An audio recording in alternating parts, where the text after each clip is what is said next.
Hi everyone, this is Chandan and welcome to Chandan Logics.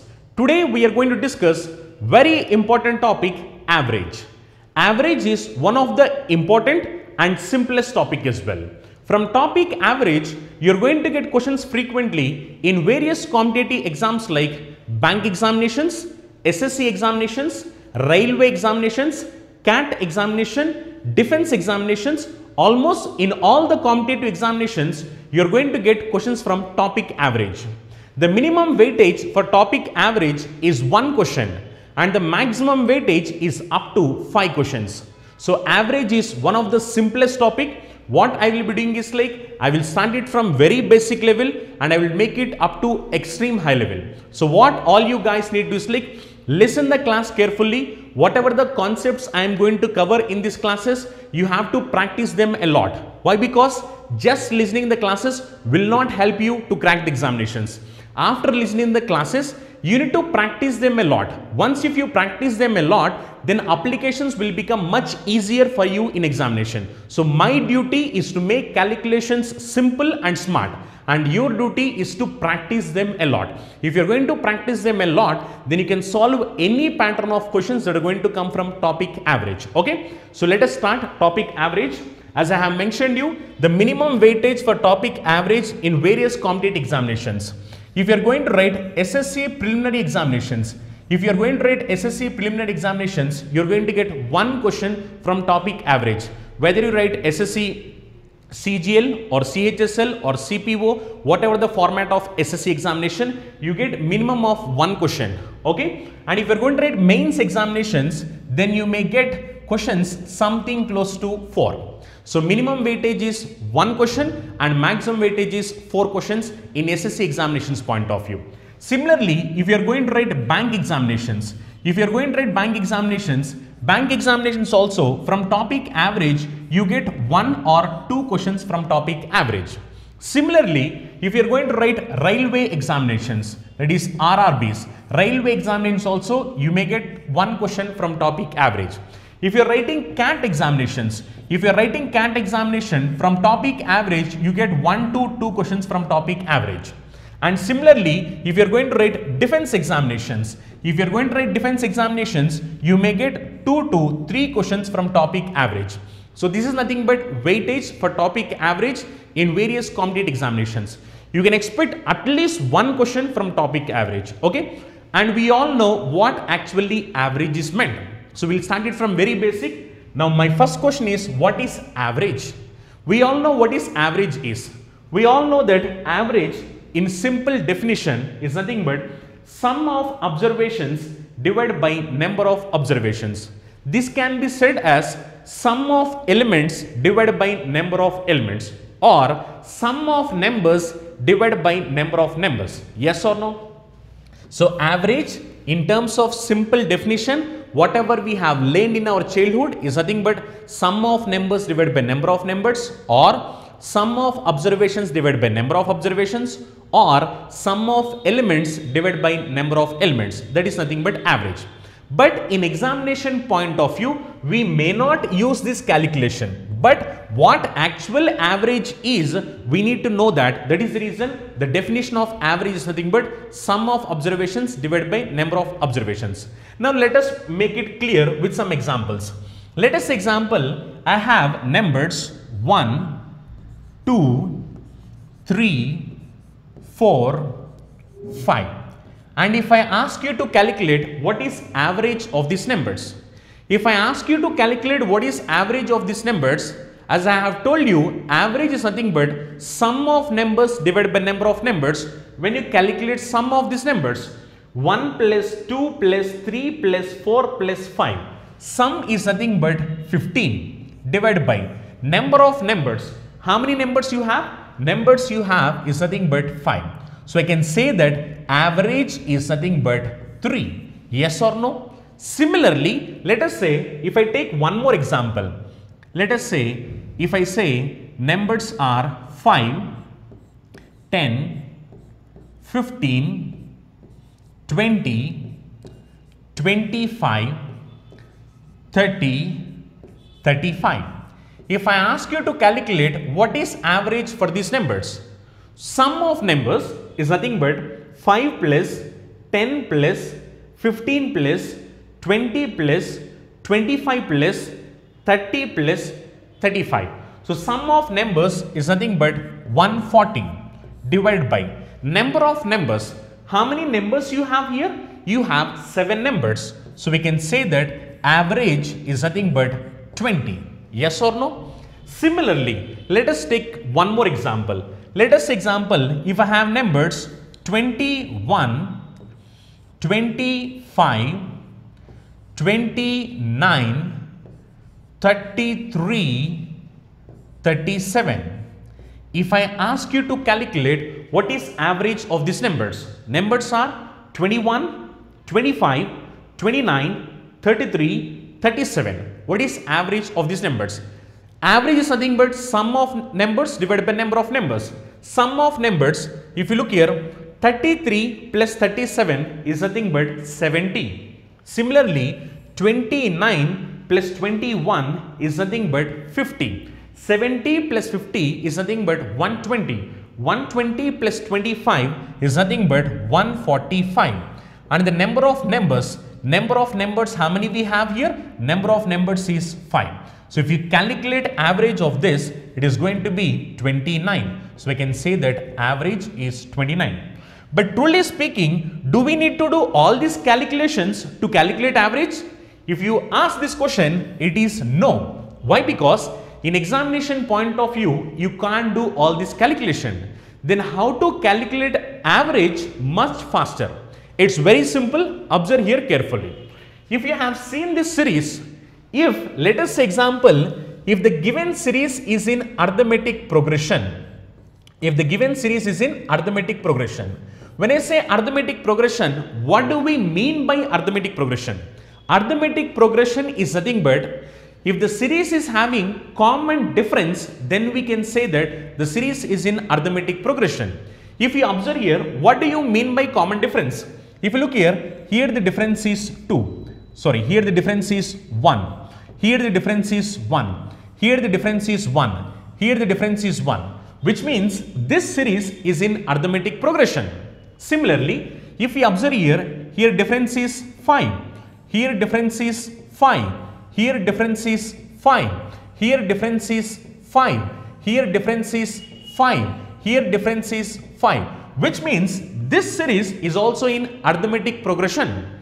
Similarly, if you look here, here difference is 4. Here difference is 4. Here difference is 4. Here difference is 4. Even this series is in arithmetic progression.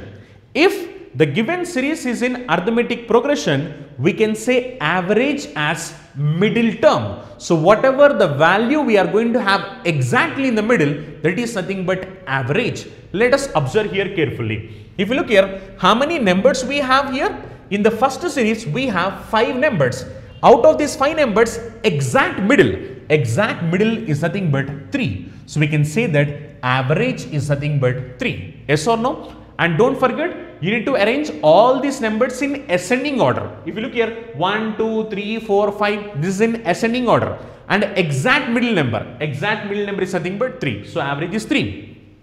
If we look here, in this series, I have total 7 numbers. Out of these 7 numbers, exact middle is nothing but 20. Why? Because left side of 20, you have 3 numbers. Right side of 20, you have 3 numbers. Exactly in the middle, you have 20. So we can say that average is nothing but 20. Yes or no? Similarly, if you observe this series, in this series you have total 5 numbers. As you have total 5 numbers, average is nothing but exactly middle number. Exactly middle number is 29. So average is nothing but 29. So in simple words, what I can say is average is nothing but middle term. What? Average is nothing but middle term. When means if the given series is in arithmetic progression. So I can say that average is nothing but middle term when the given series is in arithmetic progression. Now this can be said in a different way also. Now if the given series is in arithmetic progression, we can say average as highest number plus lowest number by 2. Now what do you mean by highest number plus lowest number by 2? Observe here carefully. In this series, what is highest number? 5. What is lowest number? 1. So highest number plus lowest number by 2. Highest number is 5. Yes or no? Lowest number is 1. So 5 plus 1 by 2. Now this is nothing but 3. Yes or no? So I can say that average is nothing but highest number plus lowest number plus lowest number by 2. So either you can say it as middle term or you can say it as highest number plus lowest number by 2. When the given series is in arithmetic progression. If the given series is in arithmetic progression, we can say highest number plus lowest number by 2. If you want, check for this also. What is highest number? 35. What is lowest number? 5. So when you add these numbers, highest number is 35, lowest number is 5, 35 plus 5 by 2, which is nothing but again 20. Similarly, in this highest number is 37, in this lowest number is 21. So 37 plus 21, what is 37 plus 21? It is nothing but 58. So 58 divided by 2, average is nothing but 29. So what I can say is average is nothing but highest number plus lowest number by 2 is nothing but average when the given series is in arithmetic progression. Or else you can say it in another format also.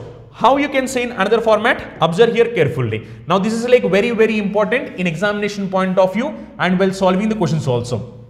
Observe here carefully. When I say average in simple words, you can say average as equal distribution. Now what do you mean by equal distribution? Let us example, I have 5 persons in front of me. Okay, let us example, there are 5 persons in front of me and I have 20 chocolates with me and I need to distribute those 20 chocolates to those 5 persons. On an average, each person gets how many chocolates? On an average, each person gets how many chocolates means I have total 20 chocolates and I need to distribute them for 5%. So each person gets on an average 4. So I can say that average is nothing but 4. One more example. Let us example, I have 50 pens with me, 50 pens and there are like 10 children in front of me and I need to distribute those 50 pens to those 10 children. On an average, each child gets how many pens?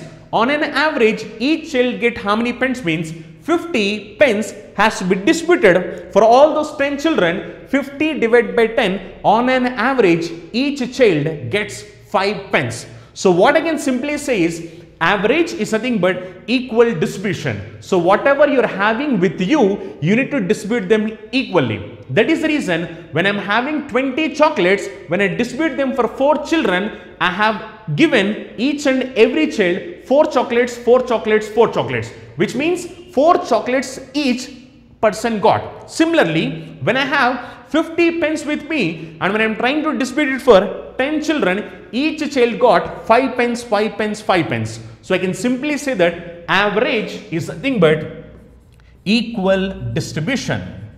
This is very important. So average, I can simply say like average is nothing but sum of observations divided by number of observation. This definition is known to everyone. And average, if the series is in arithmetic progression, you can say average as middle term, or if the series is in arithmetic progression, you can say average as highest number plus lowest number by 2, or else you can say average as equal distribution. Okay, now what do we mean by equal distribution? Observe here carefully. If you look at this example, you will get a clear idea what actually equal distribution meant. Now in this I have numbers 1, 2, 3, 4, 5. Now if you look here, for this series what we have said is average is nothing but 3. When I say average is 3, each number should be 3, 3, 3, 3, 3. Yes or no? Why? Because average is nothing but equal distribution. When I say average is 3, all these numbers are 3, 3, 3, 3. But unfortunately, if you look them, all those numbers are not really 3, but when they try to distribute among themselves, then each number is going to be 3, 3, 3. If you want, you can observe here carefully. Now, if you look here, this is anyway 3, 3, okay. But if you look at these two numbers, 1 is nothing but 2 less than 3. But 5 is 2 more than 3. That is the reason, whatever the extra that 5 have, that 5 is giving to 1. So, both of them will become 3, 3. Similarly, if you look at 2 and 4, 2 is having 1 less than 3. But 4 is having 1 more than 3. So, both of them share with each other and they are going to become 3, 3 each. And now if you observe here, this is 3, this is 3, this is 3, this is 3 and this is 3. So, I can say that average of these 5 numbers is nothing but 3. So, simple definition I can say average is nothing but equal distribution. So, whatever you have with you, you need to distribute them equally. When you are trying to distribute them equally, we call it as average. Okay. Now, let us say I will take one more example. Now, initially I have told you some examples. Let us go with one more example. If let us example, I have numbers 4, 8, 12, 16, 20. If I need to calculate what is average of these numbers, 4, 8, 12, 16, 20. Even this series is in arithmetic progression. As this series is an arithmetic progression, highest number is 20, lowest number is 4. So, highest number plus lowest number by 2. So, I can say that average is going to be 12. When I say average is 12, each and every number should be 12, 12, 12, 12, 12. Yes or no? If you want, you can check. 4 is 8 less than 12 and 20 is 8 more than 12. Both of them share with each other. Similarly, 8 is 4 less than 12, 16 is 4 more than 12. Both of them share with each other. Now, all of them will be 12, 12, 12, 12. So, I can say that average is nothing but 12. So, I can say in simple words, average is nothing but highest number plus lowest number by 2 when the series is in arithmetic progression, or you can say average as middle term when the series is in arithmetic progression. Similarly, you can say average as equal distribution as well. Okay. Now, let us look at one more example. Observe here carefully. One more example. Let us example, you have numbers 3, 6, 9, 12. 3, 6, 9, 12. I need to calculate average for these numbers. Now, initially, if you have observed the examples, when I say average is nothing but middle number, I have 5 numbers, middle number is third number. When I have 7 numbers, middle number is nothing but fourth number. When I have 9 numbers, middle number is nothing but fifth number. But if you look at this example, in this I have 4 numbers. Now, what is the middle number? Look here, in this I have total 5 numbers. Now, this is exactly in the middle. Why? Because on the left I have 2, on the right I have 2, exactly middle is nothing but 12. But in this example, if you look here, you have total 4 numbers. Now, exactly middle is nothing but this one, which means left of this one you have 2 numbers, right of this one you have 2 numbers. Now, what is this exact middle value? Now, what is this value is nothing but average. You are unable to see what is that value, but how to find that value? How to find that value means you need to calculate average of middle 2 numbers. What? Average of middle 2 numbers. Simple. Look here, whenever you have odd terms, average is nothing but middle number. Yes or no? Average is nothing but middle number. When you are having odd terms. But when you are having even terms means 6 numbers, 8 numbers, 10 numbers, 12 numbers, 4 numbers. Whenever you have even terms, then average is nothing but average of middle 2 terms. Average of middle 2 terms. Now, what do you mean by average of middle 2 terms? In this middle 2 numbers are nothing but what? Middle 2 numbers are nothing but 6, 9. So, you need to calculate average for these two. That is 6 plus 9 by 2. That is nothing but how much? 6 plus 9 by 2 is nothing but 15. 6 plus 9 is 15. 15 by 2 is nothing but 7.5. So I can say that exactly in the middle we are going to have 7.5. So average for 3, 6, 9, 12 is 7.5. If you want, you can calculate it also. What? 9 plus 3 is 12. 12 plus 12 is 24. 24 plus 6. 24 plus 6 is nothing but 30. How many numbers you have total? 4 numbers. Sum of numbers is 30. Number of numbers is 4. 4 7 times is 28. And you're left with 2 remainder. 2 by 4 is nothing but 0.5. So we can say that average is nothing but 7.5. So what I can conclude is, whenever you are going to have odd number of terms, average is nothing but middle term. If you have even number of terms, average is nothing but average of middle two terms. Okay. Now let us look at one more example. Observe here carefully. Let us example, if I have numbers like 6, 12, 18, 24, 30, 36. And now I am supposed to calculate what is average of these numbers. 6, 12, 18, 24, 30, 36. Now if you observe here, even this series is in arithmetic progression. Yes or no? This series is in arithmetic progression. We have a common difference of 6, 6, 6, 6, 6. So what is your highest number? 36. What is your lowest number? 6. So 36 plus 6 is 42. So 42 divided by 2, we can say that average is nothing but 21. Or else, what I can say? Average of middle two numbers. Average of middle two numbers means total you have 6 numbers. Out of these 6 numbers, exactly middle numbers are nothing but third number and fourth number. So we need to calculate average for these two.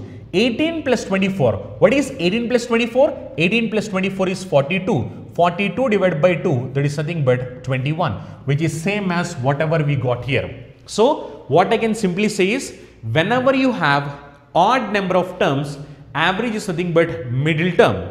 Whenever you have even number of terms, average is nothing but average of middle two terms. Okay, this is really important. And don't forget, you are going to calculate in this way only if the series is in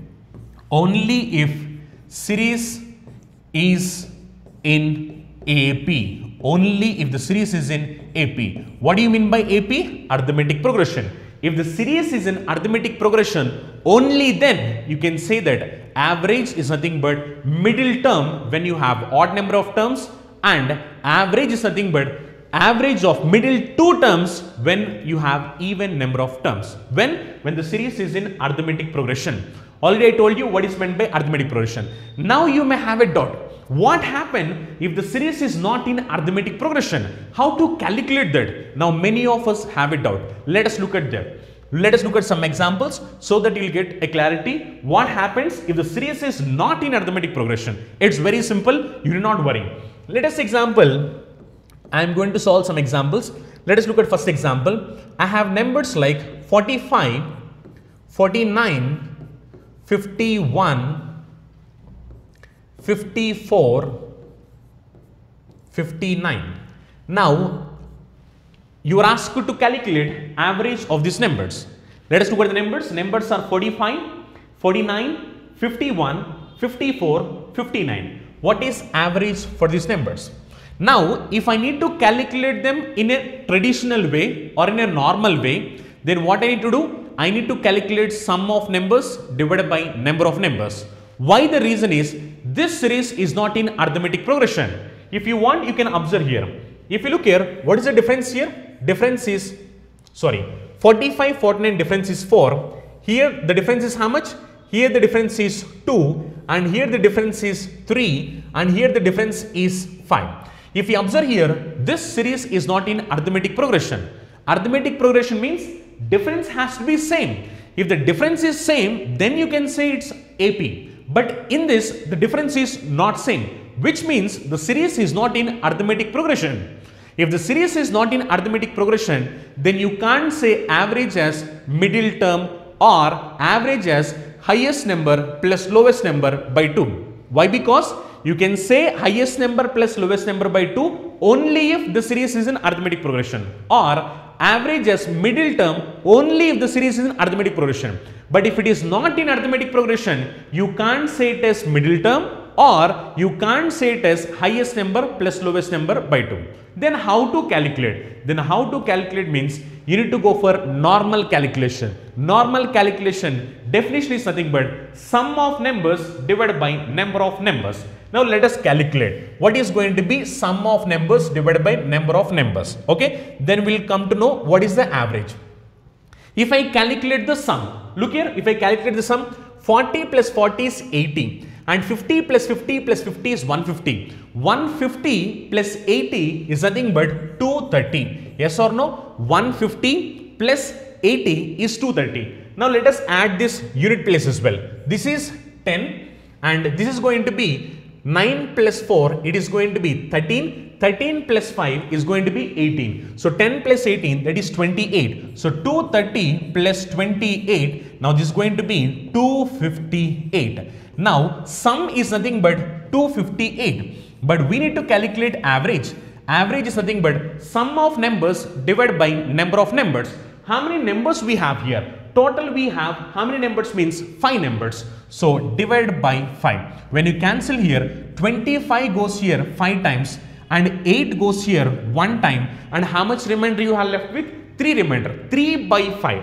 3 by 5 is nothing but 0.6. Already we have discussed this in our percentage class. Yes or no? 3 by 5 is nothing but 0.6. So we can say that average of these numbers is nothing but 51.6.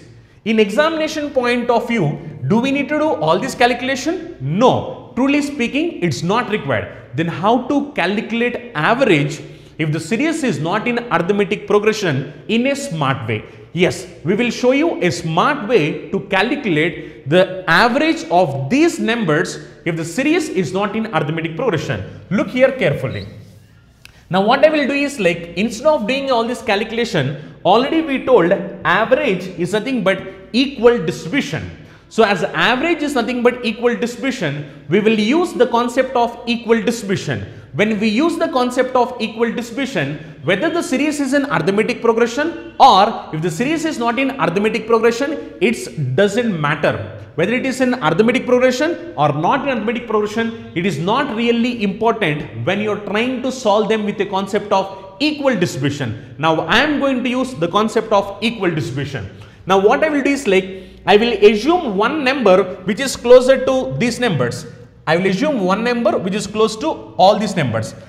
Here the numbers are 45, 49, 51, 54, 59. So what I am trying to do is, like, I am assuming average as 50. When I assume average as 50, now each and every number should be 50, 50, 50, 50. Why? Because average is nothing but equal distribution. Let us check whether all the numbers are 50 or not.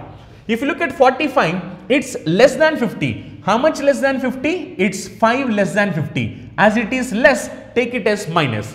If you look at 49, it is less than 50. How much less than 50? 1 less than 50. If you look at 51, it is more than 50. How much more than 50? 1 more than 50. If you look at 54, it is more than 50. How much more than 50? 4 more than 50. If you look at 59, it is 9 more than 50. So plus 9. Now calculate this. If you are going to calculate this, plus 1 minus 1 gets cancelled. Now 9 plus 4. 9 plus 4 is nothing but how much? 13. 9 plus 4 is 13. 13 minus 5. 13 minus 5 is nothing but 8. Now this is nothing but plus 8. Yes or no? Now simply speaking, plus 4 minus 5 means you are left with minus 1. 9 minus 1 is nothing but 8. Which means I got 8 extra. As I got 8 extra, now you need to add this 8. But don't forget one thing. Now you got this 8 extra when you are comparing all these numbers. So that is reason this 8 extra should be distributed for all of them and then it has to be added. That is reason you need to distribute this 8 to all the numbers. How many numbers you have here? Total you have 5 numbers. So distribute this to all the 5 numbers. 8 by 5 is nothing but 1.6. Why? Because 8 cancels in 5 for one time and you're left out with 3 remainder. 3 by 5 is nothing but 0.6. So average is going to be 50 plus 1.6, which is 51.6, which is exactly same as whatever we got earlier. Yes or no? This is like really simple. Just use the concept of equal distribution. If we use the concept of equal distribution, then calculating average will be very simple. Whether the given series is in arithmetic progression or not in arithmetic progression, it doesn't matter really. Okay. Now, you may have a doubt. Sir, why you took only 40? Why not with some other number? Why don't you assume some other number? Yes, whatever the number you're going to assume, it's not a matter. But the answer is going to be the same. Whatever the number you're going to assume, it doesn't matter. Answer is going to be the same answer. Now, let us example, I will try with a different assumption. Actually, I took 50. Now, I'm going to try with a different assumption. Now, what happened when I try with a different assumption? What some guys do is like, they will try to take numbers like 10. If you're going to take numbers like 10, if you are taking 10 as assumption, no use with that. Why? Because if you're going to take number 10 as assumption, look here, all these numbers are close to 50. But when you're taking 10, then what happened is, again the calculation is going to be complicated. Try to make the calculation simple. If you're trying to make calculation simple, it means that your assumption should be close to these numbers. If you're assuming close to these numbers, then your calculation is going to be simple. Okay. So what I will do is like, now I am going to assume the average as 55. Let us take 55. When I assume average as 55, each and every number should be 55, 55, 55. Let us say. Now, if you look at this number, this is 45, which means it is 10 less than 55. If you look at this one, this is 49, which is 6 less than 55. If you look at this one, this is also less. How much less? This is 4 less than 55. If you look at this one, this is also less. How much less? 1 less than 55. And if you look at this one, this is 4 more than 55. Now, just cancel them. If you cancel them, plus 4 and minus 4 gets cancelled. Then finally you are left out with minus 10, minus 6, minus 1. Minus 10 minus 6 is minus 16, minus 16 minus 1 is minus 17. Finally I got 17 less. Now what I have to do? I need to distribute this 17. So my assumed average is 55. As I got 17 less, this 17 has to be subtracted. While you are subtracting, you need to distribute and subtract. So you need to distribute means how many numbers are there to distribute? You have total 5 numbers to distribute for 5 numbers. When you distribute for 5 numbers, 5 3 times, it is going to be 15. 5 3 times 15 and remainder left out is 15 means remainder left out is 2. 2 by 5. 2 by 5 is nothing but 0.4. Now average is going to be 55 minus 3.4. 55 minus 3.4 is nothing but 51.6, which is same as whatever the answer you got earlier. So simply I can say that whether your assumption is 50 or 55 or 45 or 60, it doesn't really matter. The simple thing is like, to make calculation simple, you need to assume average as number which is close to the given numbers. If we assume the number closer to these numbers, then what happened is calculation is going to be easier. If you are getting negative value, then you need to subtract. But while you are subtracting, distribute and subtract. If you are getting positive value, then you are supposed to add. While you are adding, distribute and add. So this is like really important. Most of the guys, what they do, they do not distribute it. Without distributing, they will add directly 50 plus 8, which is wrong. You have to distribute and you have to add. You got 8 extra. When you compared all these 5 numbers, you got 8 extra. So distribute for all the 5 numbers. Now you got 17 less. When you compared for these 5 numbers, you got 17 less. So this reason, if you are getting more, you need to distribute that and you need to add it. If you are getting less, you need to distribute that and you need to subtract that. Okay. So this is like calculating average even if the series is not in arithmetic progression. Okay. I will discuss one more simple example and then the introduction is going to be completed. Okay. One more simple example. You try this and say me what is average for these numbers. Let us example numbers are 67, 69, 74, 79, 83 and 85. So calculate average for these numbers: 67, 69, 74, 78, 83, 85. And one more example as well. Say the average for these numbers also. Calculate average for 27, 34, 38, 39, 41, 43, 49, 51,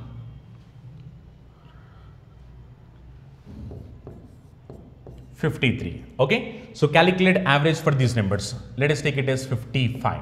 Okay, calculate average for these numbers. So I have given you two examples. Calculate average for this one and calculate average for this one also. Make sure that whether the series is in arithmetic progression or not in arithmetic progression, just use the concept of equal distribution. If you use the concept of equal distribution, then calculating average is going to be very simple. You will not calculate average as sum of numbers divided by number of numbers and waste your time. Okay, just use the concept of equal distribution. If you use the concept of equal distribution, then calculating average is going to be very simple. Okay, so let us calculate. Now if you look here, numbers in the first series is nothing but 67, 69, 74, 79, 83, 85. Now what I am trying to do is like, I am going to take average as 80, or you can take average as 70, 60, it's up to you. You can take anything. Okay, let us say I am going to take average as 70. If I take average as 70, each and every number should be 70. Let us look at that. If you look at this number, now this is 3 less than 70. If you look at this number, this is 1 less than 70. If you look at this one, this is 4 more than 70. This is 9 more than 70. This is 13 more than 70. This is 15 more than 70. Now calculate it. Now if you calculate this, what happened? Minus 3 minus 1 is minus 4. Minus 4 plus 4 gets cancelled. Then finally you are left out with 15 plus 13 plus 9. 9 plus 13. What is 9 plus 13? 9 plus 13 is nothing but 22. 22 plus 5. 22 plus 5 is nothing but 37. Yes or no? As I am getting 37 more, you need to do plus 37. Okay? So simply observe here, 15 plus 13. 15 plus 13 is 28. 28 plus 9 is nothing but 37. You got 37 extra. Now this 37 extra, when you have cross-checked all these numbers, then you got 37 more. So you need to distribute it. Distribute means how many numbers you have. Total you have, how many numbers means 6 numbers. So divide by 6. Cancel it. 6 times is 36. And how much remainder? 1 remainder. 1 by 6. 1 by 6 already we have discussed in percentage. 1 by 6 nothing but 16.66%. Now that is nothing but 1/6, which is going to be 76.16. So average is going to be 76.16. 1 by 6 nothing but 16.66%, which is nothing but 1.666. So I can say that average is going to be 70 plus 6.166, which is nothing but 76.16. Very simple. If you want, you can assume it as 80 also. Even you will get the same answer. You not worry. You can assume 80, you can assume 75, whatever it may be. The simple thing is like, after your assumption, if you are getting a positive value, you need to add it. If you are getting a negative value, you need to subtract it. But whether you are adding or whether you are subtracting, you need to distribute and add, you need to distribute and subtract. Don't forget that point. Okay. Let us look at one more example. 27, 34, 38, 39, 41, 43, 49, 51, 55. You are supposed to calculate average for these numbers. Now what I will do is like, I will assume average as 40. If I assume average as 40, each and every number should be 40, 40, 40. Let us cross check. Now if you look at this number, 27, 27 is less than 40. How much less than 40? 13 less than 40.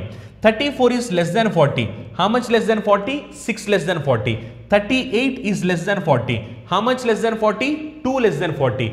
39 is less than 40. How much less than 40? 1 less than 40.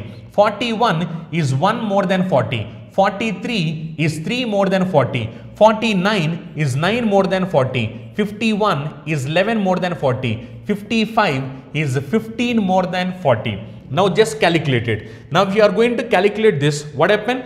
Minus 1 plus 1 gets cancelled.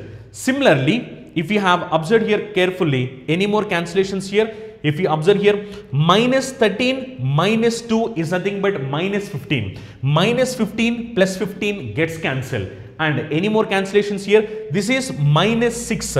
Minus 6 plus 9 is nothing but plus 3. Yes or no? This is plus 9. This is minus 6. Minus 6 plus 9 is nothing but plus 3. Now after cancellations, you are left out with 3 plus 3. 6. 6 plus 11. 6 plus 11 is nothing but 17. I got 17 more. As I got 17 more, now I need to distribute this 17 and add. Total how many numbers are there? 1, 2, 3, 4, 5, 6, 7, 8, 9. So total I have 9 numbers. So distribute this 17 to all the 9 numbers. Now what happened? 9 one time is going to be 9. Then how much remainder? You have 8 remainder. 8 by 9. What is 1 by 9? 1 by 9 is nothing but 11.11%. Then 8 by 9 is going to be 88.88%, which is going to be 0.88. So I can say that average is nothing but 41.88. Yes or no? These are like very simple. Once if you are able to calculate average as equal distribution, if you're going to calculate it as equal distribution, then calculating these sums is going to be really simple. Just what you need to do is like, just make sure that average is nothing but equal distribution. If you know the concept of equal distribution, then what happened is you can solve any question from average, Just you need to remember that average is nothing but equal distribution. Whatever you have with you, you need to distribute for all the persons equally. So distributing equally is nothing but average. If you just know the concept of equal distribution, then you can solve any pattern of question that is going to come from topic average. Okay. So this is nothing but basics, whatever that are going to be required for the questions, whatever you are going to solve now. So make sure that your basic concept is clear. Once your basic concept is clear, you can solve any pattern of question that is going to come from average. Okay. You all know that students who are preparing for bank, SSC, railway, police, defense, CSAT and other competitive exams are very familiar about Chandan logics. Why? The reason is Chandan logics have trained lakhs of students, and out of those lakhs of students, already thousands of students secured government jobs in various sectors. Now how this is possible to us? This is possible to us only because of our expert faculty team and our exclusive designed curriculum for examination. If you observe our expert faculty team, each and every faculty is having vast experience and they are having in-depth subject knowledge based on the present examination pattern, and they have trained lakhs of students. And coming to our curriculum, we have designed our curriculum in such a way that our video lectures are completely digital interactive video lectures where we are going to teach each and every subject in-depth, complete concept-oriented teaching and complete time-saving techniques based on the recent examinations. And we are going to conduct mock examinations also. These mock examinations are exclusively based on the real-time experience of what actual examination is going to happen. And we are going to provide you complete concept-oriented PDF materials also. If you are a serious aspirant and looking for the right platform to achieve your dream job, download Chandan Logics app. As we have discussed earlier, we are going to start it from very basic level and we'll take it to extreme high level. By the end of this chapter, we'll make sure that you're going to solve any question that is going to come from any examination from topic average. So what we'll be doing is like, we're going to cover all the questions that are going to come in all the different examinations model wise. When we are going to discuss them model wise, it will be easy for you to understand. So what all you guys need to do is like, listen the class carefully and try to practice all the examples whatever we have discussed in the class. If you are going to practice all the examples, whatever you are going to discuss in the class, then whatever the pattern of question it may be and whatever the examination it may be, you can solve all the questions that are going to come from average. Okay. So I will start it from very basics. Listen the class carefully. Let us look at the first question. So what first question is saying is, if average of 57, 49, 53, y 62 is 56, then find y. So we are asked to find what is the value of y. And look here, to solve this question in a traditional way, we know how to solve this question in a traditional way. But if you are going to solve them in a traditional way, it consumes us lot of time. So what we will be doing is like, we will be going with the concept of equal distribution. As equal distribution is nothing but average, so I am going to distribute them equally. Now if you observe here, what is the average of all these numbers? Average of all these numbers is 56. When I say average is 56, each and every number should be 56, 56, 56, 56, right? So let us cross check. Now if you look at the first one, first number is 57, which means it is more than the average. How much more than average? It is 1 more than average. Why? Because average is 56, but this is 57, which is 1 more than average. As it is 1 more, I have taken it as plus 1. If you look at the next number is 49. 49 is less than 56. 49 is how much less than 56? It is 7 less than 56. So minus 7. Next number is 53. 53 is also less than 56. How much less than 56? 3 less than 56. So minus 3. And the next number is y. We need to find this number. And the next number is 62. 62 is more than 56. How much more than 56? It is 6 more than 56. So plus 6. Now you got like plus 1, minus 7, minus 3, plus 6. So just you need to balance them. Balance it. If you are going to balance here, look here. Plus 1 plus 6 is nothing but plus 7. Now plus 7 and minus 7 gets cancelled. Finally, you are left out with minus 3. As you are left out with minus 3, now this value should be 3 more than average. As this value should be 3 more than average, now actual average is 56. Now this should be 3 more than average. So 56 plus 3, so value is nothing but 59. So we can say that value of y is nothing but 59. Very simple and easy question. Just what I have done is equal distribution. You just remember the concept of equal distribution. If you are going to remember this concept, whatever the question it may be, you can solve all the questions just by using the concept of equal distribution. Okay. So let us look at the second one. What next question is saying is, if average of 22, 13, 18, x, 14, 9 is 16, while average of 41, 32, 55, y, 48 is 45, and we are asked to find y by x. So this is also similar to whatever the question we have discussed earlier. So just you need to find the value of y, and similarly you need to find the value of x. So you just need to know what is y by x. Let us calculate. Now for these numbers, average is 16. When I say average is 16, each and every number should be 16. Now if you look at the first number, it is more than 16. How much more than 16? It is 6 more than 16. Next, if you look at this number, this is 13, which is less than 16. How much less than 16? 3 less than 16. Now this is 18, which is more than 16. How much more than 16? 2 more than 16. Next, this is like x. So next you have 14. Now 14 is less than 16. How much less than 16? 2 less than 16. Next you have 9. 9 is also less than 16. How much less than 16? 7 less than 16. Okay. Now just try to balance this. If you are going to balance this, look here carefully. How much you got here? Now this is plus 6 plus 2. Plus 6 plus 2 is nothing but plus 8. Now if you look here, this is like minus 7 minus 2. Minus 7 minus 2 is like minus 9. So plus 8 minus 9 is nothing but minus 1. Now if you look here, this is minus 3 and this is minus 1. Overall I am getting minus 4. As I am getting minus 4, now this x should be 4 more than average. Why? Because I am getting minus 4. After calculating all of this, I get minus 4. If I am getting minus 4, now this x value should be 4 more than average. Now actual average is 16. Now x should be 4 more than average. So 16 plus 4, this is going to be 20. Which means value of x is 20. If value of x is 20, you need to find the value of y also. Why? Because the question is saying what is the value of y by x. So I need to find value of y also. Let us calculate value of y. Now if you look here, average is 45. So each and every number should be 45. If you look at 41, it is less than 45. How much less than 45? 4 less than 45. Next, if you look at 32, 32 is also less than 45. 32 is how much less than 45? 32 is 13 less than 45. Next, 55 is more than 45. How much more than 45? 10 more than 45.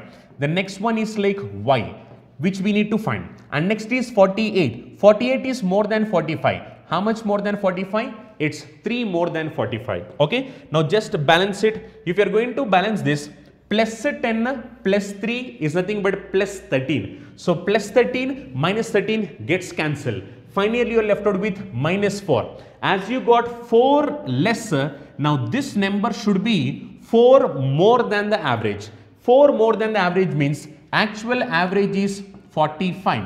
Now this should be 4 more. So 4 more means 45 plus 4. This is nothing but 49. So y value is 49 and x value is 20. Your question is to find what is y by x. So if you calculate what is y by x, y value is 49 and x value is 20. So when you calculate this one, this is going to be 2.45. Yes or no? 2.45. So answer is like fourth option.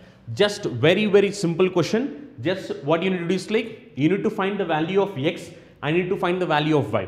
Value of y is nothing but 49 and value of x is nothing but 20. So just calculate it. It is going to be 49 by 20 and 49 by 20 is nothing but 2.45. So I can say that answer for this question is nothing but 2.45. Let us look at the next one. All these are like very simple and basic questions. Next one, the average of the first 9 integral multiples of 3. So we are asked to find first 9 integral multiples of 3. Look here, what are the multiples of 3? Multiples of 3 is nothing but 3, 6, 9, 12, 15, 18, 21, 24, 27. Yes or no? These are nothing but first 9 multiples of 3. Now he is asking us to find average of these numbers. Already we know that this series is in arithmetic progression. If the given series is in arithmetic progression, what I have told you, average is nothing but highest number plus lowest number by 2. That is what we have discussed. Yes or no? So if you look here, highest number is 27. Yes. And lowest number is 3. So calculate average. When you calculate average, it is going to be 27 plus 3 by 2. Why? Because highest number is 27 and lowest number is nothing but 3. So 27 plus 3 by 2, that is nothing but 15. So we can say that answer for this question is going to be 15. And if you observe here, truly speaking, you need not write these numbers also. If you are going to write these numbers, again it's going to be waste of your time. So instead of writing these numbers, you can calculate it directly as well. Why? Because if you look here carefully, the question is saying multiples of 3. Multiples of 3 means if I take 3 common, this is going to be 3 into 1, 3 into 2, 3 into 3, so on, right? Till where? 3 into 9. Why? Because we need multiples of 3 till 9. So 3 into 1, 3 into 2, 3 into 3, so on, 3 into 9. Now if you look here, highest number, what is the highest number here? Highest number is nothing but 9. And what is the smallest number here? Smallest number is nothing but 1. So average is nothing but 9 plus 1 by 2.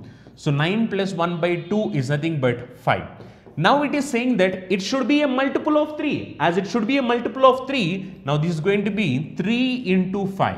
So 3 into 5, that is nothing but 15.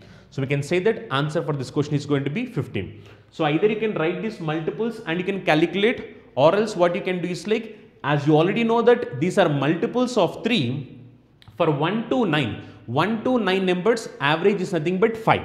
As it should be a multiple of 3, now just 3 into 5. So 3 into 5 is nothing but 15. Okay. And all these questions are nothing but the questions that were asked in different examinations. Let us look at the next one.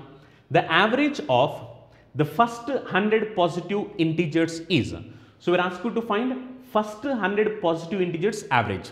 Actually what we know, average is nothing but sum of numbers divided by number of numbers. When I say first 100 positive integers, which is nothing but 1, 2, 3, 4, so on, yes or no, till how many? Till 100. Which means I need to add all these numbers. After adding all these numbers, divide by number of numbers. When I do that, then I am going to get average. But when I am going to add all these numbers, it consumes us a lot of time, yes or no? So you can't add all these numbers. So to add all these numbers, we know one thing. Just observe here carefully. Look here, this concept is important. For this question anyway, without using this concept also you can mark the answer. But as we got this question, I am explaining you the concept also. Anyway, you know that sum of n natural numbers, sum of n natural numbers. What is the formula for sum of n natural numbers? Already we have learned in our childhood. Sum of n natural numbers formula is nothing but n into n plus 1 by 2. Yes or no? Similarly, one more formula, that is sum of square of n natural numbers. Sum of square of n natural numbers. Even this formula is also important. What is the formula for sum of squares of n natural numbers? Formula is nothing but n into n plus 1 into 2n plus 1 by 6. This is the formula, right? Next, similarly, one more formula, that is sum of cube of n natural numbers. Sum of cube of n natural numbers. What is the formula for this one? Sum of cube of n natural numbers formula, that is nothing but n into n plus 1 by 2 whole square. Yes or no? So these are like very important. Why? Because based upon this we are going to get questions. First one is sum of n natural numbers. Sum of n natural numbers formula is n into n plus 1 by 2. Next is sum of squares of n natural numbers. Formula is n into n plus 1 into 2n plus 1 by 6. And the next is sum of cubes of n natural numbers. Formula is n into n plus 1 by 2 whole square. Okay. So note this. This is like really important. Now, once if you know this formula, what we can do is, you can calculate sum of natural numbers till 100. Yes or no? Sum of natural numbers till 100. Sum of natural numbers till 100 means 1, 2, 3, so on till 100. Now, if I need to calculate sum, if I need to calculate sum of these numbers, now just I have told you formula. What is that? Sum of n natural numbers formula is n into n plus 1 by 2. Now what is the value of n? Whatever the highest number we have, that is nothing but value of n. So n is nothing but 100. Now this is nothing but 100 into 101 by 2. Yes or no? Now this is nothing but sum. But what question is asking? Question is asking us to calculate average. Average is nothing but sum of numbers divided by number of numbers. So sum of numbers is nothing but 100 into 101 divided by 2. Divided by number of numbers. How many numbers you have? 1, 2, 3, 4, 5, 6, so on. 100. Which means number of numbers are nothing but 100. Yes or no? Now calculate this. If you are going to calculate this, 100 gets cancelled. 101 by 2. So 101 by 2 is nothing but 50.5. So answer is nothing but 50.5, which is nothing but option 3. But truly speaking, in examination point of view, even this calculation is also not required. You can mark this question much faster. Reason is the given series is in arithmetic progression. As the given series is in arithmetic progression, you not do all this calculation. As the given series is in arithmetic progression, and if someone asks you to calculate average, what I have told you, highest number plus lowest number by 2. So highest number is how much? 100. Lowest number is how much? 1. So just calculate average 100 plus 1 by 2. That is nothing but 50.5. So answer is nothing but 50.5.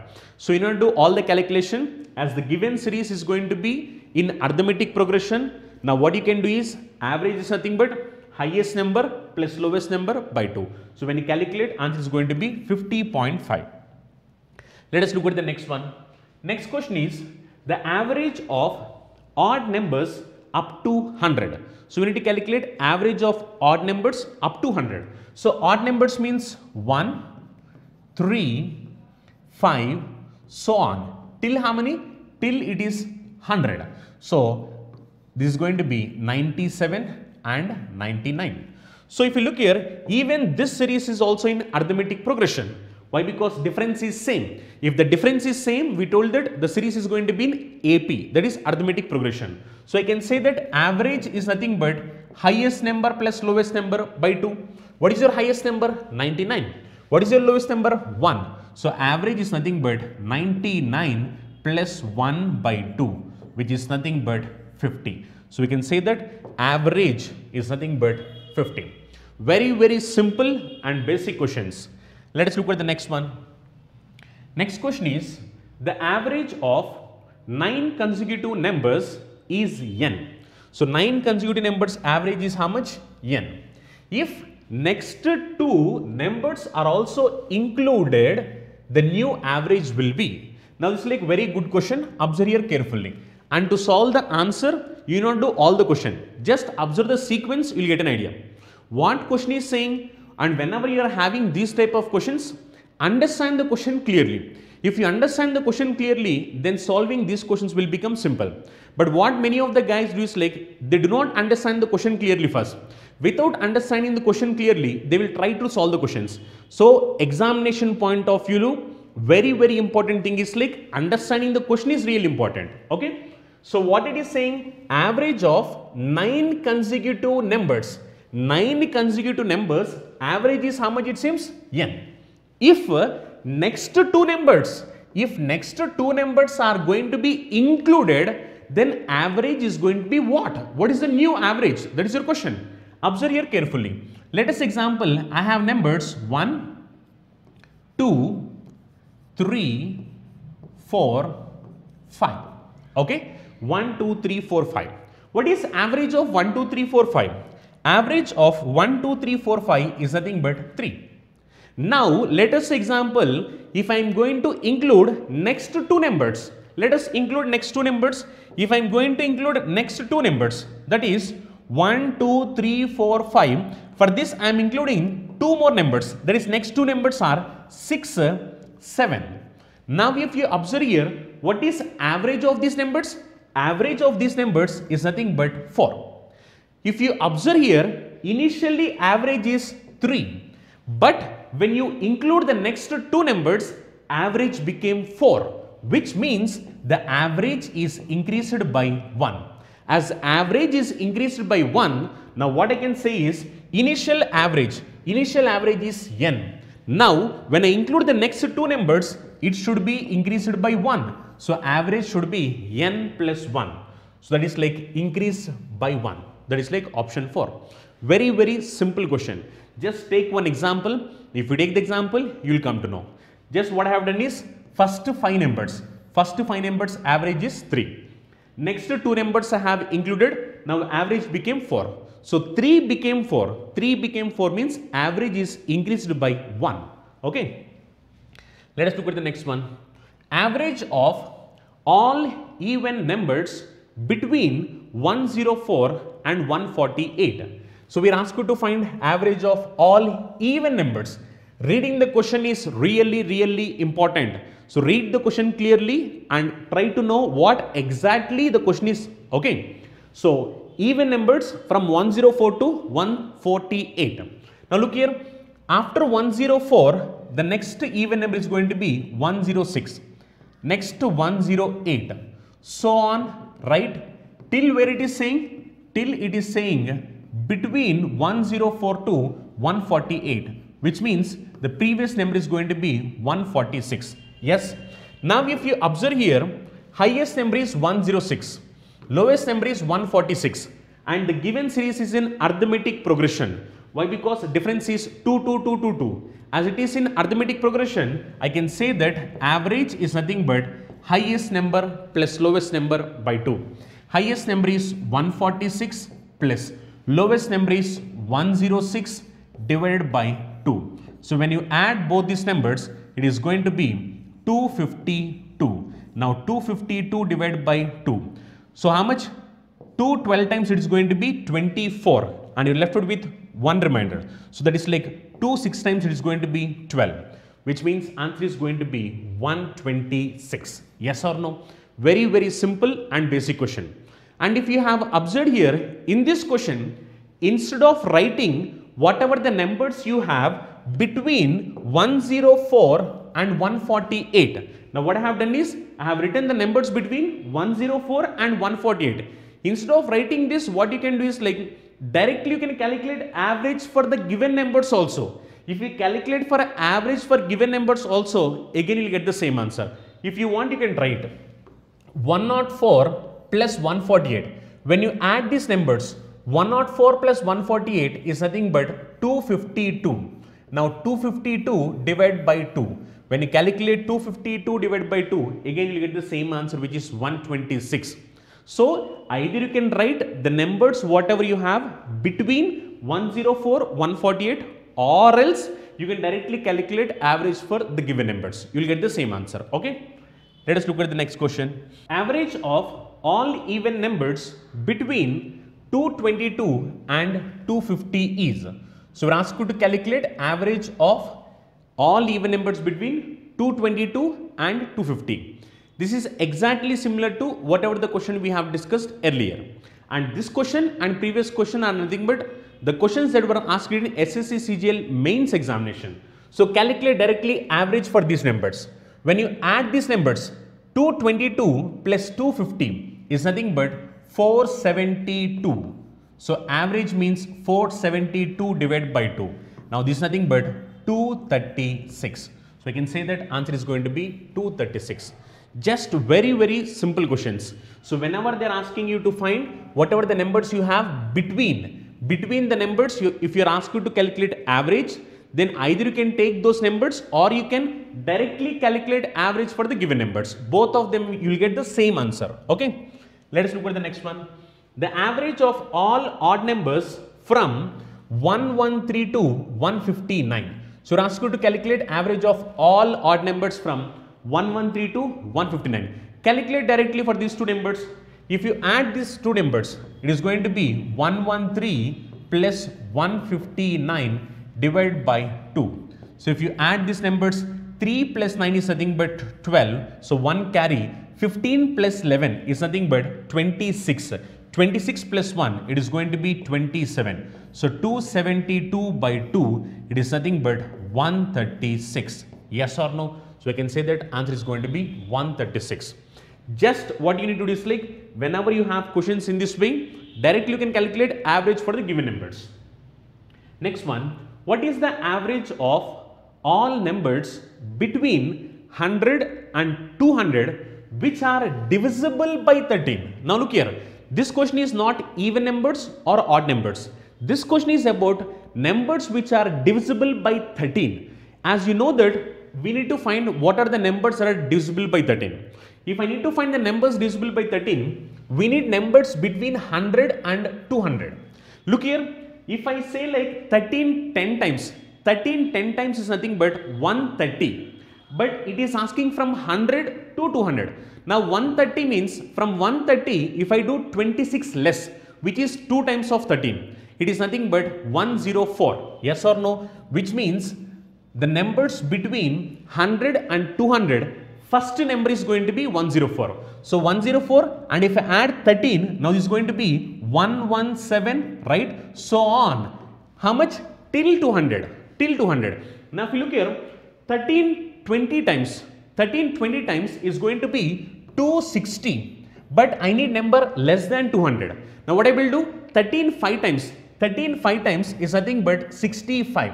Now 260 minus 65 is nothing but 195, which means 195 is also divisible by 13. So this is going to be 195.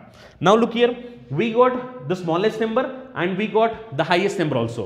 Smallest number is 104, highest number is 195. And anyway, this series is going to be in arithmetic progression. Why? Because we have difference of 13, 13, 13, 13, as the number is nothing but divisible of 13. So look here, highest number is 195, lowest number is 104, divide by 2.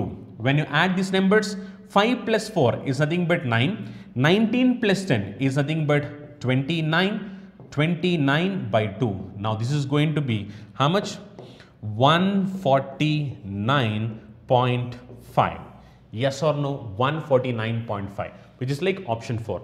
Even this question was asked in mains examination. Very simple. You are just asked to find numbers which are divisible by 13 and in between 100 and 200. For that you need to calculate average. So we know smallest number is 104 and we know highest number is 195. Just add those numbers, divide by 2. You will get the answer. Okay. Let us look at the next question. Which digit is missing in the average of numbers 9, 99, 999, 4 nines, so on, 9 nines? So this is like a very good question, and even this question was also asked in examination. Let us look at this. We need to calculate average of these numbers. What is meant by average? Average is nothing but sum of numbers divided by number of numbers. Yes or no? This is nothing but average. So sum of numbers means I need to add all these numbers. Yes. But if I need to add all these numbers, now this is going to be complicated. So just observe here carefully. What I am trying to do is like I am going to take 9 common. If I take 9 common, this is going to be 1, 11, 111, 4 ones, so on, so on. How many? 9 ones. 1, 2, 3, 4, 5, 6, 7, 8, 9. 9 ones. Yes. Now this is nothing but if I do this, this is going to be sum of my numbers. Now if you observe here carefully, look here. You need to know one important point here. If you observe here, what is 1 plus 11? 1 plus 11 is 1. 1 plus 7 is nothing but 12. Similarly, what is 1 plus 11 plus 111? Now this is 1, 2, 3. Yes or no? Similarly, 1, 11, 111, 4 ones. If you are going to add this, now this is going to be 1, 2, 3, 4. Yes or no? Which means if you observe here, maximum ones, look here, here I have 4 ones. As it is 4 ones, it is 1, 2, 3, 4. If I am having maximum 3, it is going to be 1, 2, 3. If I am having maximum 6, it is going to be 1, 2, 3, 4, 5, 6. Now in this I have maximum 9. So when I am trying to add this, what happened? When I am trying to add this, if I add all these numbers, it is going to be, anyway I took 9 common, if I add all these numbers, it is going to be 1, 2, 3, 4, 5, 6, 7, 8, 9. Yes or no? Now this is nothing but sum of these numbers. Now my question is to find average. As my question is to find average, sum of numbers is 9 into 1, 2, 3, 4, 5, 6, 7, 8, 9. Number of numbers how many? Number of numbers is 9. As you have 9 numbers, it is 9. So look here, calculate 9 and 9 gets cancelled. So average is nothing but 1, 2, 3, 4, 5, 6, 7, 8, 9. Yes or no? Now what is your question? Your question is to find missing digit. Now which digit is missing? Which digit is missing means digit missing is nothing but 0. Except 0, we have all the digits. We have 1, 2, 3, 4, 5, 6, 7, 8, 9. So missing digit is nothing but 0. Now this is like very simple question. To solve this question, definitely you need to know this logic. If you know this logic, only then this question is going to be easy. The logic is like very simple. 1 when added with 11, it is going to be 12. 1 plus 11 plus 111 is nothing but 1, 2, 3. So similarly what you will do is like, as you have 9 ones, what it will be like, when you add all these numbers, it is going to be 1, 2, 3, 4, 5, 6, 7, 8, 9. Okay. So this is nothing but sum. Average means sum of numbers divided by number of numbers. When you calculate that, answer is going to be 0. Okay. Let us look at the next one. The average of all the numbers which are first 10 multiples of each of the first 10 natural numbers. Now this question is like pretty good question. Just read the question carefully. If you read the question carefully, then solving the question will become easy. Okay. So what it is saying, like average of all the numbers which are first 10 multiples of each of first 10 natural numbers. Yes or no? You know what are like first 10 natural numbers? First 10 natural numbers means 1, 2, 3, 4, so on, 9, 10. Yes or no? These are first 10 natural numbers. For this, you need to take multiples, first 10 multiples. Look here, what are multiples of 1? 1 multiples are nothing but 1, 2, 3, 4, 5, 6, so on. The question is saying like till 10 multiples. Similarly, if you look at 2, for 2 it is going to be 4, 6, 8, 10, so on till how many? 20. Just multiple something but 2 table. 2 1 time, 2 2 times, 2 3 times, 2 4 times, 2 5 times, so on till 2 10 times. Similarly, for this one, 10 1 time, 10 2 times, 10 3 times, 10 4 times, so on. It is going to be 10 10 times, that is 100. Now we need to add all these numbers. Add all these numbers, divide by total numbers. Then you are going to get this answer. Okay. So if we are going to do this, the calculation is going to be complicated. So what I am going to do is like observe here carefully. Now what I will do is like anyway, if you look here, this is 1 2 3 4 5 6 7 8 9 10. Yes or no? From this if I am going to take 2 common, from this if I am going to take 2 common, then what happened? From this series if I am going to take 2 common, if I take 2 common, this is going to be 1 2 3 4 5, so on 10.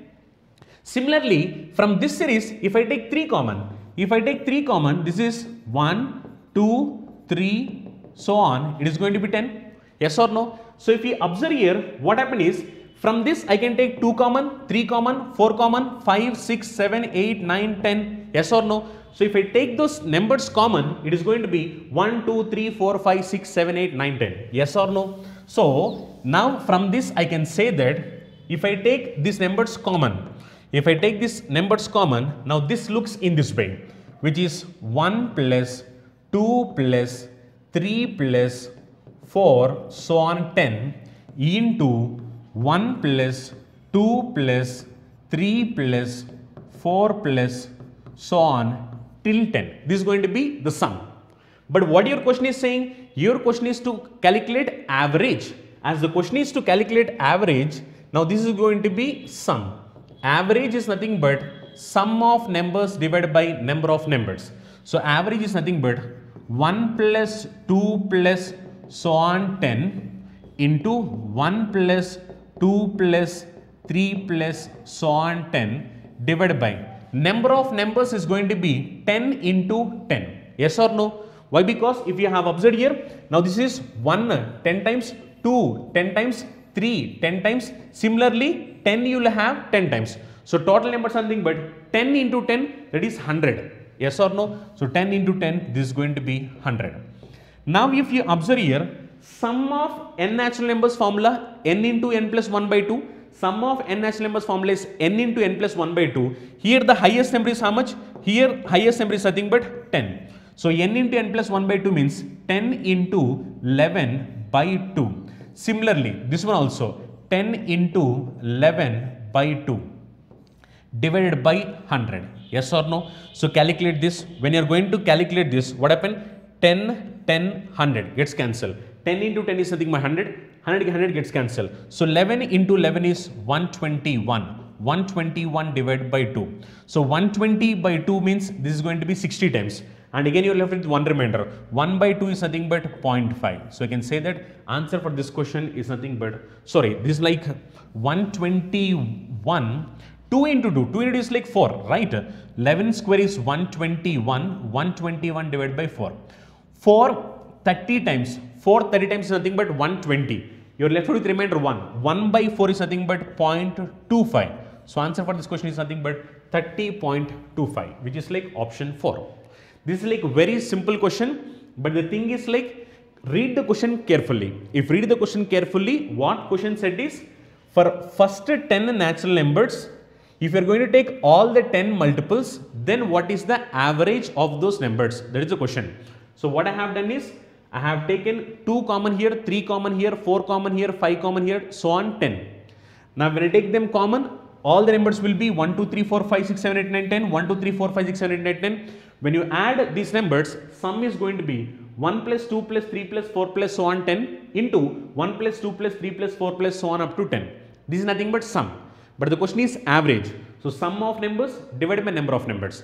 Number of numbers is nothing but 10 into 10, 100 numbers. So divided by 100. When you calculate this, answer is going to be 30.25. Okay. Next question. Find the average of first 5 odd numbers which are divisible by 5. Look here, you are asked to find first 5 odd numbers which are divisible by 7. Okay. Let us look at them. If you are going to solve them in a normal way, we need first 5 odd numbers which are divisible by 7. So numbers are nothing but 7 and next 21, next 35, next 49, next 63. Yes or no? 7 1 time, 7 3 times, 7 5 times, 7 7 times, 7 9 times. These are like odd numbers, that are like first 5 odd numbers which are divisible by 7. He is asking us to calculate average. As he is asking us to calculate average, the series is in arithmetic progression. Highest number. What is the highest number? Highest number is 63. What is lowest number? Lowest number is 7. Highest number plus lowest number, that is 63 plus 7 divided by 2. So answer is nothing but 70 by 2, which is 35. So answer for this question is going to be 35, which is option 3. Either you can solve them in this way or else you can solve them in this way also.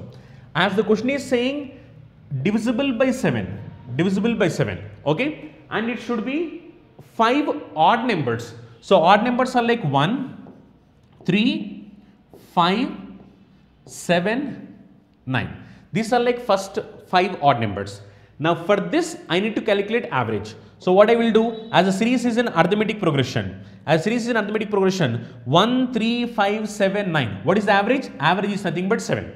And it should be a divisible by 7. So 7 into 5. 7 into 5, we can say that answer is nothing but 35. Or else what you can do is like, in this question, you can directly multiply 7 into 5. 7 into 5 and you can say answer is 35. You can say in that way also. Why? Because as it is divisible by 7 and we need like first 5 odd numbers. As it is first 5 odd numbers which are divisible by 7, then you can directly say it as 7n. 7n. So 7 into 5, that is 35. If I ask like first 9 odd numbers which are divisible by 7, then you can say 7 into 9, that is nothing but 63. Directly you can say 7n. For when it is divisible by 7 and it is regarding odd numbers, then you can directly say 7n. Or else what you can do is like, you can just take 7 common. If we take 7 common, 1, 3, 5, 7, 9. These are first 5 odd numbers.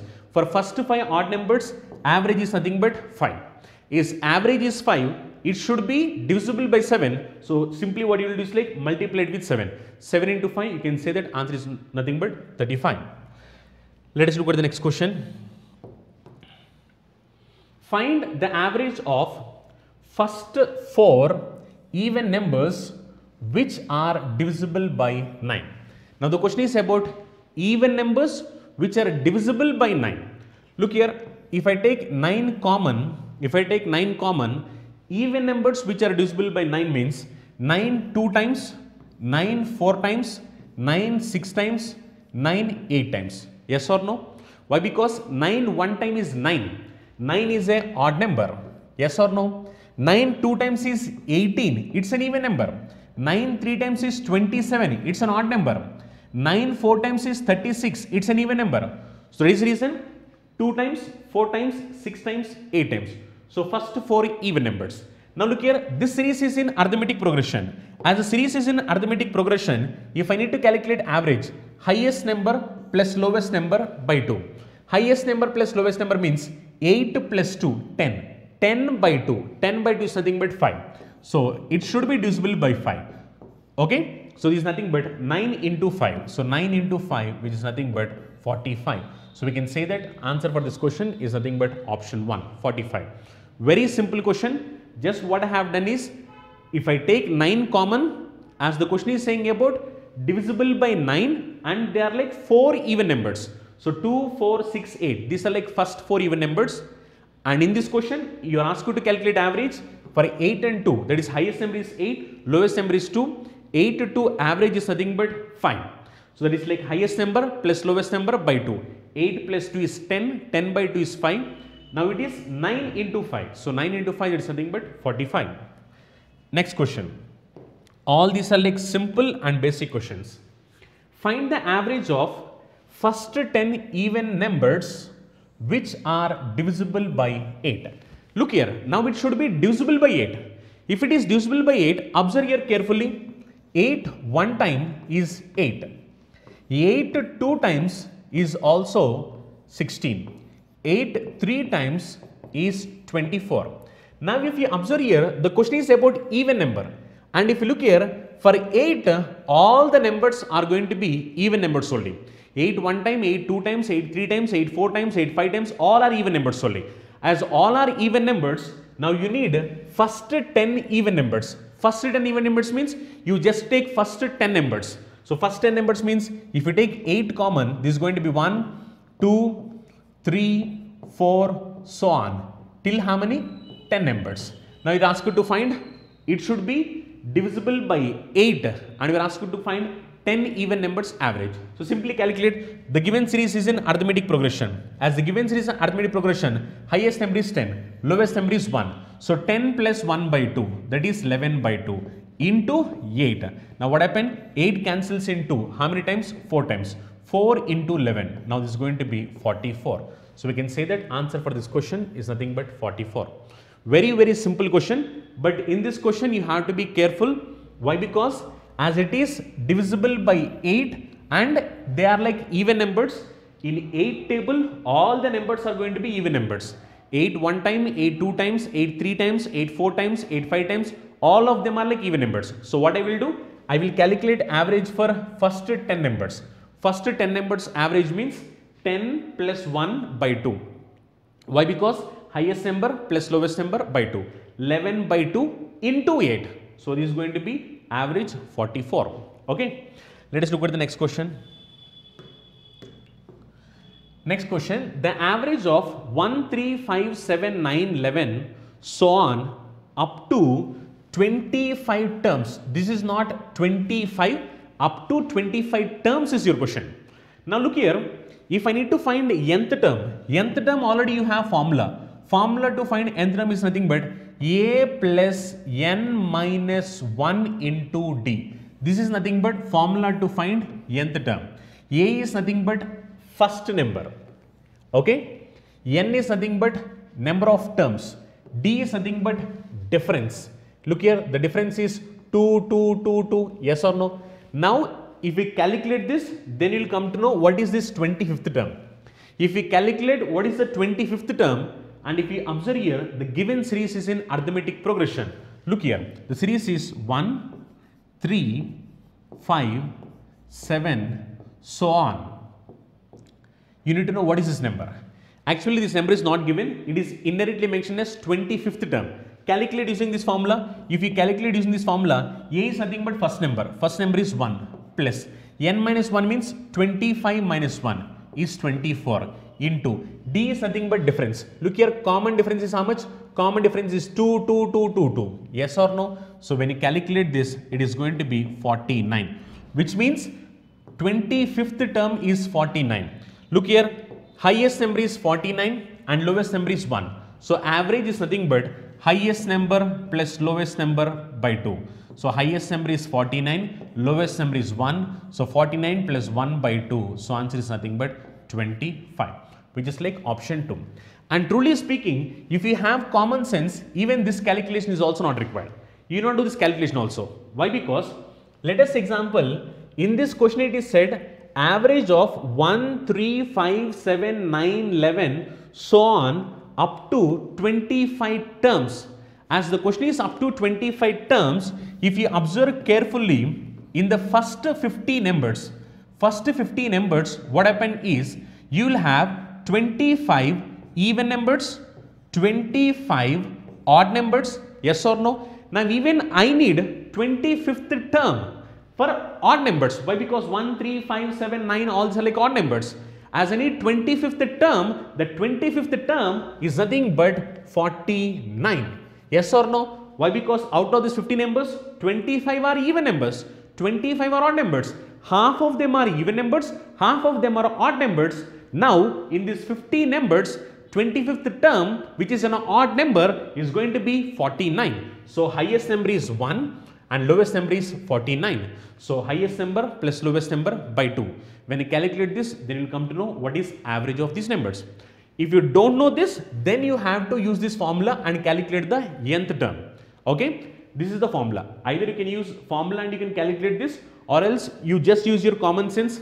Out of 50 numbers, half of them 25 even numbers, 25 odd numbers. Now 25th term is nothing but 49. So highest number is 49 and lowest number is 1. Calculate that, you're going to get the answer. Okay. Next one, the arithmetic mean of the following numbers: 1, 2, 2, 3, 3, 3, so on, 7 sevens. Okay. Now this is like pretty good question, and this question was also asked in mains examination. Okay. Let us look at this. Now if you have observed here, now can I write these numbers as 1 as 1, and similarly this 2 is nothing but 4, and similarly 3 plus 3 plus 3 is 9, similarly 4 plus 4 plus 4 plus 4 is 16, and similarly 5 5s, this is 25, and similarly 6 6s, which is 36, and 7 sevens, yes or no, which is 49.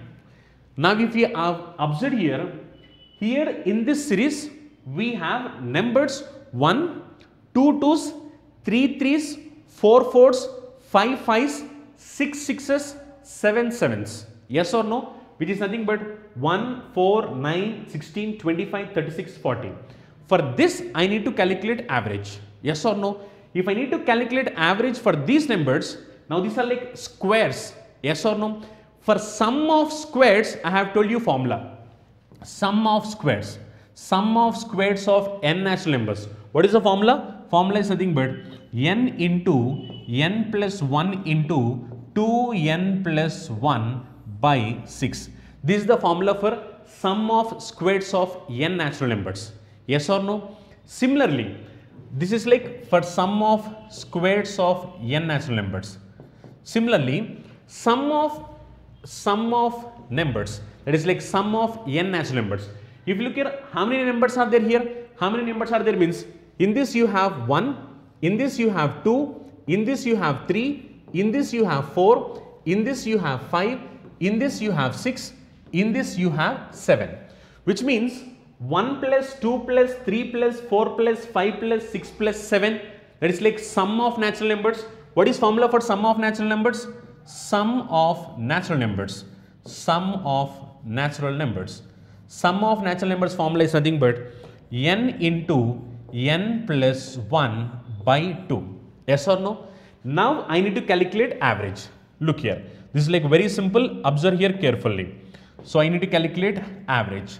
Average is nothing but sum of numbers. So for these numbers, if I am going to calculate sum of squares of n natural numbers formula is n into n plus 1 into 2n plus 1 by 6 divided by number of numbers.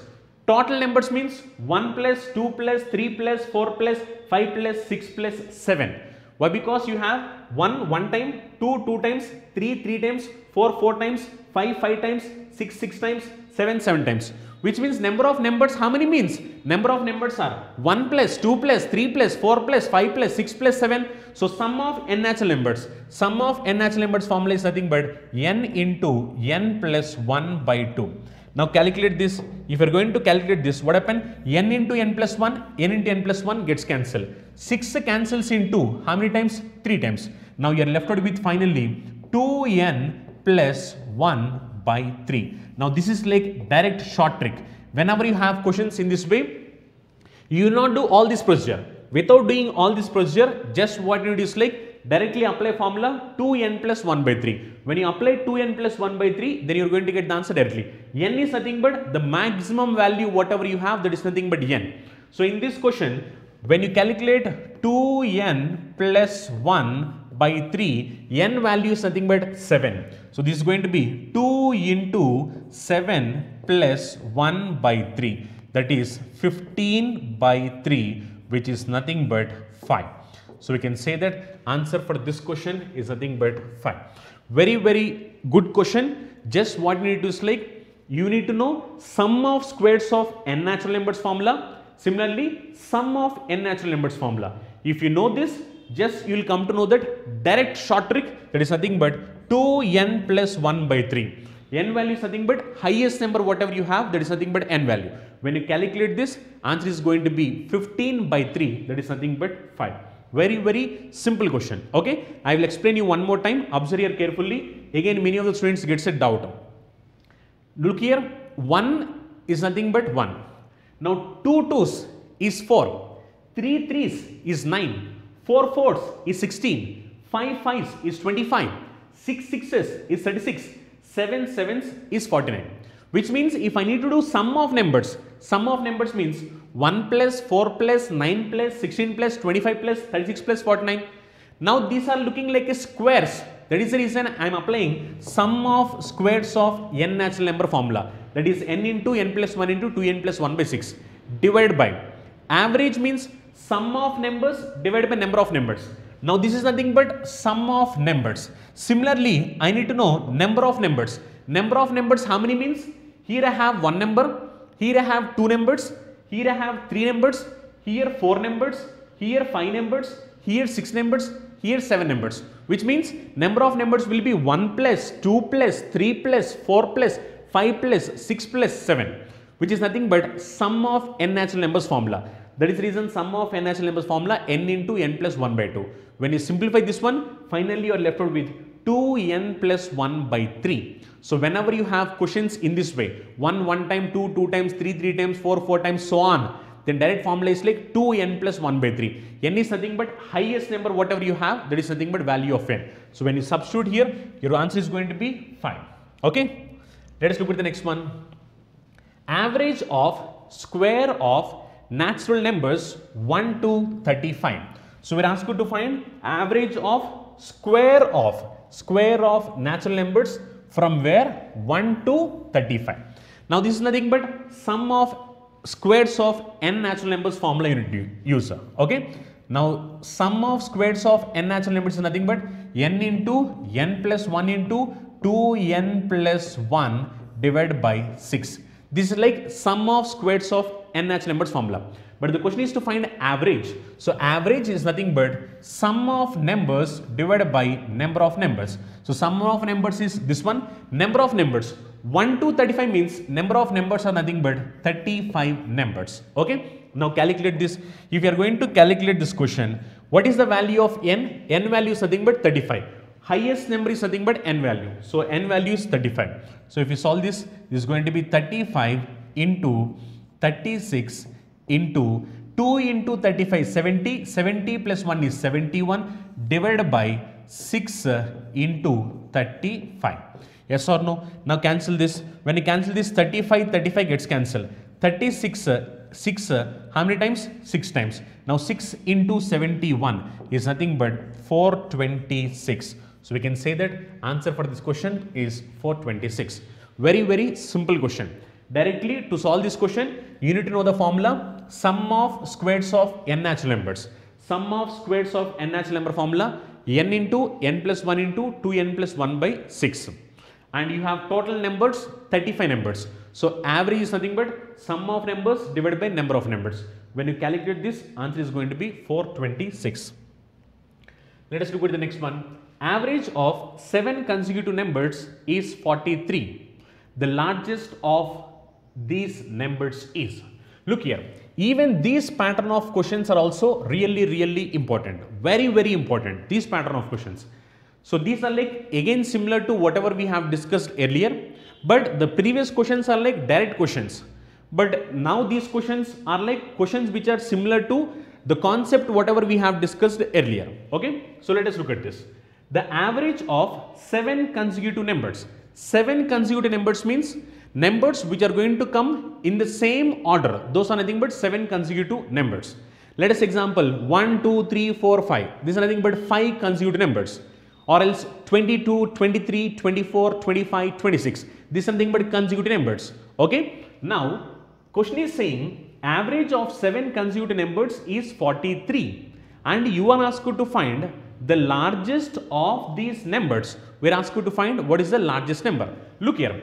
If I need to solve this question normally, how do I solve this question normally? If I need to solve this question normally, I does not know what is that number. As I does not know what is that number, if I assume the number as x, then 7 consecutive numbers will be x, x plus 1, x plus 2, x plus 3, x plus 4, x plus 5, x plus 6. These are nothing but my 7 consecutive numbers. For this, the question is saying like average is nothing but 43. As we know that if the given series is in arithmetic progression, average is nothing but middle number. So for these 7 numbers, middle number is nothing but x plus 3. Now this number is nothing but 43. Now you are asked to find what is the highest number. So highest number is nothing but, if this is 43, this is going to be 44, this is going to be 45, and this is going to be 46. So I can say that highest number is nothing but 46. Now truly speaking, in this question, if they ask us to find what is the smallest number. So smallest number means if this is 43, now this is going to be 42, this is going to be 41, and this is going to be 40. When if the question is about smallest number, and if the question is about highest number, answer is 46. If it is smallest number, answer is 40. But truly speaking, in examination point of view, you not represent this one also. Even this calculation is not required. Whenever you have questions in this way, you can calculate these type of questions very easily, very easily. Okay, just observe here carefully. Now in this question, it is said that 7 consecutive numbers. Let us take 7 consecutive numbers. 1, 2, 3, 4, 5, 6, 7. 7 consecutive numbers. For these 7 consecutive numbers, average is nothing but middle term, exact middle term. For the 7 numbers, exact middle is nothing but this number. Okay. In the question it is saying that this number is going to be 43 and you are asked to find highest number. This is your highest number. And sometimes the question may ask you lowest number. This is your lowest number. If you do it in a normal way, then you can write these numbers 43, 44, 45, 46. Similarly, 43, 42, 41, 40, you can write in this way. But as the numbers are 7 numbers only, then you can say 43, 44, 45, 46, so on. If my question is something like 94 numbers, now can you say like 43, 44, 45, 46, 47, 48, 49, 50, 51, can you go on counting in this way? If you go on counting in this way, then what happens is at the end of the day, you will be wasting a lot of time. So to prevent this or to solve this in a smart way, you will not count this. If you have observed here carefully, if you have observed here carefully, instead of counting all these things, you can solve them in a much smarter way. Look here. If you have observed here carefully, look at the number of gaps you have, Look here, here I have 1 gap, here I have 2 gaps, here I have 3 gaps, here I have 4 gaps, here I have 5 gaps, here I have 6 gaps. Which means when you have 7 numbers, when you have 7 consecutive numbers, then number of gaps are nothing but only 6 gaps. Yes or no? Similarly, let us example, if the number of numbers are only 5 numbers, let us say number of numbers are only 5 numbers. For 5 numbers, number of gaps is nothing but 4 gaps. Yes or no? Similarly, let us example, number of numbers are only 3 numbers. If it is 3 numbers only, the number of gaps will be only 2 gaps. Yes or no? So from this what I can say? From this what I can say is like number of gaps is always 1 less than number of numbers. This point you need to observe from here. Okay? Very important point. Number of gaps is always 1 less than number of numbers. If you have 7 numbers, number of gaps will be 6. If you have 5 numbers, number of gaps will be 4. If you have 3 numbers, number of gaps will be 2. If you have 9 numbers, number of gaps will be 8. If you have 13 numbers, number of gaps will be 12. So simply what you need is like, you need to observe from here, number of gaps is always 1 less than number of numbers. Okay, this point is like really important. If you know this concept, then you can solve all the questions related in this way. Okay, just observe here carefully. In this question it is saying that 7 consecutive numbers, average is how much? Average is 43. Now you are asked to find the highest number. Now look here, 6 gaps are there. For 7 numbers, how many gaps? 6 gaps. Out of these 6 gaps, what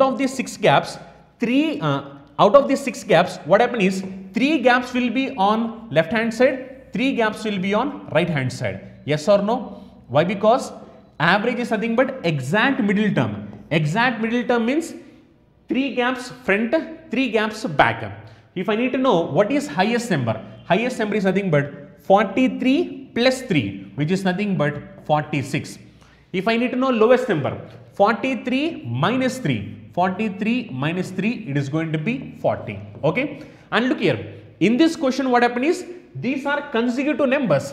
As these are consecutive numbers means for each number, one number to another number, you will have difference only 1. As difference is 1, 3 gaps means 3 difference, 5 gaps means 5 difference, 7 gaps means 7 difference. As you have 3 gaps, now it is going to be 3 difference. So 43 plus 3, it is going to be 46.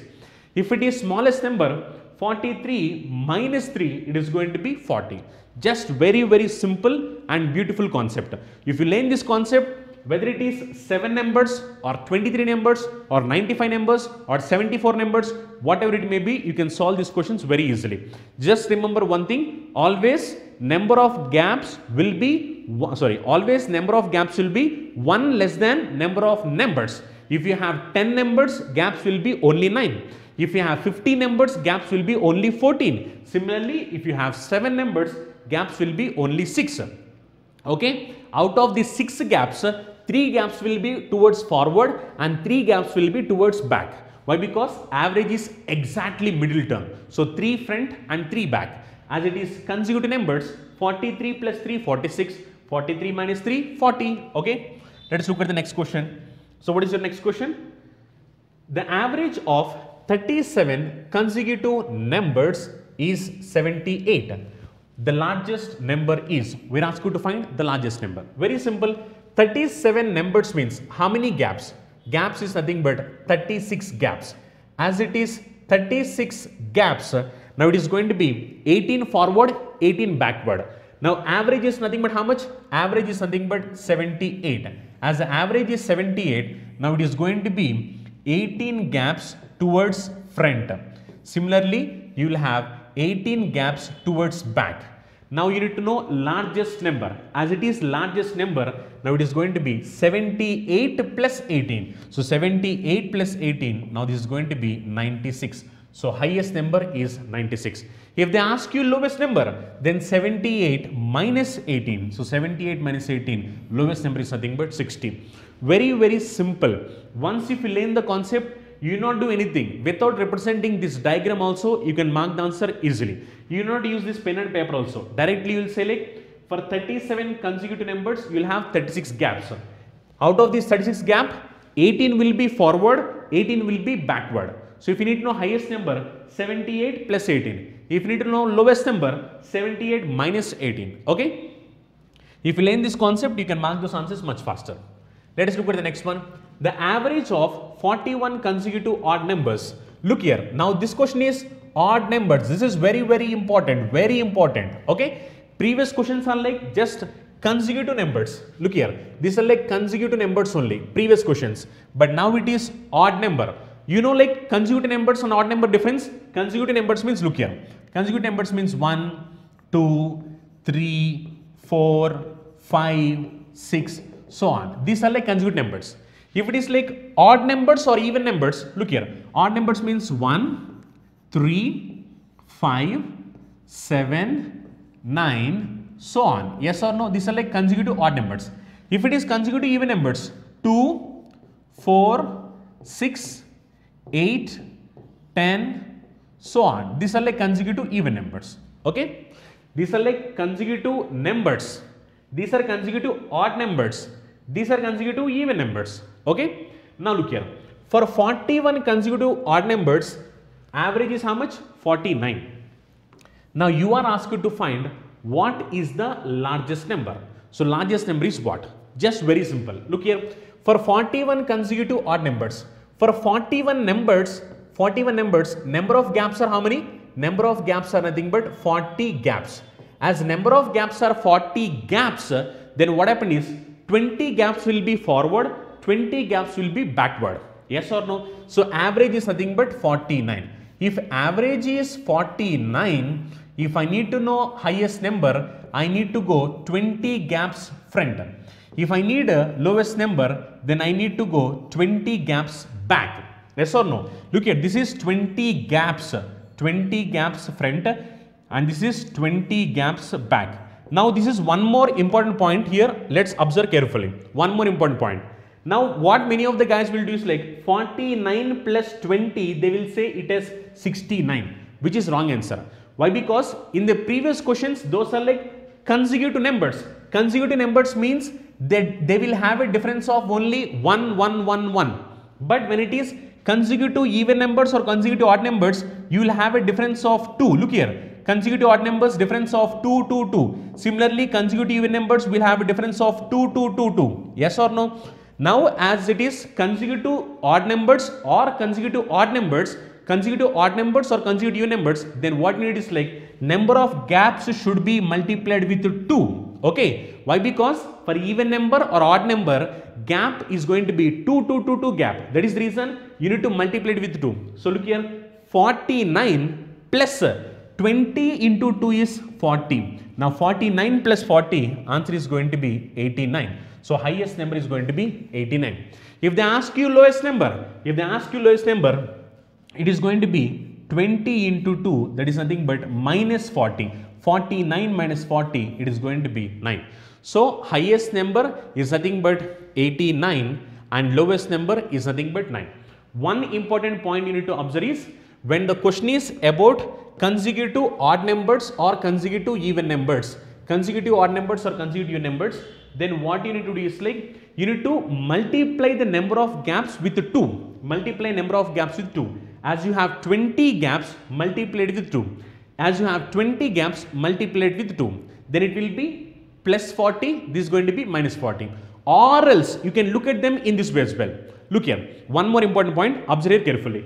If you are having any difficulty in these places, just remember one simple point. What is that? Means whenever the question is about odd numbers or even numbers. Look here. Whenever the question is about odd numbers or even numbers, then what you can do is like directly, if you need to find highest number or lowest number, directly what you can do is like you can directly add number of gaps. Look here, directly add number of gaps means how many gaps you got? 40 gaps. So directly add 40. Yes or no? Whenever you have consecutive odd numbers or consecutive even numbers, directly you can add the number of gaps or subtract the number of gaps. Here you have 40 gaps, so plus 40. or else you can subtract it, minus 40. If they ask you highest number, then you will do plus 40. If they ask you smallest number, then you are going to do minus 40. So simply what you will do is like, whenever the question is about odd number or even number, look here, this point is like really important. If you learn this point, you can simply solve these questions. Whenever the question is about consecutive odd number or consecutive even number, if they ask you highest number or lowest number, after giving you the average value, then what you can do is like directly you can add the number of gaps, directly add the number of gaps, or you can subtract the number of gaps. Look here, what does it mean? Look here carefully. Highest number is how much? Sorry, average is how much? Average is 49. For 41 numbers, that is like 41 consecutive odd numbers, 41 numbers, gaps is going to be 40 gaps. Yes or no? 41 numbers, gaps are nothing but 40 gaps.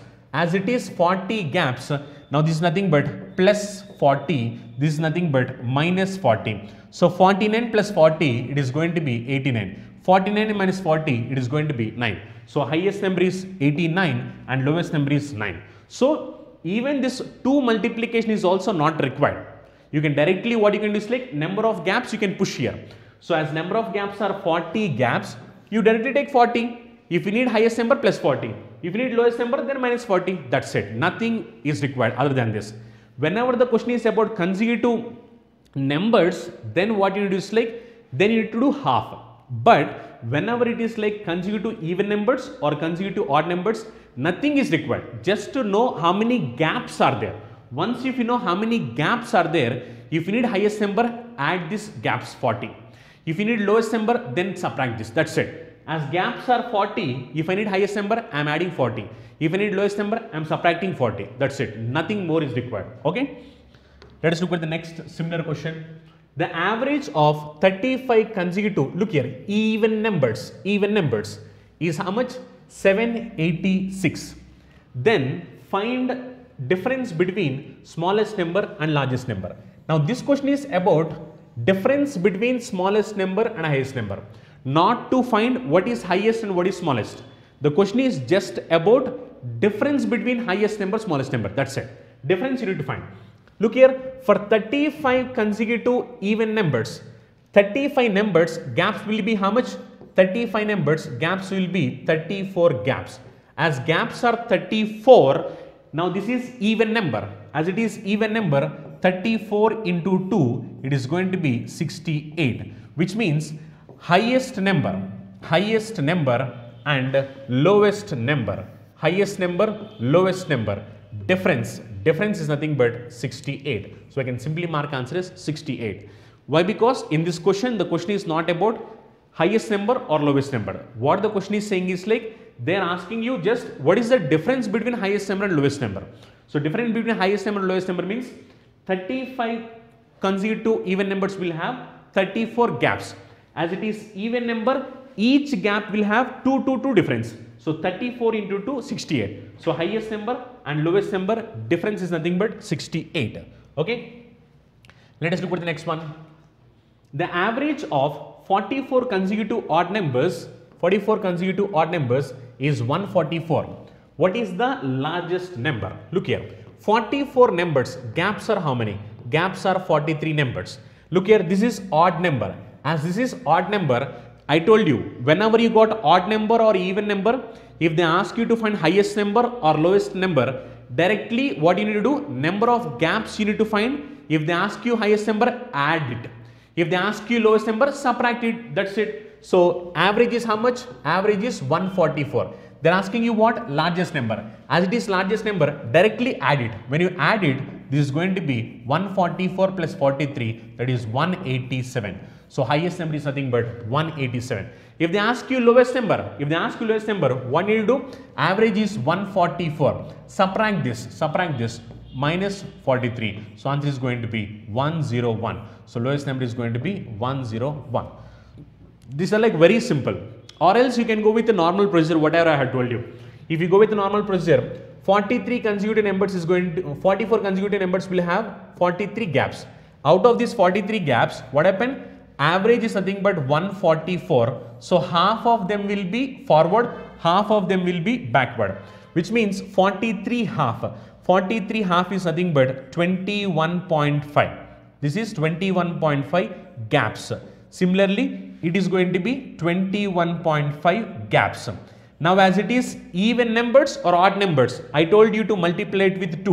Why? Because they will have a difference of 2. Now the question is odd number, so multiply with 2. Here also you need to multiply with 2. Now look here, 21.5 into 2 is 43. Similarly, 21.5 into 2 is 43. Then again, why to calculate all this and waste your time? So that is reason, whenever you have questions like odd numbers, even numbers, that is consecutive odd numbers or consecutive even numbers, and they have given you average, and if they ask you to find highest number or lowest number, if they ask you, then what you do is like, if they ask you highest number, then directly add number of gaps value.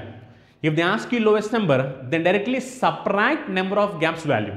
For 44 consecutive numbers, number of gaps is 43. So that is the reason what I have done. I have added 43 to find the largest number. Look here, I have added 43. For this average, I have added 43. If they ask us lowest number, I need to subtract that 43. That's it. Okay. If you follow this, you can get the answer much faster. And this you need to apply only when the questions are like consecutive odd numbers or consecutive even numbers.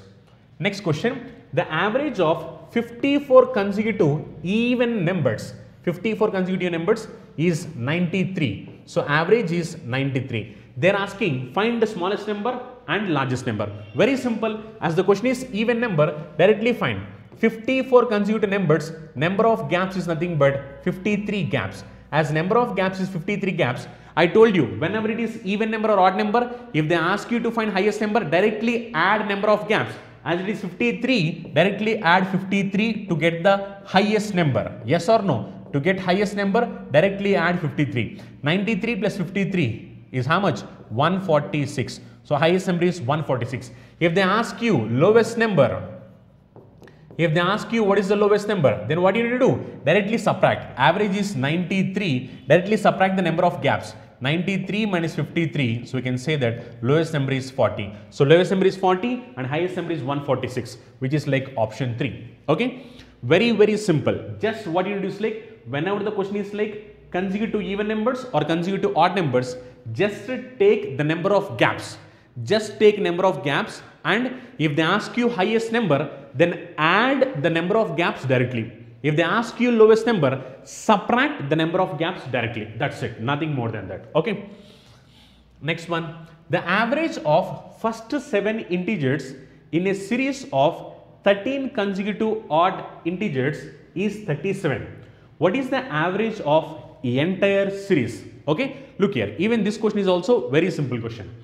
Now in this question it is saying like first 7 integers. First 7 integers average is how much it seems? First 7 integers average is 13. Next it is saying like the average of first 7 integers in a series of 13 consecutive odd numbers is 37. What is the average of entire series? They are asking us to find for an entire series what is the average. Look here, first I am showing you in detail so that everyone can understand. First 7 numbers 1, 2, 3, 4, 5, 6, 7. 1, 2, 3, 4, 5, 6, 7. For these numbers, average is nothing but exact middle term. That is this one. And this is nothing but how much it seems? This is 37. Now they are saying for total 13 consecutive odd numbers. 13 consecutive odd numbers, what is the average? That was the question. 13 consecutive odd numbers. Already I have written 7 numbers. So 13 numbers means 8, 9, 10, 11, 12, 13. For these numbers, I need to find what is the average. Look here. Now for 7 numbers, average is 37. For 13 numbers means average is going to be the 7th number. Yes or no? 1, 2, 3, 4, 5, 6, 7. This is like exact middle. So exact middle means this is going to be average. Now they are asking what is the value or what is the average of this whole series. Simple. What you need to do? This is 37 and you need to know what is this number. Now if you look here, these are consecutive odd numbers.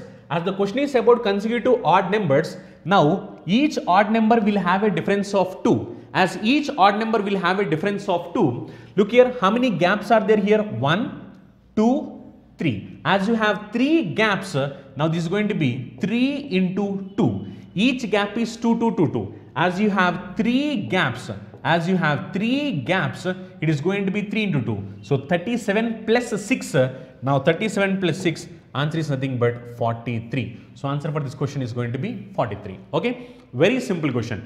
And truly speaking, even this explanation is also not required.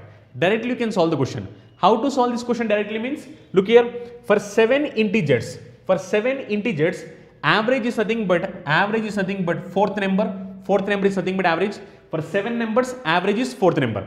Similarly, for 13 numbers, average is nothing but seventh number. For 4 and 7, difference is nothing but 3. Yes or no? But the question is about odd numbers. As the question is about odd numbers, now this is going to be, actually you will have 3 gaps. As the question is about odd numbers, it is going to be 3 into 2. Why? Because each and every odd number will have difference of 2. So this average is nothing but, for 7 consecutive numbers, average is how much? 7 consecutive numbers, average is 13. If this number is 13, now this number should be 13 plus 6, which is nothing but, this number is how much? 37. This number is 37. If this number is 37, now this number is going to be 37 plus 6, which is 43. Okay. So directly I can solve this. Even this representation is also not required. Without representing, directly you can mark the answer. Okay. But what you need to do is like, understanding the question is really important. Once if you are able to understand the question clearly, then what happens is, even the question is in a different format, you can mark these answers very easily. Okay, let us look at the next question. And what all you guys need to do is like, you need to practice a lot. If you are going to practice more and more, what happens is, you can mark the steps directly, or you can get the answer directly without doing all this calculation. What I am trying to do is like, as I am explaining you, I am showing all of this in detail. But while you are writing examination point of view, once if you know the concept and once if you have practiced more, then it's all about number of gaps.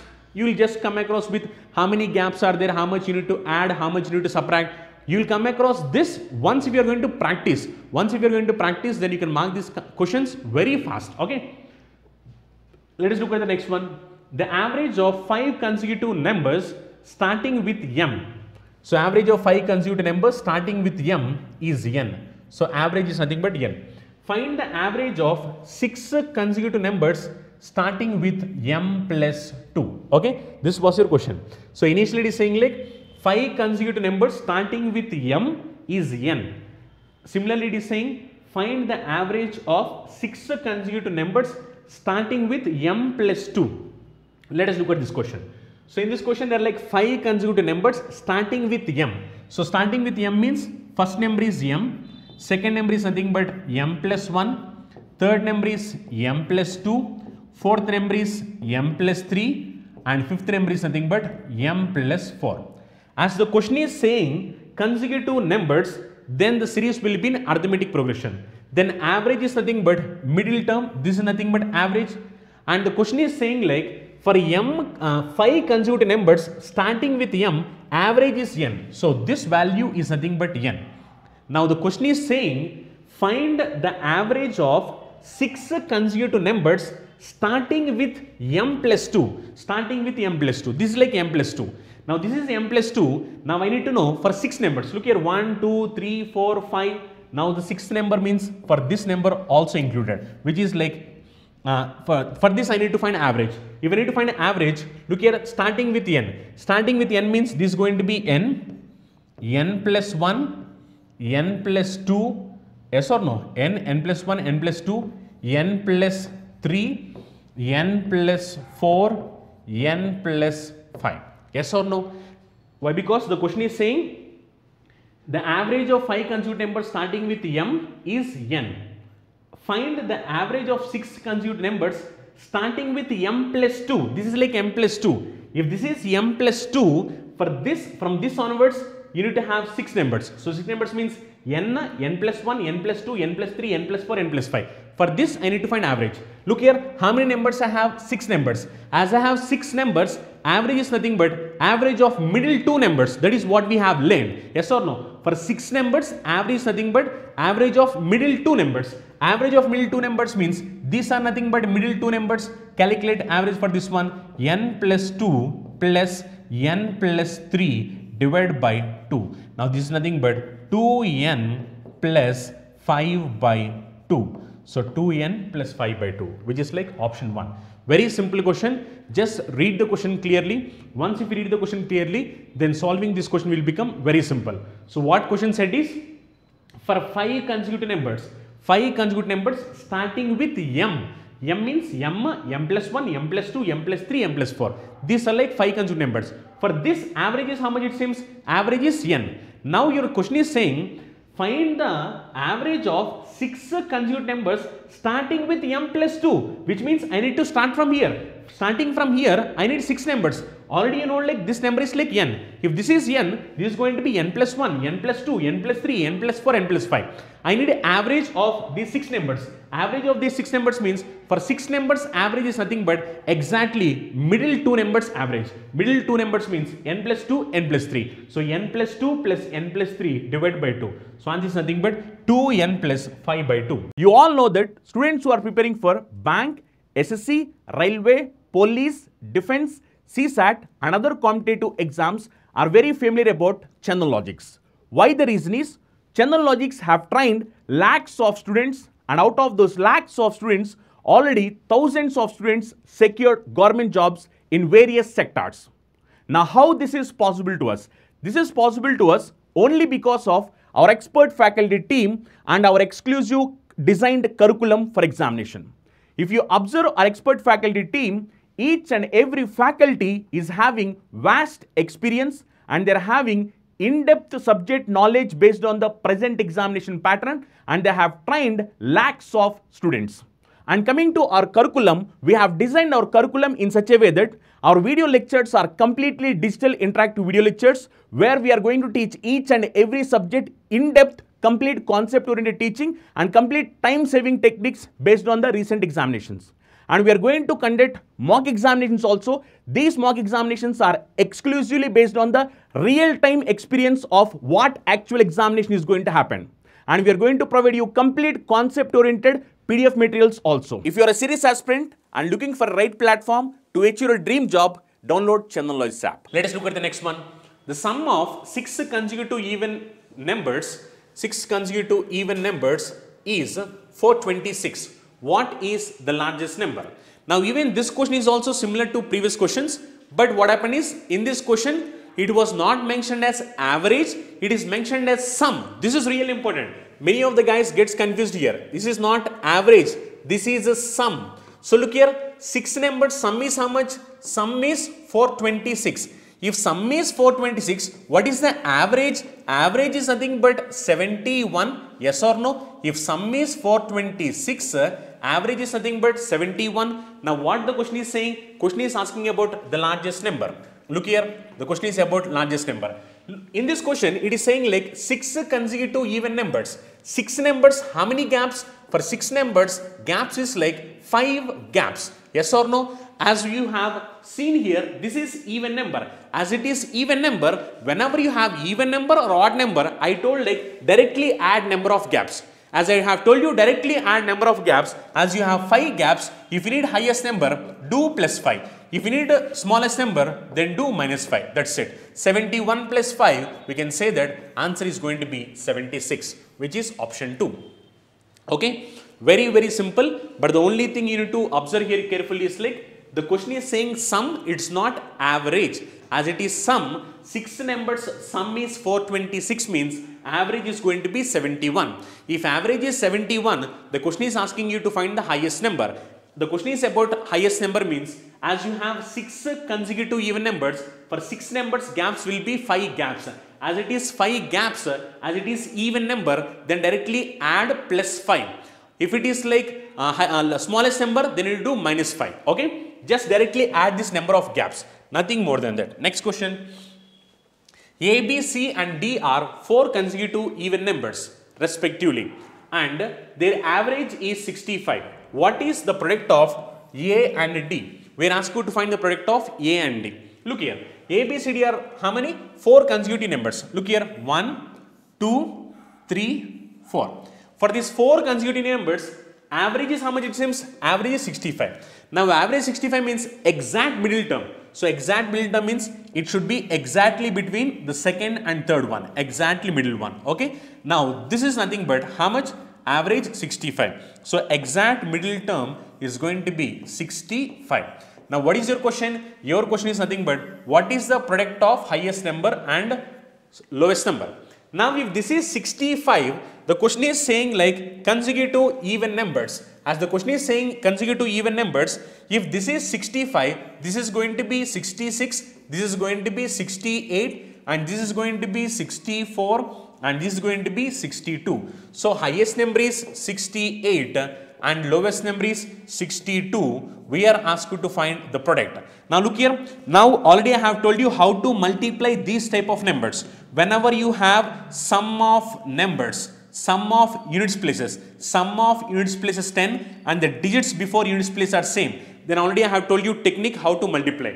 6 and next number is what? 7. 6 7 times is 42. Next last digits, this is 8, this is 2. 8 into 2 is how much? 16. So answer is like 4216. Okay.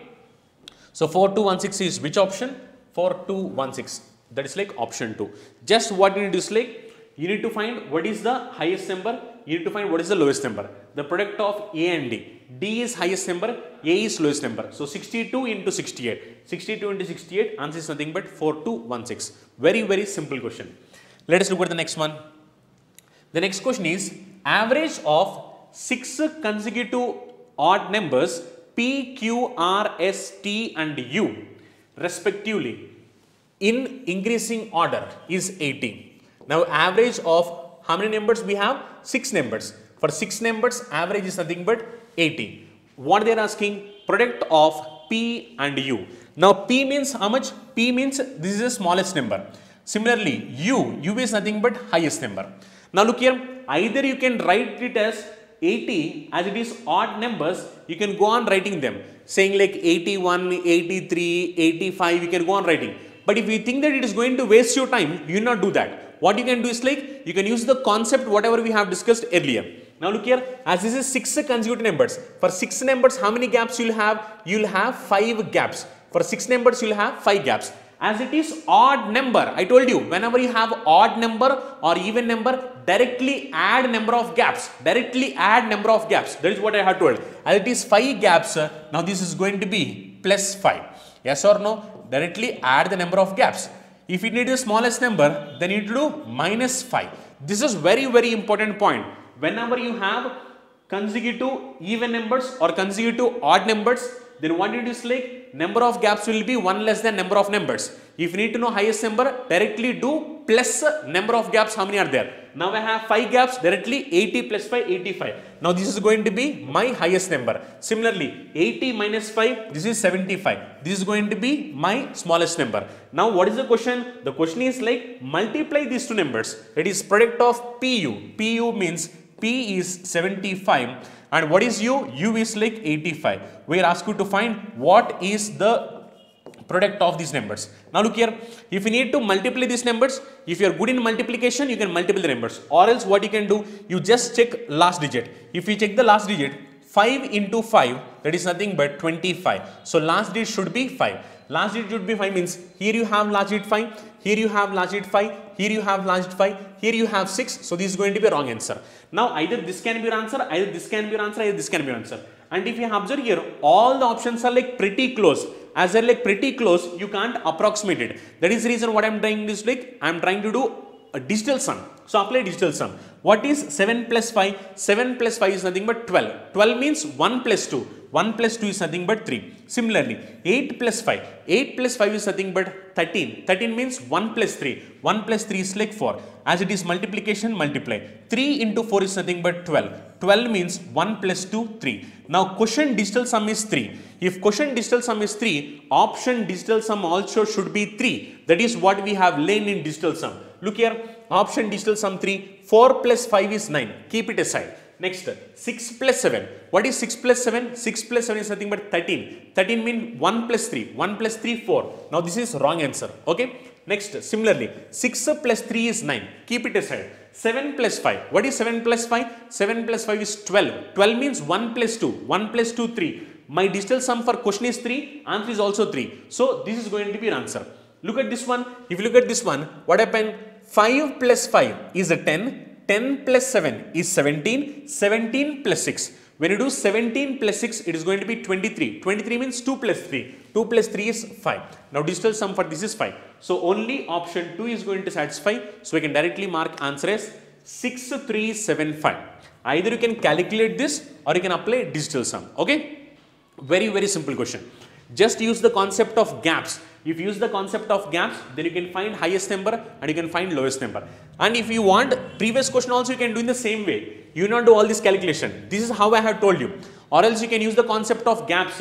Now what is average? Average is 65. Yes or no? If average is 65, how many numbers are there? 4 numbers are there. 4 numbers means how many gaps you will have? You will have 3 gaps. Yes or no? Now the question is about even numbers. I told you, if you have even numbers or odd numbers, directly add number of gaps. That is what I have told you. As you have 3 gaps, if you need to find highest number, then plus 3. If you need to find lowest number, then minus 3. That's it. So 65 plus 3, highest number is 68. Lowest number, 65 minus 3, it is nothing but 62. Look here, lowest number is 62 and highest number is 68. So same as whatever we have calculated earlier. So, if you don't want to do all this calculation and if you want to use the concept of gaps, then what you need to do, just, you know that average is nothing but 65. As you have 4 numbers, number of gaps will be 3 gaps, and as it is even numbered or odd number, what I told you is like directly add the number of gaps to get the highest number or subtract the number of gaps to get the lowest number. Okay? Let us look at the next one. Next question is, the sum of 7 consecutive numbers is 567. What will be the sum of next set of 7 consecutive numbers? Now look here, even this pattern of questions also comes in examination. These are like very simple. I will explain you first in a normal way and then I will explain you to solve the same question in a smart way. Look here, sum of 7 consecutive numbers is how much? 567. What they are asking, what will be the sum of next set of 7 consecutive numbers? Let us calculate. Now if you look here, 567 is nothing but sum of 7 consecutive numbers. If sum is 567, what is average? Average is nothing but 81. Average is nothing but 81. Yes or no? Now as the question is saying, how many numbers are there? 7 numbers are there. Observe here carefully. 7 numbers. 1, 2, 3, 4, 5, 6, 7. Yes or no? 7 numbers. For these 7 numbers, what is the average? Average is nothing but 81. Now what they are asking is next 7 numbers. Next 7 numbers means these are like next 7 numbers 1, 2, 3, 4, 5, 6, 7. For these next 7 numbers, what is the sum? This was the question. Yes or no? If I need to calculate this, look here, if I need to calculate this, observe here. If this is 81, the question is like 7 consecutive numbers. As the question is 7 consecutive numbers, if this is 81, it is going to be 82, this is 83, this is 84, this is 85, this is 86, this is 87, this is 88, this is 89, this is 90 and this is 91. As they are asking you to find the sum, you can add all these numbers. That is 85 plus 86 plus 87 plus 88 plus 89 plus 90 plus 91. If you add all these numbers, you will get the answer. Or else you can calculate them in this way also. For all these numbers, average is how much? Average is 88. As average is 88, if you need to calculate the sum, sum is nothing but 88 into number of numbers are how many? Number of numbers are 7. So multiply it with sum. 7. Why? Because average is 88. Number of numbers are 7. So directly multiply it with 7. What happened? 80 into 7 is 560. So 560 plus 56. So 560 plus 56, it is nothing but 616. So we can say that answer for this question is nothing but 616, which is like option 4. Okay, very simple question. But examination point of view, you can't do all this calculation. Why? Because if you're going to do all this calculation, then what happened is you will be end up with lot of time waste. Yes or no? So this is reason how to solve this question in a smart way. Look here, observe here carefully.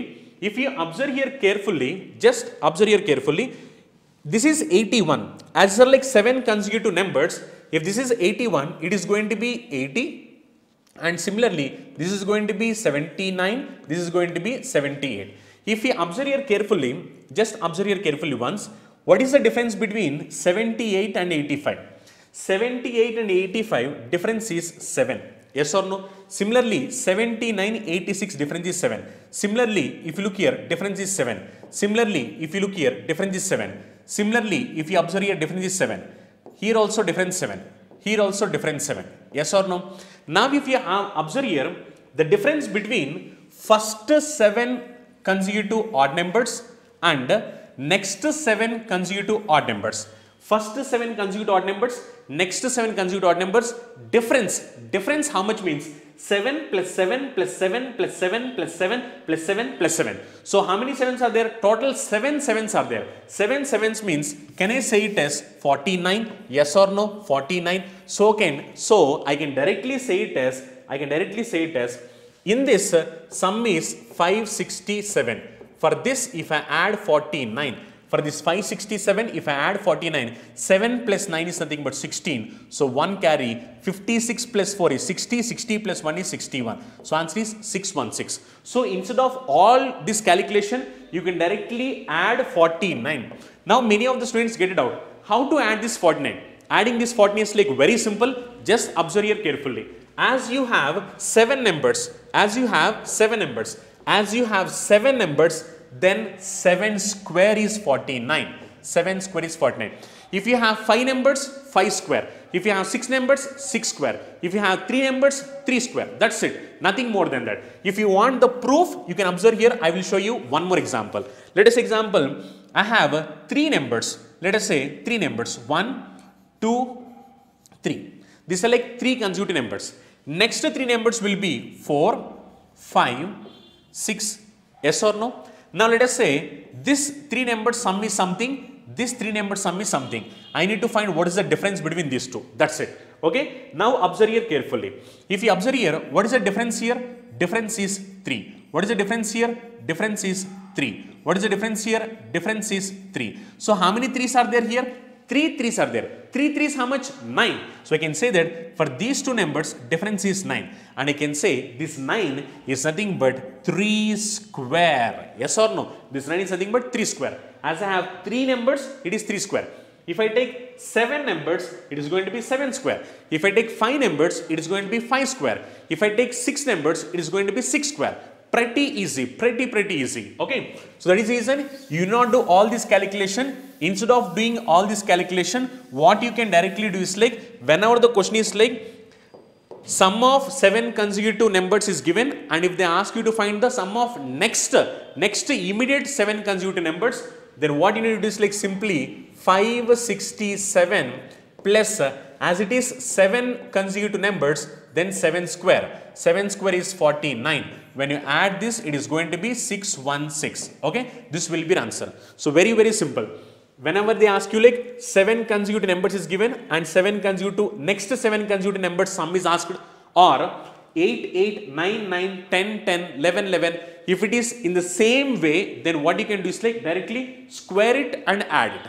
Okay, if this is 567, next 7 consecutive numbers sum will be plus 49 extra. So 567 plus 49, answer is going to be 616. Let us say one more example. If I say the question in this way, the sum of 6 consecutive numbers, is 531. Sum of 6 consecutive numbers is 531. What is the sum of sum of 6 consecutive numbers is 531. What is the sum of next 6 consecutive numbers? Then simply what you will do? Square of this number. Square of this number is 36. Directly add it. So 531 plus 36. Answer is nothing but 567. That's it. You will not do anything more than that. Very simple and easy question. Okay. Let us example if the question is in this way. Sum of 8 consecutive numbers. Sum of 8 consecutive numbers is 720. Sum of 8 consecutive numbers is 720. What is the sum of next 8 consecutive numbers? What is the sum of next 8 consecutive numbers means, as it is 8, you need to do 8 square. 8 square is how much? 64. So answer is nothing but 784. So whenever you have questions in this way, you can directly square it. If you directly square it, then you are going to get the answer much faster. Don't do all the calculation. Okay. Let us look at the next one. Next question is the sum of 5 consecutive odd numbers. Look here. This is very important. Now in this it is odd numbers. In the previous question it is just consecutive numbers. Now this is odd numbers. Sum of 5 consecutive odd numbers is 575. What will be the sum of next set of 5 consecutive odd numbers? Now this is really important. Now just you need to remember one point, observe here carefully. In the previous question, those are like sum of consecutive numbers. Now in this question, sum of consecutive odd numbers. Whenever the question is like sum of consecutive odd numbers or sum of consecutive even numbers, observe here carefully. Let us example, first 5 consecutive odd numbers. First 5 consecutive odd numbers are like 1, 3, 5, 7, 9. These are like first 5 consecutive odd numbers. Next 5 consecutive odd numbers. Next 5 consecutive odd numbers are like 11, 13, 15, 17, 19. Yes or no? Next 5 consecutive odd numbers is nothing but 21, 23, 25, 27, 29. Yes or no? So if you go on writing, you will come to know. If you observe here carefully, what is difference between 1, 11? Difference between 1, 11 is 10. 3, 13, difference is 10. 5, 15, difference is 10. 7, 17, difference is 10. 9, 19, difference is 10. Similarly, 11, 21, difference is 10. 13, 23, difference is 10. 15, 25, difference is 10. 17, 27, difference is 10. 19, 29, difference is 10. So if you observe here carefully, look here once. These are first 5 consecutive odd numbers. These are next 5 consecutive odd numbers. If you observe the difference between these two, look here, what is the difference? This is 10, this is 10, this is 10, this is 10, this is 10. So 10 plus 10 plus 10 plus 10. How many tens are there? 5 tens are there. So 5 tens means it is going to be 50. Yes or no? Similarly, difference between these 5 consecutive odd numbers and next set of 5 consecutive odd numbers is also 50. Yes or no? Is also 50. Why? Because 10 plus 10 plus 10 plus 10 plus 10. It's 50. So what we can simply say is like the difference between first 5 consecutive odd numbers and next 5 consecutive odd numbers, difference is 50. Similarly, the difference between first 5 consecutive odd numbers, I will say one more time. Difference between first 5 consecutive odd numbers and next 5 consecutive odd numbers is always 50. Yes or no? Now, sometimes what happens is, if I ask you a question, what is the difference between first 6 consecutive odd numbers and next 6 consecutive odd numbers? Then what many of the guys will say is like, they will say it as 60, which is wrong answer. Yes, it's not 60. For this, sum of first 5 consecutive odd numbers and the sum of next 5 consecutive odd numbers, difference is 50. But if I ask for 6 numbers, it is not 60. I will say you the actual concept, then you will come to know what is going to happen. Okay, I will say the concept, observe it carefully. Now already in the previous example I have told you, if I take first 5 numbers means 1, 2, 3, 4, 5. Next 5 numbers 6, 7, 8, 9, 10. If you observe here, difference is how much? 5, 5, 5, 5, 5. Difference is 5, 5, 5. So how many such 5s are there? How many such 5s are there means 5 5s, which is 25. Which means difference between first 5 numbers and next 5 numbers is nothing but 25. Yes or no? 25. Now what I have told, whenever you have questions in this way, if they ask you first 5 numbers sum, first 5 numbers sum is 235. What is the sum of next 5 numbers? What is the sum of next 5 numbers means? I told you to do square. So 5 means 5 square. 5 square is nothing but 25. So I can say answer is 260. When the question is like sum of 5 consecutive numbers, but in this question it is 5 consecutive odd numbers. Whenever it is odd numbers or even numbers, you need to remember one point, that is for every odd number you will have a difference of 2, 2, 2. Yes or no? 1, 3, difference is 2. 3, 5, difference is 2. 5, 7, difference is 2. 7, 9, difference is 2. As you are going to have a difference of 2, 2, 2, 2, then what you need to do is like, you need to double it, double. You need to double means what? Now look here, as this is 5 consecutive numbers, 5 square is 25. But this is odd number. As this is odd number, you need to double it, double. So double is nothing but 25 into 2, 50. So what you can do is like now, instead of calculating the whole sum, you will directly add 50 for this. If you add directly 50, now this is going to be 575 plus 50. So 575 plus 50, it is going to be 625. So answer for this question is going to be 625. Very simple. Whenever you have question in this way, you not calculate all the question. If you calculate all the question, it will consume us a lot of time. So instead of calculating all the question, whatever the concept we have used earlier, the same concept we are going to use. Okay, same concept. Previous one is like sum of consecutive numbers. Then what I have done, directly I have taken square and I have added it. But in this question it is like sum of 5 consecutive odd numbers, and they are asking you to find next set of 5 consecutive odd numbers. Then what you need to do, simply, as it is odd numbers, for one odd number and the other odd number you will have a difference of 2. Similarly, if it is even number also, you will have a difference of 2. That is the reason you need to square it and you need to double. So that is the reason 5 square is 25, and 25 double is like 50. So that is the reason 575 plus 50, answer is nothing but 625. Okay, so this is how you can solve whenever you have questions in this way. You not do all this calculation. If you need to do it in a normal way, how do you calculate in a normal way? If you need to do it in a normal way, sum is 575. If sum is 575, what is average?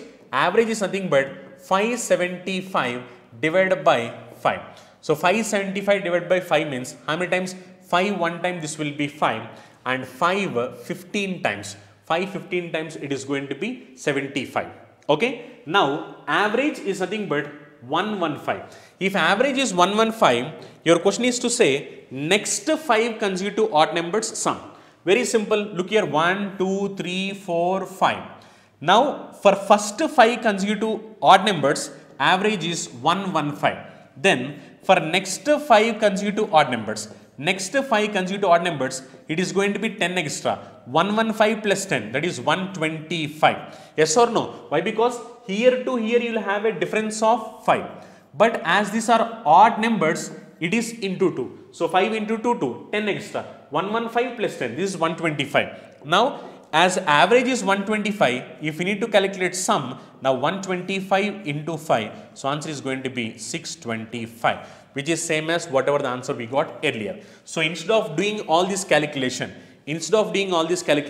simply what you need to do is like, whenever you have questions in this way, that is like odd numbers or even numbers, and then they are asking you to calculate, then what you need is like, simply you need to square it and they need to double it. As you have 5 consecutive odd numbers, then what you will do, 5 square is 25, and as it is odd number, you need to double it. 25 double is 50. Directly added 575 plus 50, answer will be 625. So let us example if the question is in this way. Let us look at one more question. Let us example the sum of 6 consecutive even numbers. Sum of 6 consecutive even numbers. Sum of 6 consecutive even numbers is 720. Sum of 6 consecutive numbers is 720. What is the sum of next 6 consecutive even numbers? If I ask you what is the answer for this question, simply what you need to do, 6 consecutive even number sum is 720, and if I ask you to find what is the sum of next 6 consecutive even numbers, then 6 square. What is 6 square? 6 square is 36, and you need to double it. 36 double is nothing but 72. Directly add it. When you add it, so answer is nothing but 792. This is going to be an answer. Okay. Very simple. Whenever you have questions in this way, directly square it and double it. So 6 square is 36 and 36 double is 72. So directly add 72. 720 plus 72, answer is nothing but 792. Let us look at the next one. Next question, sum of 6 consecutive multiples of 4 is 300. Sum of 6 consecutive multiples of 4 is 300. Then find the sum of next 6 consecutive multiples of 4. Now look here, these are like not even numbers or odd numbers, it is multiples of 4 it seems. The concept is going to be the same, so stick to the concept. Now initially I have said you examples regarding consecutive numbers. Next I have told you consecutive odd numbers or consecutive even numbers. Now this is like consecutive numbers but multiples of 4 it seems. Okay, you not worry about that, no worries. Now what is saying? 6 consecutive multiples of 4, sum is how much? Sum is 300. What they are asking? What they are asking means next 6 consecutive numbers. Next 6 consecutive numbers which are multiples of 4. Next 6 consecutive numbers which are multiples of 4. What I have told you? As it is 6 numbers, square it 6 square. What is 6 square? 6 square is nothing but 36. And they have told you one more thing, that is multiple of 4 also. As I have told you multiple of 4, multiply this with 4. So 36 into 4. Now it is nothing but 144. Now add it. If you add 144 directly, so answer is nothing but 444. Which is like which option? That is option 4. Very simple. In the previous question, it is like even number, odd number. That is the reason I am squaring it and I am doubling it. Double the meaning is like multiplying it with 2. Why? Because in the previous it is odd number, even number. For one odd number, another odd number, you will have a difference of 2. For one even number and another even number, you will have a difference of 2. That is the reason multiplying with 2. But in this, it is like multiple of 4. As it is multiple of 4, just multiplied with 4. Now, how you got this 144? 144 is nothing but 6 square into 4. Okay. Now, as it is 6 consecutive numbers, 6 square. And it should be a multiple of 4, so multiplied with 4. 6 square into 4, that is 144. If previous 6 number sum is 300, next 6 number sum will be 300 plus 144. Answer is nothing but 444. Very beautiful concept. So whenever you have you come across these type of questions, you not do anything, just follow the concept whatever I have told you. If it is consecutive numbers, just square it and add it. If it is consecutive even numbers or consecutive odd numbers, just square it and double it and add it. And if it is like question in this way, it is like 6 consecutive numbers, and if it is a multiple of 4 or multiple of 3 or multiple of 7, whatever it may be, as it is 6 consecutive numbers, 6 square, you will calculate it. If they say you multiple of 4, multiply it with 4. If they say you multiple of 3, multiply it with 3. If they say you multiple of 7, multiply it with 7 and then add it. Then you are going to get the answer. Okay. Let us look at the next one. The sum of 8 consecutive even numbers of set A is 360. What is the sum of different set of 5 consecutive even numbers whose lowest number is 20 less than average of set A? Now this is also good question. Reading and understanding the question is really important. Okay. Once if you are going to read the question and understand the question, whatever the question it may be, you are going to get the solution. So understanding the question is really important whenever you are appearing for competitive examinations. Okay. It is said that sum of 8 consecutive even numbers of set A is 360. Look here, for 8 numbers sum is how much? Sum is 360. If sum is 360, then average, what is average? Average is nothing but 360 by 8. Now 8 40 times, it is going to be 320. Then you are left with how much for? You are left with 40 more. 8 5 times is going to be 40, which means 360 gets cancelled here. How many times? 45 times. Okay. Which means average of 8 consecutive even numbers is 45. Now what they are saying, what is the sum of a different set of 5 consecutive numbers whose lowest number is 20 less than the average of set A. Now look here, set A average is how much? Set A average is how much? 45. If set A average is 45, it is saying that what is the sum of different set of 5 consecutive numbers whose lowest number is 20 less than the average of set A. Let us example, we have next set, that is like next set of 5 numbers. Next set of 5 numbers, it is said that in this lowest number is 20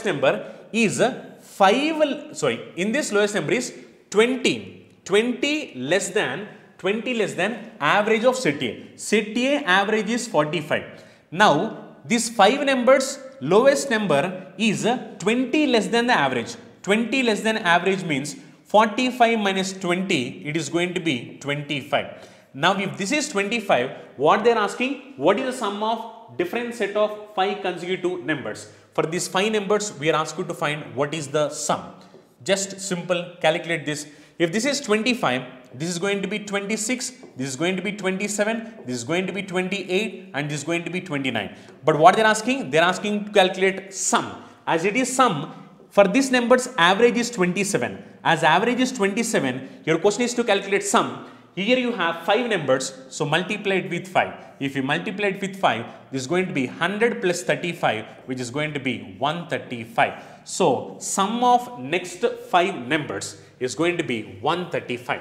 Very, very simple question, but reading and understanding the question is really important. I am going to explain it one more time. Just observe here carefully. What question is said is like, there are like 8 numbers. For these 8 numbers of set A, sum is 360. If sum is 360, average is going to be 45.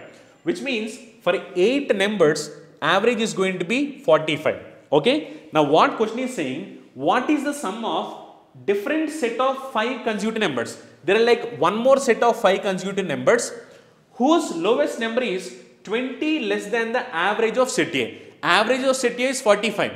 Now for these 5 numbers, lowest number is going to be 20 less than this number, average of set A. Average of set A is 45, 20 less means 45 minus 20, this is going to be 25. If this is going to be 25, what question is saying? What is the sum of these 5 numbers? Sum of these 5 numbers means, for these numbers, average is 27. Average is 27 means, sum means 27 into 5, answer is 135. Okay, next question. The sum of average of first set of 9 consecutive even numbers and second set of 11 consecutive odd numbers is 107. If the smallest even number is 34, find the largest odd number. We are asked to find what is the largest odd number. In this question, it was mentioned there are 2 sets. First set is nothing but set of 9 consecutive even numbers, and second set is nothing but set of 11 consecutive odd numbers. For both of these, average is nothing but 107.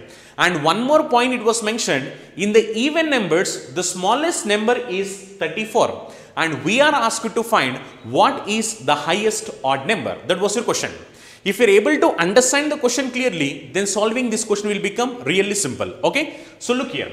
So first we have 9 set of consecutive even numbers. Yes or no? 9 set of consecutive even numbers. For this, and we have 11 consecutive odd numbers. 11 consecutive odd numbers. For both of these combined together, average is nothing but 107. Yes or no? And we have one more point saying that the smallest even number is 34. If you observe here, how many even numbers we have? We have 9 consecutive even numbers. For 9 consecutive even numbers, how many gaps we'll have? For 9 numbers, you're going to have 8 gaps. Yes or no? This is what we have learned. For 9 numbers, you'll have 8 gaps. Now, in this, smallest number is how much? Smallest number is 34. If smallest number is 34, can I say what is the average of these 9 numbers? Average of these 9 numbers is nothing but, as it is 8 gaps, As it is 8 gaps, I already told you, whenever you have consecutive even numbers or consecutive odd numbers, if you need to find the highest number, then add the number of gaps value. If you need to find the smallest number, subtract the number of gaps value. That is what I have told. As you have 8 gaps, directly add 8. Why? Because it's even number. So 34 plus 8, it is nothing but 42, which means 9 consecutive even numbers average is nothing but how much? 9 consecutive even numbers average is 42. Plus, what is the average of these 11 consecutive odd numbers? We does not know. Let us assume it as x. Both of them combined together, average is nothing but 107. From this, can I say what is the value of x? Value of x is nothing but 107 minus 42, that is nothing but 65, which means average of 11 consecutive odd numbers, average of 11 consecutive odd numbers is 65. Now what is your question? Your question is to find what is the highest number. Very simple. For this 11 consecutive odd numbers, average is nothing but 65. If average is 65, we are asked to find highest number. What is the highest number? If you observe the question clearly, for 11 numbers, how many gaps you will have? For 11 numbers, you are going to have 10 gaps. Yes or no? For 11 numbers, you are going to have 10 gaps. As it is odd number, if you need to find highest number, then what you need to do? You need to directly add number of gaps. That is what I have told you. As average is 65 and number of gaps is 10, directly add number of gaps. Number of gaps is 10, so directly add 10. 65 plus 10, we can say that answer is going to be 75. So answer for this question is 75. Very, very simple question. But if you are able to understand the question, then it's like simple. If you are unable to understand the question, then even this question is going to look complicated. Okay? I will explain you one more time. Just observe here carefully. We have 9 numbers. For 9 consecutive even numbers, number of gaps will be 8 gaps. If smallest number is 34, average is going to be 34 plus 8. Why? Because 8 gaps and it is even number. So directly add plus 8. You will come to know what is average. Average is 42. Which means for these 9 consecutive numbers, average is 42. 42 plus average of 11 consecutive odd numbers is equal to 107. From this, average of 11 consecutive odd numbers is 65. If average is 65, we need to find highest number. For 11 numbers, number of gaps will be 10 gaps. As it is odd numbers, directly add 10 to get the highest number. 65 plus 10, answer is going to be 75. Okay, let us discuss the next pattern of questions. Before discussing the next pattern of questions, first I will explain you the concept and then followed by questions. So observe here carefully. Okay. Let us example, there are 4 persons A, B, C and D. Now each of them have some apples. Let us say A have 7 apples with him, B have 3 apples with him and C have 4 apples with him and D have 6 apples with him. Now if I ask you what is the average of all these persons, when I ask you what is the average of all these persons, sum of apples is nothing but 7 plus 3 plus 4 plus 6. That is nothing but 20. And number of persons is nothing but 4. Now we can say that average is nothing but 5. Yes or no?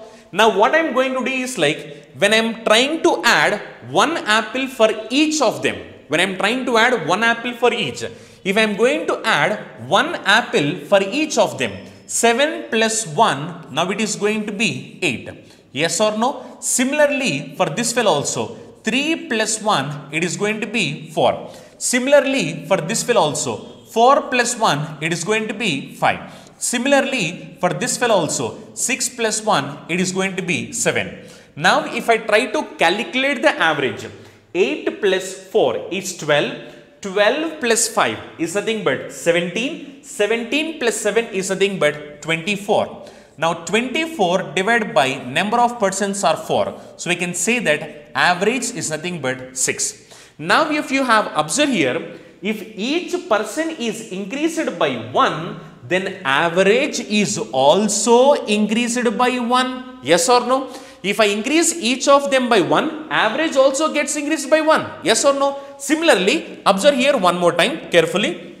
Let us example, now instead of adding, what I am going to do is like, I am going to multiply the number of apples. Now what I am going to do is like, I am going to multiply each of their apples for 2 times. Now what happened, if I multiply each of them by 2 times, 7 2 times it is going to be 14. Similarly 3 2 times it is going to be 6, 4 2 times it is going to be 8, 6 2 times it is going to be 12. Which means what I am trying to do is, I am multiplying the number of apples for 2 times. For each of them I am multiplying it for 2 times. When I multiply it for 2 times and when I try to calculate the average, look here, 14 plus 6 is nothing but 20. 20 plus 20 is nothing but 40. So 40 divided by 4. 40 divided by 4 is nothing but 10. Which means initial average is 5 and now the average is 10.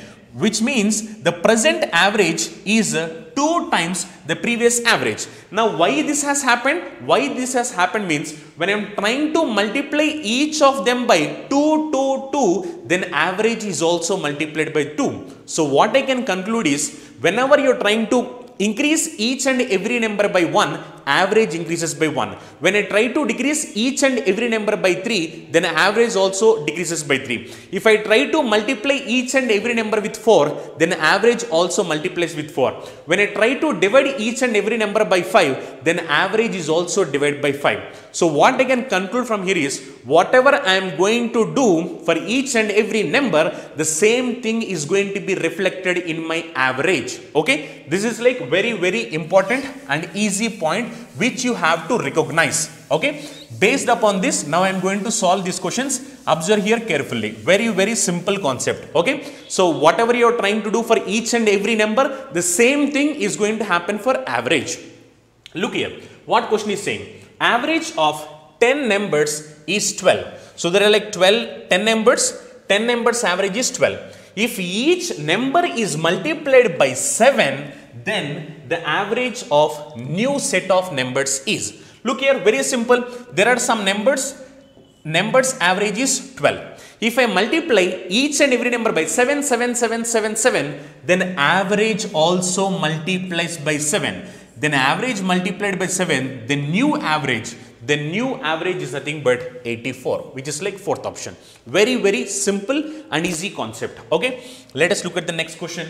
What next question is saying? 4 years ago, the average age of A, B, C, D was 45 years.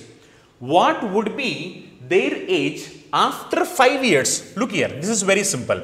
Initially, it is saying like 4 years ago. 4 years ago, average age of A, B, C, D is how much? 45 years. Now what they are asking, what would be their age after 5 years? After 5 years, what is their average age? That was your question, after 5 years. Yes or no? If you observe here, 4 years back, average is 45. Now, from 4 years back to after 5 years, difference is how much? Difference is 9. Why? Because this is 4 years back. From 4 years back to, I need to come to present. Again from present to, I need to go 5 years front. So 4 plus 5, total I have 9 years. Which means A is increased by 9 years, B is increased by 9 years, C is increased by 9 years, D is increased by 9 years. If each and every person age is increased by 9 years, then average also increases by 9 years. So 45 plus 9, we can say that average after 5 years is nothing but 54 years. Very simple and easy question. Each and every person increased by 9 years, 9 years, 9 years. Then average also increases by 9 years. That's it. Okay. Let us look at the next question. What is the next one? The average of 9z numbers is 12z. If 4z minus 2 is subtracted from each, then the new average is. So what it is saying? 9z numbers average is how much? 12z is the average. Now what it is saying? For each number I am going to subtract 4z minus 2. For each number, if I am going to subtract 4z minus 2, average also gets subtracted by 4z minus 2.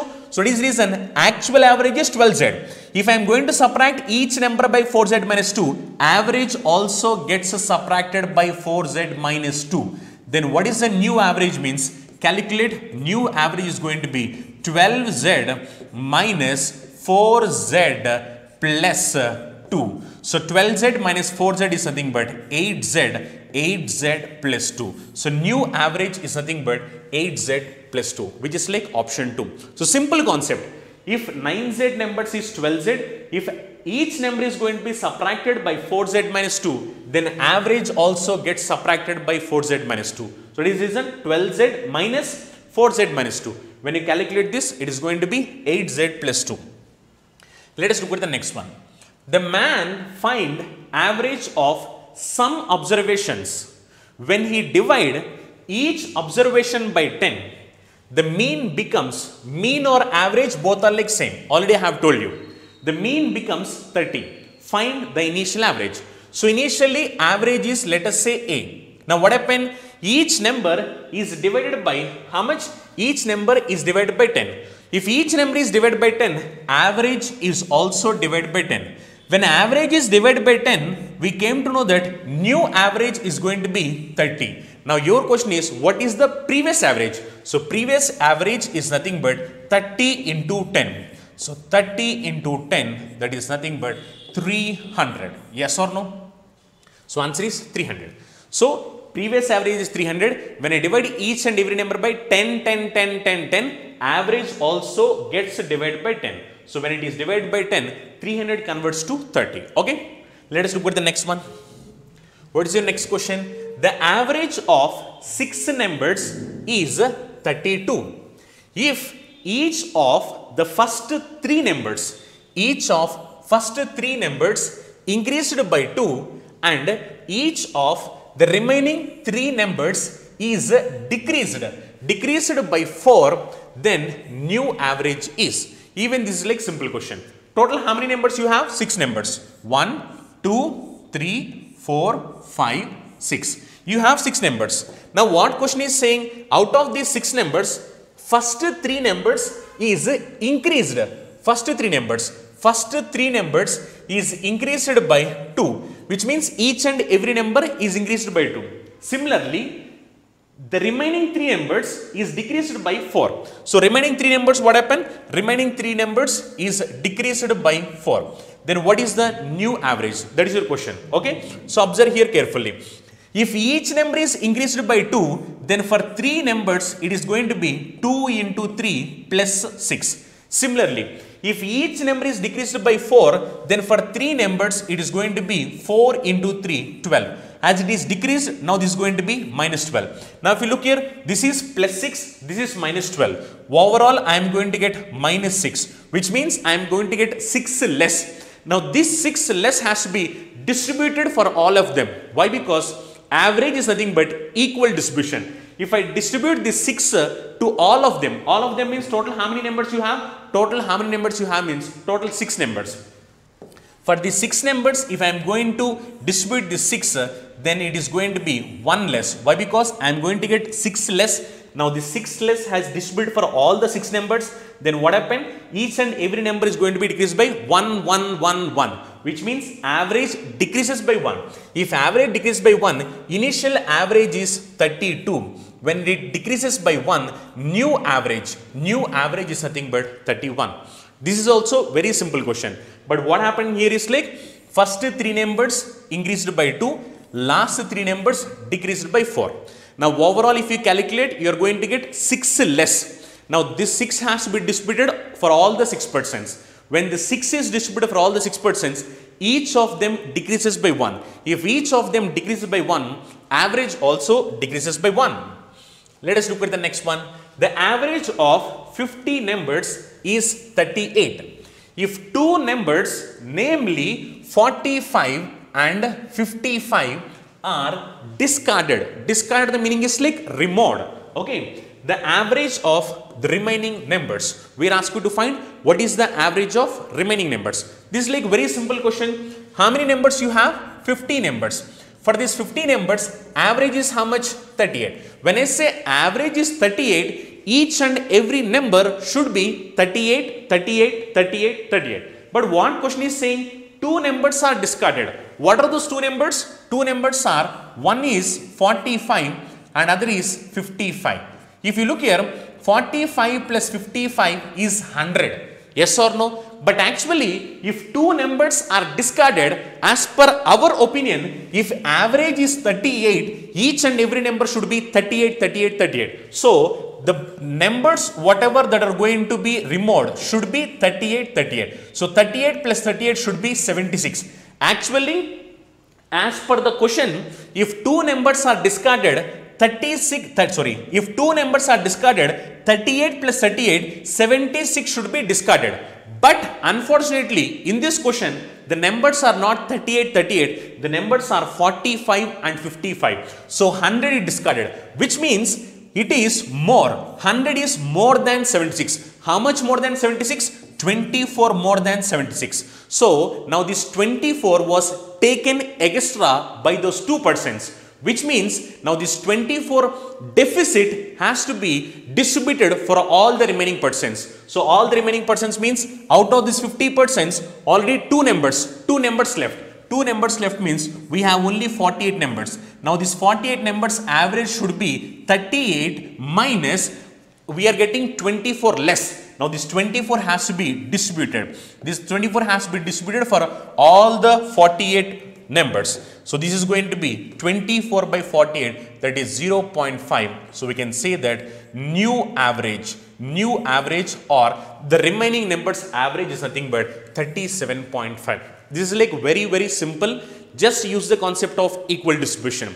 If we use the concept of equal distribution, here we have 50 numbers where average is 38. So each number should be 38, 38, 38, 38. But unfortunately, two numbers are discarded. Those numbers are 45 and 55. Truly speaking, if two numbers are leaving, as per our concept, those numbers should be 38, 38. But unfortunately, those numbers are not 38, 38. Those numbers are 45, 55, which is 45 plus 55, 100. But actually, as per the average, those two numbers should be 38 plus 38, 76. Now, actually, if two numbers are discarded, sum should be 76. But here, when two numbers are discarded, sum is 100, which is 24 more.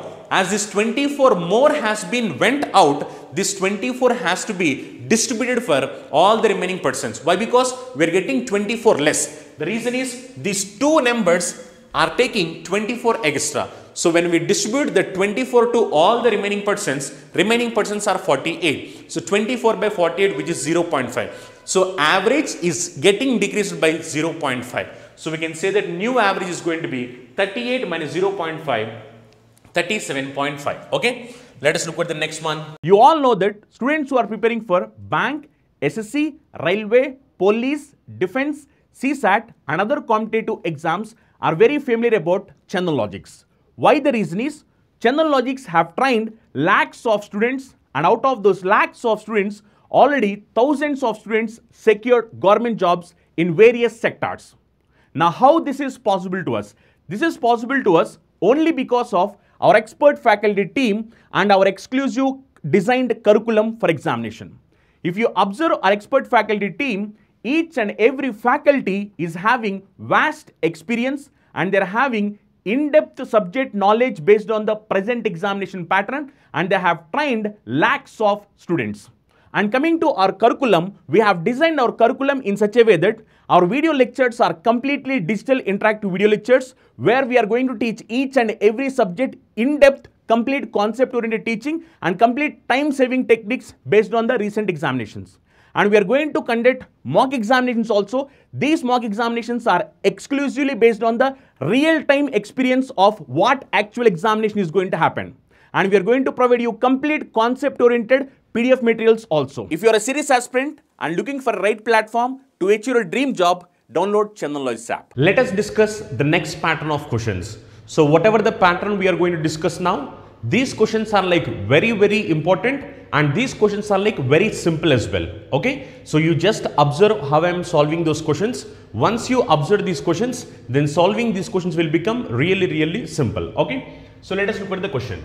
Average temperature for a week is noted as 32 degrees Celsius, but later it was realized that Monday temperature reading was taken as 30 degrees Celsius instead of 16 degrees Celsius.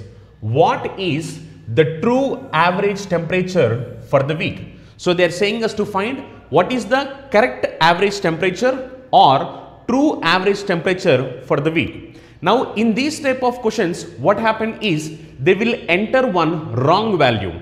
So due to that, average is going to change. Now we are supposed to correct that average. These are the questions that are going to come in this model. Okay, these questions are like very simple. Just observe here carefully. Now actually, what is the average given? Average for whole week is 32 degrees Celsius. Yes or no? But it is said that Monday temperature reading was taken as 30 degrees Celsius. Monday temperature was taken as 30 degrees Celsius instead of 16 degrees Celsius. Now what do we mean by that? Actually, according to this question, correct temperature for Monday is 16 degrees Celsius, but they have wrongly noted it as 30 degrees Celsius. Now the question is asking what is the correct average temperature for the week. Okay, very simple. Whenever you have questions in this way, you just take the difference. That's it. Nothing more than that. 30 and 16 difference is how much? Difference is 14. Now what you have to do is, after taking the difference, either you need to add it or you need to subtract it. That's it. Nothing more than that. But you'll have a doubt when to add and when to subtract. If you are going to add, when you will add means if the wrong value is lesser than the correct value, then you are going to add it.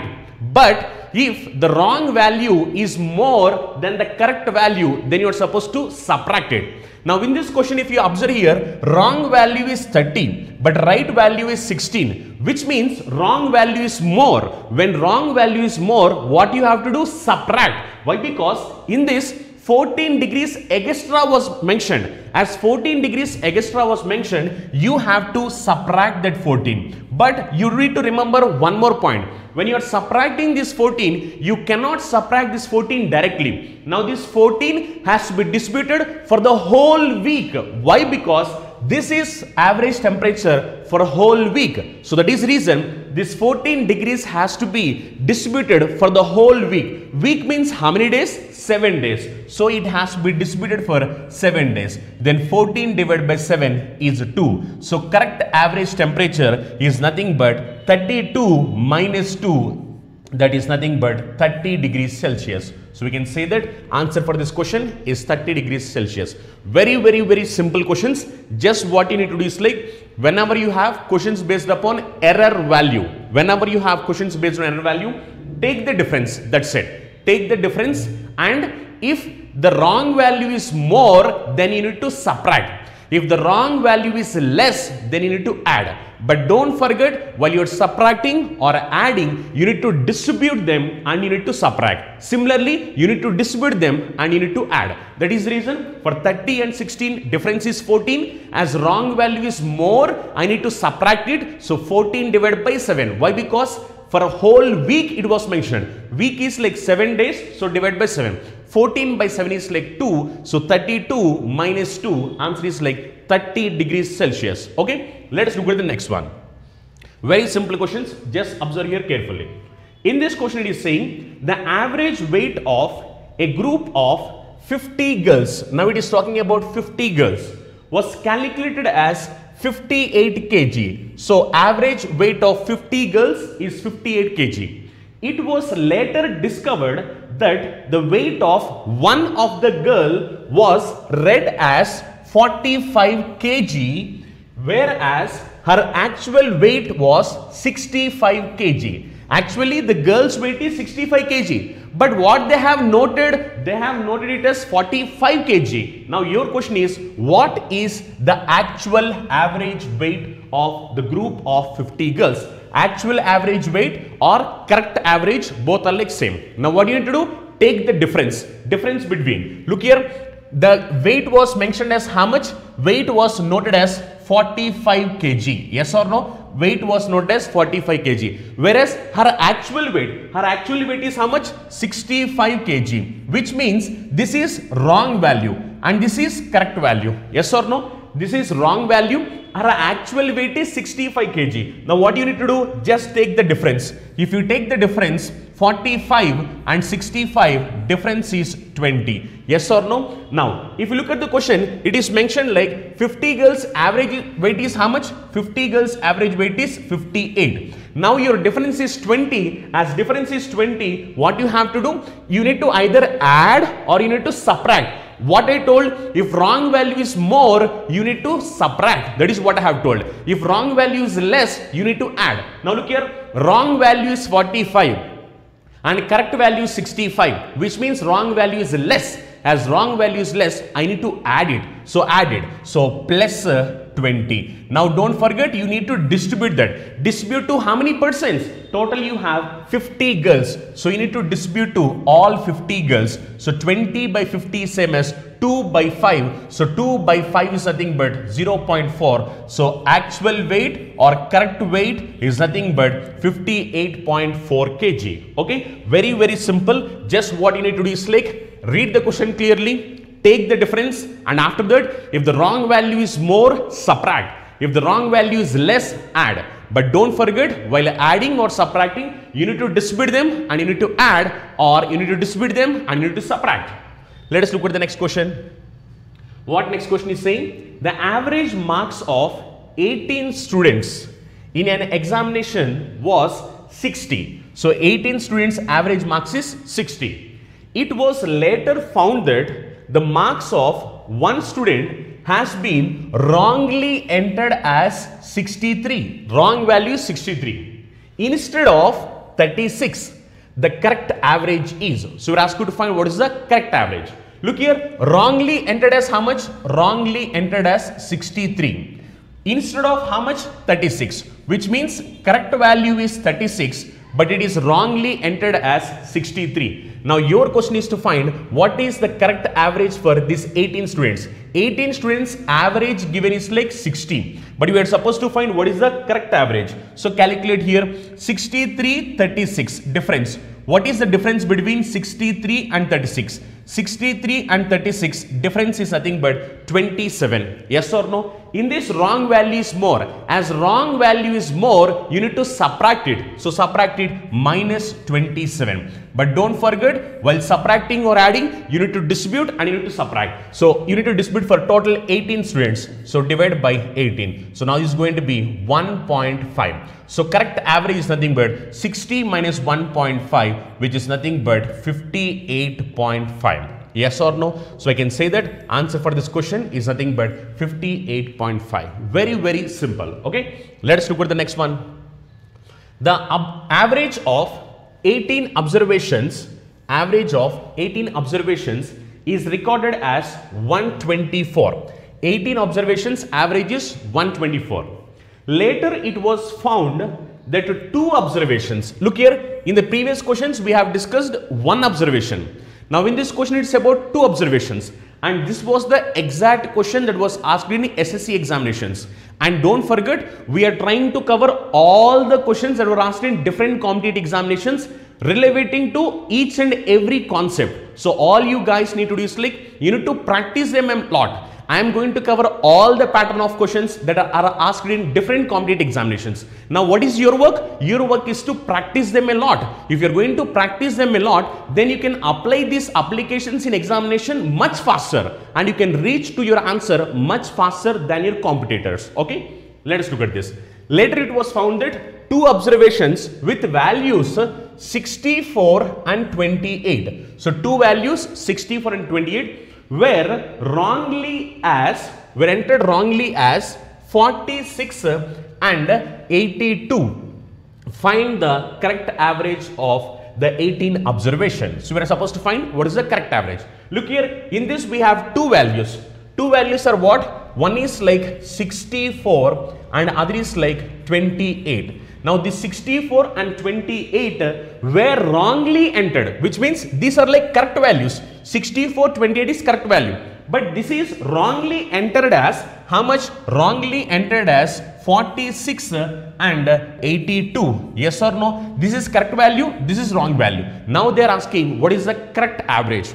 Very simple, just observe here carefully. If you observe here carefully, as you have two numbers, just add those numbers. If you add those numbers, now it will be again a single number, just same as our previous question. Now add it, 64 plus 28. What is 64 plus 28? This is nothing but 92. Yes or no? Similarly, if you add this, 46 plus 82 is nothing but 128. Now just take the difference. If you take the difference, this is going to be 92 and 100, it is going to be 8. 8 plus 28, it is nothing but 36. Which means difference between the numbers is 36. If difference is 36, what I told you, either you need to add or you need to subtract. Yes or no? Actual average is how much? Actual average is 124. As you got 36 as difference, write that 36. When to add, when to subtract, I have already told you. In this, if you observe here, this is right value, this is wrong value. As wrong value is more than right value, then you need to subtract it. So subtract it. So you're going to subtract. But don't forget, you need to distribute and you need to subtract. When you're distributing, total how many observations? Total 18 observations. So divide by 18. So 36 divided by 18, it is going to be 2 times.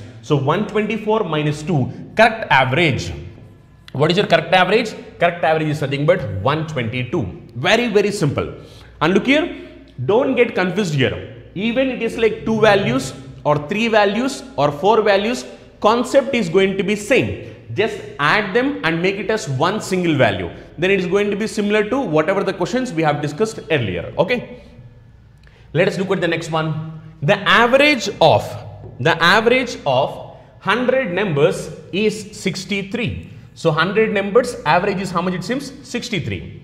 But it was found that two numbers 37, 76 are mistakenly calculated. So 37, 76 are mistakenly calculated as 73 and 67 respectively. Find his correct average if it was also found that, look here, this point is also important. If it was also found that total numbers are only 90. Look here. Now this question is little different when compared to the previous question. In this question, what they are saying is like, first boy calculated for 100 numbers. Out of these 100 numbers, what happened?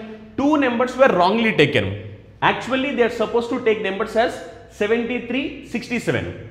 But what they have, look here once, what it is saying? But it was found that 2 numbers 37 and 76. Actual numbers are 37, 76. But mistakenly calculated as 73 and 67. And it is also saying that the numbers are not 100 numbers. We have only 90 numbers. What is the correct average? That is your question. Okay, let us look at that. So 2 numbers are what? One is 37 and other number is 76. Yes or no?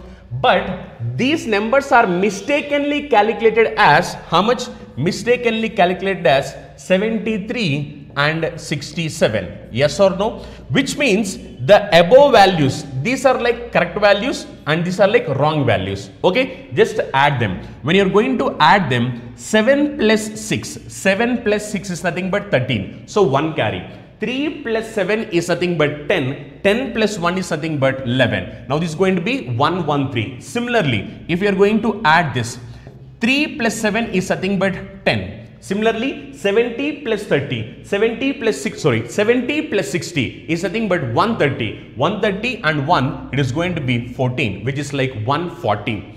Now if you observe here, this is like correct value and this is like wrong value.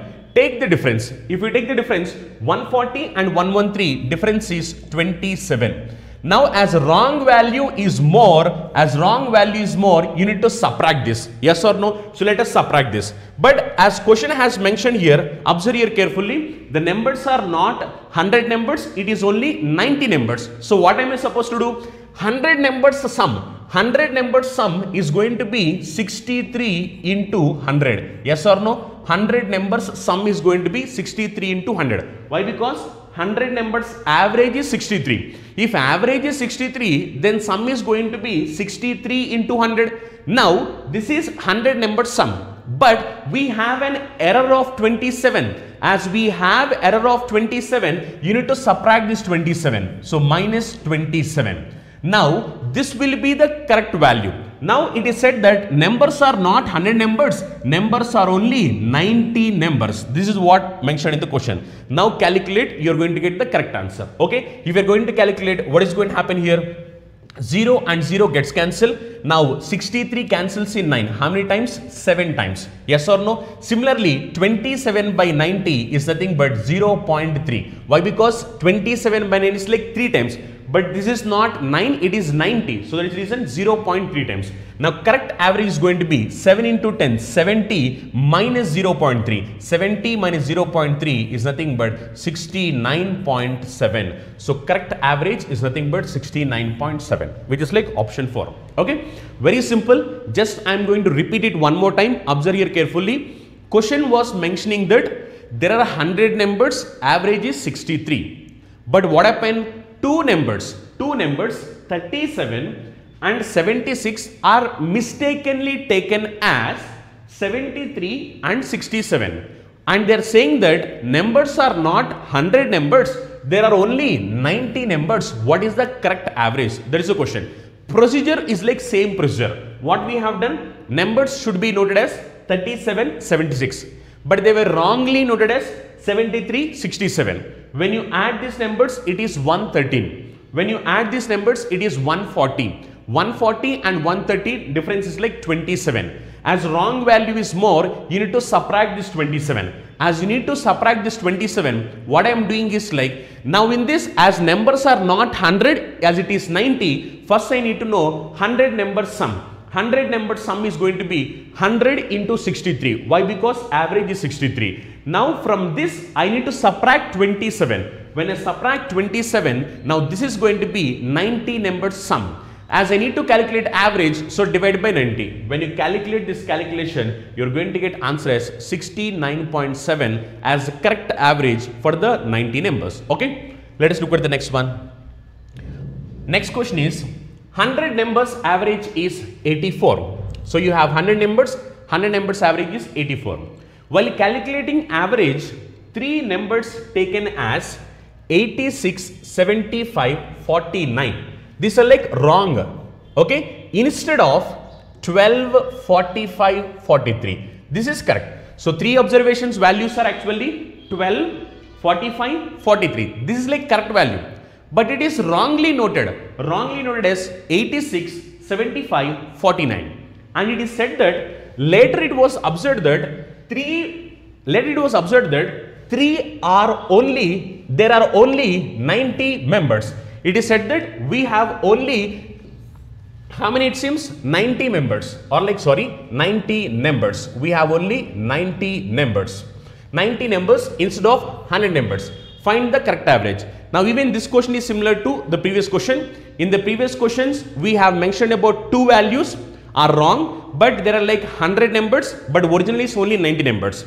In the same way, in this question also, 3 values are entered wrong. In this question also, it was given 100 numbers, but there are only 90 numbers. It is mentioned here clearly. Okay, there are only 90 numbers. Now we are asked to find what is the correct average. Let us calculate. Now what are the wrong values? Wrong values are nothing but 86, next 75, next 49. These are like wrong values. And what are the correct values? Correct values are nothing but 12, 45, and next 43. Now add these numbers. If you are going to add these numbers, add it 86 plus 75 plus 49. When you add these numbers, 9 plus 6 is 15. 15 plus 5 is nothing but 20. Similarly, 8 plus 4 is nothing but 12. 12 plus 7 is nothing but 19, which is 190. 190 plus 20. 190 plus 20 is nothing but 210. So sum is nothing but 210. Similarly, if you add these numbers, when you are going to add these numbers, 2 plus 5 plus 3 is nothing but 10. 40 plus 40 is 80. 80 plus 10 is 90. 90 plus 10 is going to be 100. Which means, if you observe here, the correct values are this one, and these are like wrong values. If you take the difference, what is the difference here? Difference is nothing but 110. As wrong value is more, you need to subtract this. So let us calculate. If you are going to calculate here, the actual sum of 100 numbers, 100 numbers sum is going to be, as average is 84, sum is going to be 84 into 100. This is going to be the sum. Yes or no? From this you need to subtract. From this you need to subtract how much? 110. Why? Because we are getting 110 difference and wrong value is more, so subtract 110. Divided by number of numbers are how many? Number of numbers are only just 90 numbers. There are not 100 numbers. This is what mentioned in the question clearly. Now calculate 84 into 100 is nothing but 8400 minus 110 divided by 90. Yes or no? So 200 minus 110 is nothing but 90. 200 minus 110 is 90. Out of this 8400, already 200 was deducted. Remaining is 8200. 8290. 8290 divided by 90. Yes or no? So 0 and 0 gets cancelled. Now cancel here. 9 how many times? 9 times it is going to be 81. Yes or no? After that, how much remainder? You're left with 19. 9 2 times it is going to be 18. Yes or no? Again, you're left with 1 remainder. 1 by 9. 1 by 9 already we have discussed in percentages. 1 by 9 is nothing but 11.11% in terms of percent. Now 1 by 9 value is nothing but 0.11. So we can say that approximately the value is going to be 92.1. Okay, very simple question. But the only thing is like, in this actual numbers are also taken wrongly. That is the reason what you have to do. First you need to calculate the correct sum for 90 numbers. After calculating the correct sum, you need to calculate average. As you need to calculate average, divide by 90. Okay, that's it. Nothing more than that. Let us look at the next question. What next question is saying? While tabulation of marks scored in an examination by the students of a class, by mistakenly the marks scored by one student got recorded as 93. Now this is wrongly noted as 93 in place of 63. Now correct value is 63, but it is wrongly noted as 93. Thereby the average marks increased by 0.5. So average increased by 0.5. When I say average increased by 0.5, what do you mean by that? Average is nothing but whatever that is going to have in common, that is nothing but average. If I say average increased by 0.5, each and every number is increased by 0.5, 0.5, 0.5, 0.5. The same happened here also. Now your question is, what was the number of students in the class? Now this is like very simple question. Just observe here. What is the wrong value? Wrong value is 93. What is the correct value? Correct value is nothing but 63. Just take the difference. Just take the difference. 93 and 63, difference is 30. Yes or no? Now what question is saying? Due to this 30 difference, what happened is average is increased by 0.5. Average increased by 0.5 means each and every number is increased by 0.5. So total how many numbers are there? Or total how many students are there? Total how many students are there means very simple. Just observe here carefully. What is the difference here? Difference is 30. And due to this 30 difference, each and every student increased by 0.5, 0.5, 0.5. So 30 by 0.5, which is going to be how much? This is going to be 60. So we can say that how many number of students are there means number of students are nothing but total 60 students. Just simple question. Just you take the difference. After taking the difference, question it was mentioned like due to this error value, average is increased by 0.5. As average is increased by 0.5 due to this 30 difference. Total how many students are there means 30 divided by 0.5, which is nothing but 60. So total students are like 60 students. Due to this 30 difference, what happened is these 60 students increased by 0.5, 0.5, 0.5. That's it. Okay. Let us look at the next question. So what is the next question? The average age of a number of persons in a group was calculated as 35 years, which was 2.5 years more than the correct average, as there was an error in recording the age of two persons as 38.5 and 40 years instead of 29 years and 22 years, which means these are like wrong average. So these are like wrong values and these are like correct values. Now your question is the number of persons in the group was. Now even this question is also similar to the previous question. Okay, just observe here carefully. Now what the question is saying, the whole group average is how much? Whole group average is like 35. But two numbers were taken wrongly. Two numbers. What are those two numbers? One is like 38.5 and other is like 40. But what are the correct values? Correct values are nothing but 29 and 22. So actually speaking, the correct values are 29, 22. But wrongly entered as 38.5 and 40. Due to this, what happened? Due to this, the question is saying average is increased or average changed by 2.5 years more. Now your question is total how many percents are there? Just add this. If you are going to add these numbers, 38 plus 48 is 78. So total it is going to be 78.5. Yes or no? Similarly, 29 plus 22 is nothing but how much? It is going to be 40 plus 11, which is 51. So just take the difference. If you take the difference, it is going to be how much? 27.5. So difference is going to be 27.5.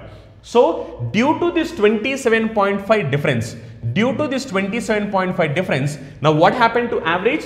Average is 2.5 times more. Now your question is total number of percents. So total number of percents, if you need to find this 2.75 more, due to this average became 2.5 times more. So calculate this. 2.75 cancels in 2.5. How many times? 27.5 cancels in 2.5, total 11 times. So we can say that answer for this question is nothing but 11. Just simple question. So just what you need to do is like take the difference is 27.5. So we know that due to this 27.5 difference, what happened is average is increased by 2.5 times. As average increased by 2.5 times, so difference is 27.5 divided by 2.5. So when you calculate this, it is going to be 11, which means total number of persons in the group. How many means 11 persons? Okay. Next question. A student finds the average of 10 two-digit numbers. While copying numbers by mistake, he writes one number with its digits interchanged. As a result, his answer is 2.7 less than the correct answer. The difference of the digits of the numbers in which he made mistake is. Now this question is like very good question. Observe the question clearly, read the question clearly, then solving this question will become easy. Now what this question is saying is, a student is trying to calculate average for 10 two-digit numbers. While he is copying those numbers, mistakenly what he has done is, for one number he has interchanged the digits. Interchange the digits meaning is like, let us say if a two-digit number is AB, interchange means it is like BA. Simple example, he need to write the number as 14, 14. But he has reversed it or he has interchanged it and he has written it as 41. Due to this, what happened means, due to this, the number got 2.7 less than the previous answer. Now your question is, what is the difference in the digits of that number which was entered wrongly? Okay. Now first I will show you procedure to solve this question. Later on I will show you simple trick to solve the same question. Okay. Now according to this question, out of 10 numbers, 9 numbers are written correctly. Yes or no? Out of 10 numbers, 9 numbers are written correctly. Now it is said that after 9 numbers, one number has noted interchange.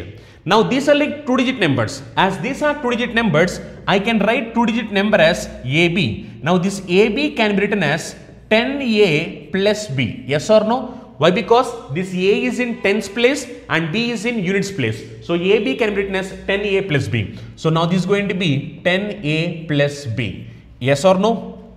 So observe here carefully. These are like 9 numbers and this is our 10th number. So 10th number is nothing but 10A plus B. Now as it is average, so divide by 10. Total you have 10 numbers, divide by 10.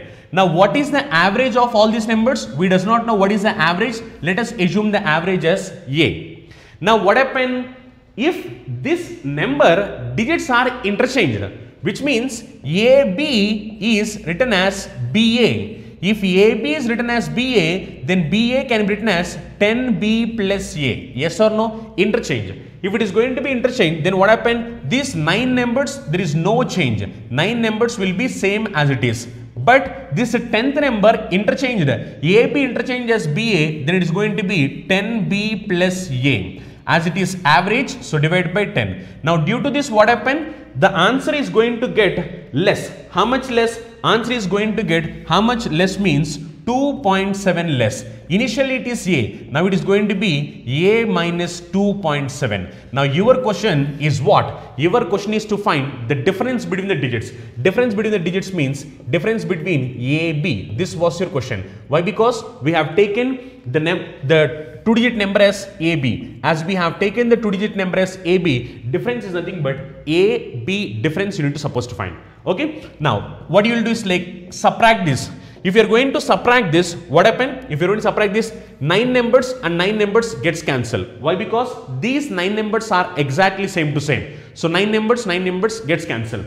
Now if you subtract here, 10A minus A is nothing but 9A. Similarly, B minus 10B is nothing but minus 9B. As it is average, so divide by 10 is equal to A minus of A minus 2.7 is nothing but 2.7. Now from this, if I am going to simplify, if I take 9 common, this is going to be 9 of A minus B divided by 10 is equal to 2.7. So from this A difference B is going to be 2.7 into 9 divided by 10. Yes or no? If we are going to calculate this, answer is going to be how much? 3. Sorry, just I have done a mistake here. This is going to be 2.7 into 10 divided by 9. 2.7 into 10 is like 27. 27 divided by 9 is nothing but 3. So we can say that answer for this question is like 3. Now truly speaking, in examination point of view, do we need to do this calculation? Means this calculation is not required. In examination point of view, what you need to do is like, you need to write this step directly. If you write this step directly, then you can get this answer in fraction of seconds. Then how to write this step directly? Instead of doing all this calculation. So what I will do is like, how to write this step directly? Observe here carefully. If you look here, what is the difference you got here? Difference is 2.7. So write that 2.7. As you got 2.7 difference, write the 2.7. Here you have how many numbers? 10 numbers. As you have 10 numbers, it is going to be into 10. Divided by 9. Okay. As it is 2-digit numbers, you need to take it as 9. 2.7 into 10 divided by, as it is 2-digit numbers, you need to take it as 9. Now calculate 2.7 into 10 is nothing but 27. 27 cancels in 9. How many times? 3 times. So I can say that difference in the digits is nothing but 3. Okay. Now let us example, if I give you one more question. So again the same question. Due to this, what happened is, out of these 10 numbers, one number is interchange. As it is interchange, what happened is the average difference is 1.8. If you get a difference of average as 1.8, now your question is, what is the difference between those digits? Simple, as it is 1.8 and you have 10 numbers. Now this is 1.8 into 10. As it is 10 numbers of 2-digit numbers, so divide by 9. So divide by 9. 1.8 into 10 is 18. 18 cancels in 9. How many times? 2 times. So we can say answer is 2. Very simple. Just take whatever the difference you got into 10. Why? Because you have 10 numbers. Divide by 9. Why? Because these are like 2-digit numbers. If you do this calculation, you can get those answers much faster without doing any calculation. Okay. Let us look at the next question. A student calculated the average of 10 3-digit numbers. Look here, in this question it is 3-digit numbers. Previously it is 2-digit numbers, now it is 3-digit numbers. But due to mistake, he reversed the digit of a number and thus his average increased by 19.8. So average increased by 19.8. The difference between the unit digit and 100 digit of the number is. So we are asked to find the difference between unit digit and difference between 100 digit of the number. Now look here. Initially it is like 2-digit number. I have taken it as AB. Now it is 3-digit number. 3-digit number is nothing but ABC. Yes or no? If it is interchange, it is going to be CBA. Yes or no? Now ABC can be written as 100A plus 10B plus C. Yes or no? Similarly, CBA can be written as 100C plus 10B plus A. Yes or no? Now, if you calculate this, out of those 10 numbers, 9 numbers are going to be same anyway. Now, the remaining number is nothing but 3-digit number ABC. As it is 3-digit number ABC, we need to write it as 100A plus 10B plus C. And let us say average is like A. And later what happened? Later what happened is, again, these 9 numbers are same as it is. 9 numbers are same as it is. But this last number is interchanged. As it is interchanged, it is going to be 100C plus 10B plus A. And due to this, what happened is average increased by 19.8. Initially average is A. If initial average is A, now it is going to be A plus 19.8. Now they are asking us to find what is the difference between unit digit and 100 digit. Now simple, same procedure. As it is 10 numbers, divide by 10, divide by 10. Why? Because we are calculating average here. So if you take the difference, what is going to happen here? 9 numbers gets cancelled. Now 100A minus A is nothing but 99A. Okay. Similarly, plus 10B minus 10B gets cancelled. Why? Because 10B minus 10B gets cancelled. Now this is C minus 100C is nothing but minus 99C is equal to how much? A minus of A plus 19.8 is nothing but minus 19.8. Okay. Now, if we calculate this, if I take 99 common, now what is going to be? 99 into A minus C divided by 10. Why? Because as this is average, don't forget you need to have divided by 10 is equal to how much means 19.8. Why? Because this negative value is not really important. Why? We are trying to calculate the difference. As it is difference, it may be A difference C or C difference C. It's not really important. So that is reason 19.8. So if you calculate this, A difference C is going to be 19.8 into 10 divided by 99. So 19.8 into 10 is nothing but 198. 198 cancels in 99. How many times? 198 cancels in 99. How many times means 2 times. So we can say that difference in the digits is nothing but 2. Very, very simple question. In examination point of view, how to solve this question? In examination point of view, just observe here carefully. Simple, whatever we have done earlier, again the same shortcut we are going to apply. If it is going to come in examination, what you need to do is like take the difference. Difference is 19.8. As it is 10 numbers, so into 10. But as it is 3-digit numbers, now you need to take it as 99. Initially it is like 2-digit numbers. If it is 2-digit numbers, you need to take it as divided by 9. If it is 3-digit numbers, now in this question it is 3-digit numbers, you need to take it as 99. Okay. Now 19.8 into 10 is nothing but 198. 198 cancels in 99. How many times? 2 times. So answer is like 2. So whenever you have questions in this way, you not do all this calculation. Instead of doing all this calculation, what you have to do is like just take the difference value whatever you have into 10. As you have 10 numbers into 10, you are going to divide it by 9 when it is 2-digit number. But when it is 3-digit number, you need to divide it by 99. Okay, is that clear? Let us look at the next one. These are like very good questions. Let us look at the next question. If the average of 3 2-digit numbers is 48, so they're like 3 2-digit numbers, average is like 48, and the average of the numbers obtained by reversing the order. If I am going to reverse, then what happened to average? Then it is going to be 3 more than the average of the numbers. What is the sum of all the digits of numbers? We are asked to find the sum of all the digits of the numbers. Now the question is saying 3 2-digit numbers. Now what I will do? I will assume the 3 2-digit numbers as A, B, C, D, E, F. 3 2-digit numbers. Now one number is like A, B, another number is like C, D, and another number is like E, F. So when I say in this question it is said like the average of these numbers is 48. Now what I can do? I can write these numbers as 10A plus B, similarly plus 10C plus D plus 10E plus F divided by 3. That is nothing but average. Now divided by 3 is equal to how much? 48. Now this is average.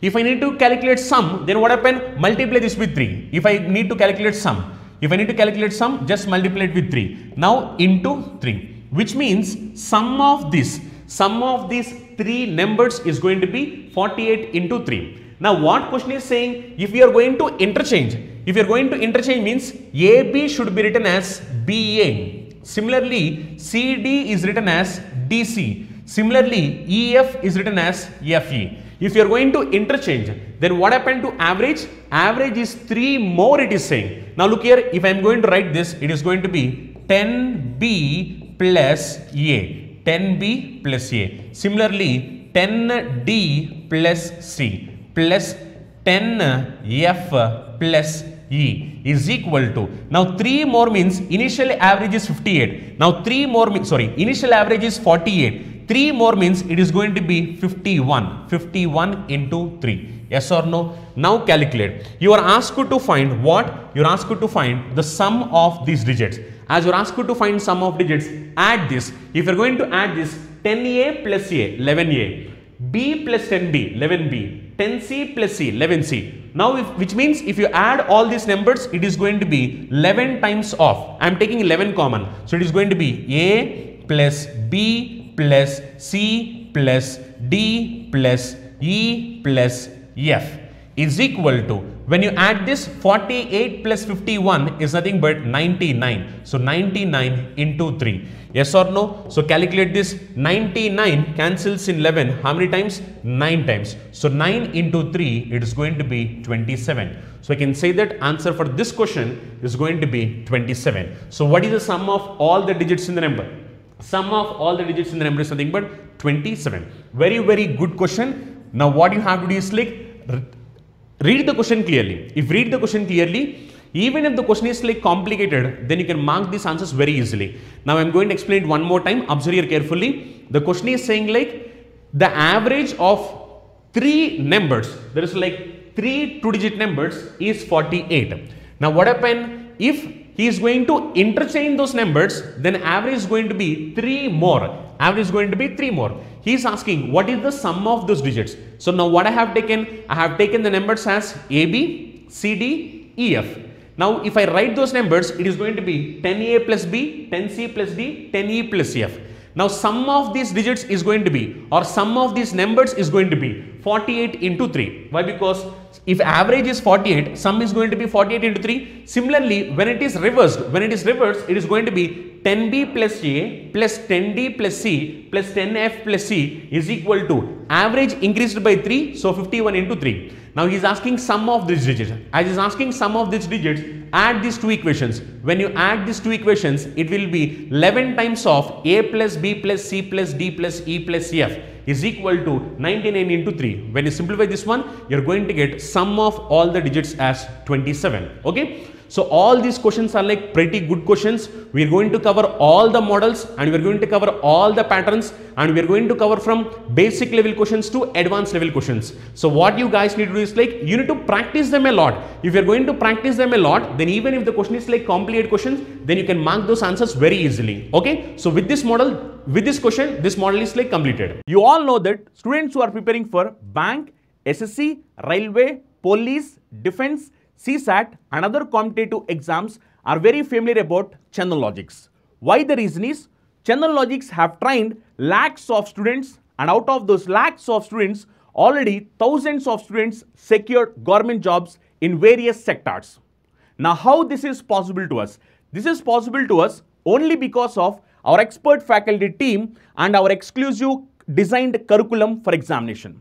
If you observe our expert faculty team, each and every faculty is having vast experience and they are having in-depth subject knowledge based on the present examination pattern, and they have trained lakhs of students. And coming to our curriculum, we have designed our curriculum in such a way that our video lectures are completely digital interactive video lectures where we are going to teach each and every subject in depth, complete concept oriented teaching and complete time saving techniques based on the recent examinations. And we are going to conduct mock examinations also. These mock examinations are exclusively based on the real-time experience of what actual examination is going to happen. And we are going to provide you complete concept-oriented PDF materials also. If you are a serious aspirant and looking for the right platform to achieve your dream job, download Chandan app. Let us discuss the next pattern of questions. Before discussing the next pattern of questions, first I will be explaining you the concept and then followed by questions based upon that.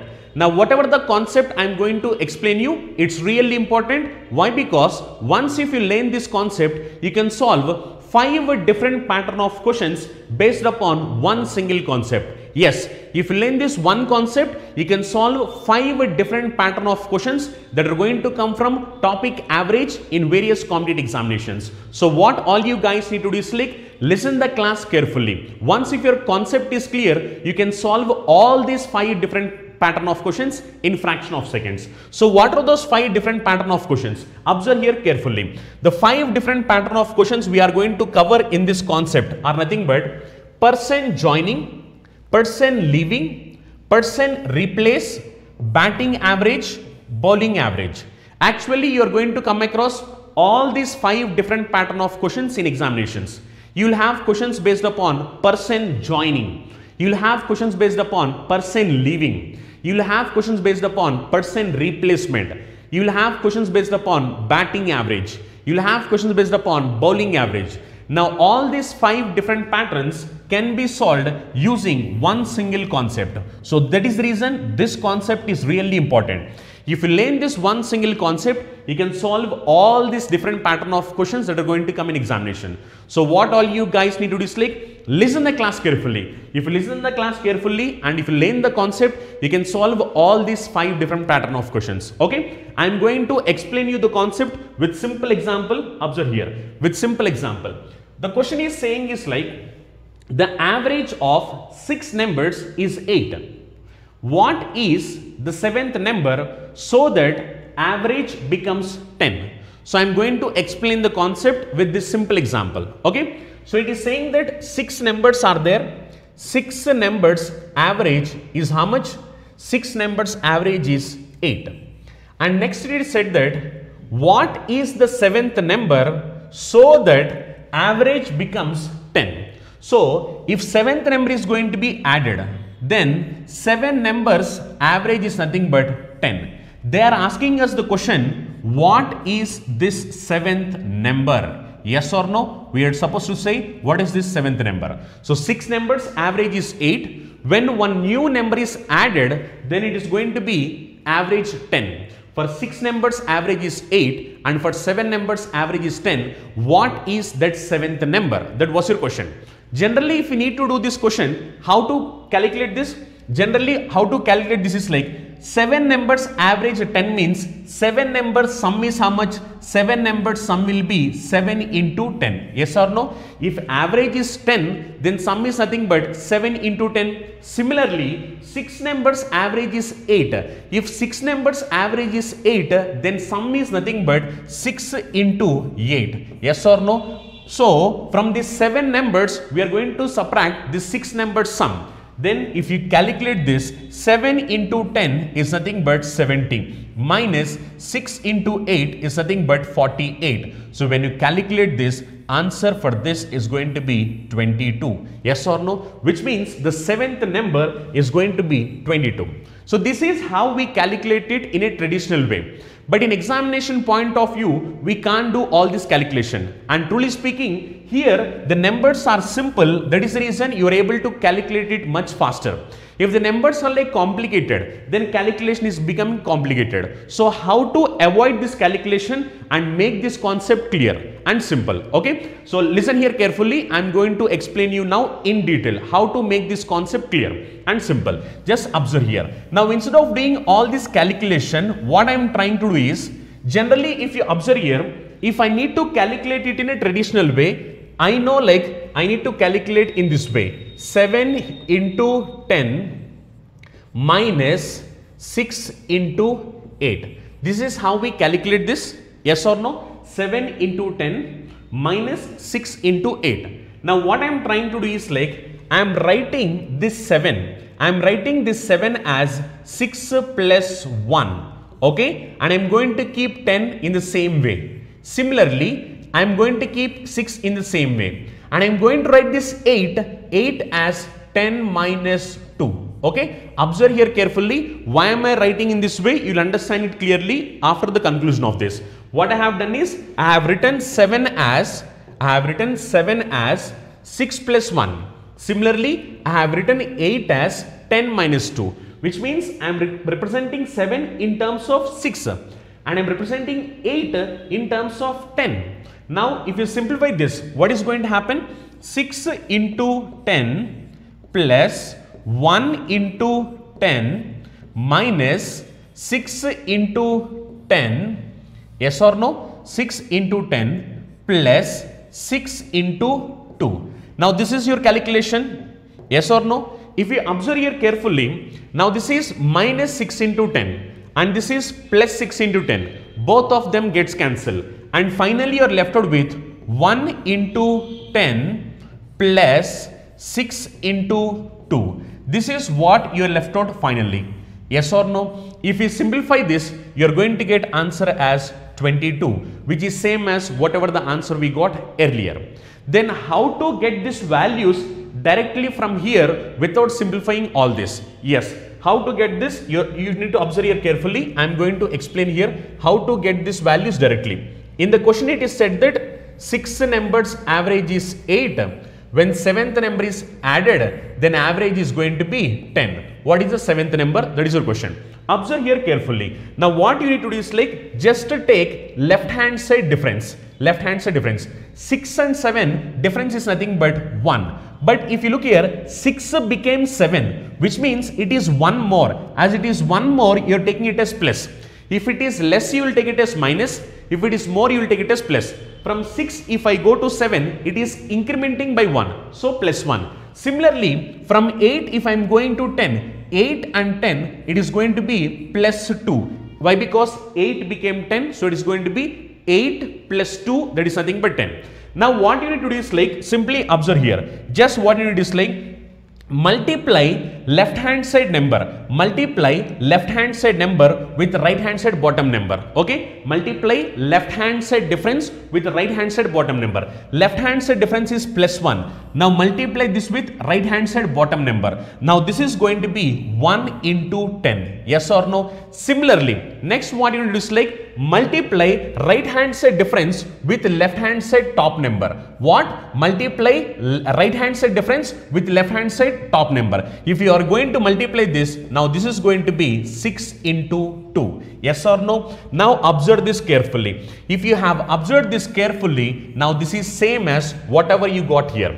Look here, 1 into 10, 1 into 10. Similarly, 6 into 2, 6 into 2, which is same as exactly whatever we got here. So that is the reason what we will do is like, whenever you have questions in this way, you need not calculate all this calculation.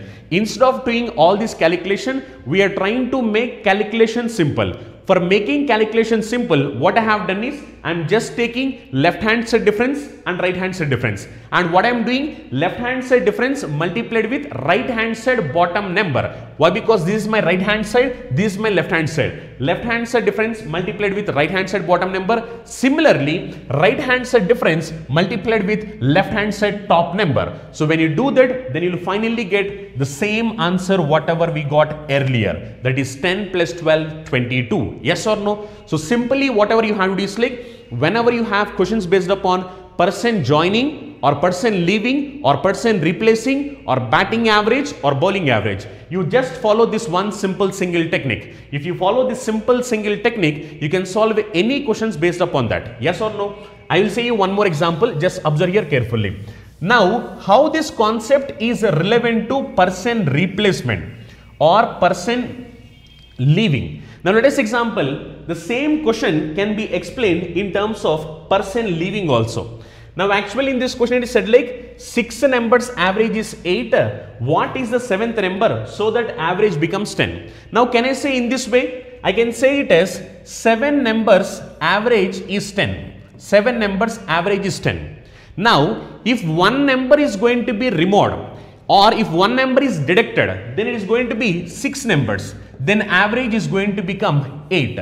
Now I can say what is the number that left or what is the number that was removed. I need to find. The same concept, whatever we have discussed here, the same concept you need to apply here. Just take the difference. Look here, left hand side difference is -1. Why? Because 7 is becoming 6. If 7 is becoming 6 means -1. Similarly, 10 is becoming 8. So -2. Now what you need to do? The same thing whatever I have explained here, the same thing you need to do. Left hand side difference multiplied with right hand side bottom number. Similarly, right hand side difference multiplied with left hand side top number. So do the calculation. Left hand side difference multiplied with right hand side bottom number. So -1 into 8. Similarly, right hand side difference multiplied with left hand side top number. -2 into 7. So if you are going to simplify this is going to be -8 -14, which is nothing but -22. But there is no negative value. So what you can do is like simply neglect this negative value. Simply neglect this negative value and you can say just positive number. Only for the final value you need to neglect, but not here. In this you need to take in the same way. If it is decreasing, you will take it as minus. If it is increasing, you will take it as plus. But for the final result, if you get a negative value, you can neglect that negative value. The reason is your answers are all in terms of positive values. So simply neglect the negative value and you can say answer is 22. Now, if you observe here, whether the question is with respect to person joining or whether the question is with respect to person leaving, the concept and the trick both are going to be same. Yes or no? 6 numbers average is 8, 7 numbers average is 10. What is the 7th number? This is like person joining. In this, 7 numbers average is 10, 6 numbers average is 8. What is the 7th number? Now this is like person leaving. But whether it is person joining or person leaving, the concept is same. What is the concept? What we have done is simply we have taken left hand side difference, we have taken right hand side difference. Left hand side difference multiplied with right hand side bottom number. Similarly, right hand side difference multiplied with left hand side top number. If you do this calculation, you are going to reach your final answer. And this calculation is pretty simple. You need not do anything and you not get confused here. Very, very, very simple. The same way you will come across person replacement, batting average and bowling average as well. I will discuss them in the next. Okay. Now we will solve questions based upon person joining. After that we will solve questions based upon person leaving. Just remember one single concept. Whatever the question it may be with respect to person joining or person leaving or person replacement or batting average or bowling average, remember one simple single technique. What is that? Take the difference. Take the difference. But don't forget, while taking the difference, if it is increasing, you need to take plus. If it is decreasing, you need to take minus. Sign is really, really important. So take left hand side difference, right hand side difference. Left hand side difference multiplied with right hand side bottom number. Right hand side difference multiplied with left hand side top number. If you do this calculation, you are going to get the answer as early as possible. Okay. Now for this question, answer is 22. So this is what we have done. Left hand side difference is 1, 1 into 10 is like 10. Similarly, right hand side difference is like 2, 2 into 6 is 12. So 10 plus 12, it is nothing but 22. Okay. Let us look at the next question. Average age of 31 students is 11.5 years. If teacher age is included, average age is increased by 1. What is the age of teacher? We are asked to find the age of teacher. Very simple question. How many students are there initially? 31 students. For these 31 students, what is the average age? Average age is nothing but 11.5 years. Now, if teacher is included, now it is going to be 32%. Initially, we have 31 students. When teacher is included, it is going to be 32. And then what happened? Average is increased by 1. Average increased by 1 means initially it is 11.5. Now it is going to be 12.5. Now you are supposed to find what is the age of teacher. Yes or no? Very simple. Just follow the technique whatever I have told you earlier. Left hand side difference is plus 1. Right hand side difference is also plus 1. left hand side difference multiplied with right hand side bottom number. 1 into 12.5, that is nothing but 12.5. Similarly, right hand side difference multiplied with left hand side top number. 1 into 31 is nothing but 31. So answer is nothing but 43.5, which means age of teacher is nothing but 43.5 years. Just as simple as that. But don't forget, signs are really important here. But finally, whether it is negative or positive sign, it's not important. But here the signs are important. If it is increasing, you will take it as plus. If it is decreasing, you will take it as minus. But finally, what you need is like simply left hand side difference multiplied with right hand side bottom number, right hand side difference multiplied with left hand side top number. If you do the calculation, you can get the answers as early as possible. Okay. Let us look at the next question. The average age of 4 brothers is 12 years. If the age of their mother is also included, the average age is increased by 5 years. The age of the mother in years is. We are asked to find the age of mother. How many brothers are there? 4 brothers are there. Now these 4 brothers average age is how many years? 4 brothers average age is 12 years. Now it is saying if their age of mother is included. If mother is included means 1% extra. 1% extra means 5%. If mother's age is included, then average increased by 5 years. Increased by 5 years means initially it is 12. When it is increased by 5, now new average is going to be 17. Now your question is what? Your question is to find what is the age of mother. Mother's age is what? This is your question. Okay. Now what you will do? Simply take the difference. 4 and 5. Difference is how much? Difference is like plus 1. Now simply what you do is like left hand side difference multiplied with right hand side bottom number. That is 1 into 17, that is 17. Similarly, right hand side difference multiplied with left hand side top number. 5 into 4, that is nothing but 20. So we can say that mother's age is nothing but 37 years. Yes or no? Very, very, very simple. Just you can mark it as 37 years. Just what you have done is left hand side difference, right hand side difference.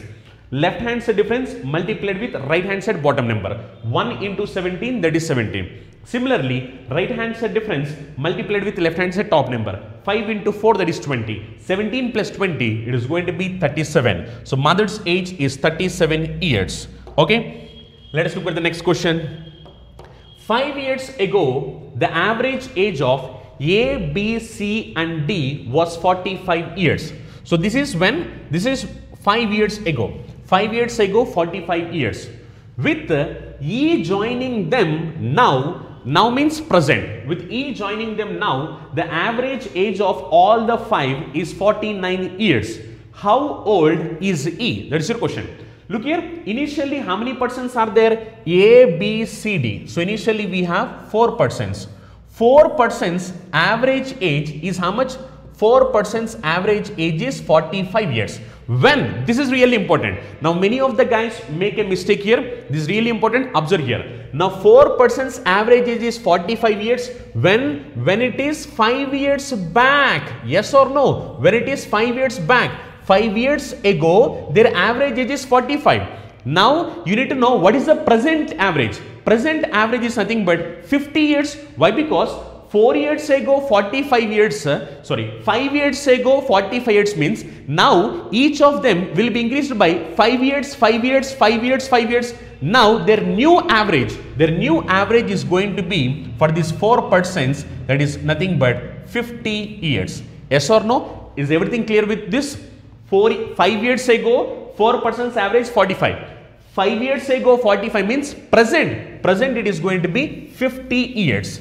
And it is saying that now means present. One new person joined. New person joined means it is going to be 5%. When new person joined, then what happened to average? Average of all the 5% is nothing but 49. Now your question is, how old is E? Now E is nothing but the new person. Now we are supposed to find the value of E. just simple, calculate it. 4 and 5, difference is nothing but 1. As it is decreasing, now this is going to be minus 1. Similarly, 50 and 49, difference is 1. As it is decreasing, minus 1. So calculate it. Left hand side difference multiplied with right hand side bottom number. 49 into minus 1 is nothing but minus 49. Similarly, right hand side difference multiplied with left hand side top number. Minus 1 into 4 is nothing but minus 4. So when you calculate this, it is going to be, so sorry, just observe here carefully once. I have done a mistake here.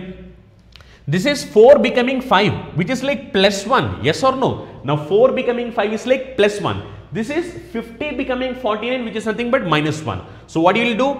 Left hand side difference multiplied with right hand side bottom number. Plus 1 into 49 is nothing but plus 49. Similarly, right hand side difference multiplied with left hand side top number. Minus 1 into 4 is nothing but minus 4. So we can say that the age of E is going to be 45 years. Yes or no? Which is like option 3. Just very simple. Take left hand side difference, take right hand side difference. But sign is really important. Don't forget that. If you're making mistake in the sign, ultimately you're going to get a wrong answer. So sign is really important. So left hand side difference multiplied with right hand side bottom number, right hand side difference multiplied with the left hand side top number. So finally you got answer as 45 years. Okay. Next question. The average weight of 12 parcels is 1.8 kg. Addition of another new parcel reduces the average weight by 50 grams. What is the weight of the new parcel? So we are supposed to find the weight of new parcel.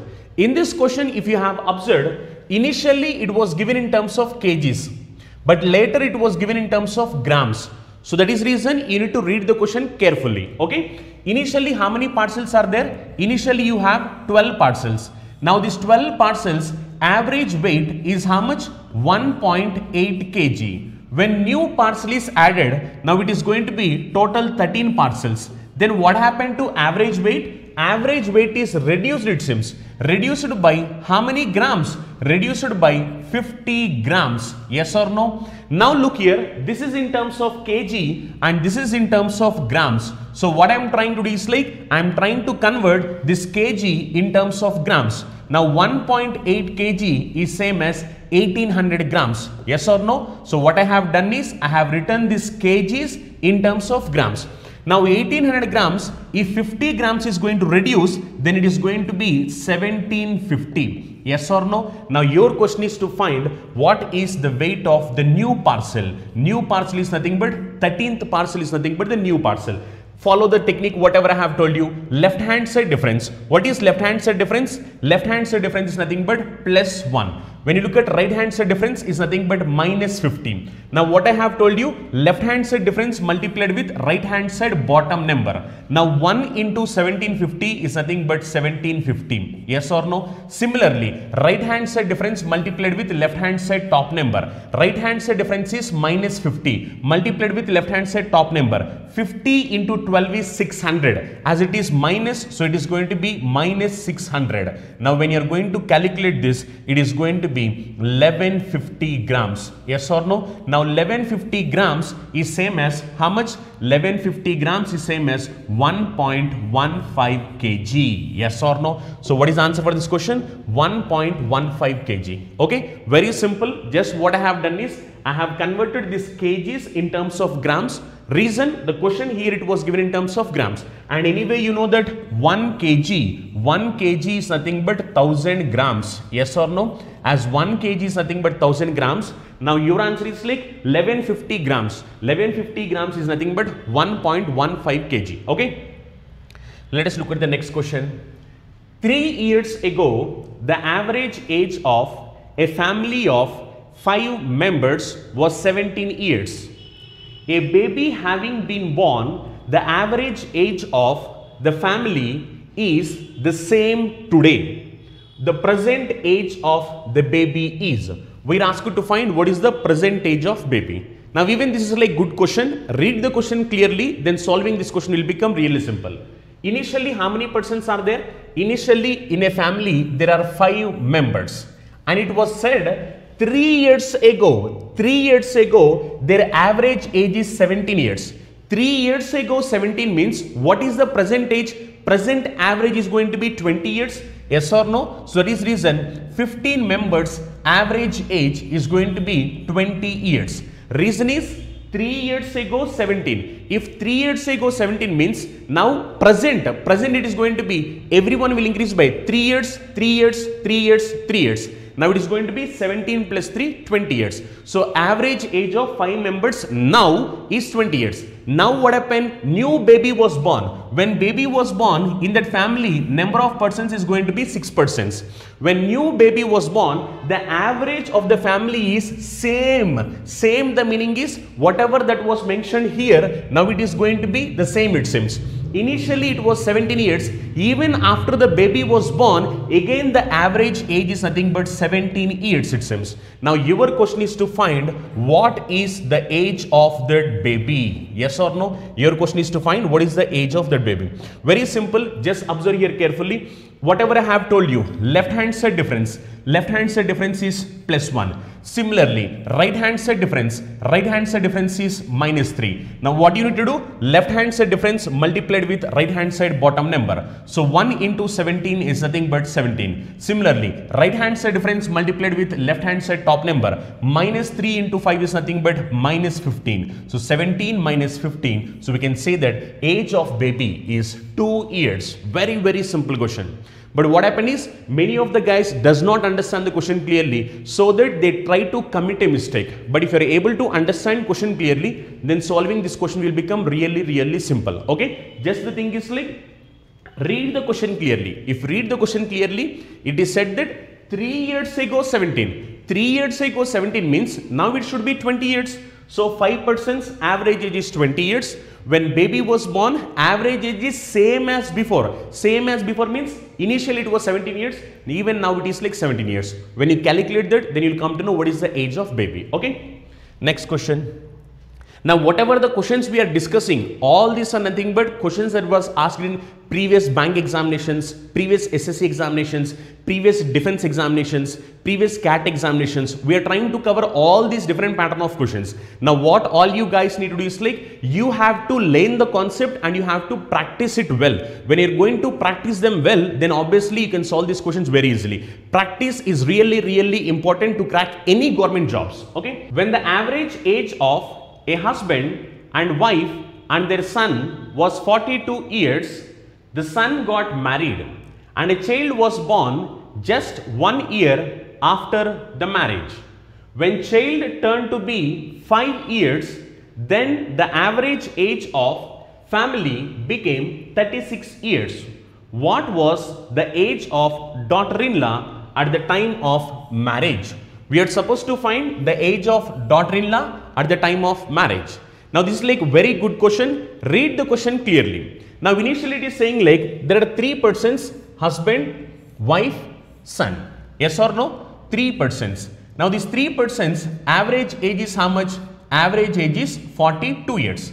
Now what happened? Their son got married and after 1 year child was born and now the child age is 5 years.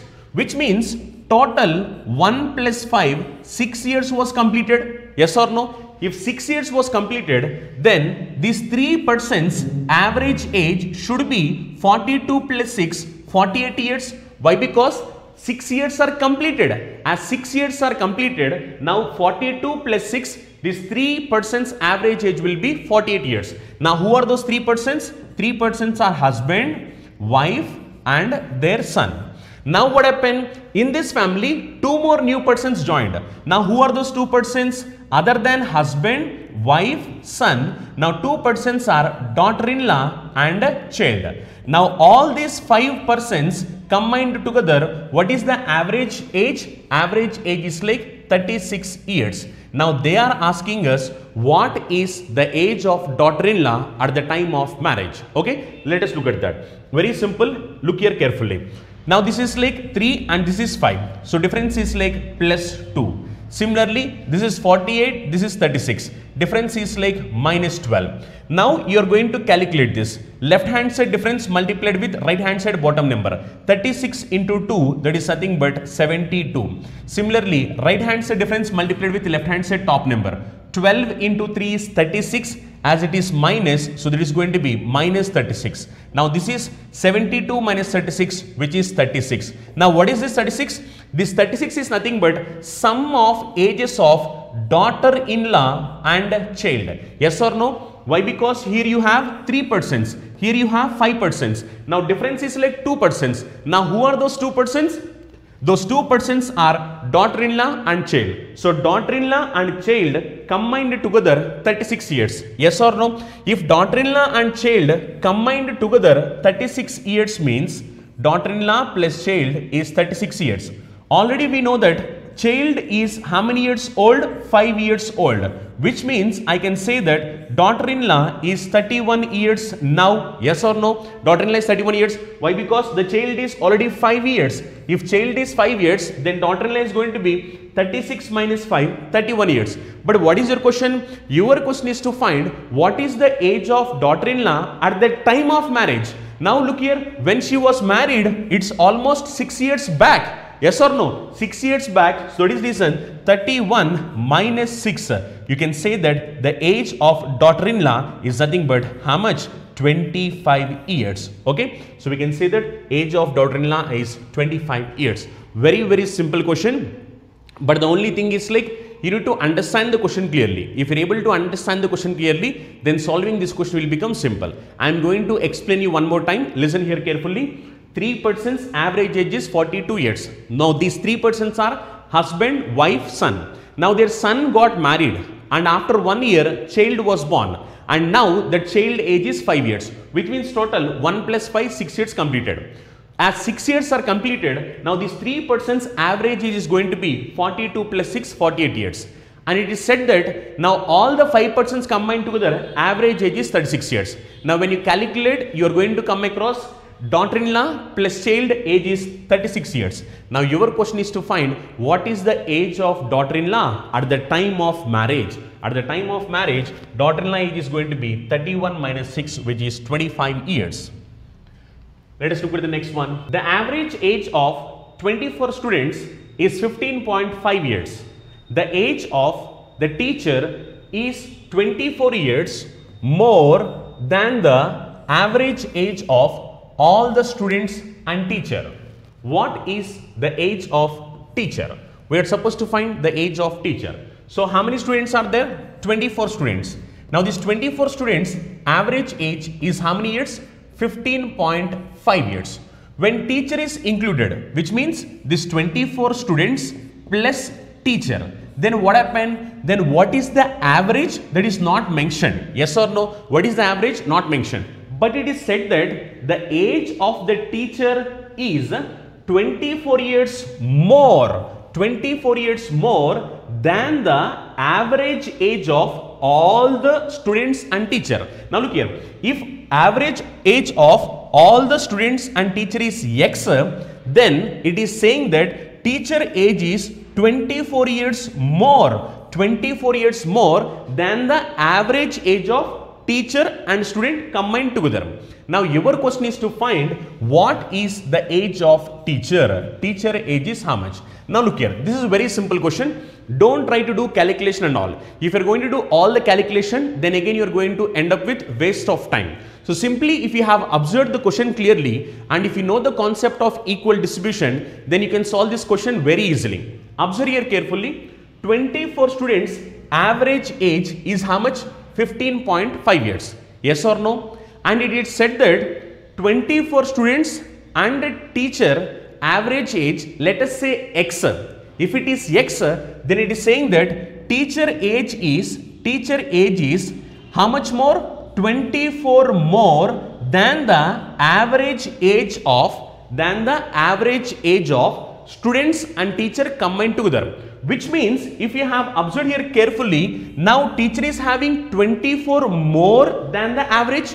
24 more than the average. Now if you observe here, if you know the concept of equal distribution, whatever I am getting more or whatever I am going to get less, it has to be distributed equally, yes or no? Now I got how much more? 24 more, which means the teacher is having 24 more. As teacher is having 24 more, now what teacher has to do? Teacher has to distribute to all the students, yes or no? If teacher is going to distribute to all the students, total students are how many? 24 students, yes or no? For these 24 students, if you are going to distribute this 24, then each of them is going to get 1 extra, yes or no? If each of them is getting 1 extra, if you look here, 24 students average age is 15.5. Now if each of them get 1 extra, now it is going to be plus 1, which means the value of x is nothing but 15.5 plus 1, which is nothing but 16.5. That's it, which means the average age of 24 students and teacher is 16.5. Now what is your question? Your question is to find the age of teacher. Now age of teacher is nothing but x plus 24. Value of x is nothing but 16.5. So 16.5 plus 24. So we can say that age of teacher is going to be how much? 40.5. Yes or no? So age of teacher is going to be 40.5, which is fourth option. Very simple. Just try to use your common sense. If you use your common sense, solving this question will become very simple. In the question it is said like 24 students average age is 15.5 years. Yes or no? If 24 students average age is 15.45 years, when teacher is included, teacher is going to have 24 years more than the average age of 24 students and teacher. Which means if 24 students and teacher average age is x, then teacher's age should be x plus 24, which is 24 more than the average. Now if you observe here, as teacher is having 24 more than the average, now this 24 has to be distributed for all the remaining students. So all the remaining students means remaining students are 24 students. Now this 24 distributed to 24 students, now each of them will get 1 extra. If each of them is getting 1 extra, initial average is 15.5. Now new average is going to be 15.5 plus 1, which is going to be 16.5. So average age of students and teacher is 16.5 years, and anyway you know that teacher is 24 years extra than the average. So teacher's age is going to be 16.5 plus 24, which is going to be 40.5 years. Very good question. Okay, let us look at the next one. The average of 18 numbers is 37.5. If 6 numbers of average x are added to them, then the average of all the numbers increased by 1. The value of x. We are supposed to find what is the value of x.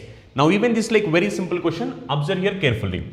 Total how many numbers you have initially? 18 numbers. Now this 18 numbers average is how much? 37.5. Now what happened? For this extra 6 numbers of average x is added. Then what happened? Then average of all the numbers increased by 1. Now if I add 6 numbers extra, 18 plus 6, it is going to be 24. Now for these 24 numbers, what happened? Average increased by 1. Average increased by 1 means initially average is 37.5. Now average is going to be 38.5. Yes or no? Now they are asking what is the value of x, which means we are supposed to find average of those 6 numbers. That is nothing but x. Very simple. Go with the technique whatever I have discussed to you earlier.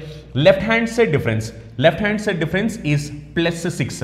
Right hand side difference is plus 1. So left hand side difference multiplied with right hand side bottom number. Now this is going to be 38.5 into 6. Yes or no? 38.5 into 6. Plus right hand side difference multiplied with left hand side top number, which is 1 into 18, that is 18, which means this is nothing but sum of 6 numbers. Yes or no? We have a difference of 6 numbers, that is the reason this is sum of 6 numbers. But your question is to find average of those 6 numbers. As a reason, x is nothing but average of those 6 numbers. We are supposed to find average of the 6 numbers. That is the reason divided by 6. When you divide it by 6, then what happens? Look here, 6 in 6 cancels for 1 time. Similarly, 18 cancels in 6. How many times? 3 times. So we can say that 38.5 plus 3, which is nothing but 41.5. Which means the value of x is nothing but 41.5. Very simple question. Just follow the technique whatever we have discussed earlier.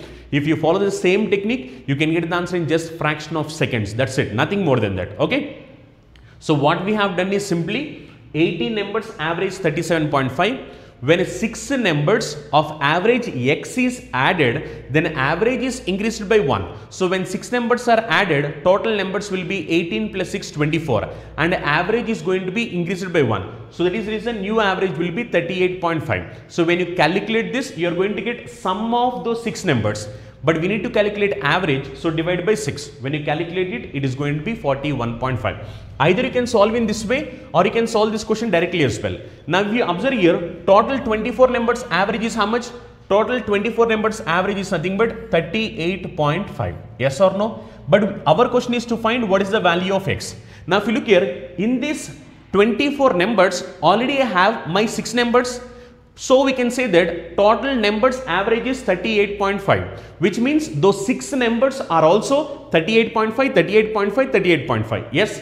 But what happened after adding the 6 numbers, average increased by 1. Average increased by 1 means each and every number is increased by 1. So how many such numbers are there? 18 numbers are there. So 18 into 1, I am getting 18 extra. As I am getting 18 extra, so this 18 also belong to those 6 numbers. Now this 18 has to be distributed for all the 6 numbers. So 18 distributed for all the 6 numbers, 18 cancels in 6 3 times. So we can say that the value of x is nothing but 38.5 plus 3, which is same as again 41.5. Okay. So here I am using just the concept of equal distribution. If we use the concept of equal distribution, average is 38.5 and I am getting 18 extra. Now this 18 has to be distributed for all the 6%. Then you will come to know what is the value of x. Now this is nothing but the technique whatever we have discussed earlier. Left hand side difference multiplied with right hand side bottom number, right hand side difference multiplied with left hand side top number. Okay. Let us look at the next one. The average weight of 40 children of a class is 36.2 kg.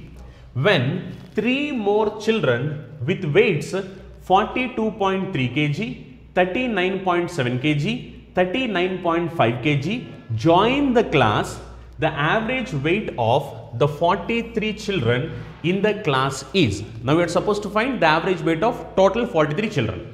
Initially how many children are there? 40 children. Now this 40 children average weight is how much? 36.2 kg. Now what happened? 3 children are added. When 3 children are added whose weights are 42.3 kg and another child is 39.7 kg and another one is like 39.5 kg. When 3 more children are added to the class, then what is the age of total 43 children? Now this was your question. Now look here, as we know that average is nothing but equal distribution, initially 40 children average is 36.2. If initial average is 36.2, now each and every new child also should be 36.2, 36.2, 36.2. Yes or no? Let us cross check. If you observe here, this is 42.3, which is more than 36.2. Yes or no? How much more? Now this is 6.1 more. Yes or no? Similarly, if you look here, 39.7 is also more than 36.2. How much more? It is 3.5 more. Yes or no? Similarly, if we observe here, 39.5 is also more than 36.2. How much more than? It is 3.3 more than 36.2. Yes or no? If we observe here, now this is 6.1 more, this is 3.5 more, this is 3.3 more. So overall if you add 6 plus 3 plus 3 is nothing but 12. So 0.1, 0.5, 0.3 is nothing but 0.9, which is going to be total 12.9 extra. As I am getting this 12.9 extra, now this 12.9 has to be distributed for all of them equally. Yes or no? Now this 12.9 has to be distributed for all of them equally. So all of them means total how many are there now? After joining of 3 new children, total we have 43 children. Now this 12.9 has to be distributed for 43 children. Now it get cancelled for how many times? 0.3 times, which means average is going to increase by 0.3. If average increases by 0.3, initial average is 36.2. Now new average is going to be 0.3 more, which is going to be 36.5 kg. Yes or no? So answer is nothing but 36.5 kg, which is option 2. Very simple. Just what I have done is equal distribution. If you use the concept of equal distribution, this is 6.1 more, this is 3.5 more, this is 3.3 more. When you add all of them, it is 12.9 extra. Now this 12.9 extra has to be distributed for all the children. All the children means total 43 children. Then each child is going to increase by 0.3. The new average is going to be how much? 36.5. Let us look at the next one. The average weight of the students in a group of 75 is 75.4 kg. So there are like some group of children whose average weight is 75.4 kg. Later on, 4 students having weights 72.9 kg, 73.8 kg, 79.4 kg, 87.4 kg joined the group. As a result, the average weight of all the students in the group increased by 240 grams. Look here, there it is in terms of kg, here it is in terms of grams. So be careful. What was the number of students in the group initially? Initially, how many persons are there? Look here, initially if you observe here, initially if there are n persons, now what happened? Now 4 persons extra joined. Now 4 persons extra joined means now this is n plus 4. But your question is to find initially how many children are there, which means you are supposed to say the value of n but not n plus 4. Okay, let us calculate. So initially average of group of persons is how much? 75.4. This is nothing but initial average. Now 4 new children are joining. So 4 new children, one person is like 72.9. and another person is like 73.8 and another person is like 79.5 and another person is like 87.4. Now let us check whether these persons are like more or less than the average. This is our actual average. Whether it is like more or less, just cross check it. Now this is 72.9 but this is 75.4. Now if you observe here, if this is, what is the difference between these two? Difference between these two is like 2.5 difference. Now if you look at this is 2.5 less, so minus 2.5. Similarly, if you look here, this is 73.8, this is 75.4. Now even this is like less. How much less means? Now if it is like 0.2, it is going to be 4. Here you have 1.4. 1.4 plus 0.2, it is going to be 1.6 less. Yes or no? So minus 1.6. Now this is also less. If you look at this one, this is like more. How much more? Now this is like plus 4.1 more. Reason is this is 79.5 but this is only 75.4. Now this value is like more. How much more means 4.1 more. Now if you look at this one, this is 87.4 but this is 75.4. Now this is more. How much more? This is like 12 more. Okay. Now try to balance the equation. If you balance the equation, now this is minus 2.5, this is minus 1.6. Minus 2.5 minus 1.6 nothing but plus 4.1. Now this is minus 4.1, this is plus 4.1. Both of them gets cancelled. If both of them gets cancelled, finally you are left with 12 extra. Yes or no? Now this 12 has to be distributed for all the persons. Now if 12 has to be distributed for all the persons, it is said in the question clearly, due to this extra, what happened? It seems average increased by 240 grams. Now 240 grams is nothing but 0.24. Yes or no? 240 grams is like 0.24. So divide by 0.24. Why? Because now it is increased by 0.24 kg. Now for this 12 extra increased by 0.24 kg means total how many persons are there means 50 persons are there. So total 50 persons are there when means after joining of these 4 persons, which means n plus 4 value is nothing but 50. But our question is to find what is the value of n. N value is nothing but 50 minus 4, that is nothing but 46. Yes or no? So how many persons are there initially means initially we have total 46 persons, which is option 1. Okay, very good question. Just use the concept of equal distribution. If you use the concept of equal distribution, here I got 2.5 less, here I got 1.6 less, here I got 4.1 more, here I got 12 extra. When you balance this, I am getting total 12 extra. Now this 12 extra, what happened? Average is increased by 240 grams. 240 grams is same as 0.24 kg. Yes or no? That is the reason 12 by 0.24, it is nothing but 50. Which means number of persons are going to be 50. If number of persons are 50 initially, if number of persons are 50 now, after joining of 4 students, your question is to find how many children are there initially. Initially how many are there means n plus 4 is 50, then n is going to be 46. Okay. Let us look at the next question. The average age of 40 students of a class is 15 years. When 10 new students are admitted, the average is increased by 0.2 years. The average age of new students. We are supposed to find the average age of new students. So new students means how many new students are there? 10 new students. So we are supposed to find average of these 10 persons. Okay. Let us look at this. Initially you have 40 students. Now this 40 students average is how much? 15 years. Okay. When 10 new students are joined. So 10 new students joined means 40 plus 10, it is going to be 50. Now this for 50 students, average what happened? Increased by 0.2.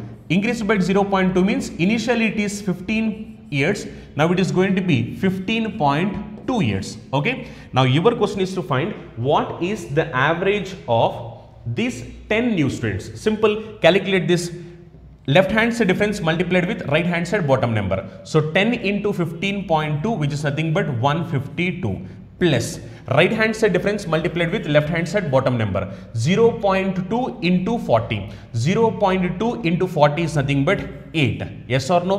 Which means this is nothing but sum of 10 students. Sum of 10 students. Sum of 10 students is going to be how much? 180. But our question is to find average. Yes or no? As our question is to find average, now 152 plus 8 is nothing but 160. So 160 by 10, we can say that average is going to be 16 years. Okay. So answer for this question is like 16 years.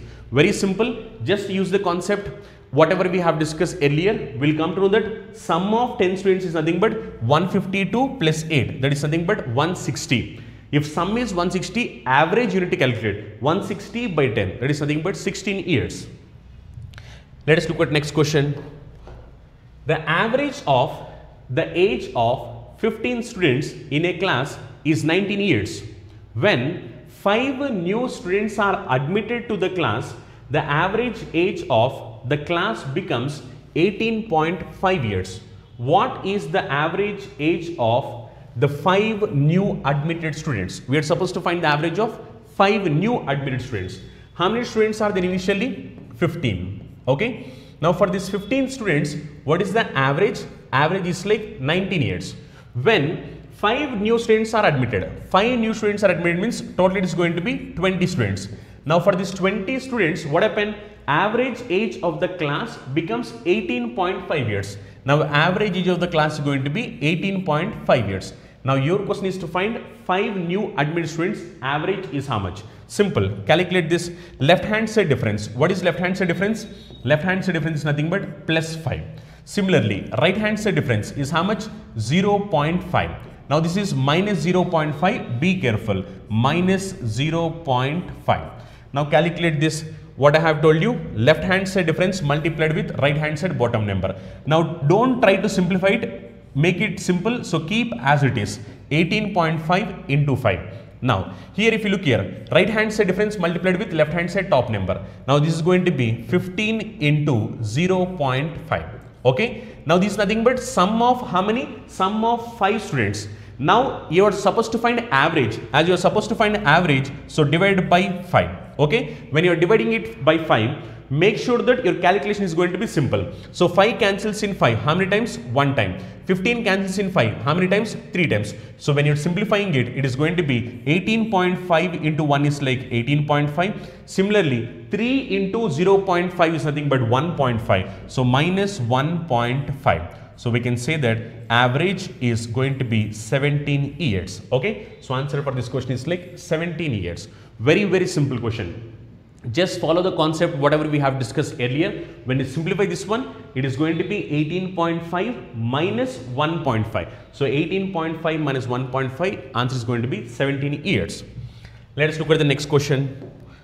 So your next question is, the average age of 40 students of a class is 18 years.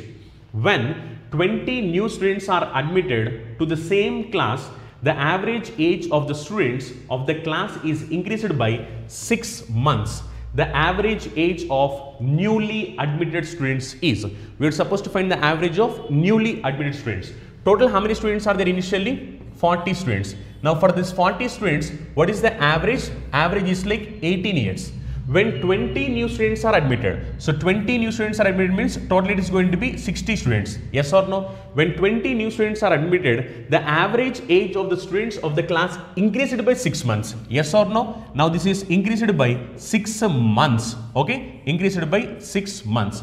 If you observe here, initially it is given in terms of years. Now this is given in terms of months. Okay, either you can convert this months also in terms of years. If you convert this months in terms of years, 6 months is nothing but half, that is like 0.5 years. Why? Because 12 months is 1 year, then 6 months will be half of 1 year, that is 0.5, which is going to be 18.5. Now your question is to find average of newly admitted students. Simple, calculate it. 50 and 60, difference is how much? 20, so plus 20. So left hand side difference multiplied with right hand side bottom number. Now this is going to be 20 into 18.5. Similarly, right hand side difference multiplied with left hand side top number. So this is going to be plus 20. Sorry, it is going to be 0.5 into 40, it is nothing but 20. Now they are asking us to calculate average. As they are asking us to calculate average, total how many percents are there? 20%. So calculate 20 cancels in 20 one time, 20 cancels in 20 one time. So 18.5 plus 1, so our answer is going to be 19.5 years. So 19.5 years is same as 19 years 6 months, which is like option 2. Very simple. And look here, don't try to make calculations complicated. If it is required only, then simplify. If calculation is going to be simplified, then it is going to be much complicated. Rather than simplifying it, what you will do, just take it as 20 into 18.5 plus 20. Okay, then when you are dividing it by 20, why? Because you are supposed to find the average of these 20 students, so divide by 20. When you calculate it, calculation is going to be simple, and you can find that answer is like 19.5, which is like 19 years 6 months. Okay, next one, the average weight of a group of boys is 40 kg. So there are some group of boys whose average weight is like 40 kg. After a boy of weight 58.5 kg joins the group, the average weight of the group is increased by 0.5 kg. Find the number of boys in the group originally. So how many boys are there originally? That was your question. Let us look. Let us say initially there are n boys in the group. Now for this n boys, what is the average? Average is like 40 kg. Now what happened? After a boy of weight 58.5 kg, so one boy whose weight is 58.5 kg joined.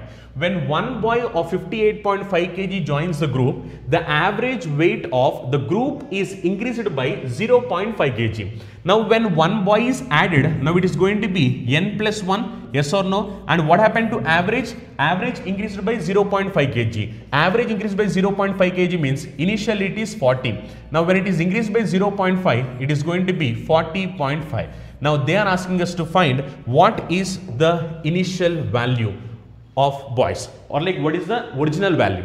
So we are supposed to find the value of n. Simply simplify it. First I will show you how to simplify this. Later I will show you how to say this question directly. Now n and n plus 1, this is like plus 1. Left hand side difference multiplied with right hand side bottom number. Now 1 into 40.5, this is going to be 40.5. Yes or no? Similarly, right hand side difference multiplied with left hand side top number plus 0.5 n, and this value is equal to this new person joined. Now new person joined is nothing but 58.5. Yes or no? From this we can say that 0.5 n is equal to how much? 18. So from this we can say that n is equal to 18 by 0.5, that is nothing but 36. Okay, so we can say that number of students, how many are there initially, means initially there are like 36 students. Either you can do in this way using the concept whatever we have discussed earlier, or else you can solve the same question directly also. If you need to solve the same question directly, look here, after new person joined, what is the average? After new person joining, average is like 40.5. But truly speaking, new person is how much? New person is nothing but 58.5, which means this fellow is having more than the average. How much more than average? He is having 18 more than average. Now due to this 18 extra, what happened to average? Average is increased by 0.5 kg. As average is increased by 0.5 kg, now this 18 distributed for all the persons and increased by 0.5, 0.5, 0.5. So total how many persons are there means 18 by 0.5. We can say that there are like total 36. Yes or no? Either you can solve them directly using the concept of equal distribution. Just take the difference. Difference is like 18. So 18 divided by 0.5, we can say that answer is like 36. Or else what you can do? You can do this calculation and you can get the answer. Okay. Let us go for the next question. So what is your next one? Your next question is, the average age of n observations is 40. If one observation of value 80 is added, then the average of all the observations is 41. What is the value of n? We are supposed to find the value of n. Simple.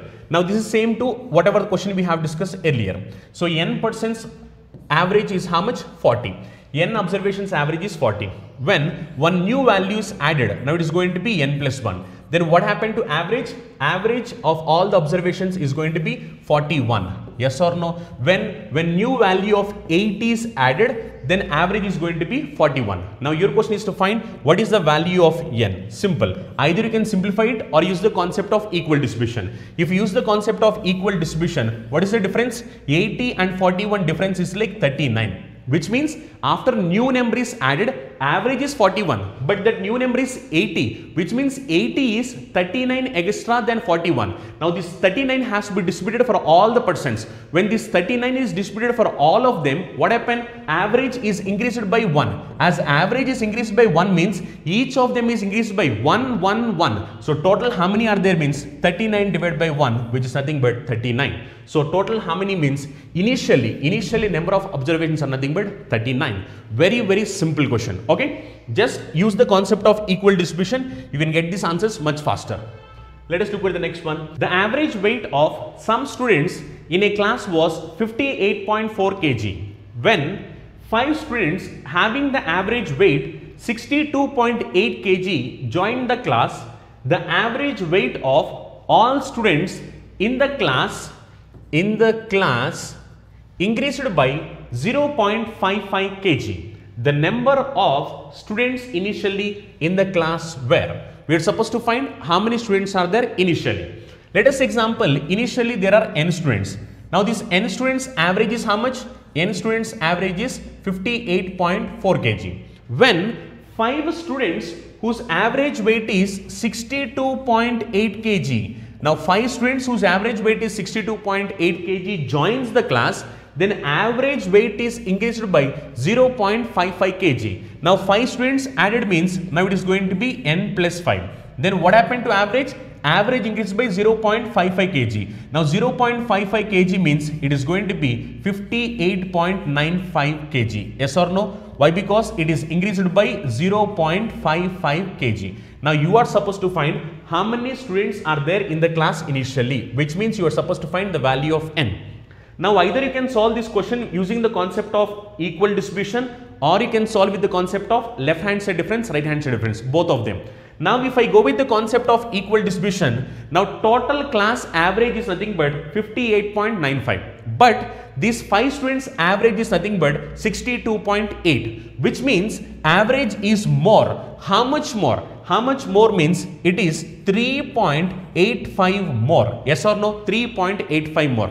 Now this 3.85 more for how many students? How many students means here you have a difference of 5 students. Yes or no? So this 3.85 more for how many students means for 5 students. Yes or no?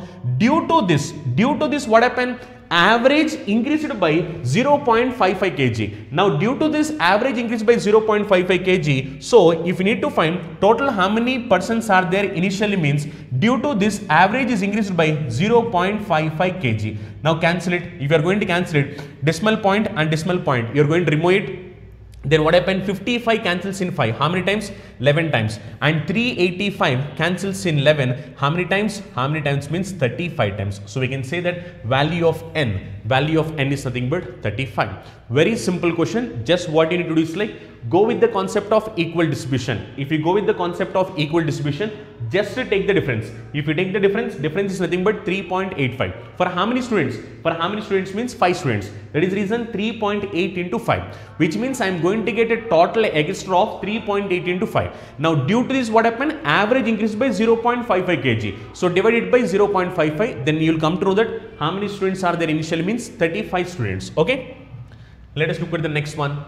The average weight of some students in a class was 60.5 kg. When 8 students whose average weight was 65 kg joined the class, then the average weight of all the students increased by 0.9 kg. The number of students in the class initially was same to same exact whatever we have discussed earlier.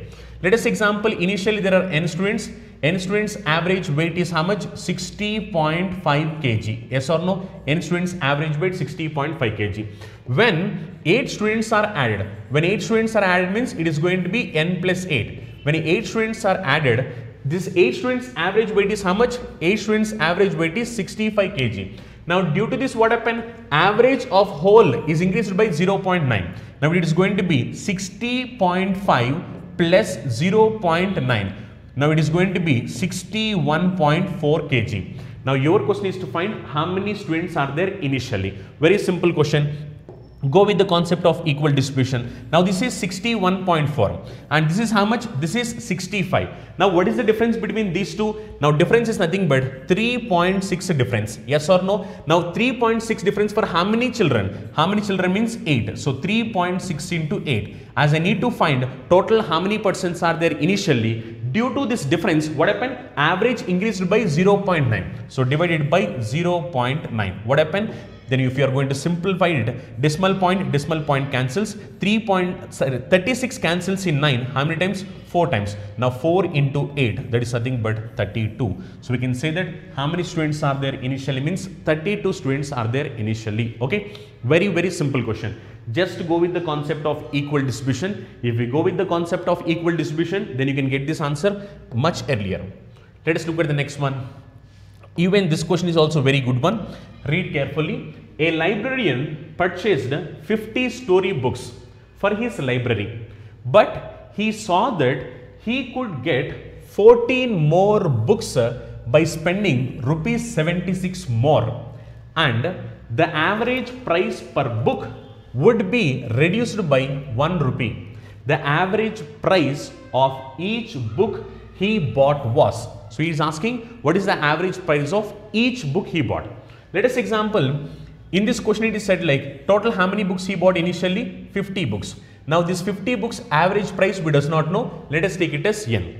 Now it is saying if he is going to spend 76 extra, he is going to get 14 more books. 14 more books means initially he got 50 books. 14 more means it is going to be 64. Now due to this what happened? Average is going to reduce by 1. Initially average is n. Now it is going to be n minus 1.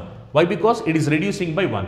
Now he is asking average price of each book he bought, which means we are supposed to find the value of n. Now due to this what happened? This is happening due to spending 76 rupees more. As he is spending 76 rupees more, he can purchase 14 more books and average price is also reduced by 1 rupee. Yes or no? Now either you can solve with the concept of equal distribution or you can solve this question with the concept of left hand side difference, right hand side difference. I will say you both these techniques. Observe here carefully. Now here what happened? Here it is like minus 1. So calculate this left hand side difference multiplied with right hand side bottom number. Now it is going to be 14 into n minus 1. Similarly, right hand side difference multiplied with left hand side top number. Now it is going to be minus 50. Now this value should be equal to 76. Yes or no? If you are going to simplify this, it is going to be 14n minus 14 minus 50 is equal to 76. So from this we can say that 14n is equal to 76 plus 64. So we can say that 14n is equal to 140. So n is nothing but 10, which means initial price of that book is nothing but 10 rupees. Okay, very simple. Just go with left hand side difference, right hand side difference concept. You will come to know what is the initial price of that book. Now either you can solve them in this way, or you can solve the same question using the concept of equal distribution. If you go with the concept of equal distribution, if you observe here, for these 64 books, what happened? Average reduced by 1. Average reduced by 1. Why? Because here I am getting 76 only. If I am getting more than 76, then my average would not have reduced. Or else, if I am going to get exactly the number whatever that is required to make it balance, then average wouldn't have reduced. Average will be same as it is, but this 76 is less than my requirement. That is the reason average reduced by 1. As average reduced by 1 means each and every book is reduced by 1. So total how many books are there? 64 books are there, which means 1 into 64, I got 64 less. If I am having that 64, then it will be balanced. So what I need to do? I need to add that 64 extra. If I add that 64 extra, now it is going to be how much? 140. Now this 140, why I got means for this 14 books extra. So 140 divided by 14. So I can say that the price of each book is nothing but 10 rupee. Yes or no?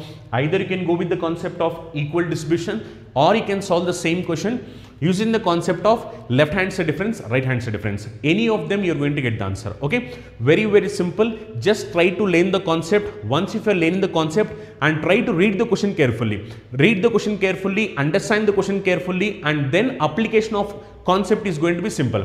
If you are unable to understand the question clearly, then solving these questions will become really complicated. But once if you understand the concept, and if you are going to read the question carefully, then solving these pattern of questions is going to be very simple to you. Okay, you all know that students who are preparing for bank, SSC, railway, police, defense, CSAT and other competitive exams are very familiar about Chandan logics. Why? The reason is Chandan logics have trained lakhs of students, and out of those lakhs of students, already thousands of students secured government jobs in various sectors. Now how this is possible to us? This is possible to us only because of our expert faculty team and our exclusive designed curriculum for examination.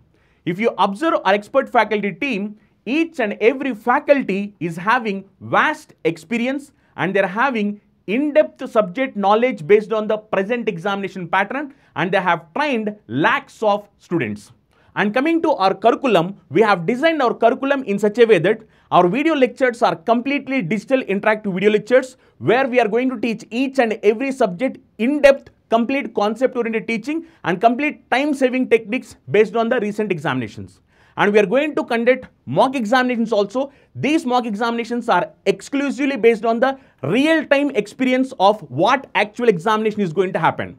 And we are going to provide you complete concept-oriented PDF materials also. If you are a serious aspirant and looking for the right platform to achieve your dream job, download Chandan Logics app. Let us discuss the next pattern of questions. So whatever we are going to discuss now, these questions are based upon person leaving. But the concept whatever we have applied earlier, again the same concept we are going to apply. Nothing difference in this. Okay, let us look at the question. The average height of 27 persons was recorded as 162 centimeters. If the height of Shreya was deleted from the observations, the average height reduces by 1 centimeter. What was Shreya's height? We are supposed to find what is Shreya's height. Very simple question. Observe here carefully. Initially, how many persons are there? 27 persons. Now, for these 27 persons, what is the average height? Average height is 162 centimeters. Now, later what happened? If Shreya's height was deleted, Then initially 27, now it is going to be only 26. Now due to this, what happened? Average height reduces by 1. Average height reduces by 1 means initially it is 162. Now it is going to be 161. Reason, it is reduced by 1. Now you are supposed to find what is height of Shreya. Okay. Go with the same concept whatever we have discussed earlier. Left hand side difference is -1. Right hand side difference is -1. Now calculate. Left hand side difference multiplied with right hand side bottom number. Now it is going to be -1 into 161 is nothing but -161. Similarly, right hand side difference multiplied with left hand side top number. It is going to be -27. Now when you calculate this, it is going to be -188. As I have told you earlier, you can neglect this negative value and you can say just answer as 188. So we can say that Shreya height is nothing but 188 centimeters. Okay, as simple as that, nothing difference. Whatever the concept we have discussed earlier, the same concept you are going to use. The only difference is finally if you are getting a negative value, just neglect the negative value and you need to just say the number. So my number is nothing but 188. Okay, let us look at the next question. The average weight of 25 students is 52 kg. When one student left the group, average weight becomes 53 kg. Then find weight of left student. We are supposed to find the weight of left student. Look here, in this question there are 25 students initially. Now these 25 students, average weight is how much? 52 kg. Now one student left. One student left means now it is going to be 24 students. Now these 24 students, average weight became how much? 53 kg. Now our question is to find what is the weight of left students. Okay, let us calculate using the same concept whatever we had discussed earlier. Left hand side difference is how much? -1. Right hand side difference is how much? +1. Now left hand side difference multiplied with right hand side bottom number. -1 into 53 is nothing but -53. Similarly, right hand side difference multiplied with left hand side top number. So +25. So we can say that it is going to be -28. In -28, already I have told you, you need to neglect the negative value. If you neglect the negative value, we can say that weight is nothing but 28 kg. Okay, very simple. Go with the concept whatever we have discussed earlier. But the thing is, like, read the question carefully. Understanding the question is like really important. Once if you are able to understand the question, you can solve these questions very easily. And don't forget, practice is very important to get these questions application in examination. If you need to apply it in examination, you need to practice a lot and you need to write mock examinations also. You need to practice them a lot. You need to understand the question as early as possible. Understanding the question is like a key role in competitive examinations. Okay, let us look at the next question. What is the next question? There are 50 students in a class. Their average weight is 45 kg. When one student leaves the class, the average weight reduces by 100 grams. What is the weight of student who left the class? Now simple question, even this one. Initially there are how many students? 50 students. Now for this 50 students, average weight is how much? 45 kg. Now one student left. One student left means you will have total 49 students. For these 49 students, what happened to average? Average reduces by 100 grams. Yes or no? Now 100 grams is nothing but how much? 0.1 kg. Yes or no? Here it is in terms of kg, so I am writing in terms of kg. Now 45 minus 0.1. Why? Because it is reduced. So it is going to be 44.9. 44.9 kg. Now you are supposed to find what is the weight of student who left. Simple. Take left hand side difference. Left hand side difference is how much? -1. Right hand side difference is nothing but -0.1. So calculate. -1 into 44.9 is nothing but -44.9. Similarly, -0.1 into 50 is nothing but -5. Now it is going to be -49.9. Yes or no? So neglect the negative value and you can say answer is 49.9 kg, which is option 3. Okay, very simple question. Just read the question carefully and go with the concept of left hand side difference, right hand side difference. Okay, let us look at your next question. The average age of 36 students of a class is 27 years. When a student leaves the class, the average increased by 3 months. the age of student who left the class. We are supposed to find the age of student who left the class. Look here, initially how many students are there? 36 students are there. Now this 36 students average weight is how much? Average age. Now this 36 students average age is 27 years. When a student leaves the class, when student leaves the class means now it is going to be only 35 students. Then what happened? Average age increased by 3 months. Now initially it is 27 years. Now it is going to be 27 years 3 months. Yes or no? Why? Because it is increased by 3 months. So what is the reason? 27 years 3 months. Your question is to find the age of student who left the class. Go with the same technique, whatever we have discussed earlier. Left hand side difference is -1.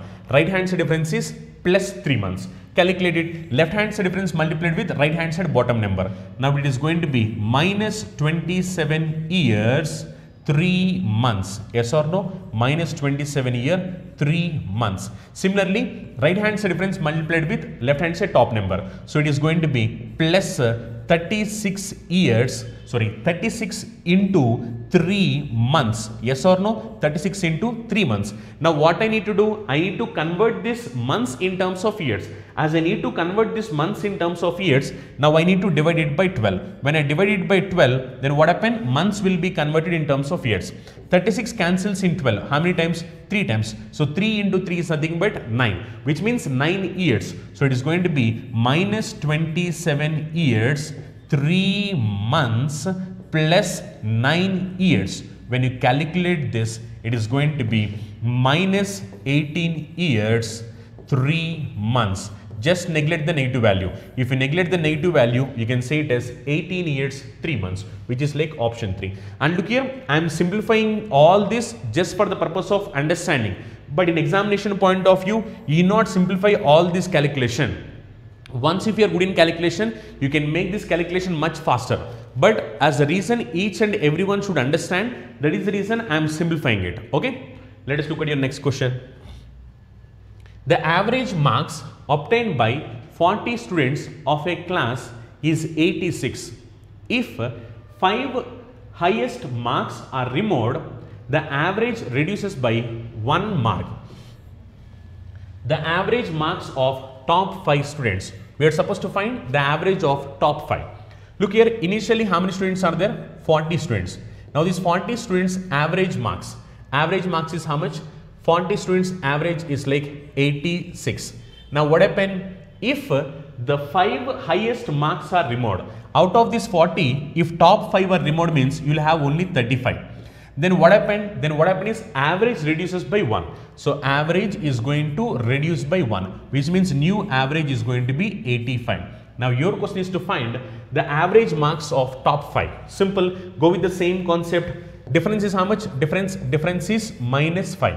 Left hand side difference minus 5, right hand side difference minus 1. Left hand side difference multiplied with right hand side bottom number. So it is going to be minus 85 into 5. Similarly, right hand side difference multiplied with left hand side top number. It is going to be minus 1 into 40. Yes or no? Now this is nothing but sum of total 5. Now you are asked to find the average of top 5. As you need to calculate average, you need to divide it by 5. Okay. Now what I am doing is like to make the calculation simple, I am writing 40 as 5 into 8. Okay. I am writing 40 as 5 into 8. Now cancel here. 5 in 5 cancels one time. 5 in 5 cancels one time. Now it is going to be minus 85 minus 8. Now it is going to be minus 93. So neglect the negative value and you can say answer is just 93, which means the average marks of the top 5 students is nothing but 93 marks. Okay, very simple question. Don't forget, while you are calculating this, if you get a final negative value, neglect the negative value. Next one, the average weight of a certain number of students in a group is 72 kg. If 10 students having an average weight of 78 kg leave and 4 students having an average weight of 80 kg join the group, the average weight of the students is decreased by 0.7 kg. The number of students initially in the group. So we are supposed to find how many students are there initially. Okay. Let us look at this. Initially, let us example, there are n students. Okay, initially there are n students. For these n students, what is the average? It seems for this n students, average is nothing but 72 kg. Okay, 72 kg. Now what happened? Question is saying like, if 10 students having an average weight of 78 kg. So there are 10 students whose average weight is like 78 kg. So 10 students whose average weight is 78 kg. And they are going to leave, it seems. So these 10 students are going to leave. So 10 students whose average weight is 78 kg leaves, and 4 students having an average weight of 80 kg. And there are like 4 students, they are going to join, it seems. They are going to join whose average weight is like 80 kg. Now due to this, what happened? Average weight of group of students decreased by 0.7 kg. Now your question is to find number of students initially, which means you are supposed to find the value of n. Okay, let us calculate this. If you observe here, initial average is 72, but when 10% are leaving, what happened? They are going with 78, which is more. How much more? How much more means 6 more. Okay, 6 more. They are taking 6 extra and they are leaving. How many students are leaving? 10 such students are leaving. They are taking 6 extra and 10 such students are leaving. That is the reason, as they are leaving, it is going to be minus 6 into 10. Okay, why? Because 10 students are leaving and they are taking 6 extra. Why? Because average is 72, but they are taking 78. As they are taking 6 extra and they are leaving, that is the reason minus 6 into 10. Okay. Now if you look here, this is like 80 and these guys are joining. And if you look here, this is 72, but this is 80, which is like 8 more. As it is 8 more and these guys are joining. As these guys are joining, you need to add them. Now you need to add them. So plus 8. For how many students? For how many students means 4 students. Okay. Now if you are going to simplify, this is going to be minus 60 plus 8 4 times, it is going to be 32. Okay. Now if you are going to simplify this one, it is going to be minus 28. So neglect this and you can say just 28, which means I got a difference of 28. Due to this 28 difference, what happened? Average decreases by 0.7. Average decreases by 0.7. So due to this 28 difference, average decreased by 0.7 means total how many persons are there means total number of persons are like 40. Yes or no? Why? Because due to this 28 difference, average decreased by 0.7. As average decreases by 0.7 means each and every person decreases by 0.7, 0.7, 0.7. So total how many persons are there means 40. But what is your question? Your question is like how many students are there initially? But this 40 students are now, not initially. Initially how many students are there means, look here. In the question it is said like 10 students left. Yes or no? 10 students left. And how many students joined? Look here, 10 students are leaving and 4 students are joining, which means I am going to have a difference of 6. Yes or no? I am going to have a difference of 6. Why? Because 10 students left and 4 students join. When 10 students leave and 4 students join, I am getting 6 less. Yes or no? Which means after leaving 6 students, it is 40. But your question is like how many students are there initially? How many students are there initially means 40 plus 6. We can say that initially there are 46 students, which is like option 2. Okay. Is this point clear with everyone? Now I got 28 difference when after 10 students leaving and 4 students joining. Yes or no? Then it is like 40. Now question is like how many persons are there initially? How many persons are there initially means 10 students left and 4 students joined, which means I am getting 6 students less. But initially there are 6 students more. That is the reason you need to add that 6. 40 plus 6, you can say that answer is like 46. Okay. Next question. There are 42 students in a hostel. If the number of students increased by 7, then the expenses of the mess increased by rupees 32.5 per day, while the average expenditure per day diminishes the meaning is like decreases by rupees 1.5. Find the original expenditure of the mess. We need to find what is their original expenditure, not average. He is asking about expenditure. Okay, look here. So total how many students are there? 42 students. Now these 40 students are there in a hostel.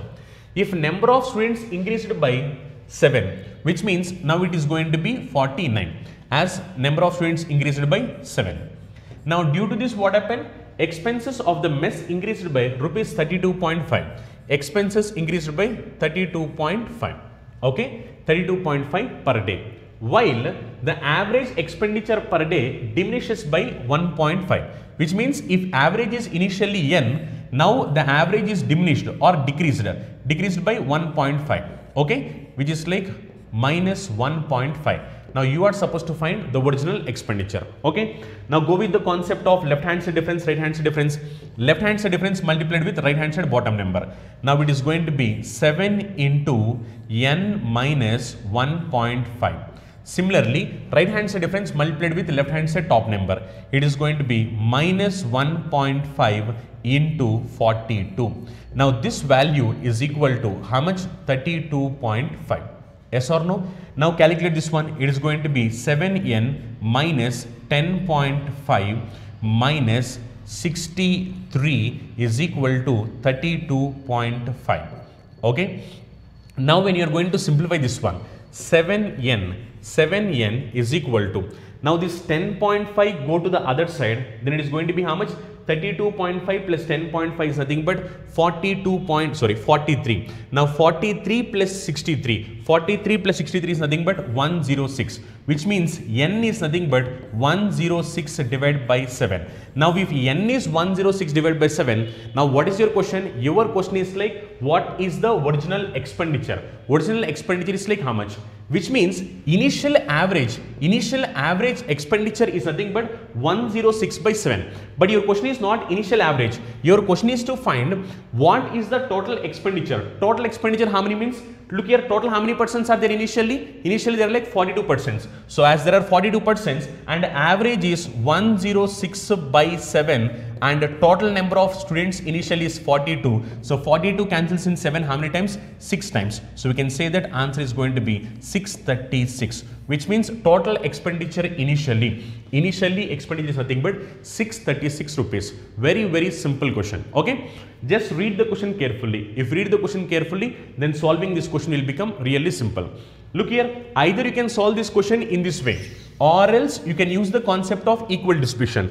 If you use the concept of equal distribution, even then you can get the answer. Look here, this is not average, this is like total expenditure. Why? Because your question is asking about expenditure. But what we have found, this value, now this value is nothing but n. N means it is nothing but average. But the question is asking us expenditure. Expenditure means 42 into average value. That is the reason average value into 42. Then I got expenditure. Okay. Either you can solve in this way or you can solve in this way also. Look here. Initially what happened is average is n. And it is said that average is going to be reduced by 1.5 when 7 students are joined, and when rupees extra 32.5 we are going to spend per day. Yes or no? Now if you look here, average reduced by 1.5. Average reduced by 1.5 means each and every person is reduced by 1.5, which means it is going to be 32.5. And I got how much less? How much less means 1.5 for total 49 students. 1.5 for total 49 students means what is 49 into 1.5? 49 into 1.5 is nothing but 49 plus half of 49. Half of 49 is nothing but 24.5. Yes or no? 24.5. Now this is going to be 63.5. Yes or no? Which means I got 63.5 less. If I add this 63.5 here, then what happened? If I add this 63.5, it is going to be 96. Yes or no? 96. Yes or no? Did I make any calculation wrong here? Just observe here carefully once. Now this is like 49 into 1.5. 49 into 1.5 is nothing but 49, and half of 49. What is half of 49? 24.5. So 49 plus 24.5. Yes, I have done a mistake here. Look here, what is 49 and 24.5? It is going to be 73.5. Yes or no? 73.5, which means it should be 73.5. Now this value is how much? This value is nothing but 106. Okay, 106, which means I got a difference of 106 for how many percents? 7%. Yes or no? So then average would be 106 by 7. If average is 106 by 7, my question is to find the total expenditure. Yes or no? My question is find total expenditure. So into total, how many percents are there initially? 42. So when you calculate this, again you are going to get the same answer, 436 divided 436. Why? Because even if you observe here, 106 divided by 7 into 42, the same calculation you got here. Either you can get this using left hand side difference, right hand side difference, or else you can use the concept of equal distribution. If you use the concept of equal distribution, initially we have 32.5, so write that 32.5 and we got a difference of 1.5, which means average reduced by 1.5. As average reduced by 1.5, each and every person is reduced by 1.5. So total 49%. So 49 into 1.5, which is nothing but 73.5. So when you add both of them combined together, it is going to be 106, which means we are having a difference of 106. Yes or no? Now we need to find 106 for how many persons? 7 persons. So average means 106 divided by 7. Now this is like average, but the question is asking you what is the total expenditure. As total expenditure means we have total 42 students. So 42 into 106 divided by 7. When you simplify this, you are going to get answer as 636 rupees. Okay, very simple. But the only thing is like you need to understand the question clearly. Once if you are going to understand the question clearly, then solving these type of questions will become very simple. Okay. You all know that students who are preparing for bank, SSC, railway, police, defense, CSAT and other competitive exams are very familiar about Chandan Logics. Why? The reason is Chandan Logics have trained lakhs of students, and out of those lakhs of students, already thousands of students secured government jobs in various sectors. Now, how this is possible to us? This is possible to us only because of our expert faculty team and our exclusive designed curriculum for examination. If you observe our expert faculty team, each and every faculty is having vast experience and they are having in-depth subject knowledge based on the present examination pattern, and they have trained lakhs of students. And coming to our curriculum, we have designed our curriculum in such a way that our video lectures are completely digital interactive video lectures where we are going to teach each and every subject in depth, complete concept oriented teaching and complete time saving techniques based on the recent examinations. And we are going to conduct mock examinations also. These mock examinations are exclusively based on the real time experience of what actual examination is going to happen. And we are going to provide you complete concept oriented PDF materials also. If you are a serious aspirant and looking for the right platform to achieve your dream job, download Chandan Logics app. Let us discuss the next pattern of questions. Now, what are the questions we are going to discuss? These questions are based upon replacement. And don't forget, whatever the concept we are going to use now, this is same as the concept whatever we have discussed earlier. Okay. So let us look at the question. The average age of Ram and his two children is 17 years. And the average age of Ram's wife and the same children is 16 years. If the age of Ram is 33 years, what is his wife's age? We are supposed to find Ram's wife age. Very simple question. Observe here carefully. The question is saying like Ram and his two children. Yes or no? Total how many persons? Total 3 persons. Now this 3 persons average age is how much it seems? 17 years. Similarly, Ram wife and the same two children. Now these persons average age is how many years? 16 years. Yes or no? It is saying that if the age of Ram is 33 years, if age of Ram is 33 years, what is Ram's wife age? This was your question.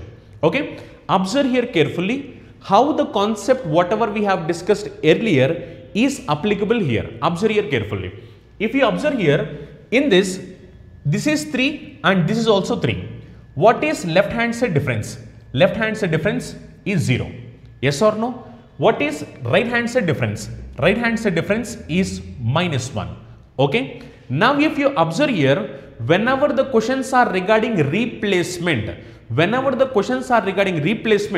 always always your left hand side difference will be 0 only.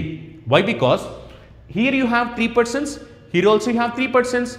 The question what it is saying, instead of Ram, you replaced with Ram wife, which means the number of persons will not change in replacement. As number of persons will not change in replacement, left hand side difference is going to be always 0. So that is the reason when left hand side difference multiplied with right hand side bottom number, it is going to be anyway 0. Why? Because 0 into anything will be 0. Now, if you observe right hand side difference multiplied with left hand side top number, minus 1 into 3 is nothing but minus 3, which means you got 3 less. Yes or no? As you got 3 less, what do you mean by this? What do you mean by this means from Ram to Ram wife, you have a difference of 3. That's it. From Ram to Ram wife, you have a difference of 3. Why? Because in this two children are constant. When two children are constant, the only difference that is going to happen here is between Ram and Ram wife, and the difference is like 3. Why? Because you are getting minus 3, which means from Ram to Ram wife, it should be 3 less, which means if Ram is 33, Ram wife should be 30 years. So I can simply say that answer for this question is 30 years. Very, very simple question. If you want, you can do in a traditional way also. If you are going to do in a traditional way, how do you calculate? Ram plus 2 children divided by 3 is equal to, what is the average? 17. This is one equation. Next one, Ram wife plus same 2 children divided by 3. What is the average? 16. When you solve these two equations, then you will come to know what is Ram and what is Ram's wife. Anyway, in the question it is clearly mentioned that Ram is like how much? 33 years. As anyway you know what is Ram's age, then when you solve these equations, then you will come to know what is Ram's wife. But this is really not required. Yes or no? You can simply use the concept of left hand side difference, right hand side difference, and you can get this answer much faster. And if you have observed here, in this replacement type of questions, left hand side difference is always 0. As left hand side difference is always 0, you just need to calculate right hand side difference multiplied with left hand side top number. That's it. Right hand side difference multiplied with left hand side top number. Only this you have to do, nothing more than that. Okay, simple concept. Look here, if you want, I will show you one more example. Observe here once. Let us say example, there are 4 persons. 4 persons average weight, let us say example 25 kg. 4 persons average weight 25 kg. Let us say those 4 persons are A, B, C, D. Okay. Now let us example, now this D is replaced by E. Now this D is replaced by E. Now the same A, B, C are there. Okay. But D is replaced by E. Now these 4 persons average weight is again 25 kg only. This 4 persons average weight is again 25 kg only. Now if I say the question, if D's weight is 30 kg, what is E's weight? You can simply say that again it is going to be 30 kg. Why? Because in this question ABC are anyway common, and average, if you look here also average 25, here also average 25. Which means the only difference is D and E. If D is 30, E also should be 30. Why? Because there is no change in average. If average is going to change, then D and E values are also going to change. This is the only difference. Okay. So simple concept. Whenever you have questions with respect to replacement, don't forget that in replacement, left hand side always it is going to be 0. Left hand side difference is 0. As left hand side difference is 0, just concentrate on right hand side difference. Right hand side difference multiplied with left hand side top number. That's it. Now 1 into 3 is like 3, which means as is negative value minus 3, which means from Ram to Ram wife you have a difference of 3. As it is minus 3, so it should be minus 3, which means if Ram is 33, Ram's wife should be 3 less. 3 less means it has to be 30. That's it. Nothing more than that. Nothing more than that. You should not do any calculation for these type of questions. Just you take the difference and try to know what is that value. That value is nothing but difference between the persons whoever they are replaced.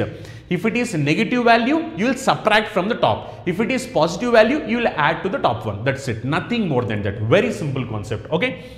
Let us look at your next question. The average weight of 15 students in a class increased by 1.5 kg when one of the student weighing 40 kg is replaced by a new student. What is the weight of the new student? We are supposed to find the weight of new student. Very simple. Look here, how many students are there initially? 15 students are there initially. Now this 15 students average weight increased by 1.5, which means again the same 15, but average what happened? Average increased by 1.5.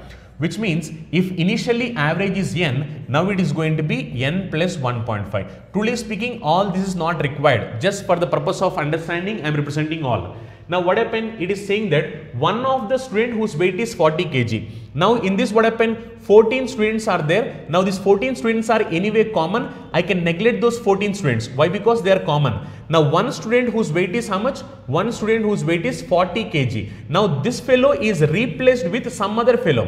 Due to this what happened? Average weight is increased by 1.5 kg. Now you are supposed to find what is the weight of this new student. Very simple. As I have told you earlier, left hand side difference is 0. So neglect it. Don't worry about that. Just take right hand side difference. Right hand side difference multiplied with left hand side top number. So 1.5 into 15. What is 15 square? 15 square is 225.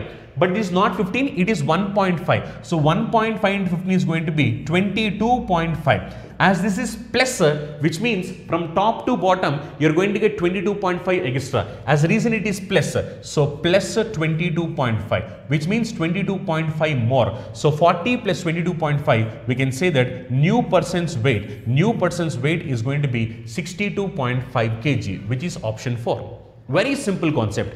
Just use the concept of difference. Then only replacement questions you have to concentrate on right hand side difference. Right hand side difference multiplied with left hand side top number. Now you are getting plus 22.5 extra, which means from this person to this person you are getting 22.5 extra. If this is 40 plus 22.5, we can say that new student is nothing but 62.5 kg. Okay, very simple. Let us look at your next one. Out of 10 teachers of a school, one teacher retires and in its place a new teacher of age 25 years joins. As a result, average age of teachers reduces by 3 years. The age of retired teacher is. So we are supposed to find the age of retired teacher. It is already mentioned new teacher age is like 25 years. Now what happened in this question? In place of old teacher, new teacher was replaced. Due to that what happened? Average reduces by 3. How many teachers are there initially? 10 teachers. So 10 into 3 is like 30. Which means old teacher is 30 years more than new teacher. So 25 is like new teacher. Then old teacher should be 30 more. 25 plus 30. I can say that answer is like 55 years. Just very simple. You not do any calculation. No pen, no paper. Nothing is required. Just understand the concept. If you are going to understand the concept, you can solve these type of questions without using your pen and paper also. Okay, I am going to explain you. Listen here carefully. There are like 10 teachers. Now 10 teachers, average age, how much we does not know. Let us say it is n. Now what happened? In this one teacher retires and a new teacher of average age 25 years join. Now due to this what happened? Average age is reduced by 3. Which means if initial average is n, now it is going to be n minus 3. Okay. If you observe here carefully once, out of this 10 teachers, 9 teachers are going to be common.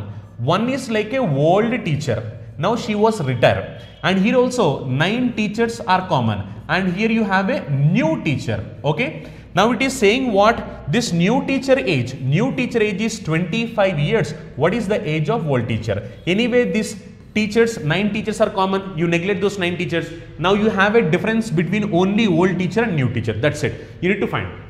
Now look here. Now right hand side difference is 3. 3 into 10 is like 30, as it is minus 30, which means for old student and old teacher and new teacher, you have a difference of 30, which means from old teacher, if you subtract 30, then you will get a new teacher. If you need to find old teacher, then you need to add that 30. So 25 plus 30, we can say that old teacher is going to be 55 years. Very simple question. Yes or no? Just use this concept. If you are going to use this concept, Minus 3 into 10 is like minus 30, which means from old teacher, if you are subtracting 30 years, you will get a new teacher. But in this question already new teacher is explained. New teacher value is like 25. Then old teacher should be 30 years more. So 30 years more means 25 plus 30. We can say that old teacher age is going to be 55 years. Okay.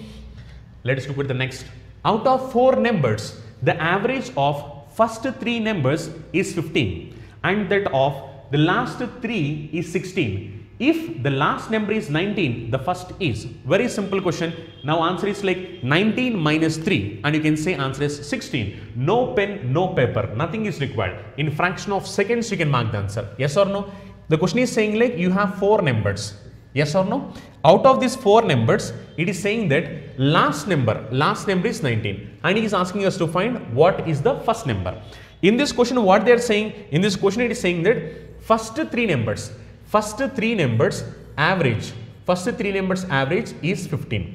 Yes or no? Similarly, it is saying that last three numbers is going to be how much? Last 3 numbers is like 16. Okay. Now it is saying like if last number is 19, what is the first number? And you know that anyway these two numbers are going to be constant. And look here, you should not write all this in examination. Just for the purpose of understanding, I am writing this. Okay, these 2 numbers are constant. Look here, now right hand side difference is plus 1. Now plus 1 into 3. So plus 1 into 3 is like plus 3. Which means when you are coming from top to bottom, it is like 3 extra. Which means this number, if I add 3, then I am getting 19. But my question is what is this number? What is this number means? I need to subtract this 3. So 19 minus 3, I can say that this number is going to be 16, which is same as whatever we got earlier. So even this calculation is also not required. Without doing this calculation also you can mark the answer. But the thing is, once if you know the concept, then you can mark this answer directly. If you does not know the concept, then you have to do all this calculation and then you have to mark the answer.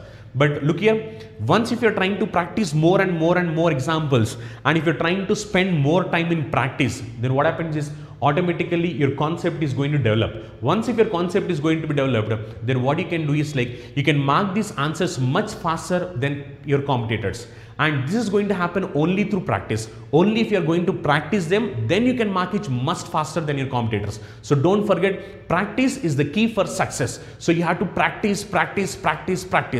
You can't remember in just one moment of time. So what many of the guys do is like they will practice for one day, or like they will listen all the classes and they will practice for one time and they will say like I'm forgetting. Look here, you did not learn letters, that is like alphabet A, B, C, D in one day. You have spent almost 1 year to learn them. Yes or no? Even it is in the same way. If you are going to learn them, you need to put your efforts, you need to practice them. Practice for 3 times, practice for 4 times, learn the concept. After learning the concept, if you are going to practice it for multiple times, then application is going to be easy.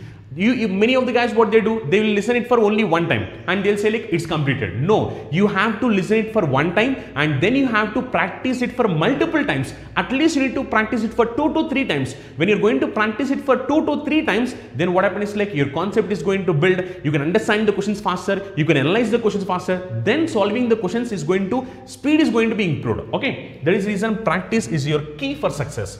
Next question.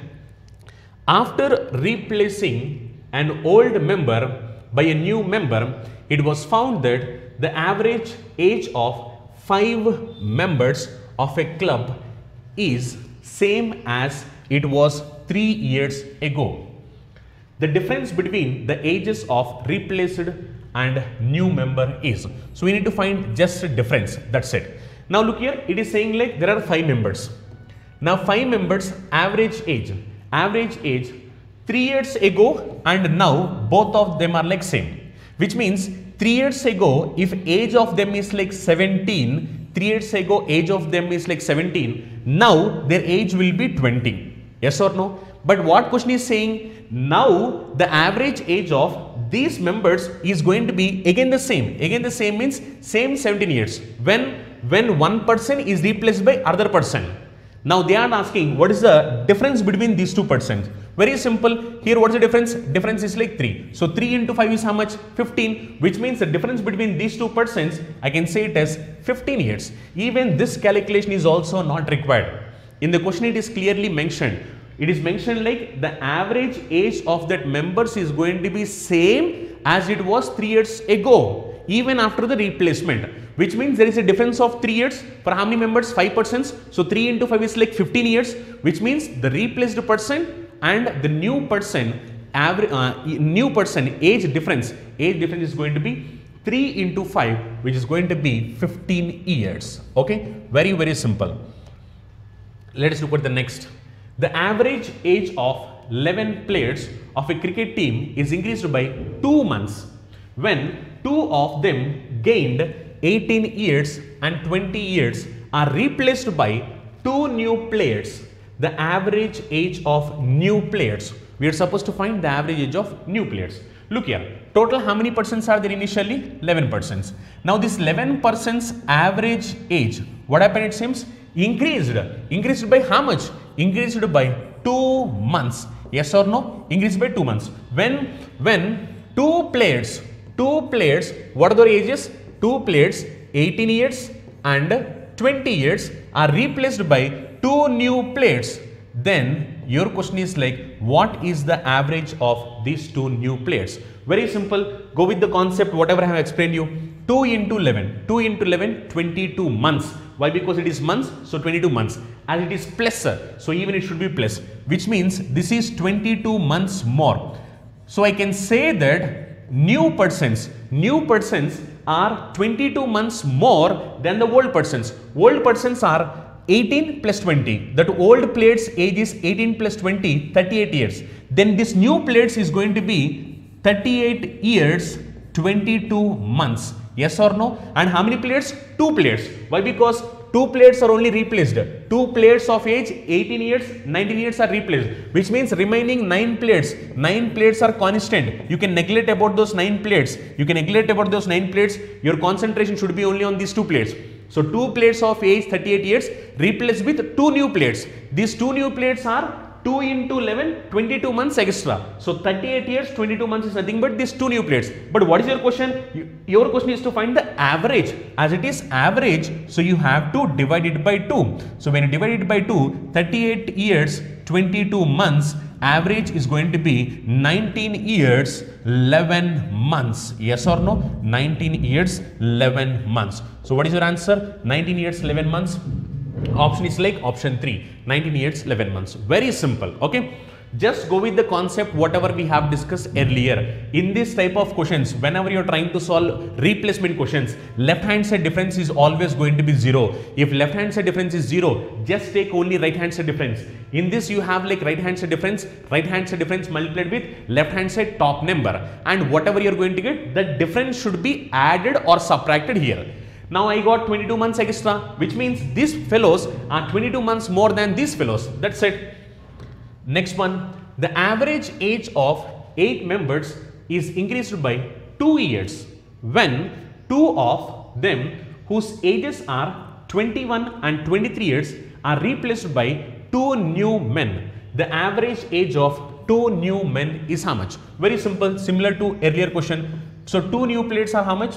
So 2 persons are 21 and 23. Yes or no? Now these 2 persons are replaced by 2 new persons.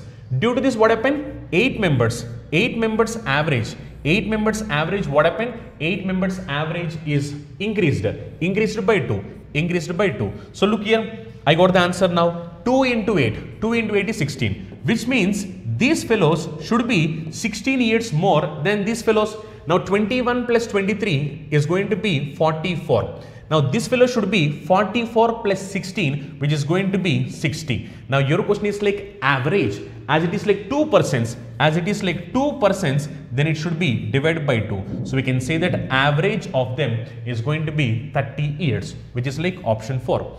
Very simple. And don't forget about this remaining 6 persons you can neglect. Your question is not about those persons. Your question is about only the 2% whoever replaced. That is reason out of these 8% I am concentrating only on these 2%. The only thing you need to do is like here it is increased by 2. So 2 into 8, 16. From here to here I am getting 16 years extra. If this is 44, this should be 44 plus 16, 60 years. Now question is asking like average. As it is 2%, 60 by 2, it is going to be 30. Okay. The average temperature for Monday, Tuesday, Wednesday and Thursday, total how many days? Total 4 days, was 48 degrees. The average temperature for Tuesday, Wednesday, Thursday, Friday was 52 degrees Celsius. If the temperature on Monday was 42 degrees Celsius, then the temperature on Friday, even this is similar to whatever we have discussed earlier. So total we have like 4 days. Okay. Now 4 days are what? 4 days are like Monday, next Tuesday, next Wednesday and next you have Thursday. Yes or no? Monday, Tuesday, Wednesday, Thursday. Now this 4 days average temperature is how much? 48. And next it is said that the average temperature for Tuesday, Wednesday, Thursday, Friday. Yes or no? For these 4 days, average temperature is how much? 52. Okay. And they are saying like Monday temperature is how much? Monday temperature is 42.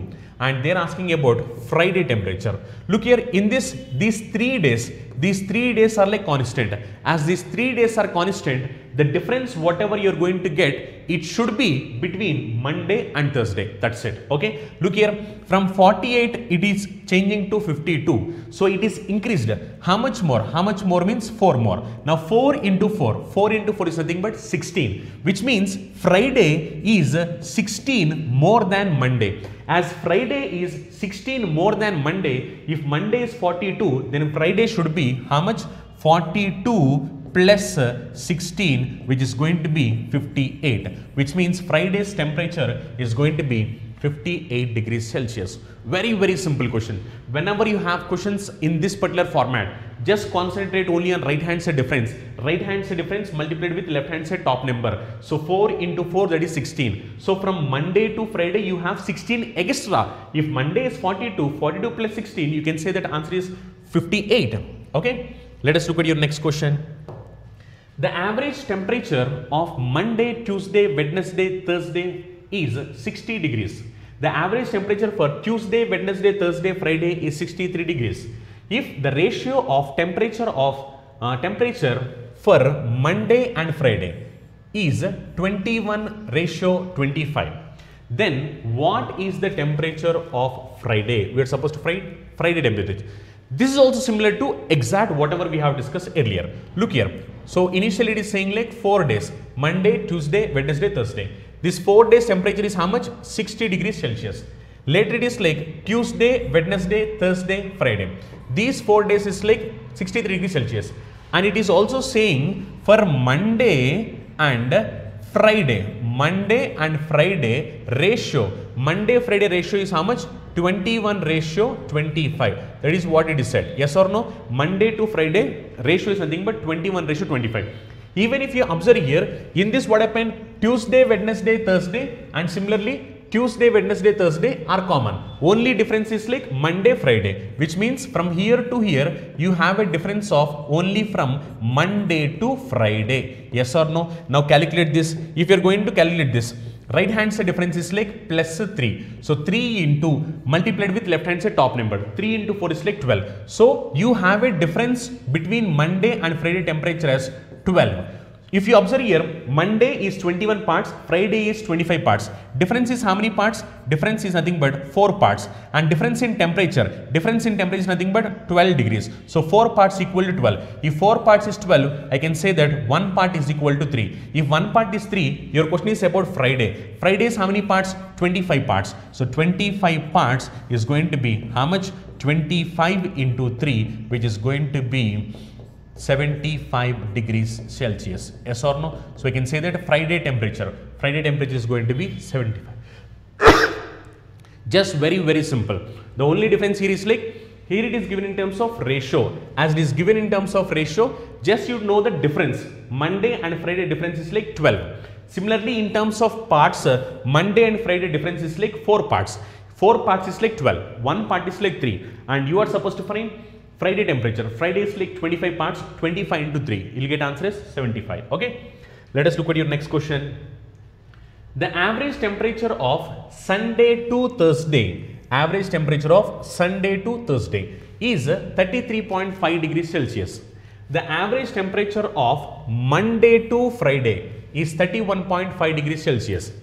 If the average temperature on Sunday 33.33 degrees Celsius, 33.33% more than the average temperature of Friday, then what is the temperature on Sunday? Okay, look here.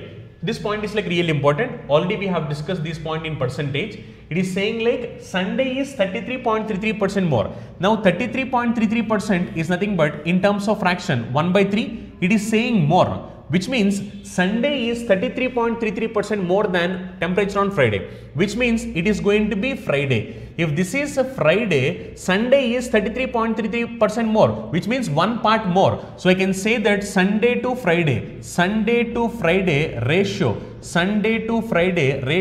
is nothing but 4:3. Why? Because 33.33% is same as 1 by 3, as it is saying more. So Sunday is 1 more than Friday. If Friday is like 3 parts, Sunday should be 3 plus 1, 4 parts. So Sunday to Friday ratio is nothing but 4:3. Okay. Now, if you observe here carefully, total Sunday to Thursday, how many days? Sunday, Monday, Tuesday, Wednesday, Thursday. Total you will have like 5 days. Now, for these 5 days, what is the average temperature? 33.5 degrees Celsius. Okay. Similarly, Monday to Friday, again you have like 5 days. Now for these 5 days, what is the average temperature? 31.5 degrees Celsius. Okay. Now it is saying like, what is Sunday temperature? You are supposed to find what is Sunday temperature. Look here.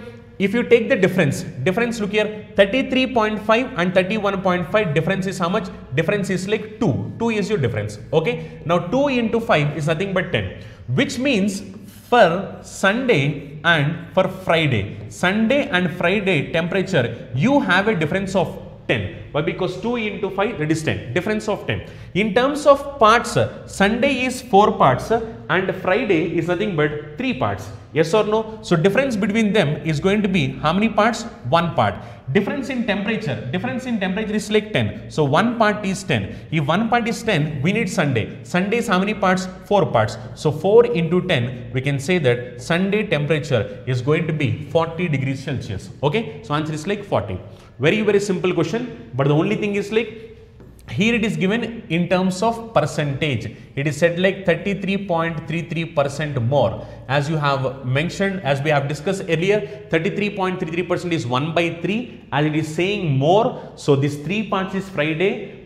Sunday should be 1 more. 1 more means 3 plus 1, 4 parts. Sunday 4 parts, Friday 3 parts. Ratio is like 4:3. For Sunday and Friday, difference is 2 into 5, 10 difference. In terms of temperature, it is 10 degrees difference. In terms of parts, it is 1 part. So 1 part is 10. If you need to find Sunday is like 4 parts. 4 into 10, answer is going to be 40. Okay. Next one, the average weight of ABC. The average weight of ABC is 45 kg. If the average weight of A and B is 40 kg and that of B and C be 43 kg, what is the weight of B? Look here, now this question is like a combination. You are having person joining, you have person replacing also. Whether it is joining, replacing separately or combined, no matter. Once if you know the concept, solving these type of questions will become very simple. Okay. Look here, initially there are like 3 persons. Who are they? A, B, C. So A, B, C, 3 persons. Now these 3 persons average weight is 45 kg. Next it is said that if the average weight of AB, if the average weight of AB is how much it seems? Is 40 kg. Similarly, the weight of BC, the average weight of BC is how much? 43 kg. Now your question is to find what is the weight of B. So B's weight is how much? Okay. Look here, observe here carefully, then you can solve this question very easily. If you observe here, if you look here, this is ABC. This is AB. Okay. From this, can I find the value of C? Yes, I can find the value of C. Left hand side difference is -1. Similarly, right hand side difference is -5. So I can say that C is going to be left hand side difference multiplied with right hand side bottom number. So -40. Similarly, right hand side difference multiplied with left hand side top number. -5 into 3 is nothing but -15, which means C value is going to be -55. Neglect this negative value and you can say that C is 55. So C's weight is 55 kg. If C's weight is 55 kg, what is your question? Question is like, what is B's weight? If you observe here, B and C average is 43. If average is 43, what I can say? Sum is going to be how much? 43 into 2, that is nothing but 86. Yes or no? Why? Because BC 2 persons average 43. If average is 43, sum is going to be 86. Now this sum is who? B and C combined together. From B and C, if I subtract C, then I will get the value of B. Then subtract C. C is how much? C is like 55. So subtract 55. 86 minus 55. We can say that the value of B is nothing but 31 kg, which is like option 1. Very simple. What I have done is like, here I am using the concept of person living.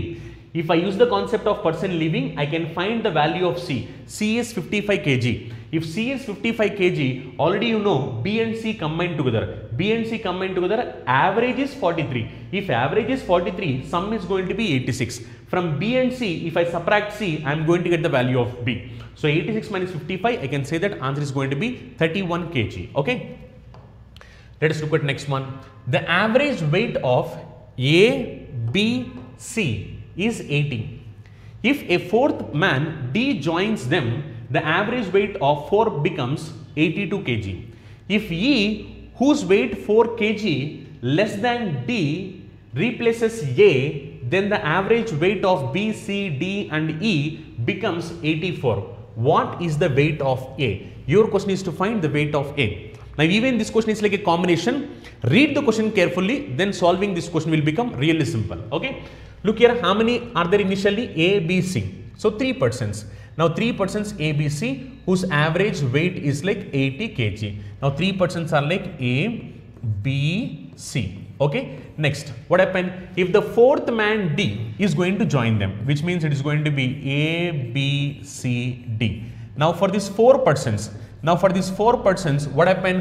For these 4 persons, average weight becomes 82. Average weight is going to be 82.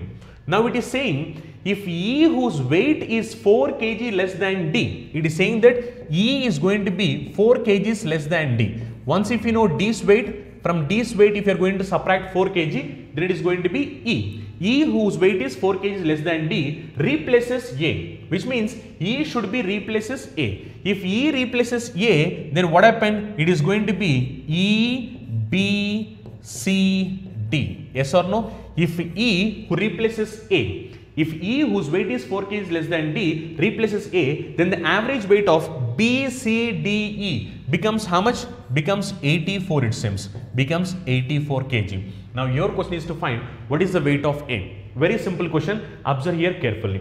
Now from this, can I find the value of D? Yes. Now this is like person joining. So find the value of D. Now this is like plus 1. Okay. Now if you look here, this is like plus 2. Now left hand side difference multiplied with right hand side bottom number. So it is going to be 82. Similarly, right hand side difference multiplied with left hand side top number. So plus 6, which means the value of D is going to be 88 kg. If D is 88 kg, then what about E? E is going to be 88 minus 4, which is going to be 84 kg. If E's weight is 84 kg, already you know that E's weight is 84 kg. Now what happened? E is replaced with A.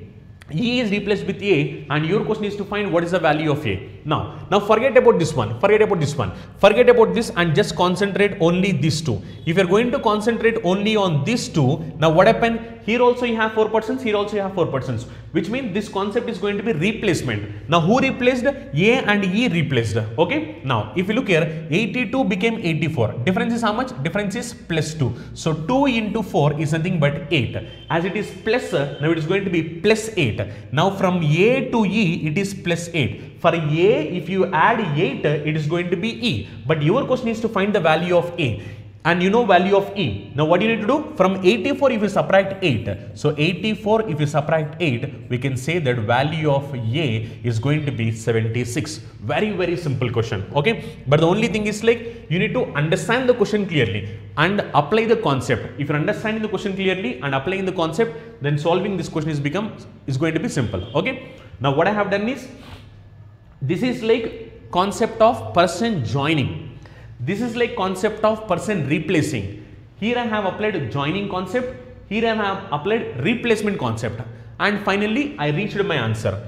I came to know that A is like 76. I combined both these concepts. So that is the reason, learn the concept, understand the question clearly, then solving these questions will become really simple. Okay, very simple. Just use the concept of joining here. And here use the concept of replacement. 4 into 2 is like 8, which means E is 8 more than A. Then A should be 8 less than E. So 84 minus 8, which is going to be 76. Okay. Next question. Average weight of 4 persons is 40 kg. If E is included, the average of A, B, C, D, E becomes 41 kg. If A is replaced by F, then the average of B, C, D, E, F becomes 42 kg. Find the average weight of B, C, D, F. Okay, let us look at that. So how many persons are there? 4 persons. Now 4 persons, who are the average weight of 4 persons is 40 kg. Now 4 persons, who are they means they are going to be A, B, C, D. So A, B, C, D 4 persons, average weight 40 kg. If E is included, means it is going to be A, B, C, D, E. If E is going to be included, now it is going to be total 5 persons. Now this 5 persons average weight is going to be how much? 41 kg. Okay. If A is replaced by F, look here. Now what happened? A is replaced by F. If A is replaced by F, now it is going to be F, B, C, D, E. Yes or no? If A is replaced by F, then it is going to be F, B, C, D, E. Then the average weight. Look here. If A is replaced by F, then the average weight of B, C, D, E, F is going to become how much? Is going to become 42 kg. Now your question is to find the average weight of B, C, D, F. So simple, B, C, D, F. You need to find B, C, D, F. You need to find average weight of these 4 persons. Okay. Observe here carefully. If you observe here, A, B, C, D, already it was mentioned. That is like average is like 40. Now what happened here? A is replaced with F. And it is saying to find the average weight of B, C, D. Now if you know what is the value of F, then finding the average of B, C, D, F is going to be simple. Then try to find the value of F. If I need to find the value of F, first I need to know what is the value of E. Why? Because now this is like A, B, C, D, this is A, B, C, D, E. Now this is like A, B, C, D, this is A, B, C, D, E, which means new person E joined. So try to find the value of E. If I am trying to find the value of E, look here. Now this is like plus 1 and this is like plus 1. Now what do you need to do? Left hand side difference multiplied with right hand side bottom number. So 1 into 41, it is going to be 41. Similarly, right hand side difference multiplied with left hand side top number. 1 into 4, it is going to be 4, which means E value is 45. Yes or no? Once if you know that E value is 45, if E value is 45, now what happened? It is saying that find the average of B, C, D, F. Look here, it is not, you need to find B, C, D, F. So observe here carefully once. You are asked to find average of B, C, D, F, which means you need to remove this E. If you are going to remove E, then you need to find average of B, C, D, F. Now very simple. Already you got the value of E. As you got the value of E, E is how much? E is like 45 kg. If E is 45 kg, if you observe here, F, B, C, D, E, average is how much? 42. But E is like 45, which means E is more. How much more? 3 more. Yes or no? If E is 3 more, now what happened? When I remove E, it should be B, C, D, F only. Now what happened? Now E is 3 more. So when E is leaving, I am going to get 3 less. Why? Because E is 45. But if you look here, F, B, C, D, E, 5% average is 42. Now average is 42, which means everyone should be 42, 42, 42. But you came to know that E value is not 42, E value is 45, which means 45 is 3 more. That is the reason when E is leaving, I am getting 3 less. Now this 3 has to be distributed for all the remaining percents. All the remaining percents means B, C, D, F. Yes or no? Now B, C, D, F average is going to be 42. But when E is leaving, E is going to take 3 extra. Now this is going to be less. Now this 3 has to be distributed for all the percents. All the percents means total how many percents are there here? 4%. So 3 by 4. So 3 by 4 is nothing but 0.75. Okay. So answer is going to be 41.25. Yes or no? So answer is like 41.25. Very good question. You need not do any calculation, just understand the concept. Once if you understand the concept, solving this question is going to become really simple. I am going to explain it one more time. Observe here carefully. It is said that ABCD average is like 40. ABCDE average is like 41. When A is replaced with F, FBCDE average is like 42. They are asking us to find BCDF is how much?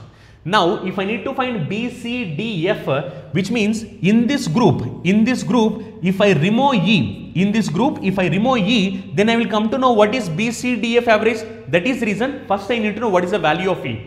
Now, using these two, using the concept of percent joining, I came to know that E value is 45. If E value is 45, when E is leaving, then what happened? E will take 45 and he will go.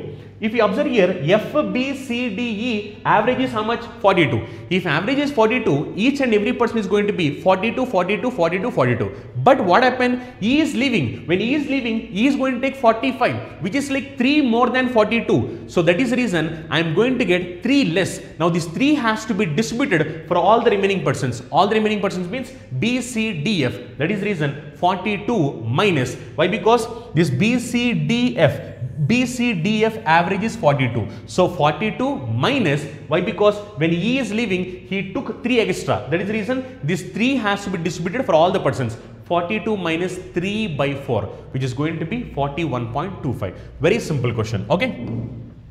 Next one. A and B have their annual average. A and B have their annual average income 80,000. B and C have their annual average income 75,000. C and A have their annual average income 78,000. The annual income of A. We are supposed to find the annual income of A. Look here. It is said like AB annual average income.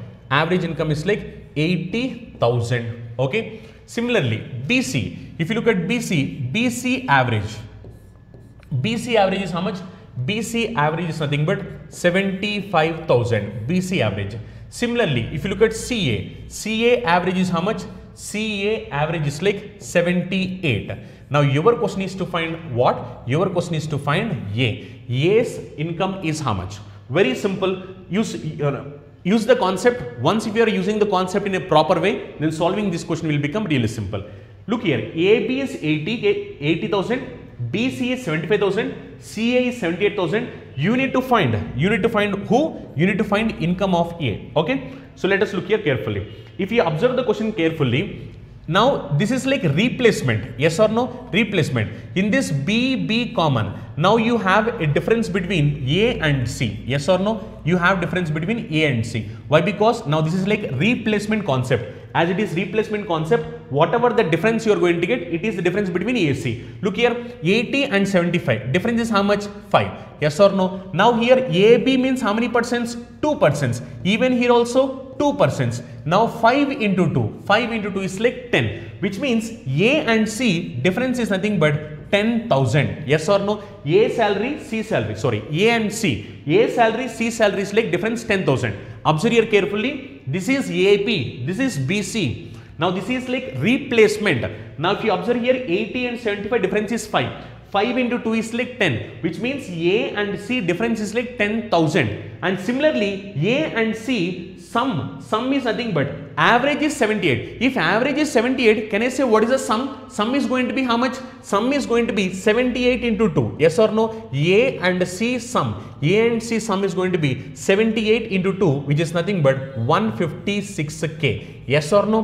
Why? Because average means A plus C by 2 is equal to 78. Yes or no? If A plus C by 2 is equal to 78, then A plus C is going to be 156. Now my question is to find what? My question is to find the value of A. As I need to find the value of A, then what I need to do? I just need to add this. If I am going to add this, C and C gets cancelled. A plus A is nothing but 2A. 2A is equal to 156 plus 10, that is nothing but 166K. Now A is equal to how much? So A is equal to 83K. Yes or no? Which means A's income is going to be 83,000, which is option 3. Very simple question.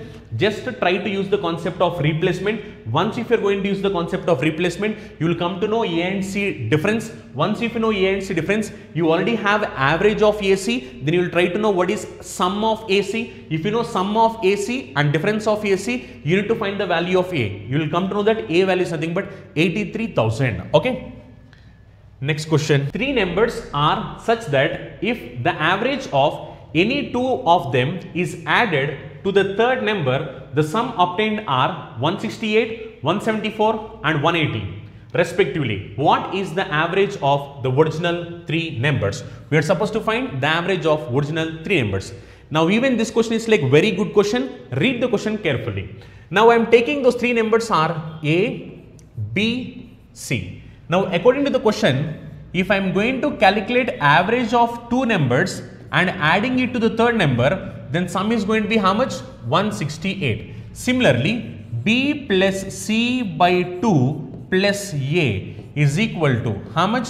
174. Similarly, C plus A by 2 plus B is equal to how much? 180. Now what is your question? Your question is to find what is the average of original 3 numbers. We are supposed to find average of original 3 numbers. So look here, let us add this. If you are going to add this, look here, A you have for 2 times, B you have for 2 times, C you have for 2 times. When you are going to add it, it will be 2 times of A, 2 times of B, 2 times of C. 2 and 2 gets cancelled. Then you will be left out with just A plus B plus C. Okay. Similarly, if you observe here, here also you have A plus B plus C. So this is A plus B plus C. This is also A plus B plus C, which is going to be 2 times of A plus B plus C. Yes or no? Is equal to how much? 168 plus 174 plus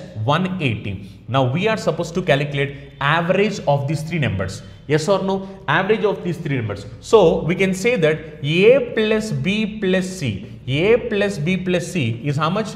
A plus B plus C is equal to 168 plus 174 plus 180 divided by 2. Now this is like sum. But your question is to find average.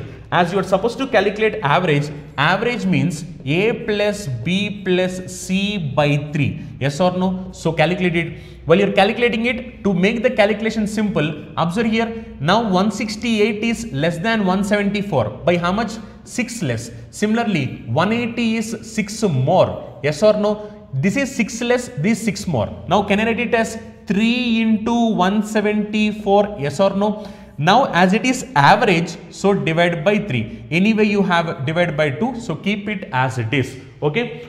To make the calculation, just we are trying to do that. Now 3 and 3 gets cancelled. Now 174 cancels in 2. How many times? So 2 8 times it is going to be 16 and 2 7 times it is going to be 14. So I can say that answer is nothing but 87, which means the average of original 3 numbers is going to be 87. Very simple. Look here. All these questions, when you read them, it may look complicated. But once if you are trying to understand the question and when you are trying to solve the question, then it looks easy. So this reason, understanding the question is like really important. So to understand the question, you have to practice more and more examples. And almost we are trying to solve more and more questions in the class itself. Almost we are trying to solve 150 questions from topic averages, which means it is going to be practice also for you. The only thing you need to do is like, as we are covering more number of questions from different competitive examinations that were asked, your duty is to practice them a lot. When you're trying to practice them a lot, then solving these questions will become easy. And you can solve these questions only if you're going to understand the question. If you're not able to understand the question, then you cannot solve the questions. That is the reason understanding the question and understanding the concept is really important. So once if you understand the question and if you're understanding the concept, you have to practice more and more. When you're practicing more and more, then success is going to become very easy for you. Okay, you all know that students who are preparing for bank, SSC, railway, police, defense, CSAT and other competitive exams are very familiar about Chandan Logics. Why? The reason is Chandan Logics have trained lakhs of students, and out of those lakhs of students, already thousands of students secured government jobs in various sectors. Now how this is possible to us? This is possible to us only because of our expert faculty team and our exclusive designed curriculum for examination. If you observe our expert faculty team, each and every faculty is having vast experience and they are having in-depth subject knowledge based on the present examination pattern, and they have trained lakhs of students. And coming to our curriculum, we have designed our curriculum in such a way that our video lectures are completely digital interactive video lectures where we are going to teach each and every subject in depth, complete concept oriented teaching and complete time saving techniques based on the recent examinations. And we are going to conduct mock examinations also. These mock examinations are exclusively based on the real-time experience of what actual examination is going to happen. And we are going to provide you complete concept-oriented PDF materials also. If you are a serious aspirant and looking for the right platform to achieve your dream job, download Chandan Logics app. Let us discuss the next pattern of questions. So now we are going to discuss questions based upon batting average. As I have mentioned you earlier, to solve questions based upon batting average, we will be using the same technique whatever we are using earlier. But before solving the questions, I will explain you what actually batting average is meant. So after explaining the concept, then I will be solving questions based upon batting average. Okay. So what actually batting average is meant? So batting average is nothing but total number of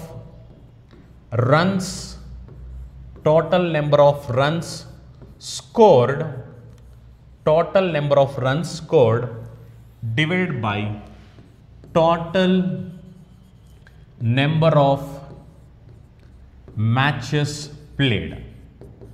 total number of matches played. So it's like a simple definition. You can say batting average is nothing but total number of runs scored divided by total number of matches played. I will say this with a simple example. Let us example, we have two players. Let us say one is Dhoni. And we have one more player, let us say Sachin.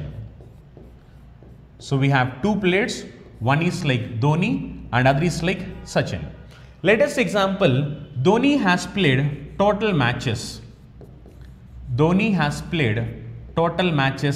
10 and Dhoni has scored total runs 600, whereas Sachin played 7 matches and runs scored are 350 runs. Now if I ask you to calculate batting average, I told you batting average is nothing but total runs scored divided by total number of matches. So total runs scored by Dhoni is 600 and total number of matches played is 10 matches. So I can say that batting average is nothing but 60, which means Dhoni is going to score 60 runs on an average for every match. If you look at Sachin, Sachin is going to score how many? Total 350 runs. In how many matches? In 7 matches. So I can say that Sachin batting average is nothing but 50 runs, which means Sachin is going to score 50 runs for every match on an average. Now if you observe here, Dhoni batting average is 60, whereas Sachin batting average is 50. Now if I ask you the question, who is the best batsman out of these two? Then ultimately you should say that Dhoni is the best batsman. Why? Because Dhoni's batting average is 60, which means he is going to score 60 runs for every match. Whereas Sachin batting average is 50, where he is going to score 50 runs in every match. So ultimately I can say that more the number of runs per match, we can say that he is the best batsman. So as Sachin is going to score 50 runs per match and Dhoni is going to score 60 runs per match, I can say that Dhoni is the best batsman when compared to Sachin. Okay. So simple definition, batting average is nothing but total number of runs scored divided by total number of matches played. Okay. This is nothing but batting average. Now let us solve questions based upon this. Okay. Look at the question. The average of runs of a cricketer player of 10 innings was 32. How many runs must he make in his next innings so as to increase his average of runs for? Very simple question. This is similar to whatever we have solved earlier. So initially he played how many matches?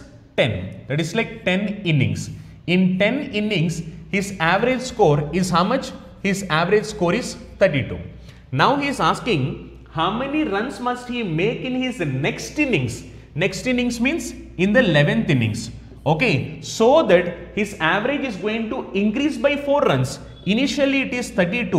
When it is going to increase by 4, now it is going to be 36 runs. Now I am supposed to find 11th innings. 11th innings, what is the total score? This was my question. Now already I have told you how to solve these type of questions. Yes or no? Go with the same technique whatever we have discussed earlier. Now look here, this is same as person joining. Look here, but the only difference is question terminology is different. Now if you want to observe here clearly, 10% average is 32.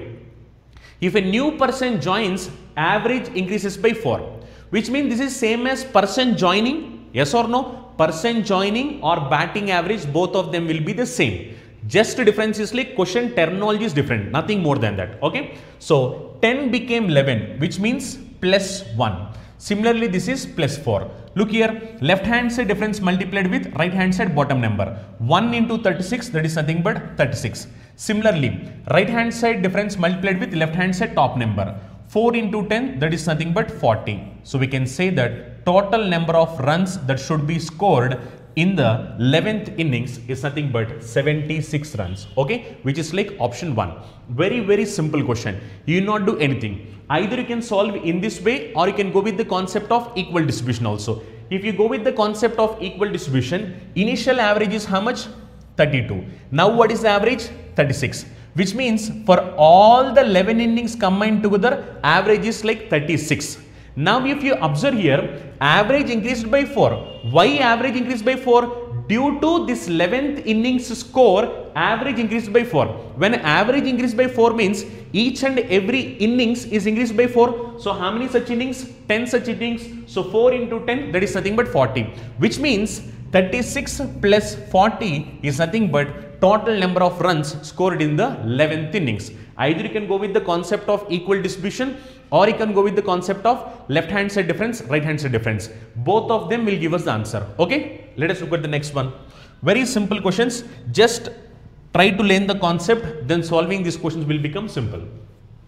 A batsman has a certain average of runs for 12 innings.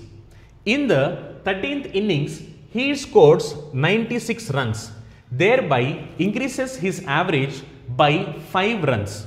What will be his average after 13th innings. We are supposed to find what is average after 13th innings. Look here, initially how many innings? 12 innings. For 12 innings, what is the average? We does not know. Let us say it is n. Now what happened in 13th innings? In 13th innings, what happened is he scored 96 runs.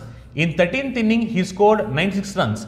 Due to this, what happened is increasing the average by 5 runs. Now initially average is n, now it is going to be n plus 5. Now he is asking question, what will be the average after 13th innings, which means I need to say what is this n plus 5 value. Okay, look here, if you want you can go with the same procedure whatever we have discussed earlier.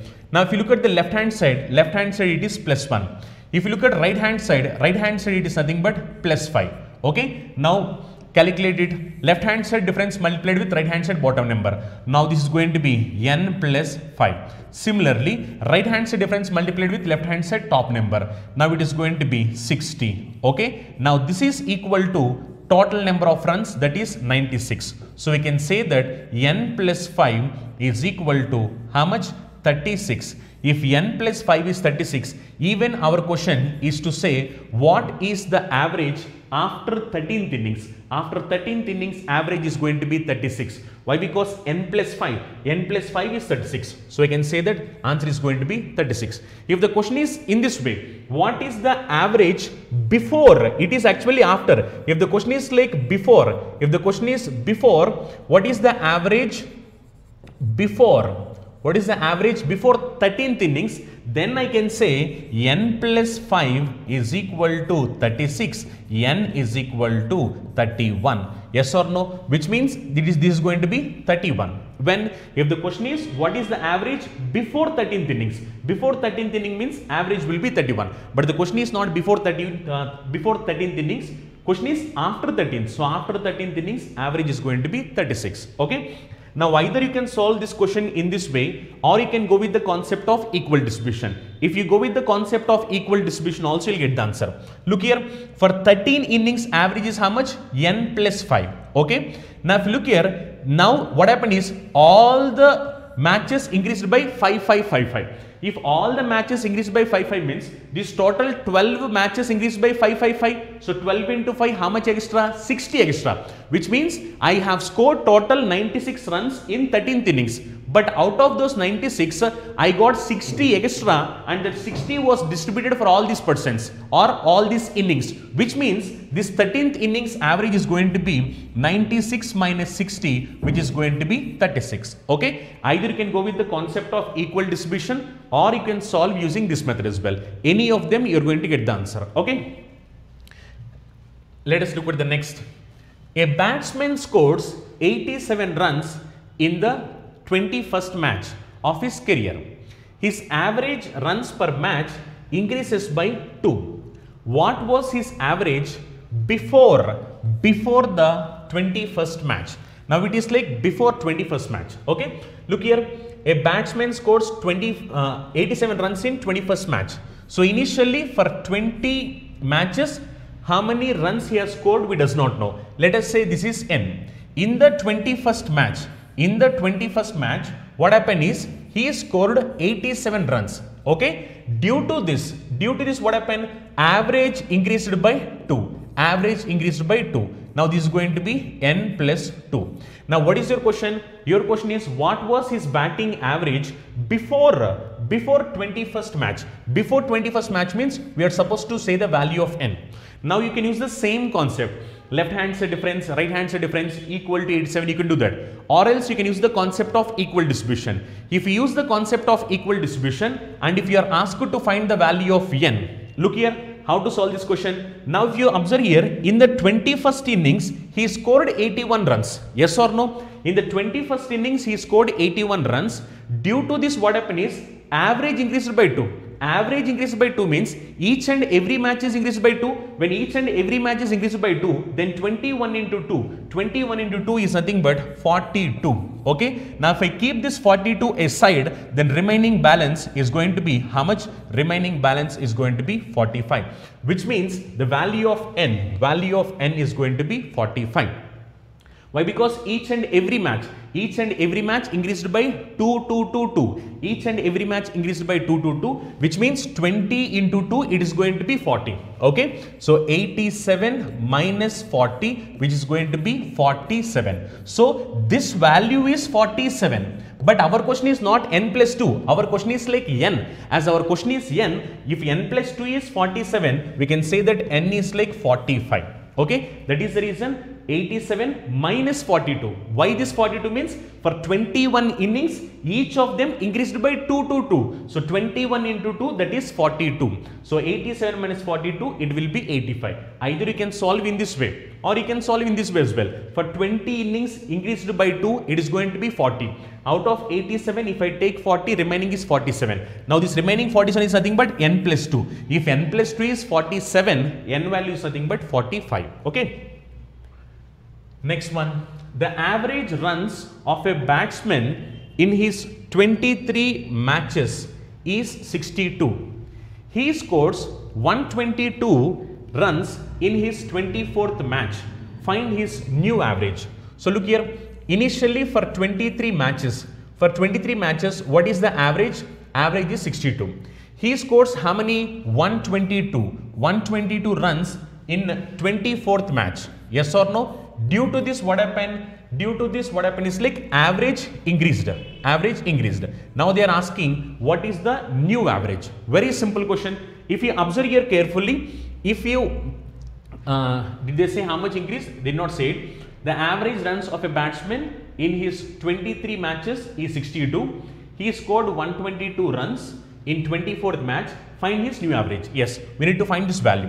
Either you can solve this with the concept of equal distribution, or else you can solve using left hand side difference, right hand side difference. Any of them is like okay. Look here, if you observe here, total how many runs he scored? 122 runs he scored. Yes or no? If you look at this, total 122 runs. If you observe here, for 23 matches, average score is how much? 62. If 23 matches, average score is 62, and if I need to find this value, now this value also should be 62 plus something. Yes or no? So what I will do, out of this 122 runs, I am reducing the 62 runs. Why? Because initially I have average of 62. So reducing the 62 runs. So 122 minus 62 is nothing but 60, which means I got 60 more. Now whatever the 60 more I got, I need to distribute for all the matches. That is the reason new average is going to be 62 plus I got 60 extra. Now the 60 has to be distributed for all the matches. All the matches means 24 matches. Yes or no? Now 60 by 24 is nothing but 2.5. So we can say that new average is going to be 62 plus 2.5, which is 64.5, which is going to be first option. Okay. Very, very simple question. Just listen here carefully. 23 matches, average is 62. In 24th match, he scored 122 runs. What is the new average? Then what I have done? For 23 matches, 62 means for 24th match, as he scored 122 runs, which is more than this average value should be more than 62, which means 62 plus something. I need to find what is this something. That is the reason what I have done. 122 and 62 difference is 60, which means I got 60 runs extra. Now the 60 runs has to be distributed for all the matches. All the matches means 24 matches. So if 60 divided by 24, I am going to get 2.5 extra, which means new batting average is going to be 62 plus 2.5, which is 64.5 runs. Okay. Let us look at the next one. A cricketer had a certain average of runs for his 64 innings. In his 65th innings, he is bowled out for no score, which means he scored 0 runs on his part. This brings down his average by 2 runs. His new average of runs is, look here, initially he played how many matches? 65 matches. For the 65 matches, what is the average? We does not know. Okay, let us say it is like n. Now what happened? Initially he played 64 matches. For 64 matches, average is like n. Now what happened? In 65th match, he scored 0 runs. Yes or no? Due to this, what happened? Average brings down by 2. If initially it is n means, now it is going to reduce by 2. Now it is going to be n minus 2. Now they are asking what is his new average, which means you are supposed to find this n minus 2 value. What is this n minus 2? Now you can solve this question using the same procedure whatever we have done earlier, that is left hand side difference, right hand side difference. If you want, you can calculate this. So look here, if you are going to calculate it, left hand side difference is how much? Left hand side difference is plus 1, right hand side difference is minus 2. So calculate left hand side difference multiplied with right hand side bottom number. Now this is going to be n minus 2. Similarly, right hand side difference multiplied with left hand side top number, it is going to be minus 128. Now this is equal to 0. Okay, now we can say that n minus 2 is equal to 128. Even our question is to find his new average of runs. So new average means this n minus 2 value I need to find. So what is n minus 2 value? N minus 2 value is nothing but 128. So I can say that answer is like 128. Either you can solve in this way, or you can go with the concept of equal distribution. If you go with the concept of equal distribution, look here. Now what happened? As a reason I have scored 0 runs. Now each and every match reduced by 2. How many such matches? 64 matches. So 64 into 2, 64 into 2 is like 128. So as it is 0, now what happened is 128 runs deficit was happened. So I can say that the new average is going to be 128. Okay. Either you can solve in this way, or you can solve with the concept of equal distribution. Any of them you are going to get the answer. Next one, a cricket batsman had a certain average of runs in his 91 innings. In the 92nd innings, he made a score of 54 runs, and thereby his average of runs decreases by 0.75. His average of runs after 92nd innings. So we need to find after 92nd innings what is his average. Look here, it is said that for 91 innings, what is the average? We does not know. Let us say it is n. Next, what happened in the 92nd innings? In the 92nd innings, what happened is he scored 54 runs. Yes or no? He scored 54 runs. Due to this, what happened? Average decreases by 0.75, which means if it is n, now it is going to be n minus 0.75. Now your question is to find his average of runs after 92nd innings, which means we are supposed to find this value. Okay. Now if you want, you can go with the same concept. Left hand side difference multiplied with right hand side difference. You can go with the same concept. You will get the answer. Or else you can go with the concept of equal distribution. If we go with the concept of equal distribution, look here. Initially average is n. Now what happened? Average is going to become reduced by 0.75. If average is reduced by 0.75 means each and every match is reduced by 0.75, 0.75, 0.75. Yes or no? So how many total such matches are there? 91 total such matches are there. Yes or no? As we have 91 such total matches, it is going to be 91 into 0.75. 0.75 can be written as 3 by 4. Yes or no? 91 by 4 means 22 times it is going to be 88. Yes or no? After left with 3 remainder. 3 by 4 is like 0.75, which is going to be 22.75. Okay. Now if we calculate 22 3 times, it is going to be 66. Now 75 3 times, it is going to be how much? 75 3 times, if you are going to do, it is going to be 210 plus 15, 225. But it is going to be 2.25. Now 66 plus 2.25 is nothing but 68.25. Okay. Which means it is going to be 54 plus 68.25. Okay. So it is going to be 122.25. 122.25, which is like option 1. Okay. Very simple. Either you can go with the concept of equal distribution, or you can go with left hand side difference, right hand side difference concept. Okay. Now what I have done is this 91 innings, what happened is all of them are reduced by 0.75, 0.75, 0.75. So what I have done, 91 into 0.75. When I calculate, it is 68.25. As it is 68.25. Now why I got this less?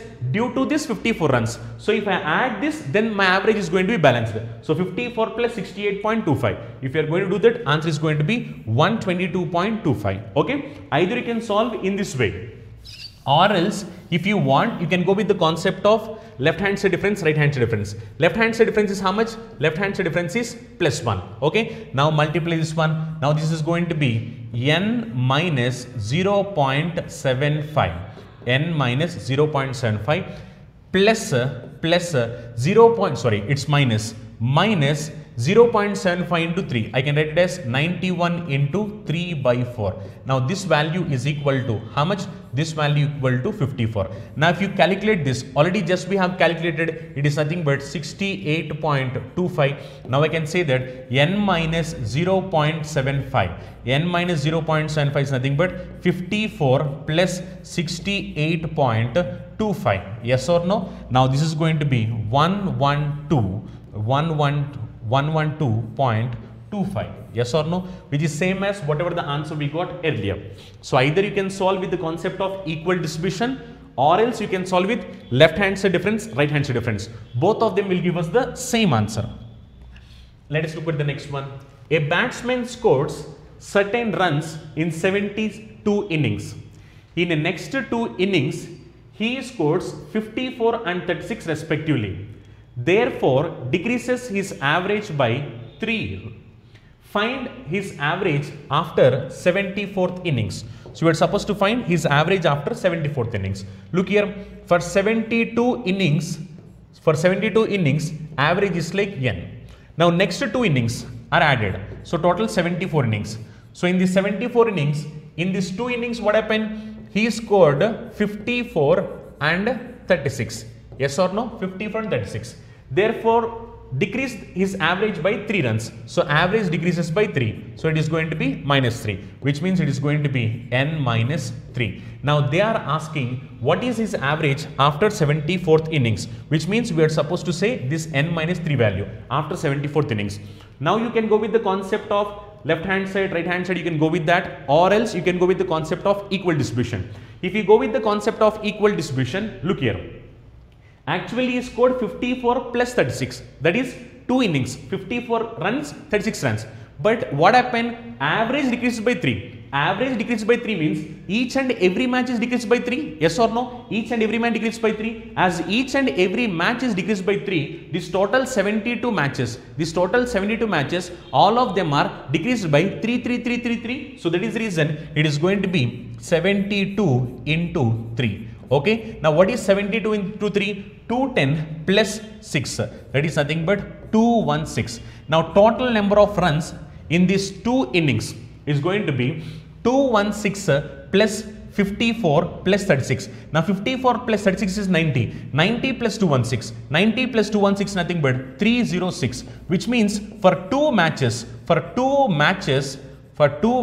it is going to be 306. Why? Because here the difference is 2. It's not 1. For 2 matches, 306. Then for 1 match, it is going to be 302 by 6, which is nothing but 153. So we can say that this is going to be 153. Okay. So we can say that after 74th innings, his new average is going to be 153. Very, very simple. Just what I have done is I am going to use the concept of equal distribution. Due to this runs, what happened? Average decreased by 3. As average is decreased by 3, each and every match is decreased by 3. So how many such matches are there? 72 such matches are there. So 72 into 3 is nothing but 216. Now 216 plus you have a total of 90. It is going to be 306.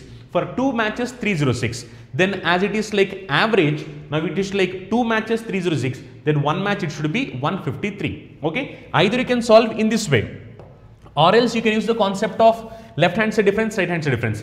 If you do that, look here, left hand side is like 2 into n minus 3. So 2 into n minus 3. Similarly, right hand side difference multiplied with left hand side top number. Now it is going to be 72 into minus 3 is nothing but how much? Minus 216. Now this is equal to 54 plus 36. 54 plus 36, it is going to be 90. So I can say that 2 into n minus 3 is equal to 306. Yes or no? So n minus 3 is equal to 306 cancels into how many times? 153 times. So I can say that n minus 3 is equal to 153. This is same as whatever the answer we got earlier. If the question is find his average before, if it is before 74th innings, if it is before 74th innings, then what it has to be, it should be 156.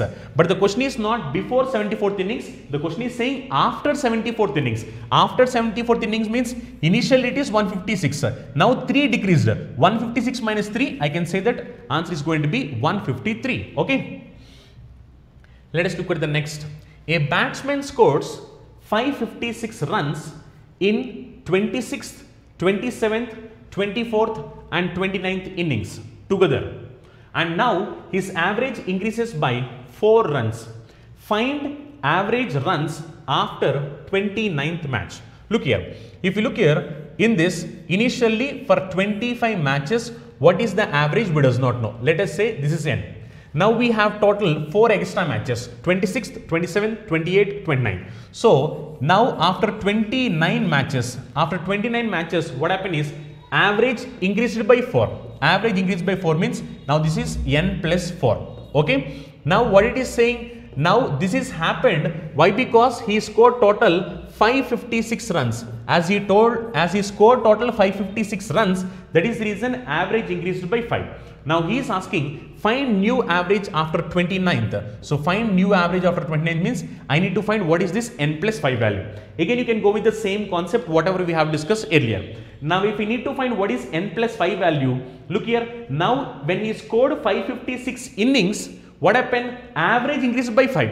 Average increased by 5 means each and every match increased by 5. How many such matches are there? 25 such matches are there. So 25 into 5. So 25 into 5, which is nothing but 125, which means it is increased by 125 runs. Okay. So 125 runs. So what would be the difference? 6 minus 5 is like 1. 5 minus 2 is like 3 and 5 minus 1 is like 4, which is going to be 431. Now this 431 should be distributed for all the 5 matches. Sorry, it is like 4 runs. I have done a calculation mistake here. Actually, average is increased by not 5. Average is increased by how much? It is mentioned clearly. Average increased by 4 runs. As average increased by 4 runs, this is going to be plus 4.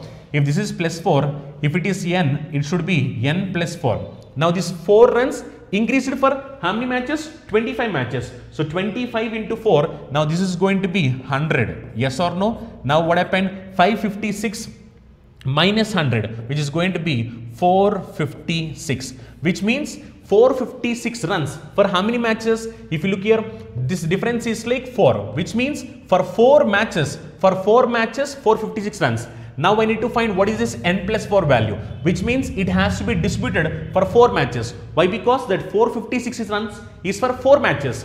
Now 456 is for 4 matches. Then if I need to calculate average, now this is going to be how much? 114, which means n plus 4 value is nothing but 114. So we can say that answer for this question is like 114. Very, very simple. Or else you can solve the same question using left hand side difference, right hand side difference. Even if you are going to solve with that concept, again you will get the same answer. Either you can solve in that way or you can go with the concept of equal distribution. If you go with the concept of equal distribution, what happened? He scored 556 runs.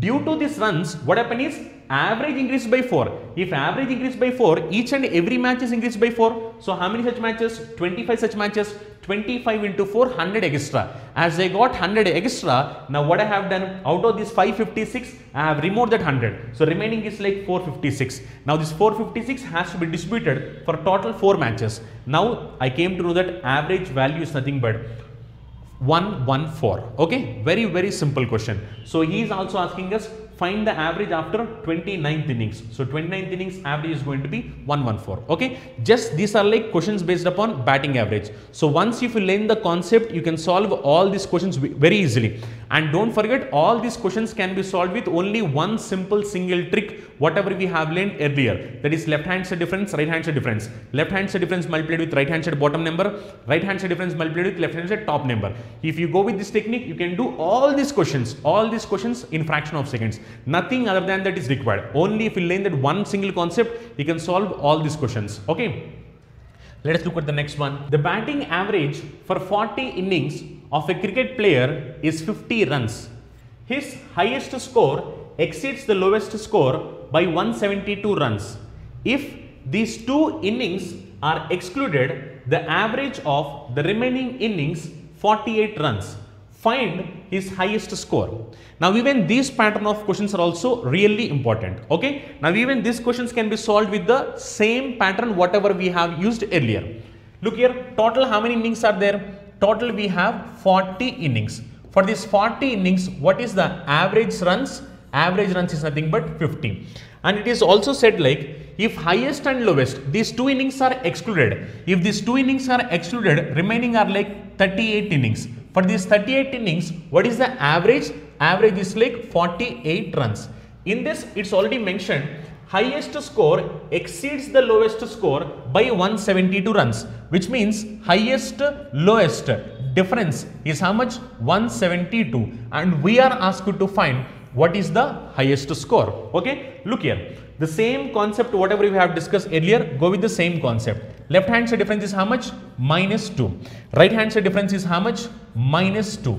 Okay, now you are supposed to calculate highest plus lowest value. Calculate it, left hand side difference multiplied with right hand side bottom number. So -2 into 48. Similarly, right hand side difference multiplied with left hand side top number, -2 into 40.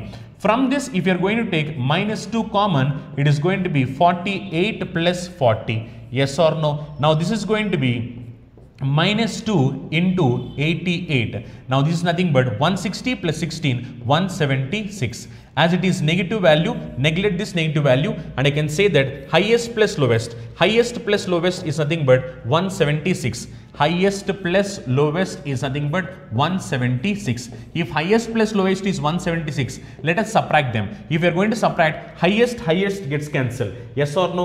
L minus of minus L is nothing but 2L. So 2L is equal to 176 minus 72, which is nothing but 4. Now we can say that L is nothing but 2. So if lowest is 2, I can say highest is nothing but 174.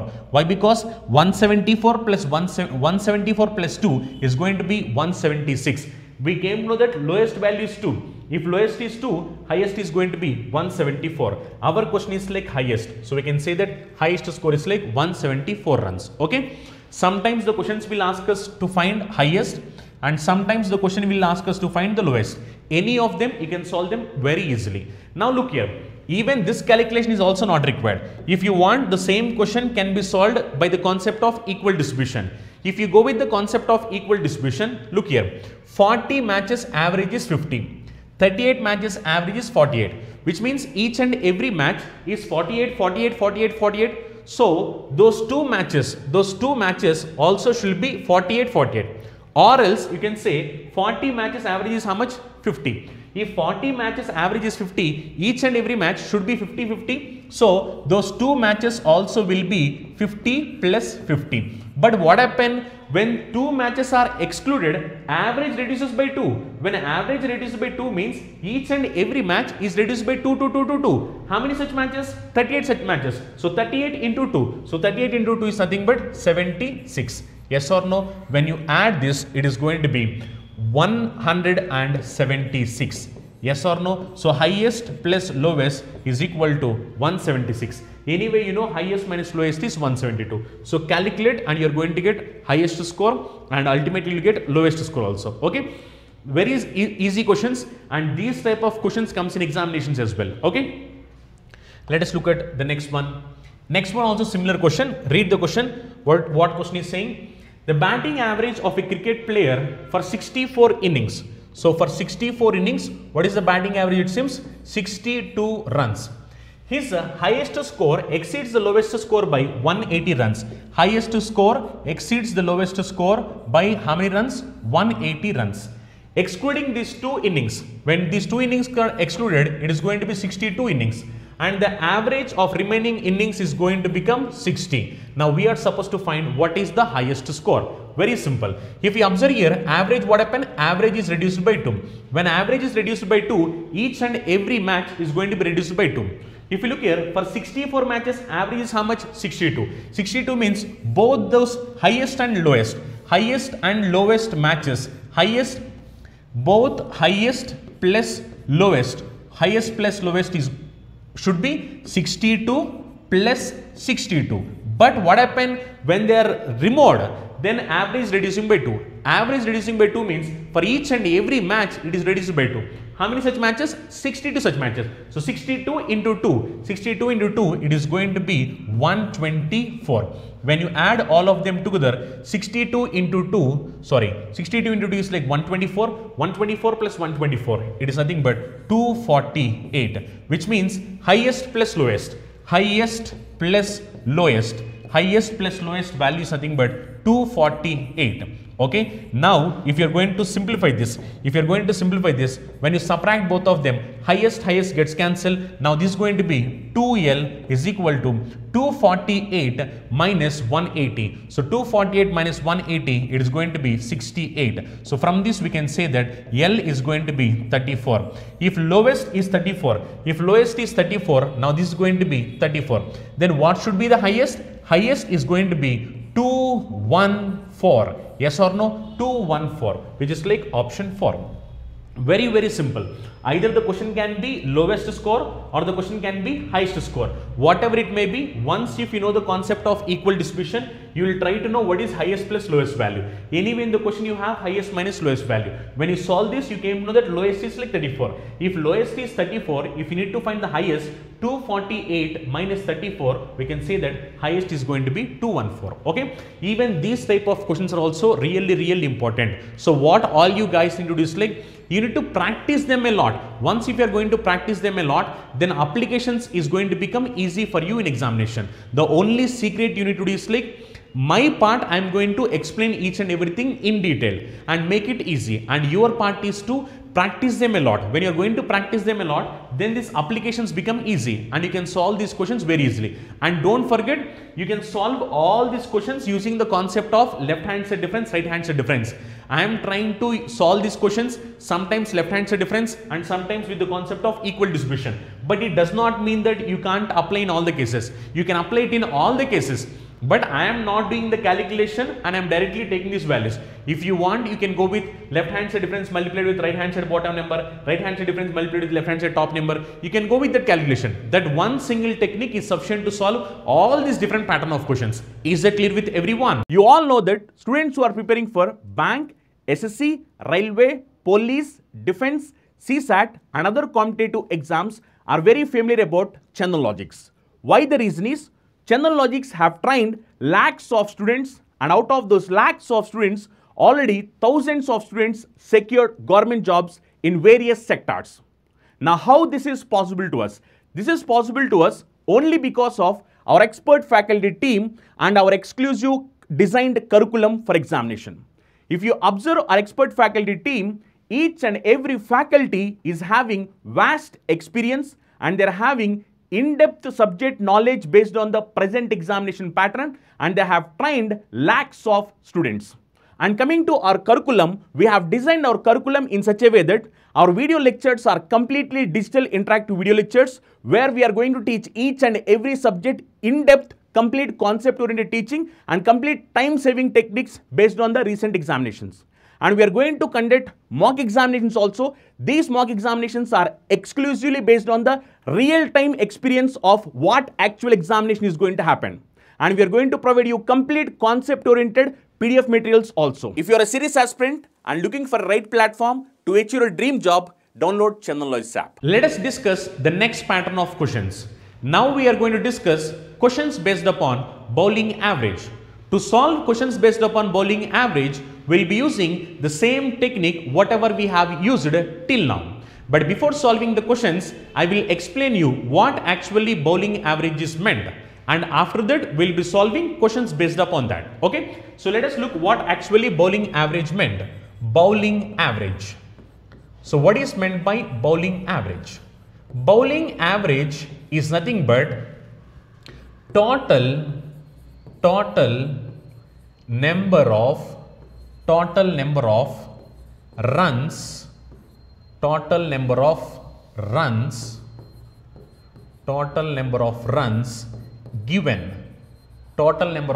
given divided by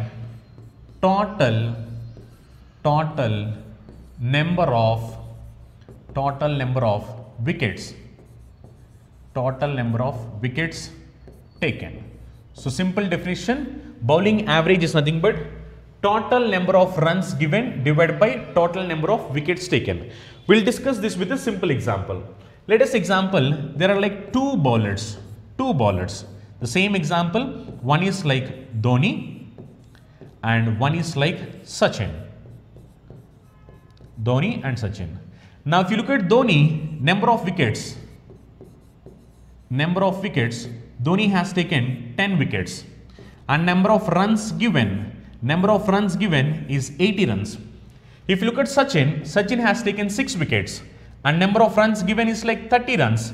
Now if I ask you to calculate what is bowling average, bowling average is nothing but number of runs given by total number of wickets taken. Number of runs given by Dhoni is 80 and number of wickets taken is 10. So we can say that bowling average of Dhoni is 8, which means for every 8 runs he is going to give and he will take 1 wicket. If you look at Sachin has given 30 runs. Yes or no? Sachin has given 30 runs. Whereas number of wickets taken by him is 6 wickets. Now his bowling average is 5, which means Sachin is going to take wicket for every 5 runs. Now I can say that Dhoni bowling average is 8, whereas Sachin bowling average is 5, which means Dhoni is going to take wicket after every 8 runs, whereas Sachin is going to take wicket after every 5 runs.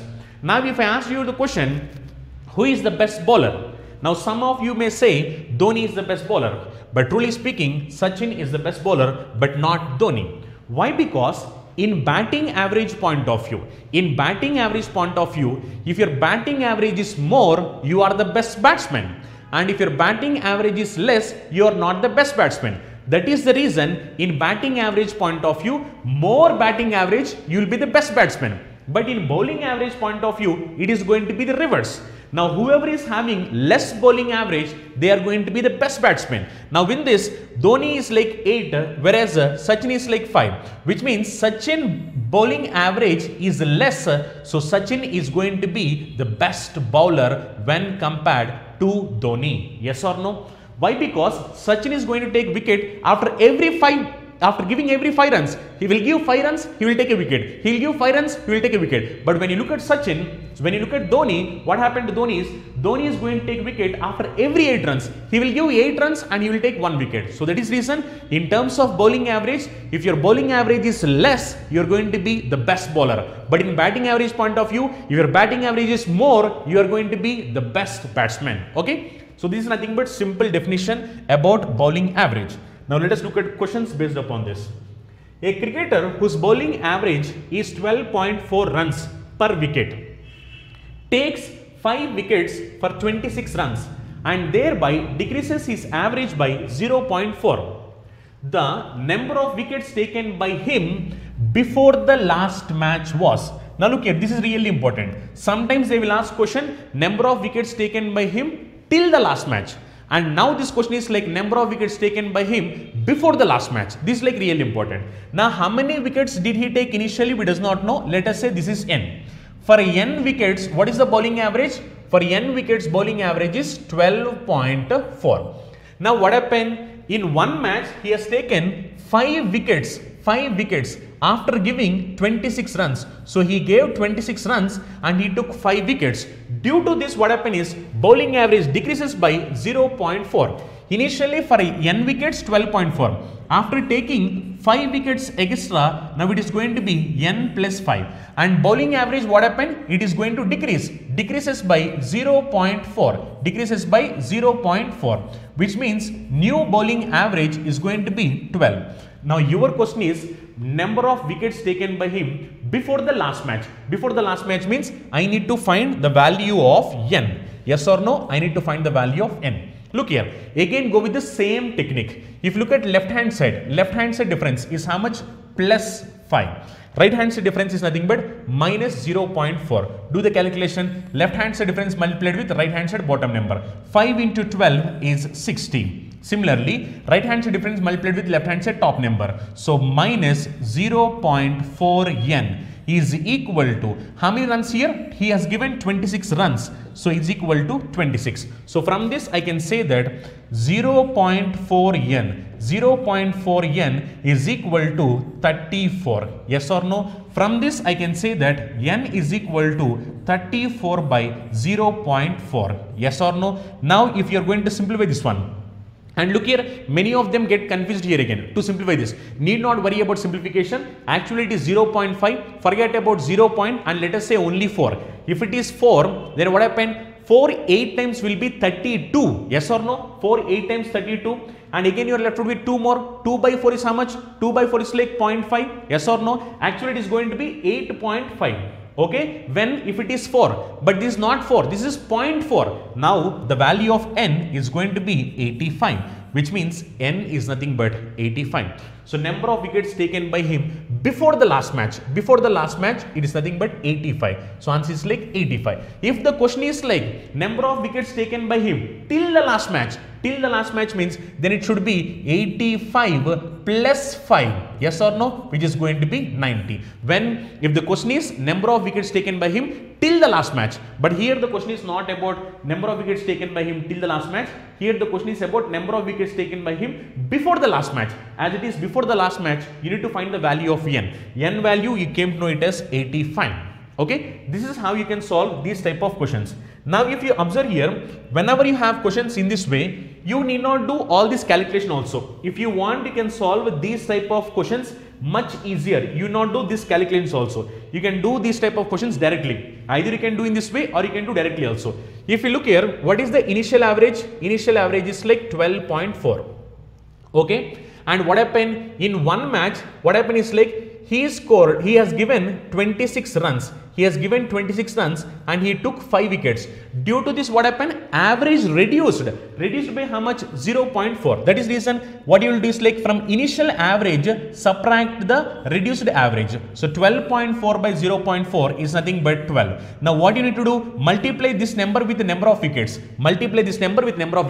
12 into 5. 12 into 5 is like 60. Now from this 60, subtract this number of runs. Number of runs is like 26. So 60 by 26 is nothing but 34. Now what you need to do is like divide this 34 by change in average. Change in average is 0.4. So now divide it by 0.4. Now when you are going to calculate it, it is going to be 85, which is same as whatever the answer you got earlier. Okay, either you can go with this procedure or you can do the calculation whatever I have done here. Simply what you need to do is like from initial bowling average, whatever the reduced average you have, subtract it, and the resultant value should be multiplied with the number of wickets.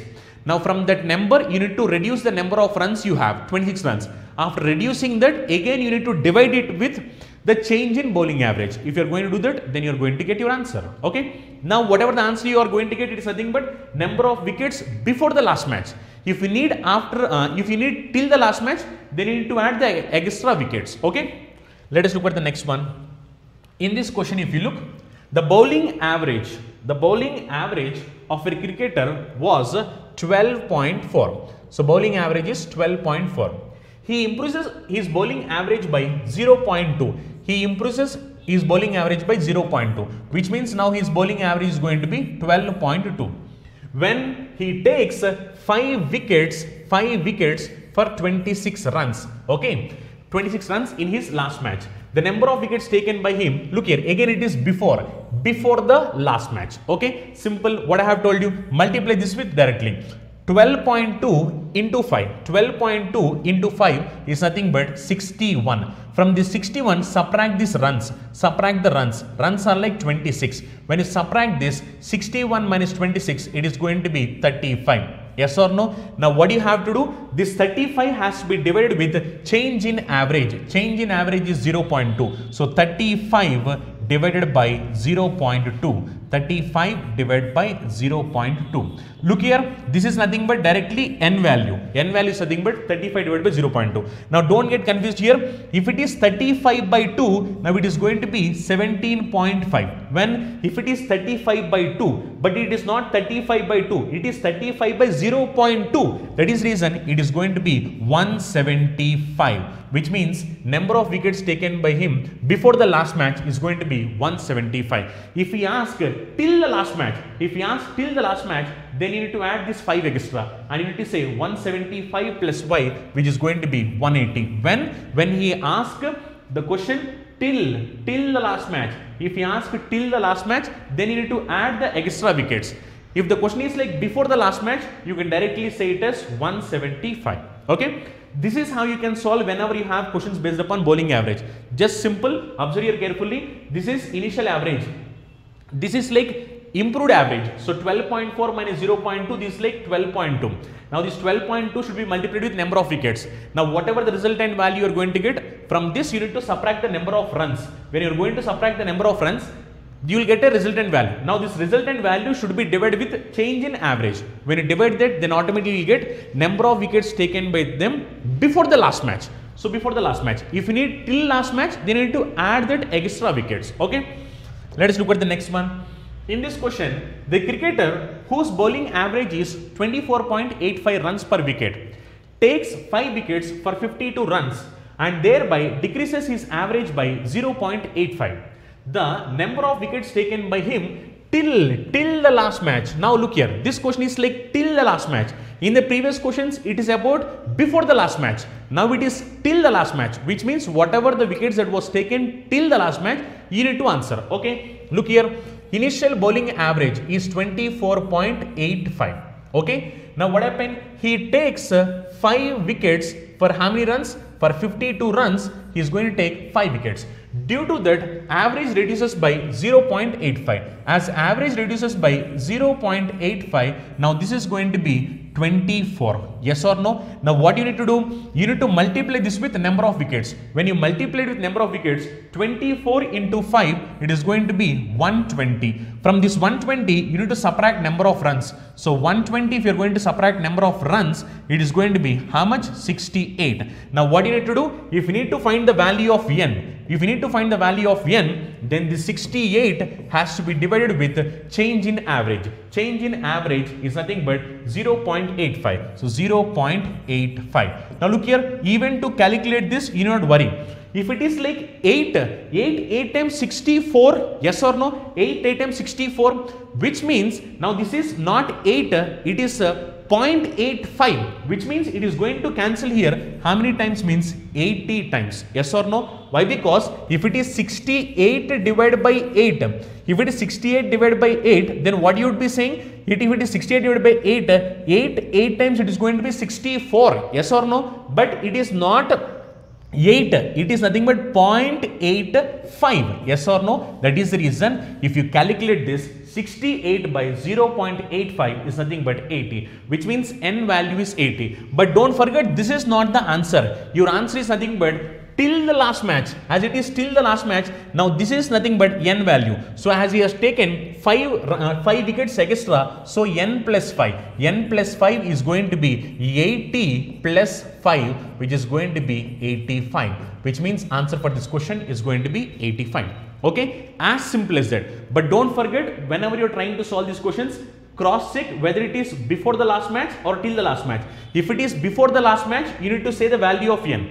But if it is till the last match, you need to add the number of wickets whatever you have taken in the last match. Okay, if you want, you can solve the same question using the concept whatever left hand side difference, right hand side difference. You can solve it in the same way also. Let us do it. If it is like n wickets, average is going to be 24.85. Okay, n wickets. Now what happened? He is going to take 5 wickets extra. Then average is reduced by 0.85. Average reduces by 0.85, which means new average is going to be 24. Okay, and this is going to happen when if he is going to give 52 runs and if he is taking 5 wickets, then this is happening. Now look here, calculate it. Left hand side difference. Left hand side difference is how much? Plus 5. Now plus 5 into 24 is nothing but 120. Similarly, minus 0.85 n. Minus 0.85 n. And this value should be equal to 52. Yes or no? From this we can say that 0.85 n is equal to 120 minus 52. This is nothing but 68. So from this what I can say? 0.85 n is equal to 68. So n value is nothing but 68 by 0.85. which is nothing but this is 80. If n value is 80, what is your question? Number of wickets taken till last match. Till last match means n plus 5. If n value is 80, it is going to be 80 plus 5, which is 85. Okay. So answer is going to be 85. So either you can do all this calculation, you can get the answer, or else you can just follow whatever I have told you earlier. Simply take the change in average, and whatever the resultant value you are going to get, multiplied with the number of wickets. Then the resultant number should be subtracted from the number of runs, and whatever the value you are going to get, finally it has to be divided with the change in average. When you do that, you will get the answer. But don't forget that answer is nothing but n. N means number of wickets taken by them before last match. But if the question is like number of wickets taken till the last match, then you need to add the extra wickets whatever that was taken by them. Okay. So this is how you will solve questions based upon bowling average. Okay. Let us discuss some more questions based upon cricket innings. Let us look at the question. In the first 10 overs of a cricket game, the run rate was only 3.2. The run rate in the remaining 40 overs to reach the target of 282 runs is. Now this is like very simple question, and even this format of questions comes in examination. Look here, what it is saying for the first 10 overs. For the first 10 overs, what is the run rate? Run rate is 3.2, which means the runs they have scored in the first 10 overs is only 32 runs. Now actual target is 282. Out of these 282 runs, how many runs was scored in first 10 overs? Only 32 runs are scored, which means the remaining balance is 250 runs. Now this 250 runs has to be completed in 40 overs. If this 250 runs has to be completed in 40 overs, then what should be the run rate? That is our question. Yes or no? If you look here, 0 and 0 gets cancelled. 4 6 times, it's 24, and you're left with one remainder. 1 by 4 is nothing but 0.25, which means the required run rate is nothing but 6.25. Very simple question. Even these type of questions comes in examination. Okay, let us look at the similar pattern of question. In a 20 overs match, the required run rate to win is 7.2. If the run rate is 6 at the end of 15th over, the required run rate to win the match is. If they need to win the match, what should be the required run rate? Let us look at that. So total overs are 20 overs. In this 20 overs, required run rate is 7.2, which means total runs scored by the team is nothing but 144. Now total runs scored is 144. Out of this 144, it is said that in 15 overs, already 15 overs was completed and the run rate is 6, which means the runs scored is 90 runs. Out of 144, 90 runs was already scored, which means they need to score 54 more runs. Now this 54 more runs should be completed in how many overs? In how many overs means 5 overs. Yes or no? Now what should be the required run rate means 5 10 times it is going to be 50, and left out with remainder 4. 4 by 5 is nothing but 0.8, which means the required run rate is going to be 10.8 runs per over. Okay, very simple questions, and even these type of questions comes in examination. Let us look at the next one. The average run rate of a cricket team during the first 20 overs is 4.5. What should be the asking run rate per over for the next 30 overs if it has to chase a target of 282 runs in total? So total target is 282 runs. Out of that, it is said in the first 20 overs, run rate is 4.5, which means in the first 20 overs, 90 runs was completed. So out of total 282 runs, already they have scored 90 runs. Now what are the remaining balance? Remaining balance is nothing but 192 runs. Now this 192 runs has to be scored in remaining overs. Remaining overs are how many? 30 overs remaining. So 30 overs remaining. So cancel it. 36 times is going to be 180. Yes or no? After that you are left with 12 remainder. 12 by 30 is same as 2 by 5. So 2 by 5 is nothing but 0.4. So we can say that required run rate is going to be 6.4 runs per over. Very simple questions. These type of questions comes in examination. So what you need to do is like just read the question carefully, understand the question carefully, then solving these type of questions will become really simple. Let us look at the next one. In a one-day match of 50 overs in an innings, the team A had a run rate of 5.3 runs per over. Team B is playing and 5 overs are left, and the required run rate to tie the match is 7.2 per over. To match the score of Team A, what is Team B score? So we are supposed to find what is Team B score. Let us look at that. Actually, if you observe here, total overs are 50 overs. Yes or no? And Team A had a run rate of 5.3. If Team A had a run rate of 5.3, then the total number of runs scored is going to be 250 plus 15, that is nothing but 265 runs. Yes or no? Out of these 265 runs, it is said that Team B is playing and 5 overs are left, and the required run rate is 7.2, which means in these 5 overs, they need to maintain a run rate of 7.2. So they need to complete how many runs means 7.2 into 5, that is nothing but 36. They need 36 more runs. Out of 265, if they need 36 more runs means now they are having a score of 229. Now even your question is saying what is Team B score? So Team B's score is nothing but 229 runs. Okay. So this is how you will solve whenever you have questions based upon this pattern. Now this pattern are like very simple. Just what you need to do is like whenever you have questions in this way, read the question clearly. Once if you are able to read the question clearly and if you are able to understand it, then solving these type of questions will become really simple. So all you guys what you need to do is like you need to practice them a lot. Once if you are going to practice them a lot and if you are going to understand the question, then solving all these type of questions will become simple. So simple thing is like I am going to share you all the different type of questions that are going to come in different competitive examinations. But what all you guys need to do is like you have to practice them for multiple number of times. Once if you are going to practice them for multiple number of times by learning the concept, then solving any type of questions in examination will become really easy for you. Okay. You all know that students who are preparing for bank, SSC, railway, police, defense, CSAT and other competitive exams are very familiar about Chandan logics. Why the reason is Chandan logics have trained lakhs of students, and out of those lakhs of students, already thousands of students secured government jobs in various sectors. Now how this is possible to us? This is possible to us only because of our expert faculty team and our exclusive designed curriculum for examination. If you observe our expert faculty team, each and every faculty is having vast experience and they are having in-depth subject knowledge based on the present examination pattern, and they have trained lakhs of students. And coming to our curriculum, we have designed our curriculum in such a way that our video lectures are completely digital interactive video lectures where we are going to teach each and every subject in depth, complete concept oriented teaching and complete time saving techniques based on the recent examinations.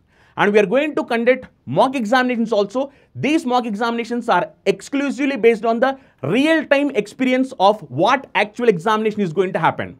And we are going to provide you complete concept-oriented PDF materials also. If you are a serious aspirant and looking for the right platform to achieve your dream job, download Chandan Logics app. Let us discuss the next pattern of questions.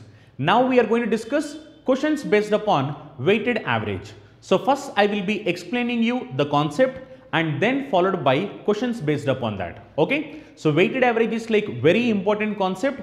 Based upon this concept, you get questions frequently in examinations. Okay. Let us say example, you have one group. In this group, let us say number of persons are N1 and their average, let us say it's A1. And you have, let us say, one more group where number of persons are N2 and average, let us say A2. And let us say you have one more group where number of persons are N3 and average is A3. Now, if I ask you a question, what is the average of all these groups combined together? I am explaining it one more time. You have three groups. First group is having number of persons N1 and average is going to be A1. And second group is having number of persons N2 and average is like A2. And you have third group where number of persons is like N3 and average is like A3. If I ask you what is the average of all the groups combined together, when I ask you what is the average of all the groups combined together, you know what is meant by average. Average is nothing but sum of numbers divided by number of numbers. That is what we have learned. So first I need to know sum of these groups, which is nothing but N1 A1 plus N2 A2 plus N3 A3 plus, if I am having more number of groups, it will be so on, divided by number of persons. Number of persons will be N1 plus N2 plus N3 plus so on. Yes or no? This is how you will calculate average for all of these groups combined together. So when you have three different groups and if you have number of persons and average, and if they ask you to calculate average of all these groups combined together, then average is nothing but N1 A1 plus N2 A2 plus N3 A3 so on. If you have more number of groups, divided by N1 plus N2 plus N3 plus so on. This is how you will calculate it. Sometimes what happen is questions may be in this way also. Sometimes, let us example, there is like a group, okay. In this group, let us example number of persons are N and let us say average of the group is A, okay. So we have a group where number of persons are N and average is like A. Now in this there are some groups. Let us say first group having number of persons N1 and second where average is A1. And let us say you have second group where number of persons is N2 and let us say average is A2. Now there is one more group where I need to find what is the number of persons and what is their average, okay. If I need to find this, then how to calculate, okay. So in this question what happened is I have given you total group average. Total group average is N A. It is like number of persons is N, average is A. Out of three groups, I have given you two groups data. First group is like N1 persons, average is A1. Second group is like N2 persons, average is like A2. Now I need what is the number of persons and average of this particular group. Now if I ask this question, then generally how do we calculate? If I need to calculate the average of this left out group, then I calculate them in this way. Yes or no? That is total average is nothing but A and number of persons is N. So sum is going to be N into A. Now from this I need to subtract all the groups, which is minus N1 A1 minus N2 A2 so on. If I am having more number of groups, divided by number of persons N minus N1 minus N2. Yes or no? If I am going to calculate in this way, then I will come to know what is the average of this left out group. Yes or no? This is how you calculate. But whenever in examination point of view, you need not calculate using these formulas. You will not use your previous formula and you will not use this formula as well. So what we will doing is like whenever you have questions in this way and if they ask you to calculate the average of all these groups combined together or average of one particular group which is left out, then how to solve these type of questions. These are like general formulas, but in examination point of view, we will not use these formulas. In examination point of view, we are going to solve them much faster without using formula. So I will be showing you how to solve these type of questions without using formulas. So these two different type of questions you are going to get. They will ask you what is the average of all this group, or they will ask like they will give total group average and they will ask any one particular group which is missing. So either they will ask in this way or in that way. Okay. So let us look at questions based upon that. So you have a question saying in this way. The average of 30 results is 20 and the average of 20 results is 30. What is the average of all the results? Very simple question. Look here. First it is saying that there are 30 results whose average is how much? Whose average is 20. Next there are 20 results whose average is how much? Is 30. Now they are asking what is the average of all the results combined together. Okay. If I need to solve this question in a normal way, how do I calculate in a normal way? There are 30% and their average is 20. Now this is going to be 30 into 20. plus. Similarly, there are 20 persons, average is 30. So it is going to be 20 into 30. Yes or no? Divide by total number is nothing but 30 plus 20. Now this is same as whatever the formula we have used earlier. If you are going to apply the formula, then this will be your calculation. You need to calculate and you need to mark the answer. Yes or no? This is how you are going to calculate. But in examination point of view, you can't do all these calculations. Now how to do these type of questions much faster? Very simple, just observe here carefully. Now what I am going to do is like first try to make the calculation simple. If I need to make calculation simple, you need to do is like left hand side, if there is any cancellation, you can cancel those numbers. Okay. Now if you look here, 30 and 20 gets cancelled in 10 table. Yes or no? So that is reason in 10 table it cancels 3 times. In 10 table it cancels 2 times. Now 30, 20 is same as 3, 2. Why? Because even after cancellation also it does not change. That is reason to make calculation simple, what we are doing is like we are cancelling both of them in 10 table. Now this is going to cancel for 3 times and this is going to cancel for 2 times. Now total it is going to be 3 plus 2, which is nothing but 5. Okay. Now observe here carefully. Now I need to find what is the average of all these persons.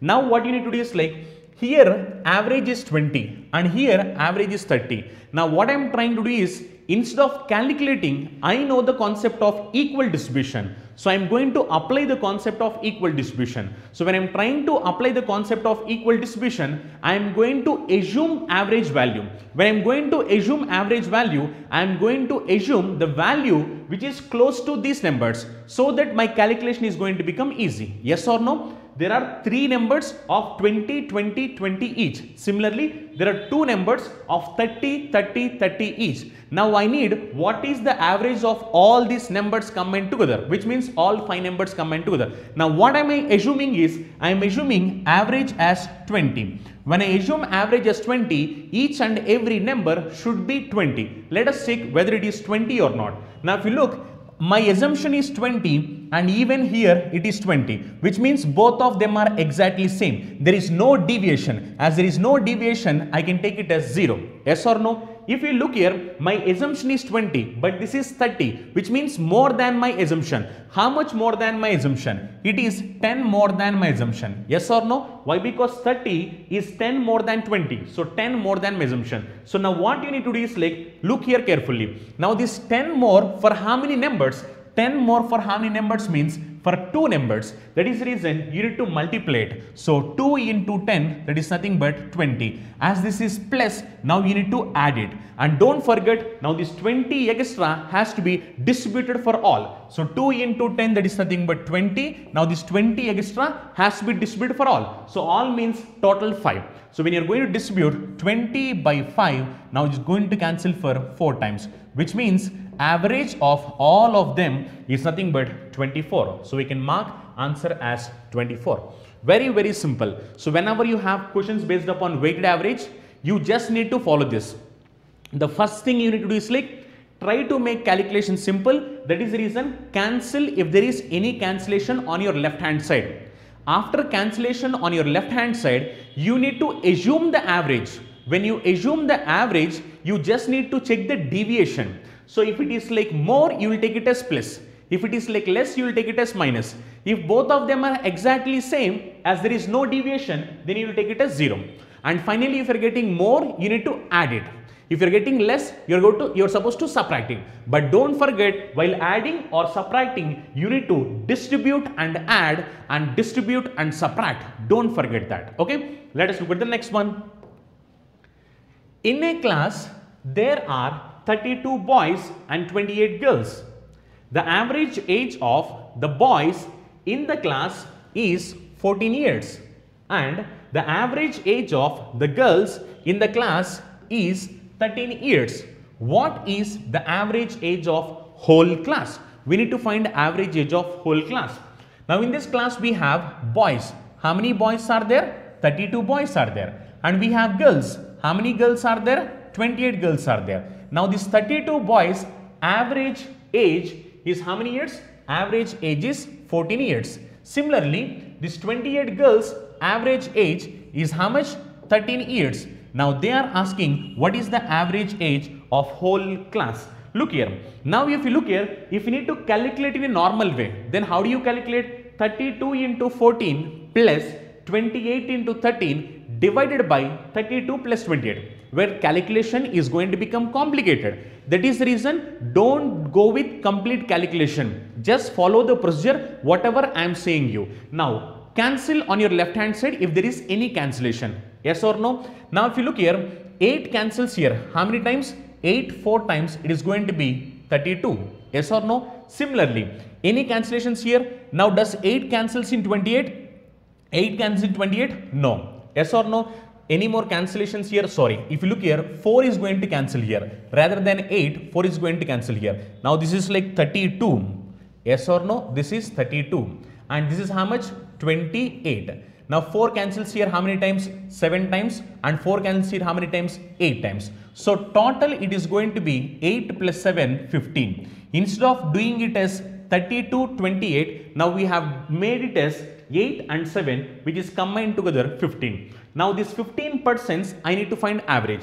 Now look here, I told you need to assume the average. Now what I am doing is like I am assuming the average as 13. When I assume the average as 13, each and every number should be 13, 13, 13. If you look here, it is 14, which is 1 more than average. Yes or no? 1 more than average, so plus 1. Now if you look here my assumption and the value whatever I am having, both of them are same. As there is no deviation, you will take it as 0. Okay? Now this 1 more for how many percents? 1 more for how many percents means 8%. So 1 into 8, it is nothing but 8, which means I got 8 extra. As I got 8 extra, now you need to add this 8. But don't forget, while you are adding, you need to distribute and add. You need to distribute for all the percents. All the percents means all 15%. So 8 by 15 is nothing but 0.53. So we can say that answer is nothing but 13.53. So all of them combined together, average is nothing but 13.53.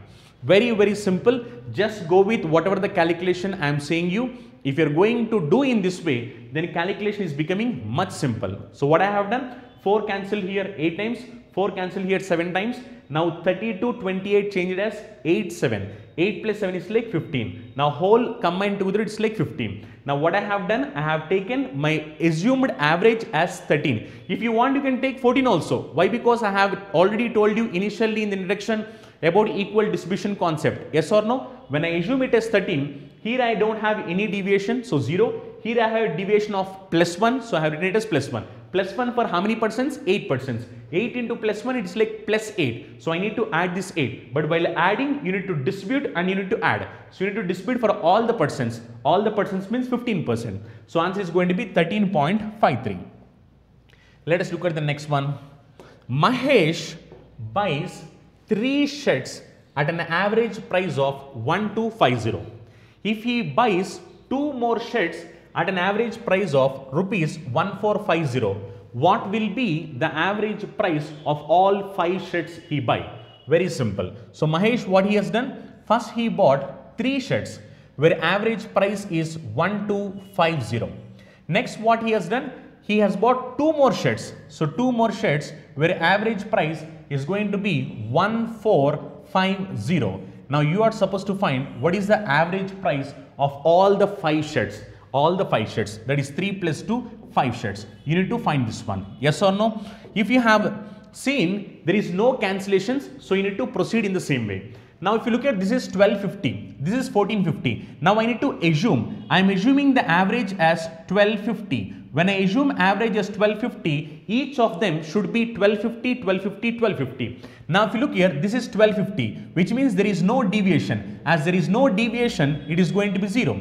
But if you look here, I assumed it as 1250, but this is 1450, which is more than my assumption. How much more than my assumption? 200 more than my assumption. So this 200 more for how many? For how many means 2. Yes or no? So 2 into 200, it is going to be 400 extra. Yes or no? Now this 400 has to be distributed for all. So all means all are like how many percents? All are like 5. So you need to distribute for all the 5. When you are going to distribute, 400 by 5 is going to be 80. So new average is going to be 1250 plus 80, that is nothing but 1330. So new average is going to be 1330, which is like option 2.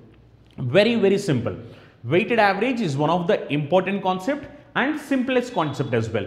Just try to make calculation simple. If you're going to make calculation simple, then you can solve all the questions based upon this pattern very easily. Okay. Let us look at your next one. Even next question is also similar to that. Read the question. A library has an average number of 5-10 visitors on Sunday. So on Sunday there are like 5-10 visitors and 240 visitors on other days. What is the average number of visitors per day in a month of 30 days beginning with Saturday? So there is like a month which is having 30 days and it is going to begin with Saturday. In this question it is saying that Sunday number of visitors are how many? Number of visitors are 510. And in other days number of visitors are how many? 240. Now your question is per day what is the average number of visitors in a month? That is your question. Now look here, in this month there are how many days? 30 days. Yes or no? As question is saying it is going to start with Saturday, which means now in this 30 days 5 days are going to be Sunday. Yes or no? 5 days are going to be Sunday. If 5 days are going to be Sunday, remaining 25 days are going to be other than Sunday. Yes or no? Why? Because total 30 days. Out of total 30 days, first is Saturday. So second will be Sunday. If second is Sunday, after every 7 days you are going to get Sunday, which means second will be Sunday, 9th will be Sunday, and so on. You are going to get Sunday for 5 times, which means out of 30 days you will have 5 Sundays and remaining 25 days will be other days. Now what question is saying? It is said that on Sunday number of visitors, on Sunday number of visitors are like 5-10 visitors. Yes or no? In the remaining days means remaining 25 days.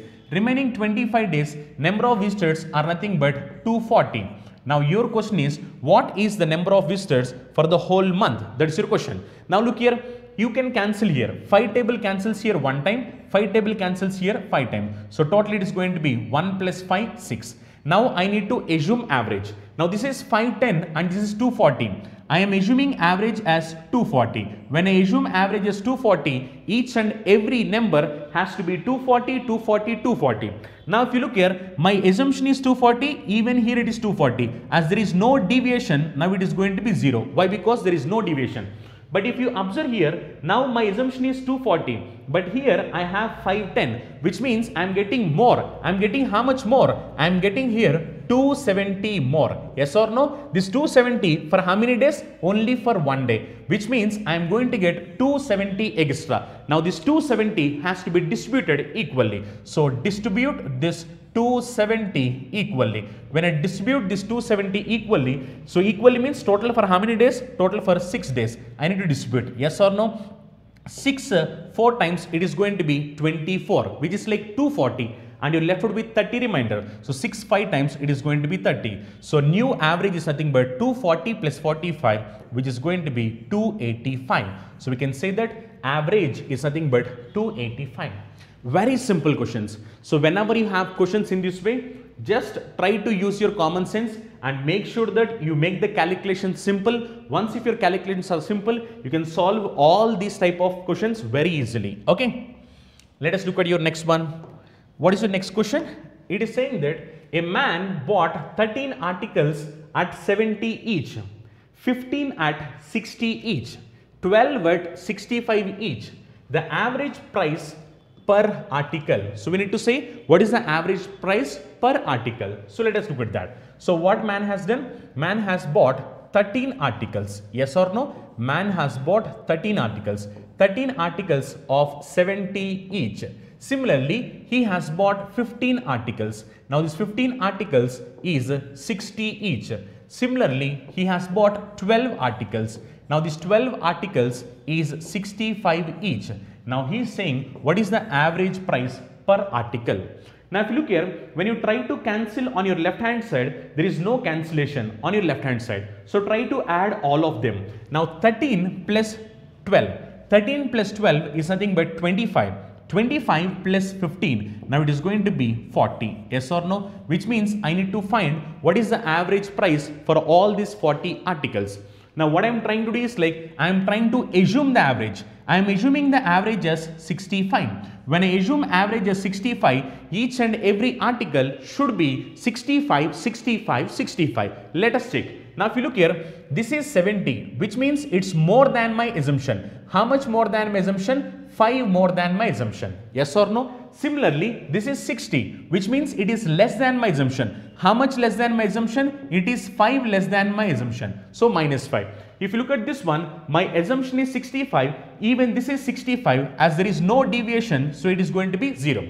Now look here carefully. Now what many of the guys do is like this plus 5 and minus 5 they gets cancelled. No, it's wrong. Plus 5 minus 5 you can't cancel them. Why? Because here it is 13 articles. Here it is 15 articles. Then how can you cancel? You cannot cancel it directly. That is the reason multiply them. You are getting 5 extra for how many articles? 13 articles. Now this is going to be 13 into 5.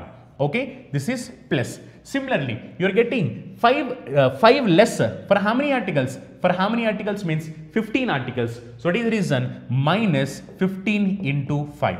Yes or no? Now if you are going to calculate what happened, 15 and 13 difference is how much? 2. Why? Because this is minus 15, this is plus 13. Difference is like minus 2. And anyway you have 5 common, so take that 5 common, which means you are going to get finally 10 less than your assumption. Yes or no? You got 10 less than assumption. What I have done is I have taken 5 common. If I take 5 common, 15 minus 13 will be minus 2. Minus 2 into 5 is like minus 10. I got 10 less. As I got 10 less, now what I need to do? I need to subtract that. While subtracting, don't forget you need to distribute and subtract. Now this 10 has to be distributed for all of them. All of them means all 40 articles. So 10 by 40, which is nothing but 0.25. We can say that the correct average is nothing but 64.75. Yes or no? 64.75, which is option 2. Very simple. So whenever you have questions based upon weighted average, you can just follow this and you can get it. Okay, the only thing is like you need to assume the average,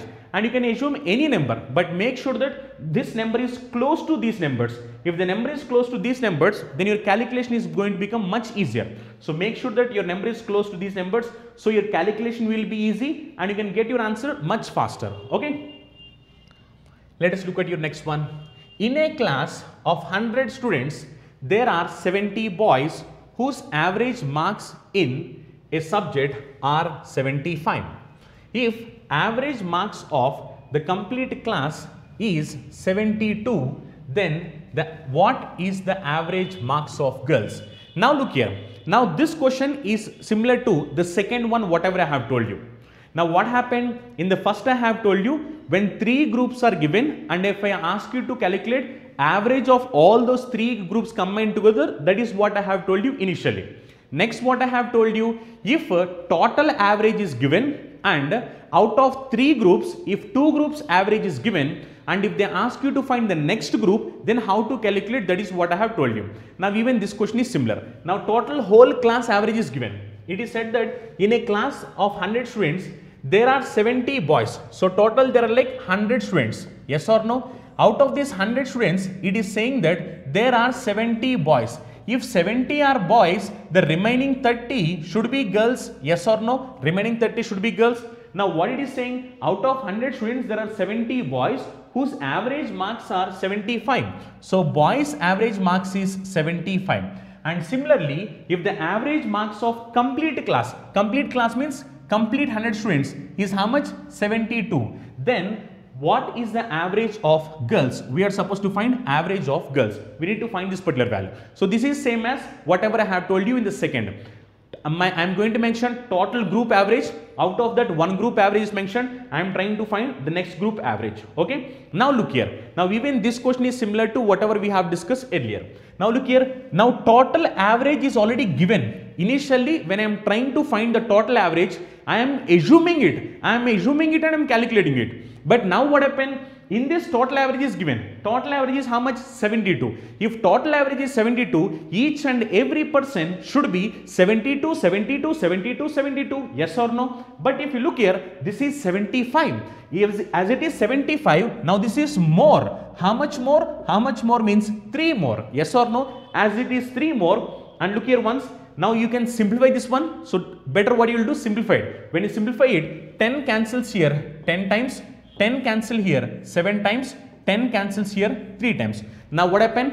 100, 70, 30 converted to 10, 7, 3. Just to make calculation simple, we are doing this. Okay. Now if you look here, now what happened? Now total class average is 72, but boys are 75, which means boys are more.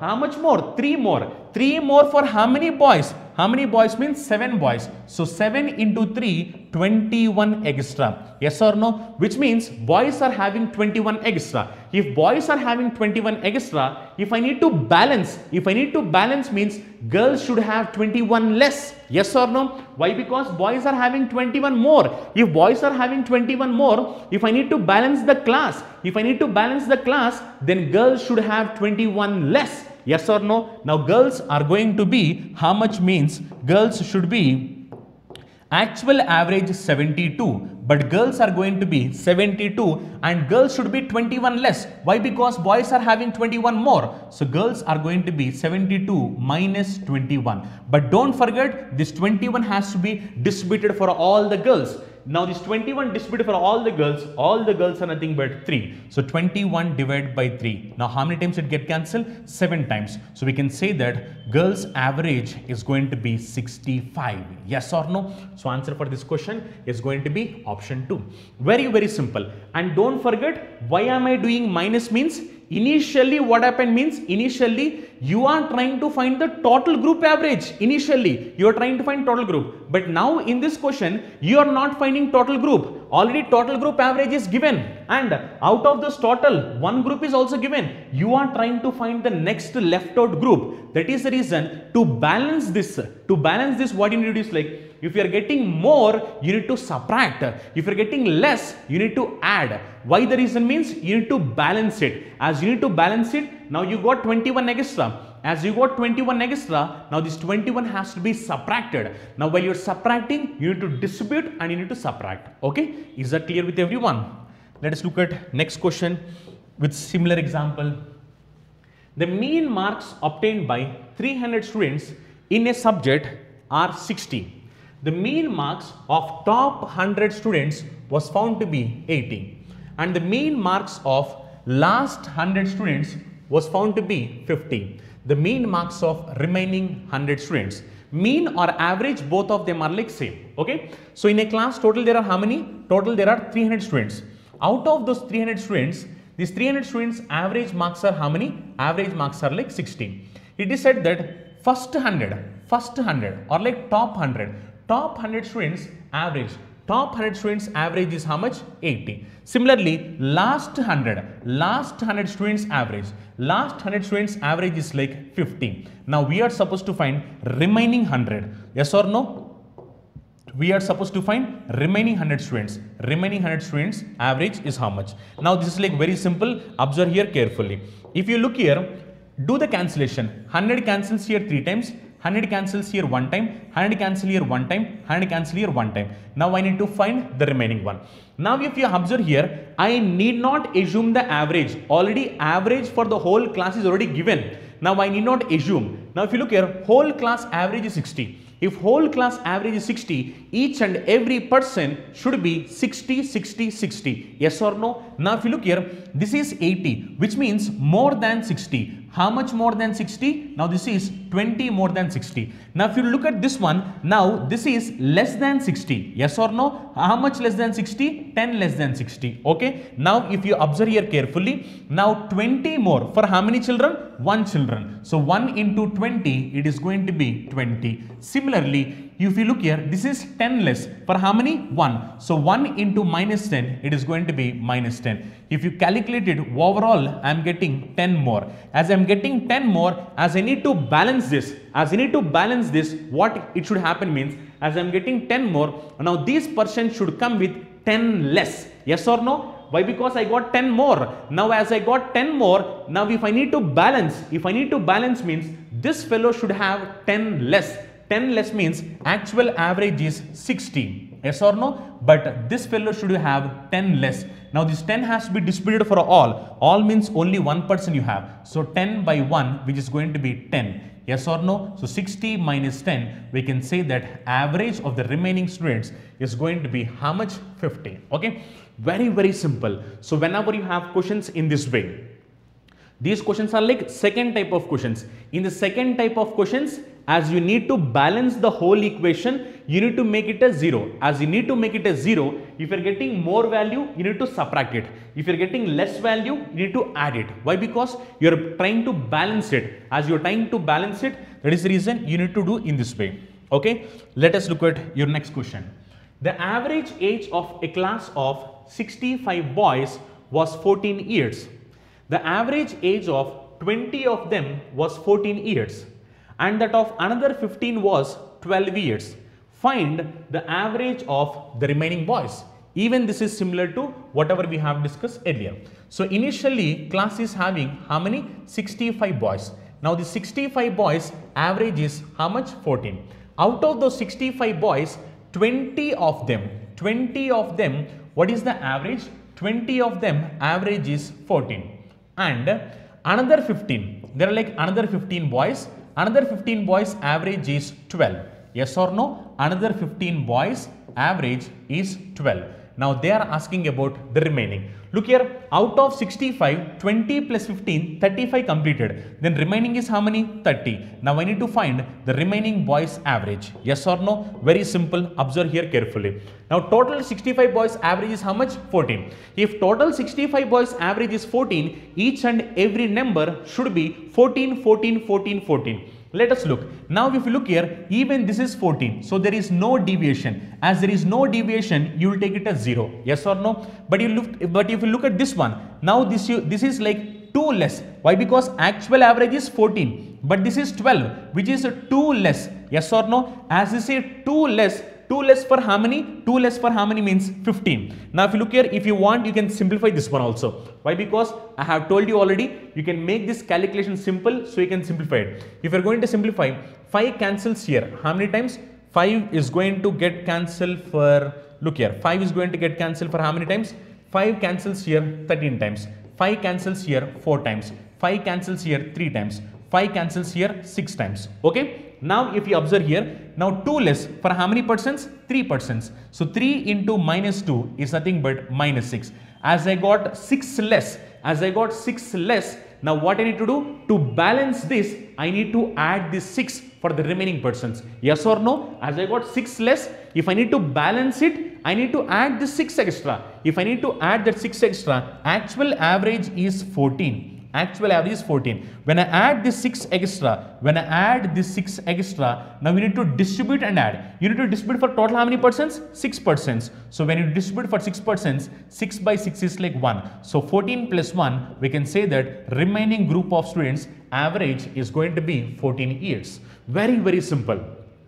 So whenever you have questions in this way, just what you can do is like, you can go with the concept of weighted average and just try to balance it. Once if you are trying to balance it, if the total group was given and out of this 2 groups are given, and if they are asking us to find one group, then simply what you will do, if you are getting negative value, to balance it, you need to add it.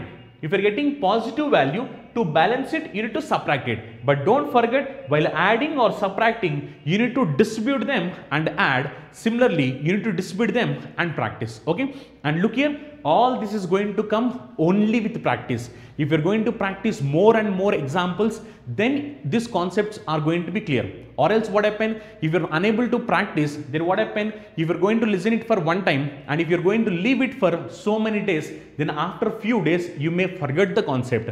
As you should not forget the concept means you need to have rigorous practice. You need to practice them a lot. You need to take self-analysis. You need to practice all the time and you need to test yourself all the time. When you're doing all these things, then what happens is your concept is going to become strong and your confidence levels are going to become strong. That is the reason, until and unless you're going to get job, you should not stop your journey. Always you have to work hard, practice, take mock exams, self-analysis. All these are like really important while you are taking competitive examinations. Okay, let us look at your next question. Your next question, 4 boys and 3 girls spent 120 on the average of which boys spent 150 on the average. Then the average amount spent by girls. Girls spent how many? Look here, initially there are 4 boys and 3 girls. 4 boys and 3 girls. Average they have spent how much? On an average they have spent 120.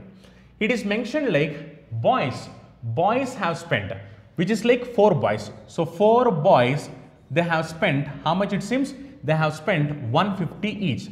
Now we are supposed to find about girls. Girls are how many? 3 girls. So we need to find about these 3 girls. Look here. Already we know that boys and girls combined together is 120 average. If average is 120, each and every one should be 120, 120, 120. But if you look here, boys are more. Yes or no? How much more? 30 more. Yes or no? As boys are 30 more, how many such boys are there? 4 such boys are there. So 4 into 30, which is 120 extra, which means boys have given 120 extra. As boys have given 120 extra, to balance this, what should happen means girls should give 120 less. Why? Because we are trying to balance it. As we are trying to balance it, as boys have already given 120 extra, now girls should give 120 less. Actually, girls should give 120, but girls now they are supposed to give 120 less. Now 120 less means now this 120 has to be distributed. Why? Because after distribution only you are supposed to add, after distribution only you are supposed to subtract. That is what we have learned. Now this 120 has to be distributed for all the girls. Girls are how many? 3 girls. So 120 by 3, it is going to be 40. So 120 minus 40, we can say that average of girls is going to be 80. Okay, very simple. So whenever you have questions in this way, what you can do is like you can just go on doing in this way. So what will be happening is like whenever you're trying to do this type of questions, just the only thing is like you need to balance it. Once if you're able to balance, then always solving these type of questions will become very simple. In this pattern of questions, we have discussed 2 different things. One is like they will give you first group, second group, third group, fourth group, and they will ask you to find what is the average of all these 4 groups. Now this is like anyway you know, whenever you have questions in this way, what I have told you, I told you to assume some average which is close to these numbers and try to calculate. If you're getting more, then you need to add. Then while you are adding, you need to distribute and add. If you are getting less, then what you need to do? You need to subtract. And while you are subtracting, distribute and you need to subtract. Yes. But if the question is in this way, now if the question is all 4 groups average is given, and out of this one group average is given, second group average is given, and they're asking you the remaining group average. So whenever you have questions in this way, what I have told you, anyway average is already mentioned here. As average is already mentioned here, now what you have to do is like just you have to balance, nothing more than that. That is the reason you need to cross check with all this. When you cross check with all this, if you are going to get a positive value, then what you need to do, as you need to balance it, now you have to subtract here. If you are getting a negative value, then what you need to do, as you need to balance it, then you need to add it. That's it. If this is clear with you, then you can solve any pattern of questions based upon weighted average. Okay, hope this concept is clear to you. The only thing is like you need to practice more and more examples. Once if your concept is clear, then you can solve any pattern of questions very easily. Okay, you all know that students who are preparing for bank, SSC, railway, police, defense, CSAT and other competitive exams are very familiar about Chandan logics. Why? The reason is Chandan logics have trained lakhs of students, and out of those lakhs of students, already thousands of students secured government jobs in various sectors. Now how this is possible to us? This is possible to us only because of our expert faculty team and our exclusive designed curriculum for examination. If you observe our expert faculty team, each and every faculty is having vast experience and they are having in-depth subject knowledge based on the present examination pattern, and they have trained lakhs of students. And coming to our curriculum, we have designed our curriculum in such a way that our video lectures are completely digital interactive video lectures where we are going to teach each and every subject in depth complete concept-oriented teaching and complete time-saving techniques based on the recent examinations. And we are going to conduct mock examinations also. These mock examinations are exclusively based on the real-time experience of what actual examination is going to happen. And we are going to provide you complete concept-oriented PDF materials also. If you are a serious aspirant and looking for the right platform to achieve your dream job, download Chandan Logics app. Let us discuss the next pattern of questions. In this pattern of questions, we have two different categories. One is to find the missing number and other is to find the repeated number. And while finding the missing number, the concept whatever we are going to use is exactly similar to whatever the concept we have just used earlier. The same concept we are going to use to solve the questions based upon missing number.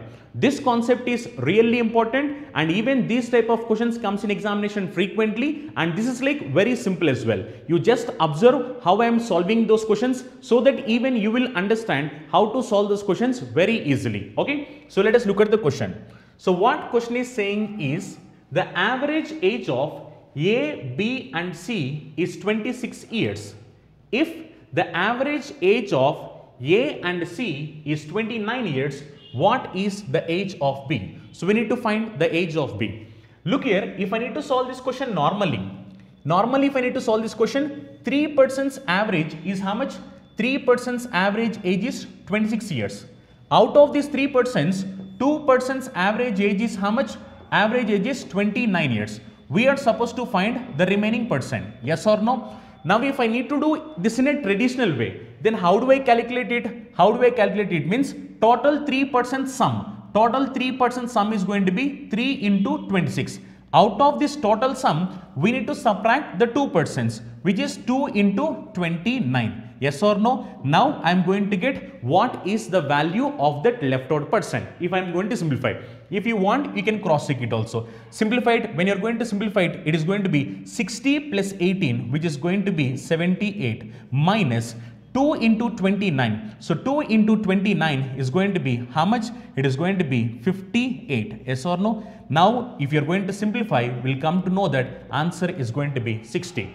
This is how you solve it in a traditional way.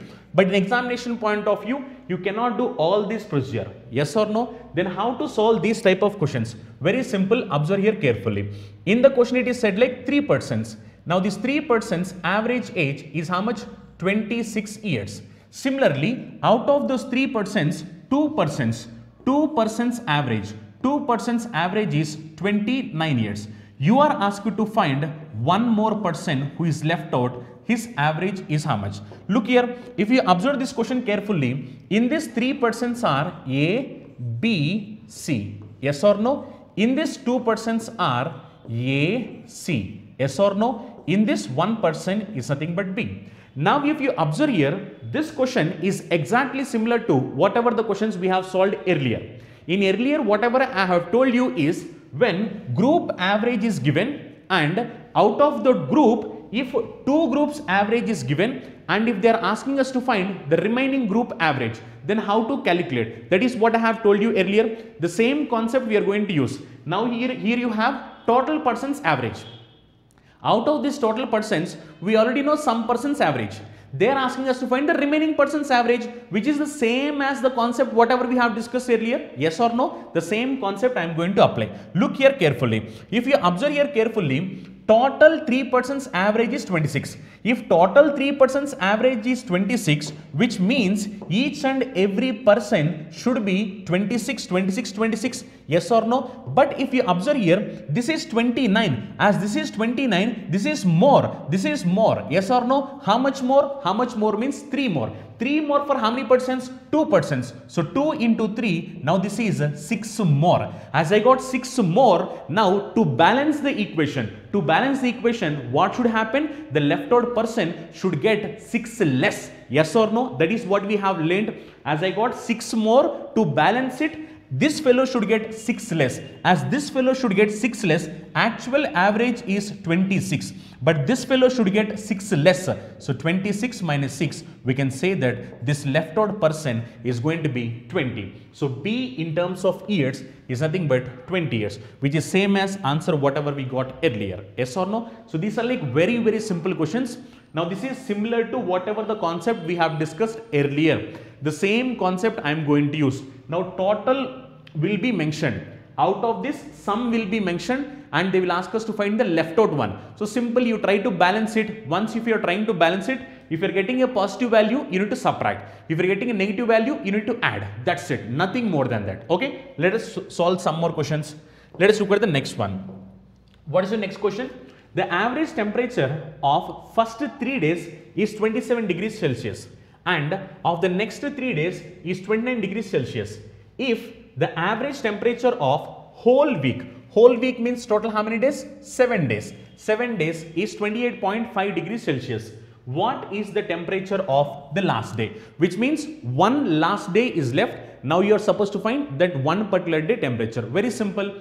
Now look here. Total 7 days. Total 7 days. Total 7 days average temperature is how much? Total 7 days average temperature is 28.5. It is said like first 3 days average temperature is how much? 27. Last 3 days or like next 3 days average temperature is how much? 29. Now you are supposed to find the last day. Yes or no? This is nothing but your missing number. Same I have told you, whenever you have questions based on missing number, you can use the same concept whatever we have discussed just earlier. Okay. Now look here, 7 numbers I know, out of these 3 numbers I know, I need to find this missing number. Okay. Look here, 7 numbers average is 28.5, which means each and every number should be 28.5, 28.5, 28.5. Yes or no? But this is 27, which is less. Yes or no? How much less? How much less means 1.5 less. Okay. Similarly, if you look at this one, this is more. Yes or no? How much more? How much more means it is 0.5 more. Okay. Now you need to simplify it. Now to simplify this, either you can calculate or you can make it much simple. If I am going to calculate it in a normal way, then what happens? 3 into minus 1.5 is nothing but minus 4.5. Okay. Similarly, 3 into 0.5 is nothing but plus 1.5.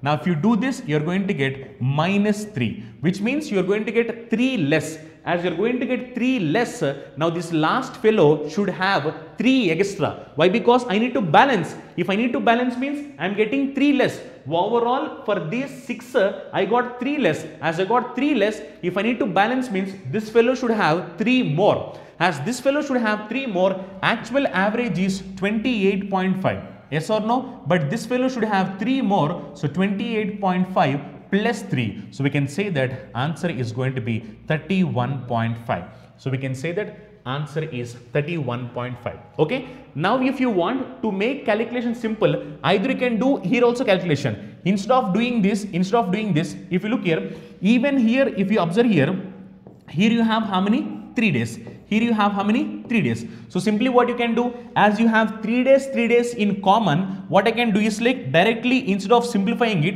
I can take the difference here. If I am going to take the difference here, minus 1.5 plus 0.1 is nothing but minus 1. Yes or no? Now minus 1. Minus 1 for how many? 3. So it is reason minus 1 into 3. Minus 1 into 3 is like minus 3. Yes or no? So that is reason either you can simplify them individually, and get it, or else as this is 3 and this is 3, as both of them are same, you can directly simplify here itself. Minus 1.5 plus 0.5, difference is minus 1. Minus 1 for how many? 3 numbers. So minus 1 into 3, minus 3. As you got minus 3, now if I need to balance it, this fellow should have 3 extra. As this fellow should have 3 extra, 28.5 plus 3, which is going to be 31.5. Okay. Let us look at your next question. What is your next question? The average of 25 results is 20. The average of first 12 results is 15. And that of last 12 is 18. Then the 13th result. Look here, even this is similar. In this all questions, you are supposed to find missing number. That's it. Nothing more than that. Look here, we have 25 results. Now 25 results, average is how much? 20. Out of this 25, first 12, First 12 average is how much? 15. Okay. And similarly, last 12 average is how much? Last 12 average is 18. Now you are supposed to find that 13th number. 13th number is nothing but missing number. You need to find that. Yes, cross check here. Now actual average is like 20. Okay. Now if you look at this one, this is 5 less than average. Okay. Why? Because this is actual average is 20, but these 12 numbers are 5 less than average. Now if you look at this one, now this is like 2 less than average, so minus 2. Now if you want, you can simplify it, or else you can make this calculation simple. Minus 5 minus 2 is nothing but minus 7. Minus 7 for how many? Minus 7 for how many means 12 numbers. So minus 7 into 12. Now this is going to be minus 84. Now here I got 84 less. As I got 84 less, now this fellow should be 80 more, 84 more. 84 more means actual average is 20. 20 and 84 more. So 20 plus 84. So I can say that this number is going to be 104, which is going to be option 3. Very, very simple. And look here, if you want, you can calculate it separately. 12 into minus 5 minus 60. Similarly, 12 into minus 2, that is nothing but minus 24, which is minus 60 minus 24 minus 84. Again, you will get the same answer. But what am I trying to do is like, I am trying to make calculation simple. Just look here if you want. 12 into how much? Minus 5. Yes or no? 12 into minus 5. Look here. This is minus 5 into 12. Similarly, this one is like minus 2 into 12. Okay. Now what am I trying to do? I am taking 12 common. When I am taking 12 common, now it is going to be minus 5 minus 2, which is same as 12 into minus 7. Yes or no? The same thing I am writing here. 12 into minus 7. So either you can simplify it, or else to make calculation simple, as here you are having same numbers 12 12. That is the reason what you can do is like, instead of doing it separately, take this and directly multiply it with 12, so that your calculation will become much easier. Okay. Let us look at your next question. What is your next one? Average of 9 numbers is 30. Average of first 5 numbers is 25. And that of last 3 numbers is 35. What is the 6th number? Look here. In this you have 9 numbers. 9 numbers average is how much? 30. Okay. First 5 numbers average. First 5 numbers average is how much? 25. Similarly, last 3 numbers average is how much? Average is 35. Look here, out of 9 numbers, 5 plus 3, 8 numbers are completed. Now remaining is like 1 number. Now they are asking us to find about this 1 number. Okay, very simple. Observe here carefully. Actual average is 30. Now if you look at this 25 is 5 less than 30. Okay, na? 5 less than 30. If you look at this is 35, which means 5 more than 30. As it is 5 more, now this is like plus 5. Look here, now what many of the guys will do? Again they will cancel minus 5 plus 5. No, you are not supposed to do that. Look here carefully. If you observe here carefully, in the previous questions you are having the same number here, like 12 12. Look here, if you want, you are having the same number 12 12. Similarly, if you observe here 3 3, which means in the previous questions you have same number, but in this it is not same number. Here it is 5, here it is 3. That is the reason you need to calculate them separately. So look here, 5 into minus 5 is nothing but minus 25.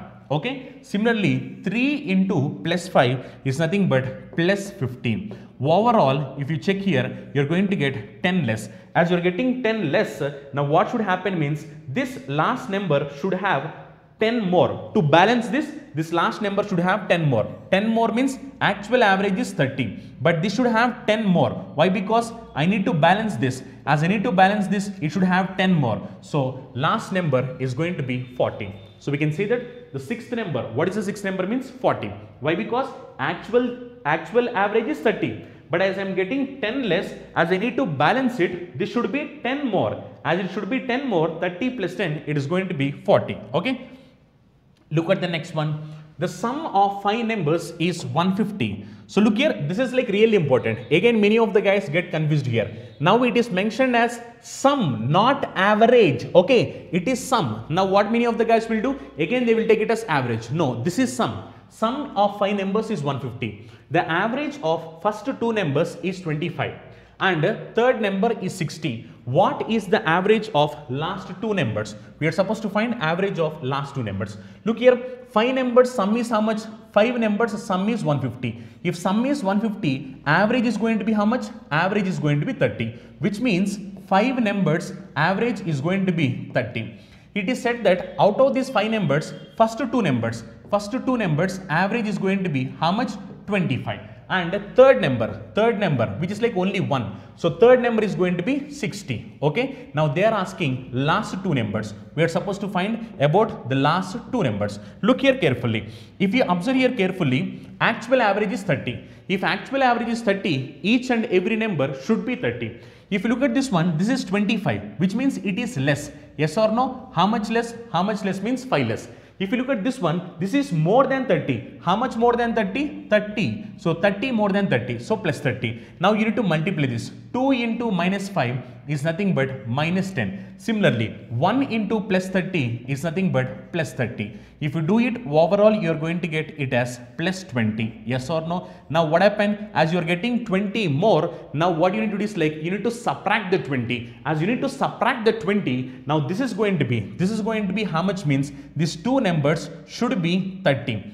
Which means these two numbers average should be 30. As you are getting 20 more, you need to subtract this 20. But remember one point here carefully. In this, here you have two numbers. In the previous here you have only one number. Here also if you check, here you have only one. But in this what happened is, as you are having two numbers, that is reason you need to divide it. Why? Because while adding or subtracting, distribute and add, distribute and subtract. That is what we have learned. So it is reason 20 by 2 is nothing but 10. So 30 minus 10, we can say that these two numbers average is going to be 20. So correct answer for this question is going to be 20. Very simple question. Okay. But don't forget, as it is two numbers, now you are getting 20 extra, you need to subtract this 20. But while subtracting 20, don't forget to distribute and subtract. Okay. Let us look at your next question. What is the next question? The average of 13 numbers is 47. The average of first 3 numbers is 39 and that of next 7 numbers is 49. The 11th number is 2 times the 12th number. So look here, 11th number is 2 times the 12th number and 12th number is 3 less than the 13th number. What is the average of 11th and 13th number? Now look here, this is exact question that was asked in mains examination. Exact question that was asked in CGL mains examination. Exact. Now even this question is similar to previous question, but in the last there is like a slight difference, nothing more than that. Okay. Observe here carefully. How many numbers you have? 13 numbers. Okay. You have total 13 numbers. Now for these 13 numbers, what is the average? 13 numbers average is like 47. Okay. Now what it is saying, the average of first three numbers is 39. Okay. Next 7 numbers average is how much? 49. Okay. Next, what it is saying, you have 3 more numbers left out. Out of 13 numbers, 3 plus 7, 10 numbers completed. 10 numbers completed means remaining numbers are 11th number and 12th number, finally 13th number. You are left out with 3 numbers, 11th, 12th, 13th. Now what question is saying, 11th number is 2 times the 12th. 11th number is 2 times the 12th means if 12th number is x, then 11th number should be 2 times. 2 times means 2x. Yes or no? 11th number is 2 times the 12th number and 12th number is 3 less than the 13th number. So 12th number should be 3 less than 13th number. So if I take 13th number as x plus 3, if 13th number is x plus 3, then 12th number should be 3 less than the 12th number. Okay. So 13th number will be 3 less than 12th number. Now this is sufficient. Now what your question is saying, 11th and 13th number average. So we are supposed to find average of 11th number and 13th number. Okay. Let us calculate. Look here. Now how many numbers are left out? 3 numbers are left out. Now first I need to know what is the sum of these 3 numbers. If I need to know what is the sum of these 3 numbers, observe here carefully. What is the average of all 13? All 13 average is like 47. Okay. Now if you look at this one, 39 is less than 47. Yes or no? 39 is less than 47. How much less than 47? How much less than 47 means it is 8 less than 47. Okay. Now if you look at this one, this is 2 more than 47. Yes or no? Why? Because this is 49, this is 47, which means 2 more than 47. Now calculate it. If you calculate it, 3 into minus 8 is nothing but minus 24. Yes or no? 3 into minus 8 is nothing but minus 24. Similarly, 7 into 2 is going to be 14. If you observe here, finally you are going to get 10 less. Okay, look here. 3 into minus 8 is minus 24, 7 into 2 is like 14. So minus 24 plus 14 is like minus 10, which means finally I got 10 less. As I got 10 less, now this to balance this, I need to add this 10 extra. Yes or no? Now first I am trying to find the sum. Why? Because the question is not asking about 3 numbers average. The question is asking about only 11th, 13th numbers average. If it is 3 numbers average, I would have added directly and I would have divided by 3. But the question is not asking about 3 numbers average. The question is asking about only 11th and 13th number average. So first, that is the reason I need to find sum of these numbers. Okay. If I need to find sum of these 3 numbers, now 3 numbers actual average is how much? 47. As 3 numbers actual average is 47, sum is going to be 47 into 3. Okay. As the equation has to be balanced, I need to add this 10 extra. So plus 10. Now calculate it. If you are going to calculate 43 times 120, 7 3 times 21, 120 plus 21 is nothing but 141, 141 plus 10. Now this is going to be 151, which means sum of the numbers 11th, 12th, 13th is going to be 150. Now observe here carefully. Now what is your question? Look here, this is like 2x. Okay. Now if you look at sum of these numbers, if you are going to do sum of these numbers, 2x plus x plus x plus 3 is equal to how much? Means 151. If you are going to add it 2x plus x, it is going to be 4x. 4x plus 3 is equal to 151. Okay. From this we can say that 4x is equal to how much? 148. Okay. From this x is equal to how much? Now 14 cancels in. 4 cancels here how many times? 4 3 times, it is going to be 12. Okay. How much remainder? 28 remainder. 4 7 times, it is going to be 28, which means value of x is 37. If value of x is 37, what is our question? Our question is to find average of 11th and 13th. As we need to calculate average of 11th and 13th, 11th number is nothing but 2x. Okay. 13th number is how much? Plus x plus 3. As I need to calculate average, as it is 2 numbers, so divide by 2. Okay.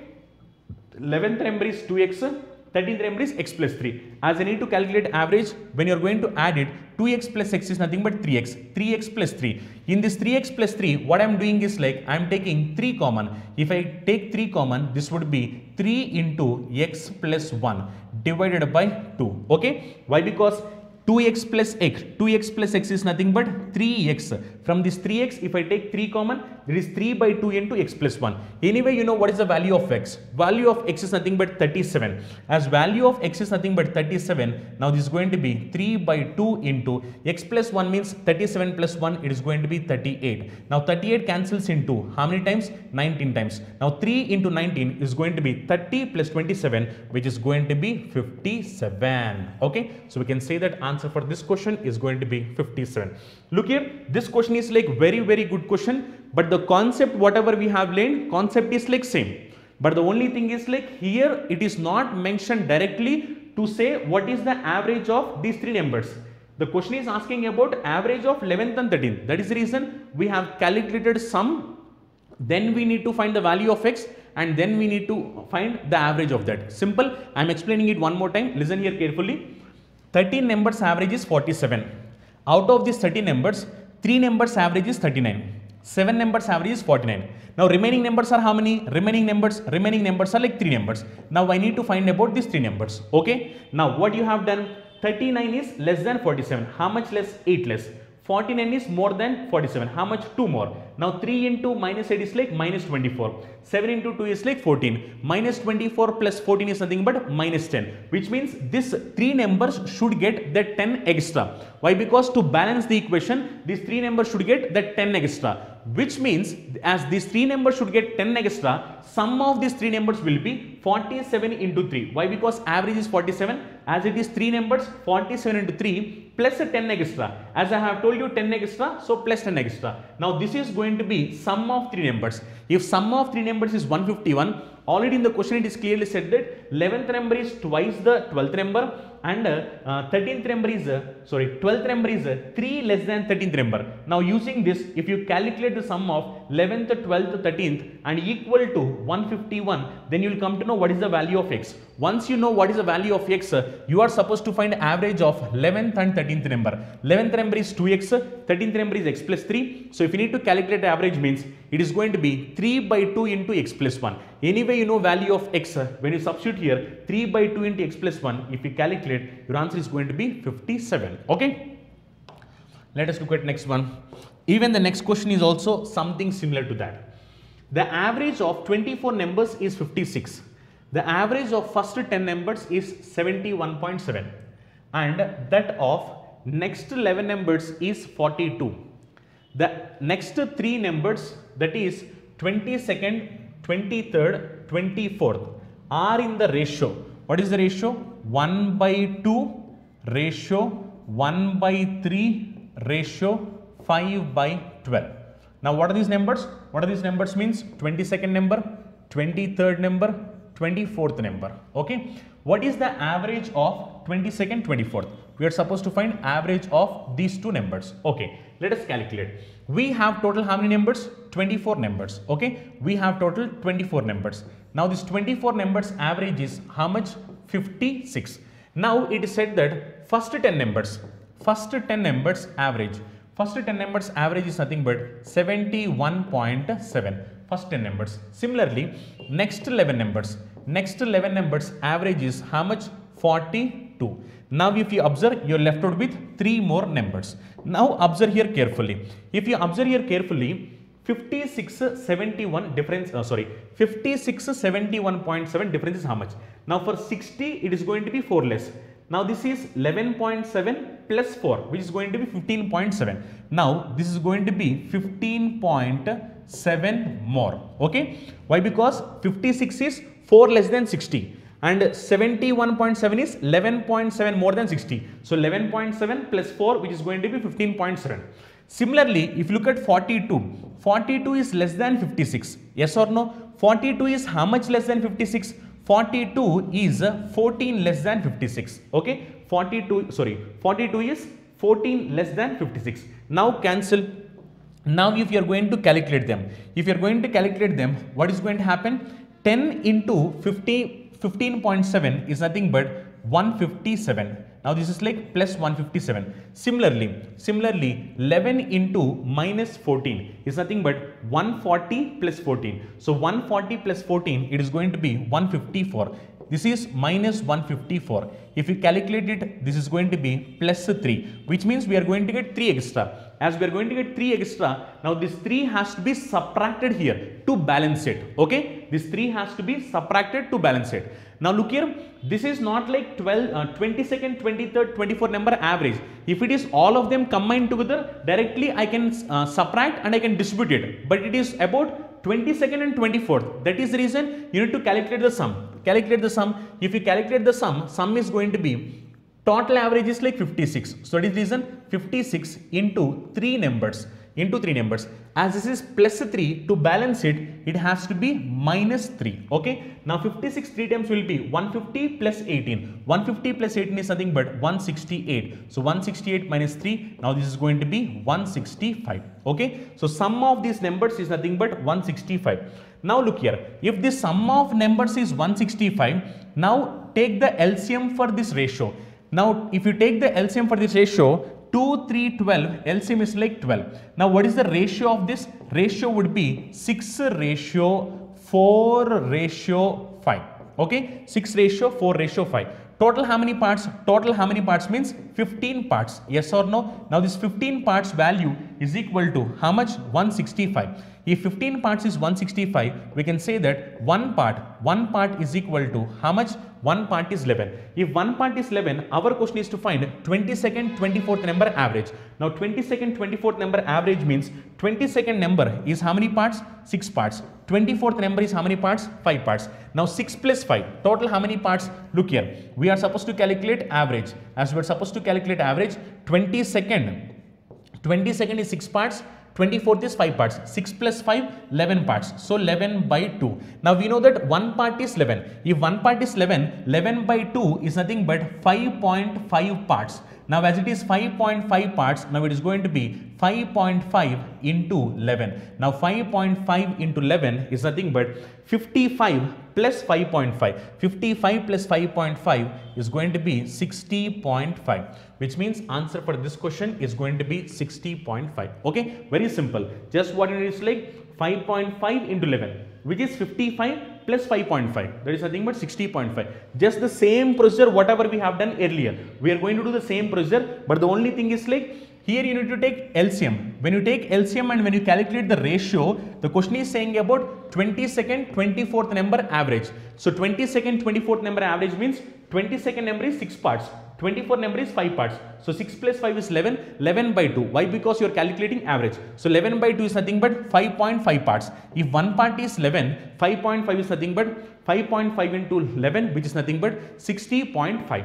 Okay, so this is how you can solve all the questions based upon this pattern. Okay, let us look at the next question. Even this question is also asked in mains examination.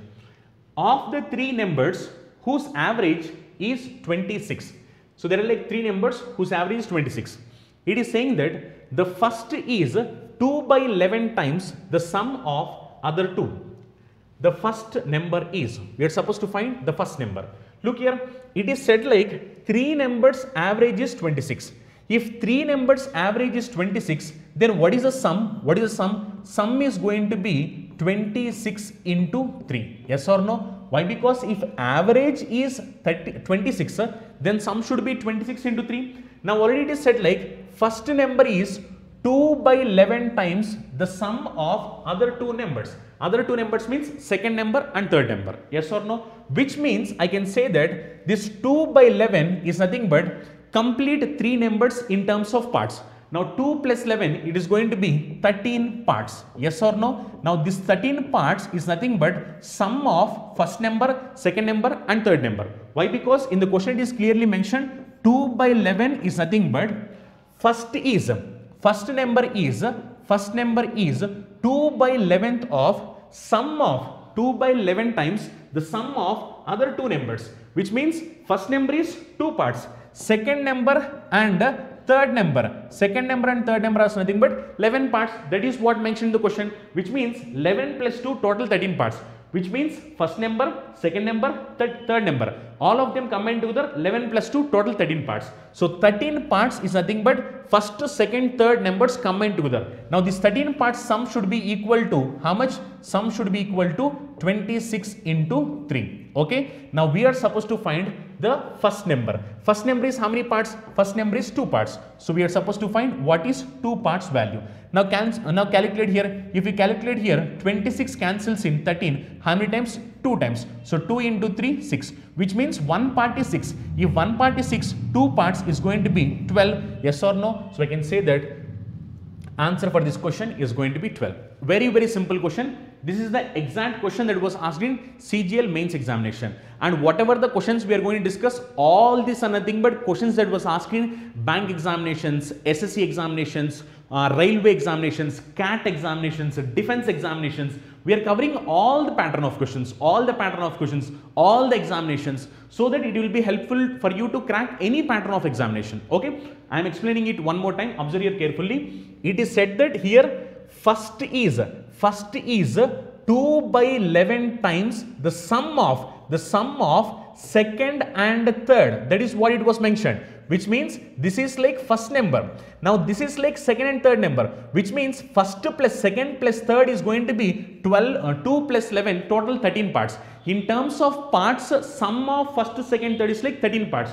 So 13 parts is equal to 26 into 3. Why? Because sum of numbers is nothing but 26 into 3. From this, one part is 6. If one part is 6, your question is what?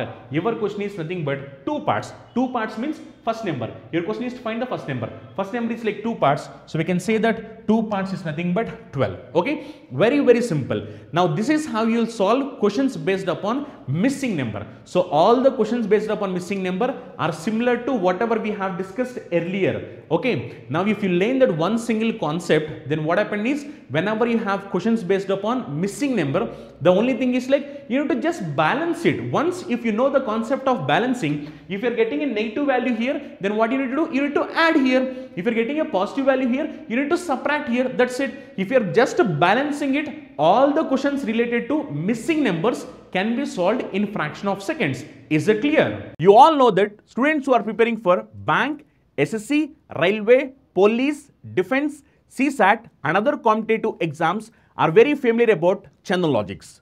Why? The reason is Chandan logics have trained lakhs of students, and out of those lakhs of students, already thousands of students secured government jobs in various sectors. Now how this is possible to us? This is possible to us only because of our expert faculty team and our exclusive designed curriculum for examination. If you observe our expert faculty team, each and every faculty is having vast experience and they are having in-depth subject knowledge based on the present examination pattern, and they have trained lakhs of students. And coming to our curriculum, we have designed our curriculum in such a way that our video lectures are completely digital interactive video lectures where we are going to teach each and every subject in depth, complete concept oriented teaching and complete time saving techniques based on the recent examinations. And we are going to conduct mock examinations also. These mock examinations are exclusively based on the real-time experience of what actual examination is going to happen. And we are going to provide you complete concept-oriented PDF materials also. If you are a serious aspirant and looking for the right platform to achieve your dream job, download Chandan Logics app. Let us discuss the next pattern of questions. Now we are going to discuss questions based upon repeated number. Already earlier we have discussed questions based upon missing number, but now we are going to discuss questions based upon repeated number. Even this pattern of questions are also very important, and these are also very simple, and these questions also comes frequently in examinations. Okay, let us look at the question. The average of 15 numbers is 7.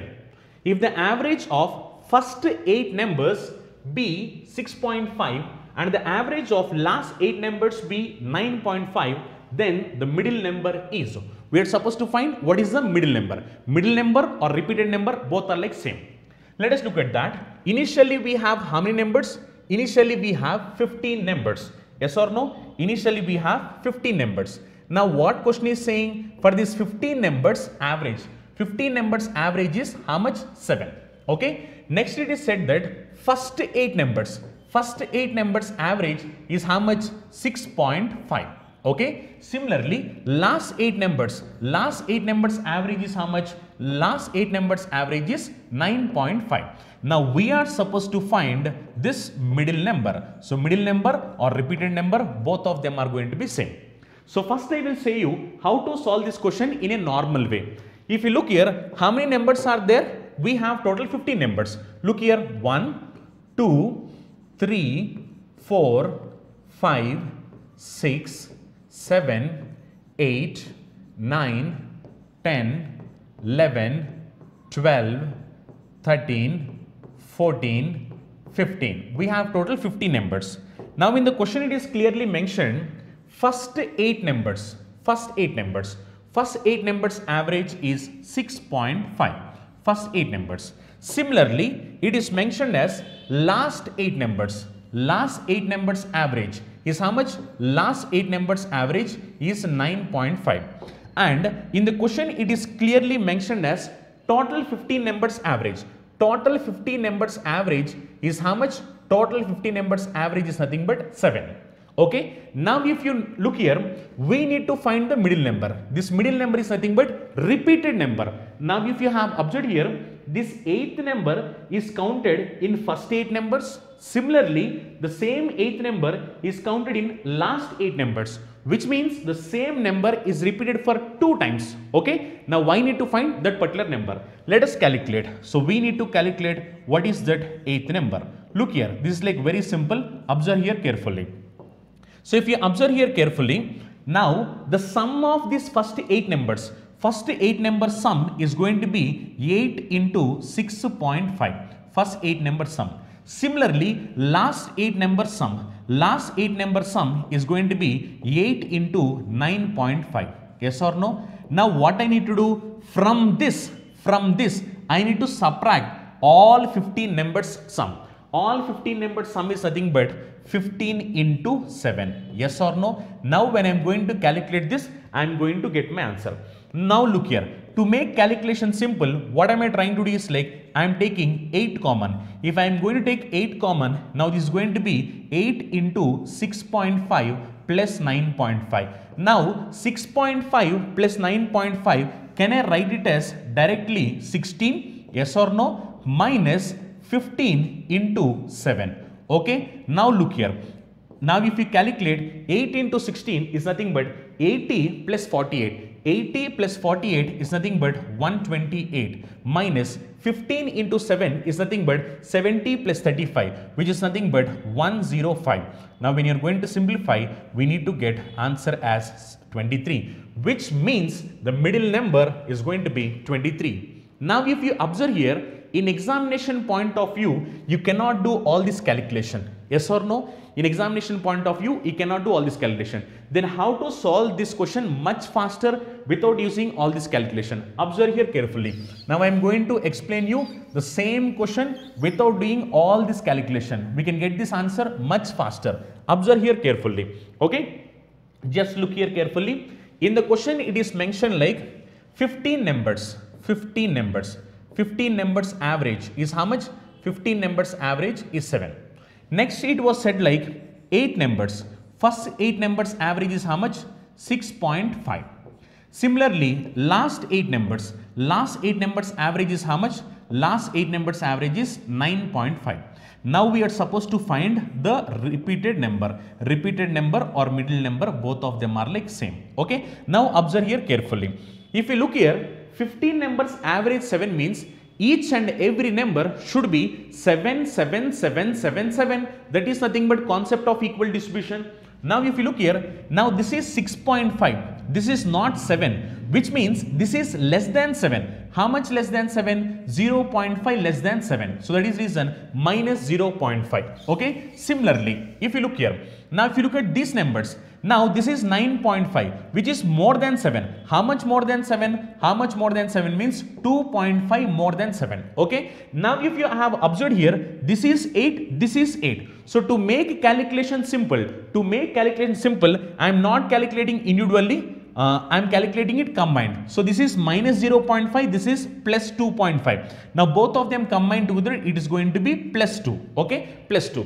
Now plus 2 for how many? Plus 2 for how many means 8 numbers. So 2 into 8, this is going to be 16, which means I am going to get 16 extra. As I am going to get 16 extra, now what I need to do is like, whenever you have questions based upon repeated numbers, initially we have questions based upon missing numbers. When it is missing numbers, what I have done, if I am getting less, I am adding it. If I am getting more, I am subtracting it. That is simply speaking, if I get a positive sign, I am making it as negative here. If I am getting negative sign, I am making it as positive here. But in this repeated numbers, you should not change the signs. If it is positive, you need to take it as positive. If it is negative, you need to take it as negative. That's it. This is the only difference. When it is questions with respect to missing numbers, if this is positive, you are taking it as negative. Why? Because to balance it. Similarly, if it is negative, you are taking it as positive. When it is questions with respect to missing numbers, but now this is questions with respect to repeated numbers. Whenever you have questions based upon repeated numbers, what you need to do is like, if it is a positive value, you need to take the positive value only. If it is negative value, you need to take negative value only. That is the reason middle number will be same as average 7. So this is 7 plus, why? Because this is plus 16, so same plus 16. So 7 plus 16, we can say that this number is going to be 23. As simple as that. The only point you have to remember here is just simple. If you get a positive value, take it as positive. If you get a negative value, take it as negative. So simple, whenever you have questions based upon repeated series, whenever you have questions based upon repeated, the only thing you have to do is like, if it is positive, take it as positive. If it is negative, take it as negative. That's it. Nothing more than that is required. Okay. And look here, to make this calculation simple, what I have done is I have directly taken 0.5 less, 2.5 more, overall it is 2 less. 2 less for how many means? How many means? 8. So 2 into 8, 16. Or else you can calculate them separately. 8 into 0.5, you will get a negative value. 8 into 2.5, you will get a positive value. Overall, if you calculate, again you will get 16. But rather than calculating it separately, to make calculation simple, I am taking it directly. Okay.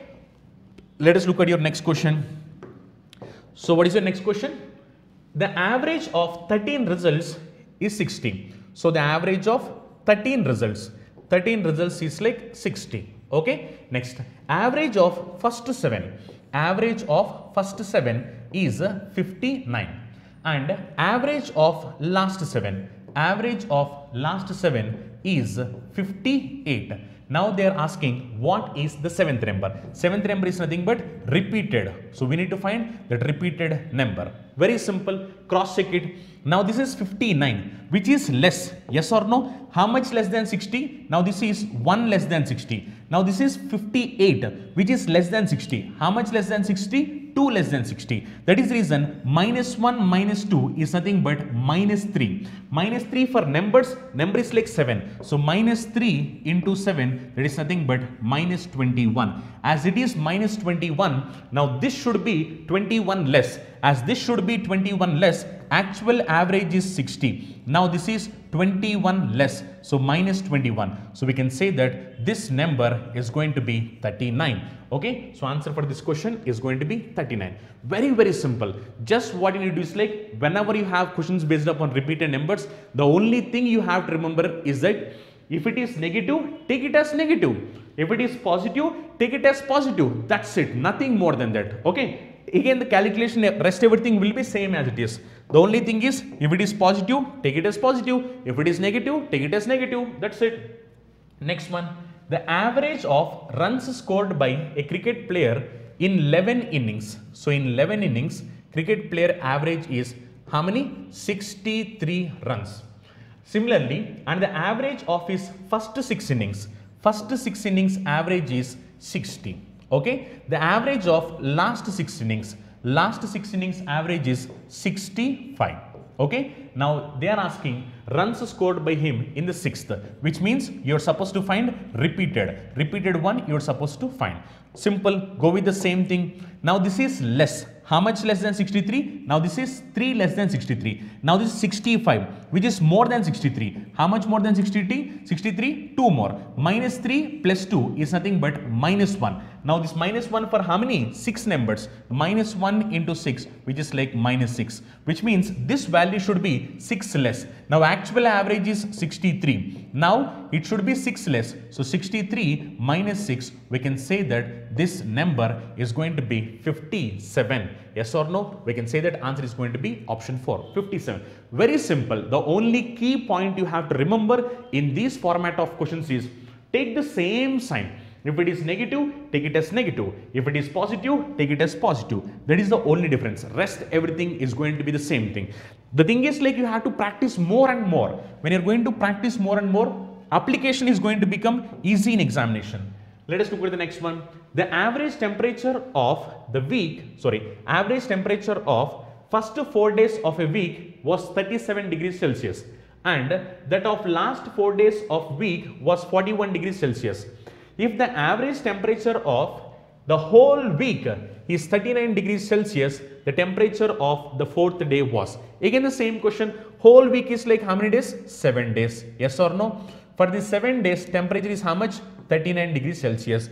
For the first 4 days, average temperature is how much? 37 degrees Celsius. Okay. Similarly, last 4 days, average temperature is how much?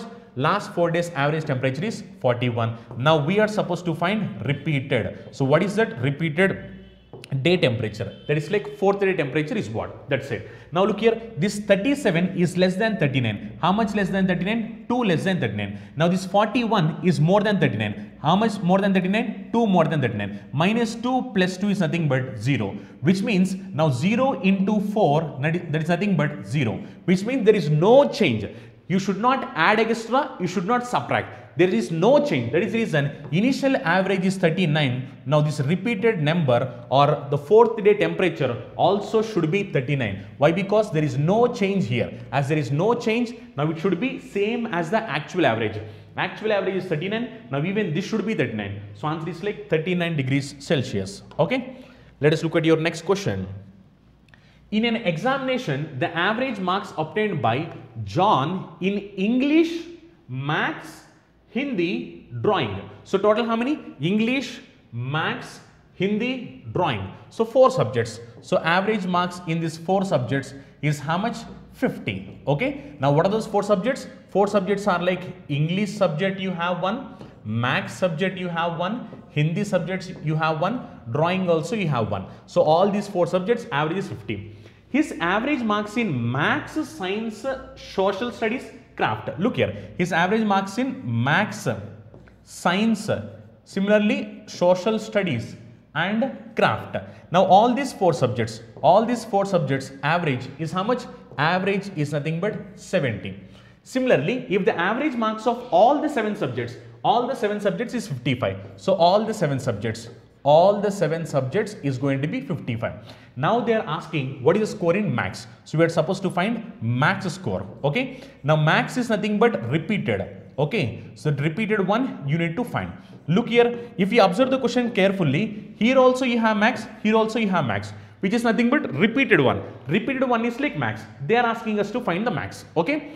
Now even this question is similar to the repeated one. That is the reason you need to practice more number of examples. When you are practicing more number of examples, applications is going to become easy. So that is the reason what I am trying to do is like I am trying to collect different pattern of questions from different competitive examinations, so that it will be helpful for you while you are trying to solve the questions.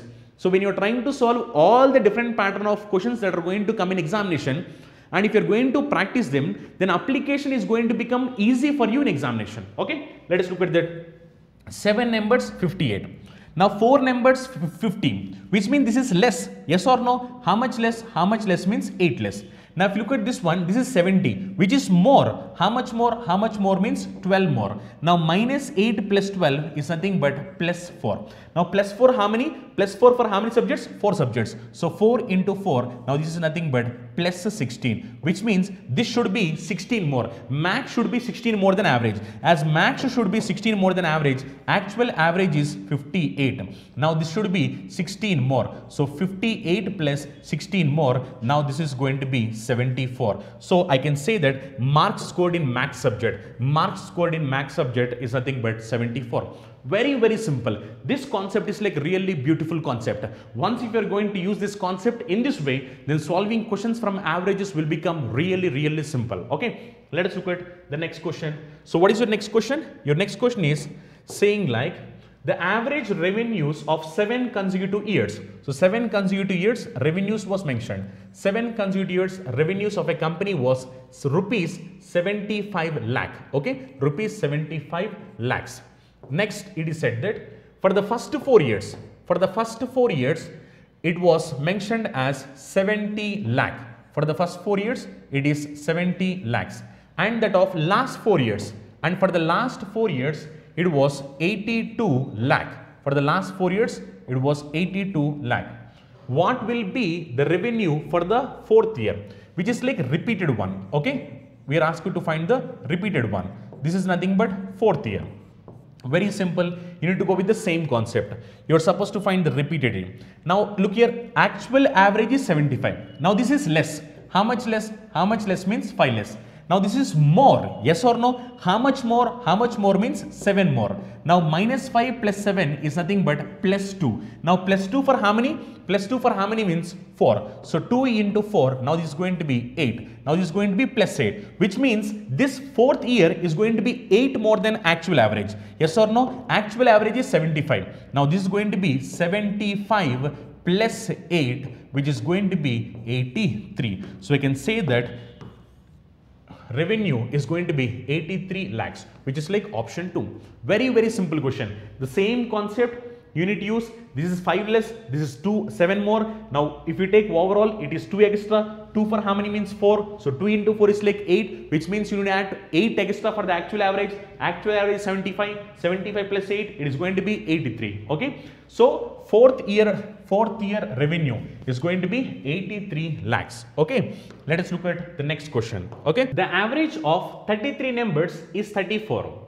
The average of the first 17 numbers is 72.8 and that of the last 17 numbers is 77.2.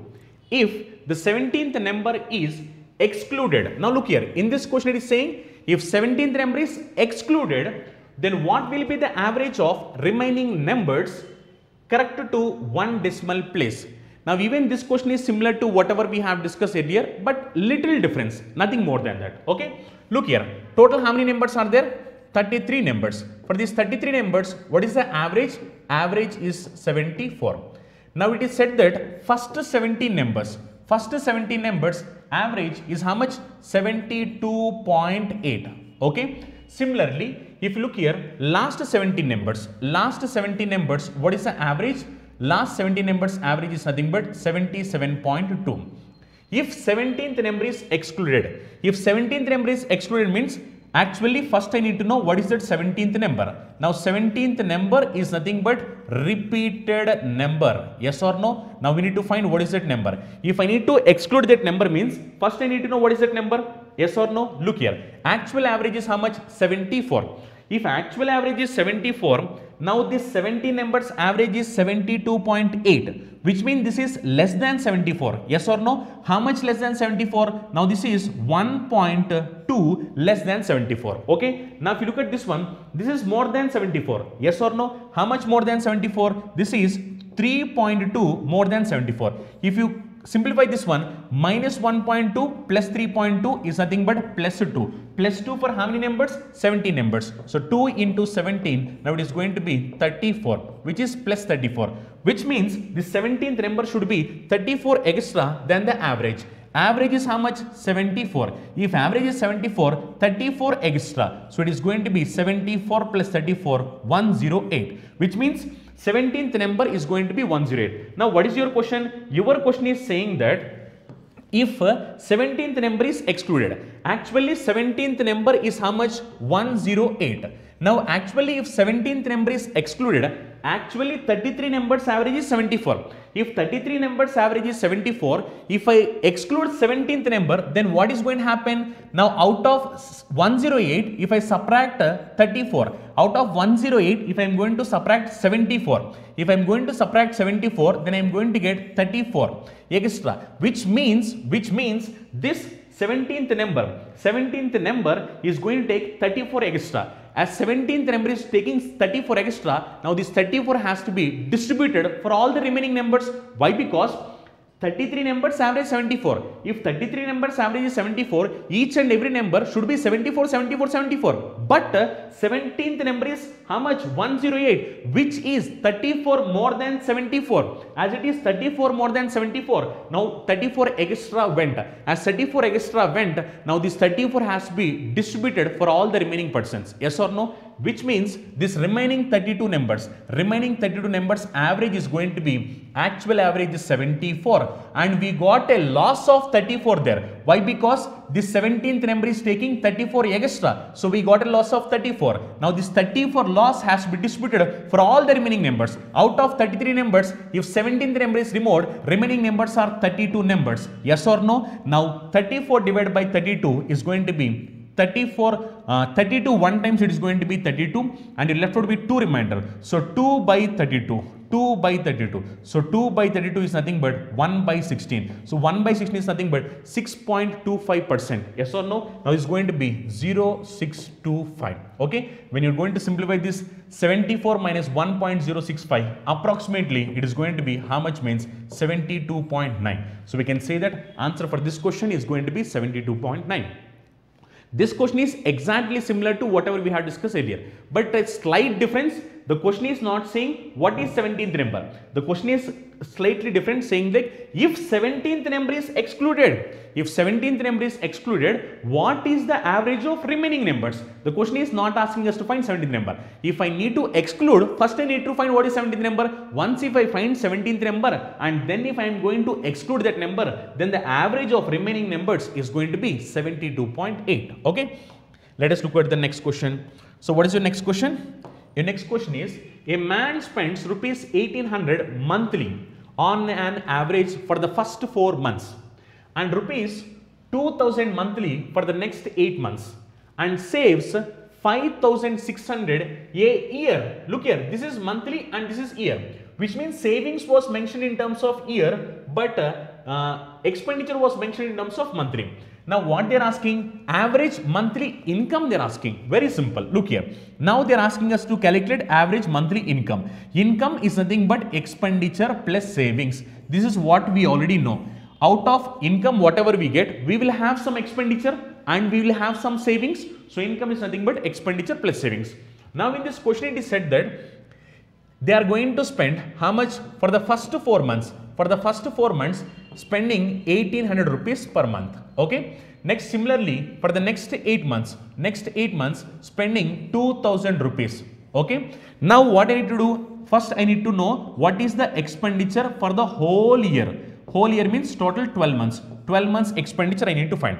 Look here carefully. Now, if you observe here, now for the 4 months, 1800. For 8 months, 2000. Now I need to assume the average to calculate. Now what am I doing? I am assuming average as 1800. If I assume average as 1800, each and every month should be 1800, 1800, 1800. But if you look here, this is 1800, which means there is no deviation, so we'll take it as 0.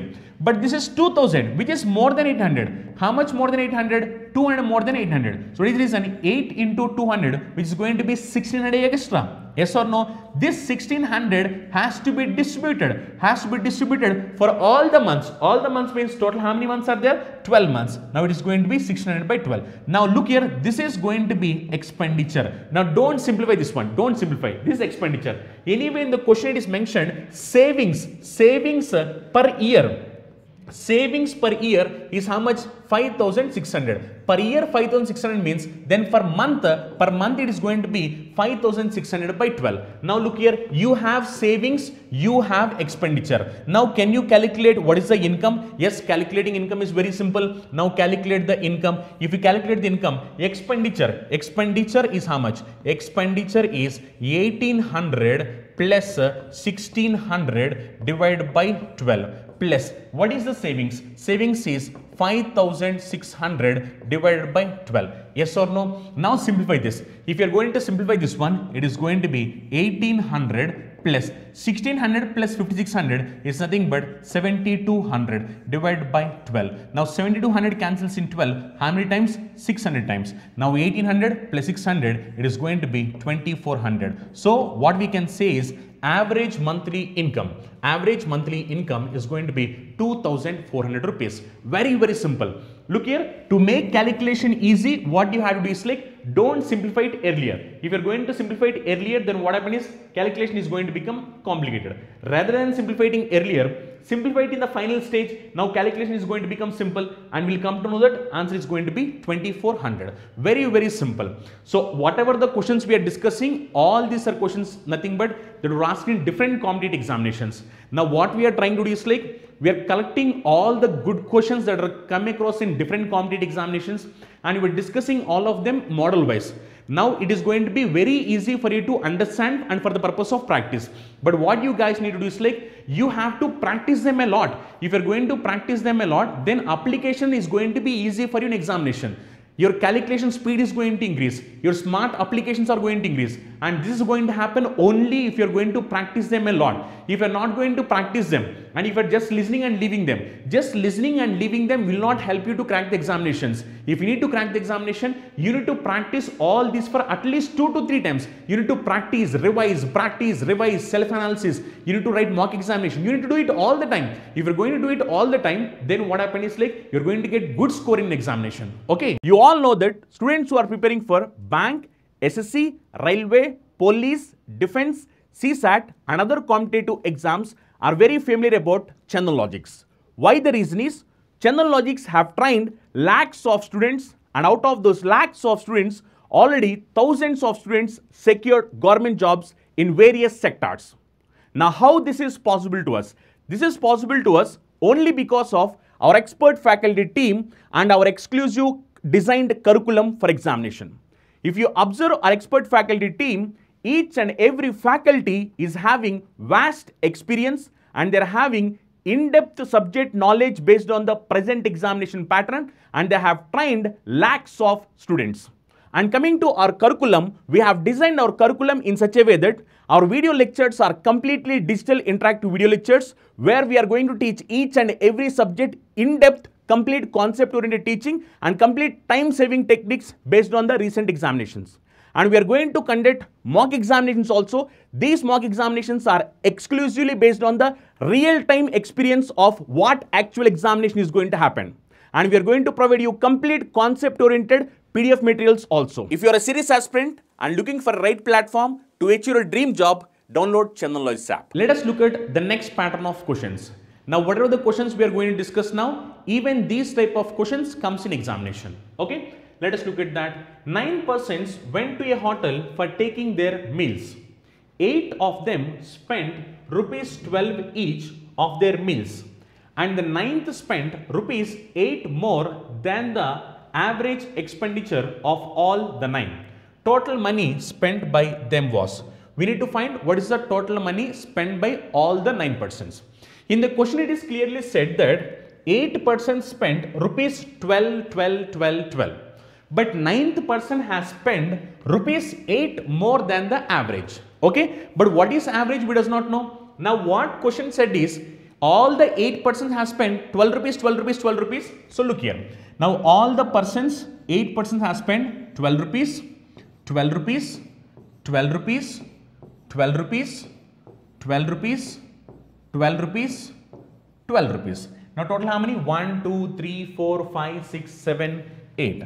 So all of them is going to spend 12 rupees, 12 rupees, 12 rupees. So total how many persons are there? Total 9 persons. Out of those 9 persons, 8 persons are going to spend 12 rupee, 12 rupee, 12 rupee. Now actually we are trying to calculate average. Why? Because average is how much we does not know. But the question is saying that 9th person has spent 8 rupees more than average. So that is the reason I am trying to calculate average.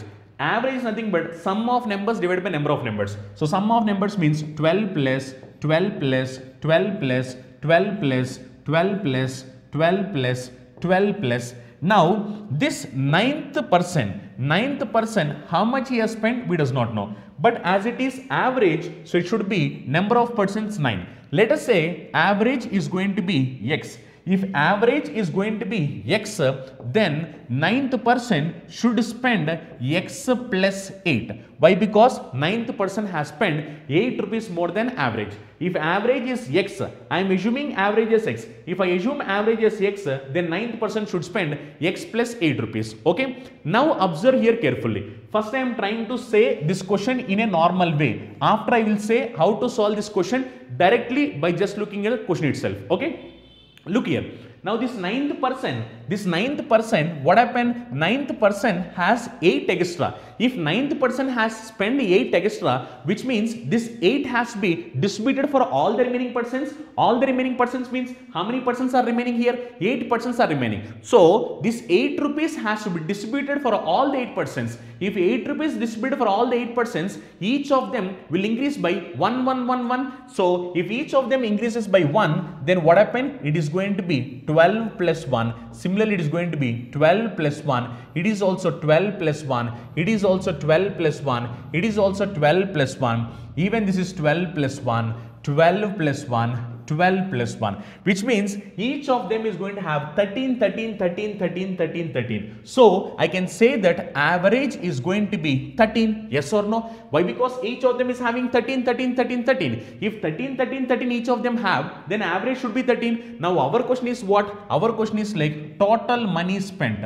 Total money spent. That was your question. Okay. So total money spent is how much means average is 13, number of persons are 9. So we can say that 90 plus 27, which is going to be 117. So total money spent by them is going to be 117 rupees. Sometimes questions may be in this way. Sometimes they will ask question, ninth person, how much money he has spent. Ninth person, how much spent means average is 13. Ninth person has spent 8 more than average. So 13 plus 8, you need to say it as 21. When? If the question is like how much money was spent by ninth person.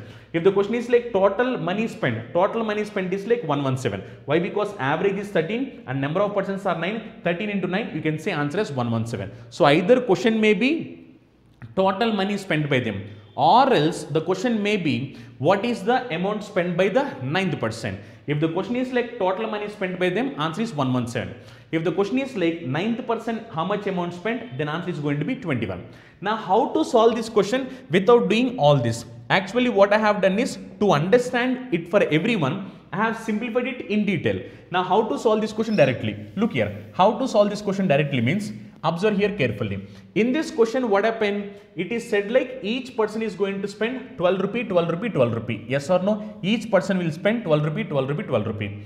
Now ninth person has spent 8 more. 8 more means he is having 8 rupees extra. Yes or no? Now that is the reason, add this 8 rupees extra. Whatever the extra he has spent, add this 8. Add this 8 and distribute it for the remaining persons. Remaining persons means out of 9 persons, if you remove 1 person, remaining persons are 8 persons. You need to distribute for all the remaining persons. Now it is going to be 8 by 8 is 1. So 12 plus 1, it is going to be 13, which means average is 13. If average is 13, now we need to calculate the sum. If I need to calculate the sum, number of persons are 9 persons. So 13 into 9, we can say that total expenditure is going to be 117. If the question is going to ask you what is the amount spent by 9th person, then you need to say 13 is actual average and the 9th person has spent 8 extra. So 13 plus 8, you can say answer as 21. Okay. Let us look at one more question which is of similar pattern, so that even you get a clear idea. Look at this. 9 persons went to a hotel for dinner. 8 of them spent rupees 37 each. Look here. 8 of them spent rupees 37, 37, 37. Now it is said that while the 9th person has spent 24 more than average. Look here, 9th person has spent 24 extra. Now this 24 extra has to be distributed for all the remaining persons. Out of 9 persons, if I remove 1 person, remaining persons are 8 persons. If this 24 is distributed for all the 8 persons, then each person is going to get how much? 3 extra, which means new average or like average of this is going to be 37 plus 3, 40. If average is 40, what is your question? Your question is like total expenditure. So total expenditure means total how many persons are there? 9 persons. So 40 into 9, we can say that total expenditure is going to be 360 rupees. If the question is like amount spent by the 9th person, if the question is amount spent by the 9th person, then what you need to say? It is going to be 40, which is average, plus 9th person has spent 24 more, which means answer is going to be 64. When? If the question is like amount spent by 9th person. If the question is like total expenditure, 40 into 9, answer is going to be 360. Very, very simple. Whenever you have questions in this way, you can do directly. Let us look at the next question. What is the next question? 6 persons went to a hotel for meals. 5 of them spent rupees 32 each on their meals, while the 6th person spent rupees 80 more than the average expenditure of all the 6. Find the amount spent by 6th person. Now in this question, it is asking about only 6th person amount. Okay, it's not asking about total expenditure. It's only about 6th person. Look here, actual average is how much? Actual average, each of them spent how much? 32 each. Okay. Now what happened for the 6th person? 6th person has spent how much more? 80 more. Yes or no? 6th person has spent 80 more. If 6th person has spent 80 more, now this has to be divided for remaining persons. Remaining persons means remaining 5 persons. Okay? Remaining 5 persons means 80 cancels in 5. How many times? 80 cancels in 5, 16 times. Which means amount spent by the 6th person is 32 plus 16, which is going to be 48 rupees. Okay? Did we make calculation anywhere wrong? Just cross check it. Find the amount spent by 6th person. Amount spent by 6th person. How much? Let us cross check it one more time. What it was saying? 6 persons went to a hotel for meals. 5 of them spent rupees 32 each on their meals, while that 6th person spent 80 more than the average. 80 more than the average expenditure of all the 6. Find the amount spent by the 6th person. Maybe like whatever we have done is right answer. Amount spent by 6th person is going to be how much means 32 was initial average. Now what happened? They have spent, this fellow has spent 80 rupees more. As this fellow has spent 80 rupees more, now what should happen? This 80 has to be distributed for all the 5%. So 80 by 5 is nothing but 16. Now average is going to be 48. If average is 48, our question is what? Our question is to say how much amount spent by the 6%. Now look here, whatever we have found now, this is average. Average is 48. Then amount spent by 6th person. Amount spent by 6th person is equal to how much? 48 plus he has spent how much more? He has spent 80 rupees more, which means 48 plus 80, which is going to be 128, which means amount spent by 6th person is going to be 128 rupees. Okay. So either the questions will be like amount spent by the 6th person, or the question will be like total amount spent by them. So any of them you can get the answer. If it is like total amount spent, what you will do? Average is 48. How many persons are there? 6 persons. Just multiply that, you will come to know what is the total expenditure. If they ask you amount spent by 6th person, if average is 48, now what happened for 6th person? 6th person has spent 8 rupees more. So 48 plus 80, we can say that answer is going to be 128. Okay. So these type of questions also comes in examination. Even these questions are like very important. So you need to solve these type of questions also very easily. Okay. Let us look at next pattern of questions. Even these questions also sometimes comes in examination. Even these questions are very simple. Observe here carefully. The sum of 10 different positive integers is 100. Then what is the greatest possible number among these 10 numbers? Look here, we need to find the greatest possible number. Now look simple, whenever I am trying to say I need the greatest number, now what you have to do is you need to make the remaining numbers, all of them smaller numbers. Now let us example, I have 5 numbers with me. I told you this number should be the highest number.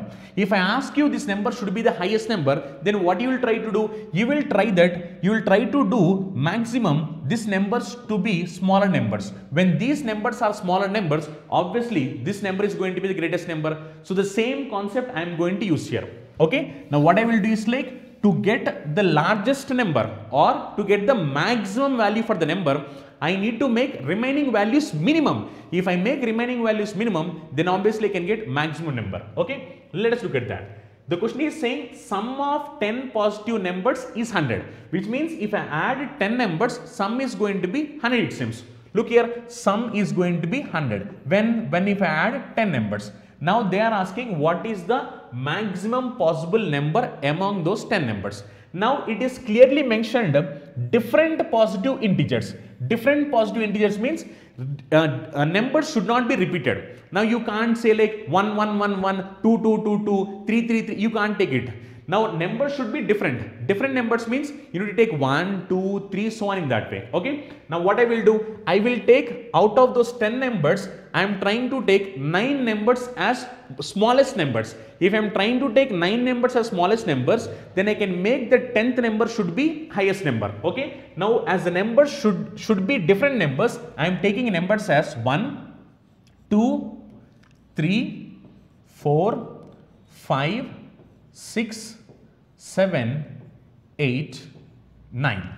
Now, what is this 10th number? I does not know. Okay. What is this 10th number? I does not know. Look here. Now, I need to add this. Why? Because it is said clearly sum is 100. Yes or no? If sum is 100, I need to add all these numbers 1 plus 2 plus 3 plus 4 plus 5 plus 6 plus 7 plus 8 plus 9 plus something. But what is the something? I does not know. All of them should be equal to 100. Now if you look here, what is sum of all these numbers? Sum of all these numbers. Already you know how to calculate sum of n natural numbers. Sum of n natural numbers formula is n into n plus 1 by 2. That is what we have learned earlier. Okay. Now n value is nothing but n. Now n value is nothing but 9. So sum of n natural numbers is nothing but n into n plus 1 by 2. Yes or no? Now it cancels here 5 times and sum is going to be 45. Which means this 9 numbers sum is going to be how much? This 9 numbers sum is going to be 45. If 9 numbers sum is 45 plus this 10th number is equal to 100. Yes or no? Then what is this number? What is this number means maximum possible value for this number should be 55. Yes or no? So I can say that answer for this question is going to be option 3. Very simple. So just what you need to do is like whenever you have questions in this way, if you need to make one value as maximum, you need to make the remaining values as minimum. As the question is saying like different values, that is the reason I took minimum values with the different numbers 1, 2, 3, 4, 5, 6, so on up to till 9, which means sum of these numbers is going to be 45. Out of 100, 9 numbers sum is 45. Then the remaining balance is how much? Remaining balance is 55. Now this 55 will be the maximum number for the out of these 10 numbers. Okay, this 55 will be the maximum number out of those 10. These type of questions also comes in examination. Let us look at the next one. The average of 27 numbers, is 0. Look here, average of 27 numbers 0 means when you add all of these numbers, sum also should be 0. Out of them, how many may be greater than 0? Now your question is like how many may be greater than 0? Look here, according to the question, if you observe here, now total there are like 27 numbers. If 27 numbers average is 0, then I can say that 27 numbers sum also should be 0. But what is your question? Your question is saying out of these 27 numbers, it is saying how many may be greater than 0. So how many numbers can be greater than 0? That is your question. Now look here. Now let us example out of 27 numbers, let us say these are 26 numbers. Very simple question, observe here carefully. These are 26 numbers. Now for these 26 numbers, if I am going to add 27th number, now what should happen? Sum should be equal to 0. Yes or no? Sum should be equal to 0. Now your question is saying how many numbers can be greater than 0? How many numbers can be greater than 0 means I can simply say answer is going to be 26. Why? Because let us example, I am taking these numbers as 1, 2, 3, 4, so on, I am going to take it. Let us say I am going to take all these 26 numbers. Now, if I am going to make this 27th value negative, then my result is going to be 0. Yes or no? My result is going to be 0 simply. Now, till 26 numbers, if I am going to add, let us example, when I add all these numbers, I got a sum of, let us example, 250. Now what happened? Now I am making this 27th value negative value, which means I am making it as minus 250. Then what happened? Plus 250 minus 250 gets cancelled and this value will be equal to 0. Yes or no? So just try to use your common sense. Then you will understand this clearly. So what you need to say is like answer for this question is going to be 26. Very simple question. Now what you are trying to do, out of these 27 numbers, your question is how many numbers can be greater than 0? Now how many numbers can be greater than 0 means 26 numbers can be greater than 0.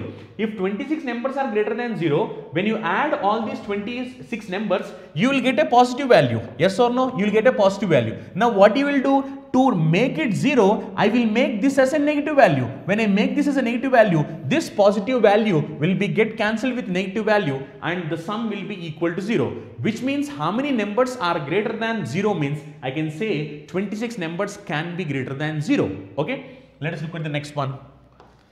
What is the next question? The average of 1088 real numbers is 0. At most, how many of them can be negative? It is saying like how many can be negative. Even this is similar to previous one. How many can be negative means I can say it as 1087.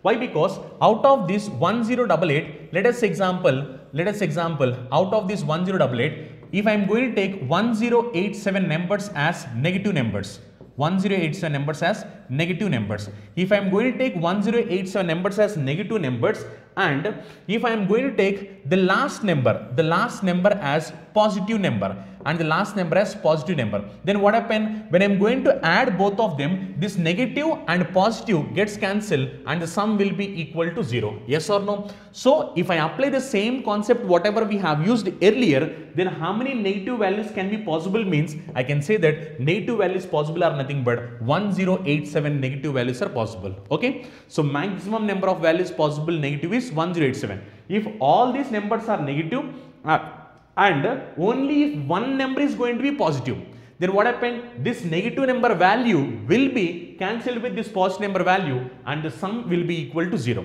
So answer for this question is going to be 1087. Let us look at the next one.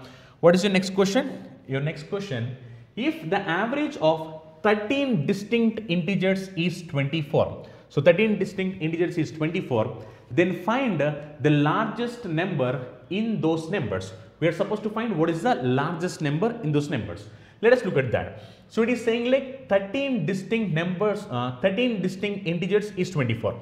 If integers average is 24, then what would be the sum? Sum is going to be 24 into 13, 24 into 13. Now 24 into 13 is nothing but 240 plus 72. 240 plus 72 is nothing but 312, which means sum is going to be 312.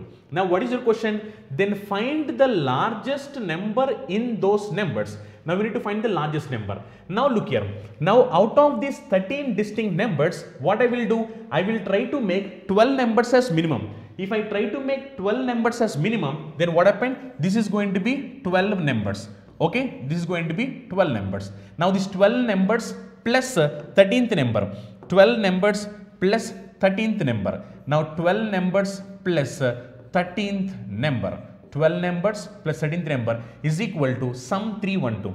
Now these 12 numbers, it is going to be 1, 2, 3, 4, 5, so on 12 numbers. Yes or no? Now 1, 2, 3, 4, 5, so on 12 numbers, I can say that sum is going to be how much? N into n plus 1 by 2. So 12 into 13 divided by 2. Now 12 cancels into how many times? 6 times. Now 6 into 13. 6 into 13 is how much? 60 plus 18, which is going to be 78. Which means this 12 numbers sum is 78. If 12 numbers sum is 78, my question is to find what is 13th number. Now what you need to do? You just subtract there. If you are going to subtract here, then what is going to happen?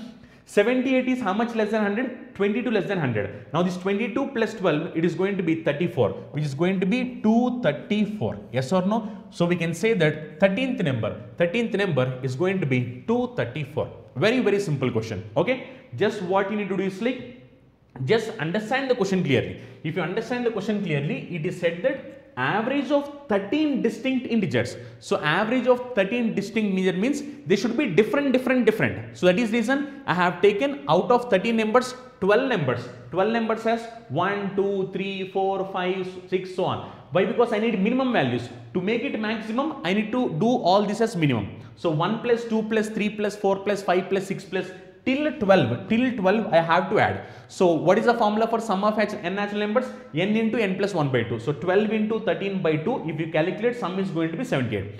Out of total this 12 numbers, sum is going to be 78. So 312 minus 78, it is going to be 234, which means 13th number maximum or largest possible is going to be how much? Means 234. Okay, let us look at the next question. So what is your next one? The average of 16 natural numbers is 22. Find the largest possible number in those numbers. Now look here. Now this question, many of them again they will commit a mistake. Observe here carefully. So 16 numbers average is how much? 22. Then what would be the sum? Sum is going to be 16 into 22. Yes or no? Now 16 into 22 is nothing but 320 plus 32. That is going to be 352. So sum is 352. Now if you look here, it is said that 16 natural numbers is 22. Then find the largest number in those numbers. Now if you have observed here, out of those 16 numbers, I need to take this 15 numbers as minimum. Okay, I need to take 15 numbers as minimum, and this 16th number is going to be maximum. This 16th number will be maximum. When if I am going to make this 15 numbers as minimum, then 16th number is going to be maximum. If you observe the point clearly, it is mentioned like natural numbers. So 16 natural numbers.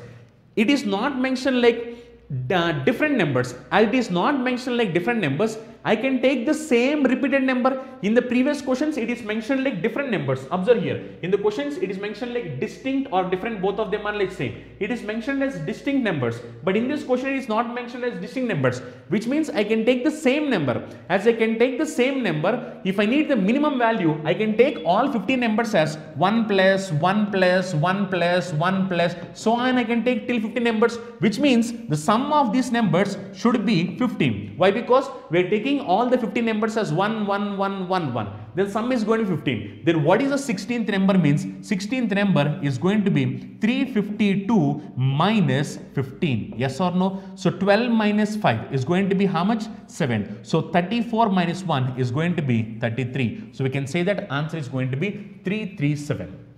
Very simple. Just you need to observe this point very carefully. In this question, it is mentioned like 16 natural numbers, not different numbers. As it is 16 natural numbers, I can take all of them as 1, 1, 1 also. Why? Because now I have a chance of taking the same number. As I have a chance of taking the same number, that is the reason I have taken those numbers as 1, 1, 1, 1. So 15 numbers, sum will be 15. Now 16th number should be maximum. That is the reason from 352, if I subtract 15, I am going to get answer as 337. Okay, let us look at the next one. What is the next question? The mean of 15 different natural numbers is 13. The maximum value of the second largest of these numbers. Now look here, in this question it is not asking the largest number, it is asking the second largest number. What would be the second largest number? Let us look at that. Now 15 different numbers, what is the average? 13. If average is 13, then what should be the sum? Sum should be 15 into 13. So 15 into 13 would be 150 plus 45. So 150 plus 45, now this is going to be 195. Okay. Now if you observe here, as it is mentioned 15 different numbers. Out of those 15 different numbers, now I am going to take 13 numbers. Okay. Now why am I taking 13 numbers means, in this I need to find the second largest. That is reason I am taking 13 numbers. If I take 13 numbers, then remaining are nothing but 2 numbers. Now I need to find the second highest, which means I need to find this number. Previous questions I am trying to find the highest number, but in this question it's not highest number, it is second highest number. Okay. Now as it is mentioned like different numbers, now these numbers should be 1, 2, 3, so on till 13. Why? Because numbers should be different numbers and the sum should be minimum so that these values will be maximum. So calculate the sum. Sum of these numbers would be n into n plus 1 by 2. So 13 into 14 by 2. So 14 gets cancelled here 7 times. So 7 into 13 is going to be 70 plus 21, which is going to be 91. So sum is going to be 91. Okay. If sum is 91, if I am going to subtract 91 from here, now I am going to get how much? 104. Now this 104 is nothing but combination of two numbers. Yes or no? Combination of two numbers. Now I need the second largest number. Now this 104, if I am going to split, I can split it as 52 and 52. When I am going to make it as half, it will be 52, 52. But in the question it is clearly mentioned, it should be different. As it should be different, both of them cannot be same. If both of them cannot be same, then they should be how much? One number should be 51 and other number should be 53. Yes or no? The reason is both of them cannot be same numbers. As both of them cannot be same numbers, now the sum of these two numbers is 104. If I am going to take it as 52, 52, both of them going to be same. But the question is saying they should not be same. If they should not be same means one number should be 51 and other number should be 53. Now we are asked to find what is the second largest number. So second largest number is going to be 51. Okay. Even this question is exactly similar to our previous question. But the only difference is in this they are asked to find the second largest number. So to find the second largest number also, you need to make the remaining numbers minimum. When you make the remaining numbers minimum, so from this if you subtract the total number, then you will come to know what is the remaining two numbers sum. Out of this remaining two numbers sum, we are supposed to find the second largest. Second largest is going to be 51. Okay. Let us look at the next question. What is the next one? The average of four distinct numbers is 72. If the largest number is 91, if largest number is 91, then find the smallest possible number. Now look here, in this question they are asking us to find the smallest, not the largest. It is asked to find the smallest number. Okay, let us look at that. Four distinct natural numbers, average is how much? Average is 72. If average is 72, what would be the sum? Sum would be 72 into 4. So 72 into 4. 72 into 4, it is going to be 280 plus 8, which is going to be 288. If sum is 288, now the sum is going to be sum of four numbers, 1, 2, 3, 4. This four numbers sum. This four numbers sum is going to be how much? This four numbers sum is going to be 288. Now it is already said that maximum number, largest number is going to be 91. If largest number is going to be 91, this is going to be 91. Now I need this number to be minimum. As I need this number to be minimum, this number should be maximum. As the question is saying distinct numbers, as it is distinct numbers, I can't use the same number. As I can't use the same number, I need to have different numbers. As this is 91, I will make it as 90 and I will make it this as 89. Why the reason means, if I need to make it as minimum, this value should be maximum. That is the reason, if this is 91, as the question is saying distinct numbers, if this is 91, this should be 90 and this should be 89. Now if you observe here, this is 1 less than 90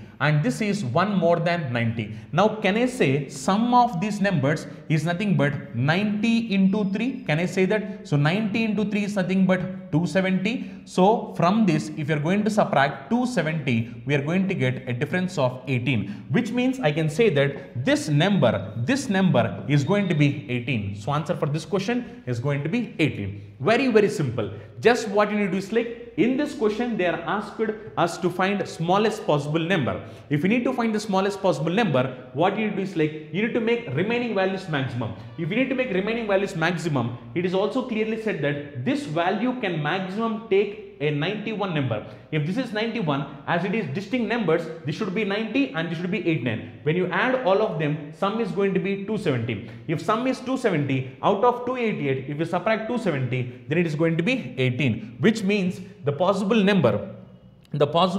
for this smallest possible is going to be 18. Okay, very good question. Even these type of questions are going to come in examination, so this reason you have to practice all of them. Okay, next one, if the arithmetic mean or average, both of them are like same. Arithmetic mean of 3a and 4b is greater than 50 and a is twice b, then the smallest possible integer value of a. Now they are asking smallest possible integer value of a. Let us look at that. Arithmetic mean is nothing but average. So average of 3a and 4b. So 3a and 4b is nothing but average is nothing but 3a plus 4b by 2. Why? Because it's average.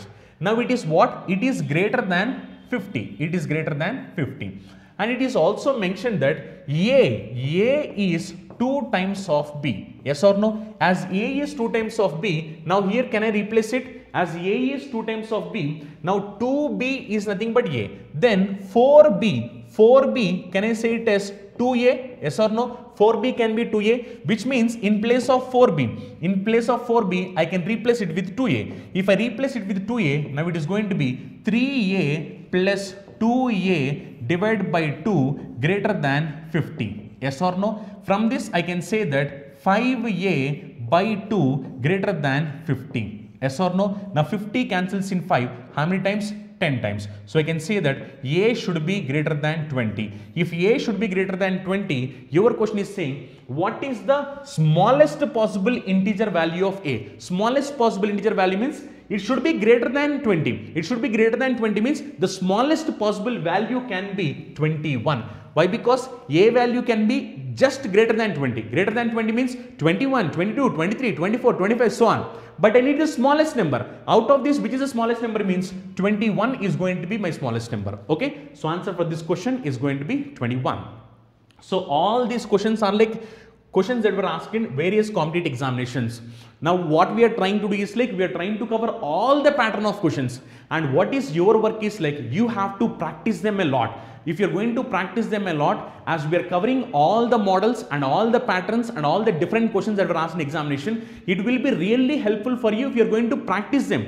And it is going to be helpful only if you're going to practice. Just listening in the classes and leaving will not help you to crack the examination. If you are definitely serious and if you're supposed to crack examination, you have to practice all these questions for multiple number of times. If you're going to practice them for multiple number of times, automatically you can solve all the different pattern of questions that are going to come in examination. Okay. You all know that students who are preparing for bank, SSC, railway, police, defense, CSAT and other competitive exams are very familiar about Chandan Logics. Why? The reason is Chandan Logics have trained lakhs of students, and out of those lakhs of students, already thousands of students secured government jobs in various sectors.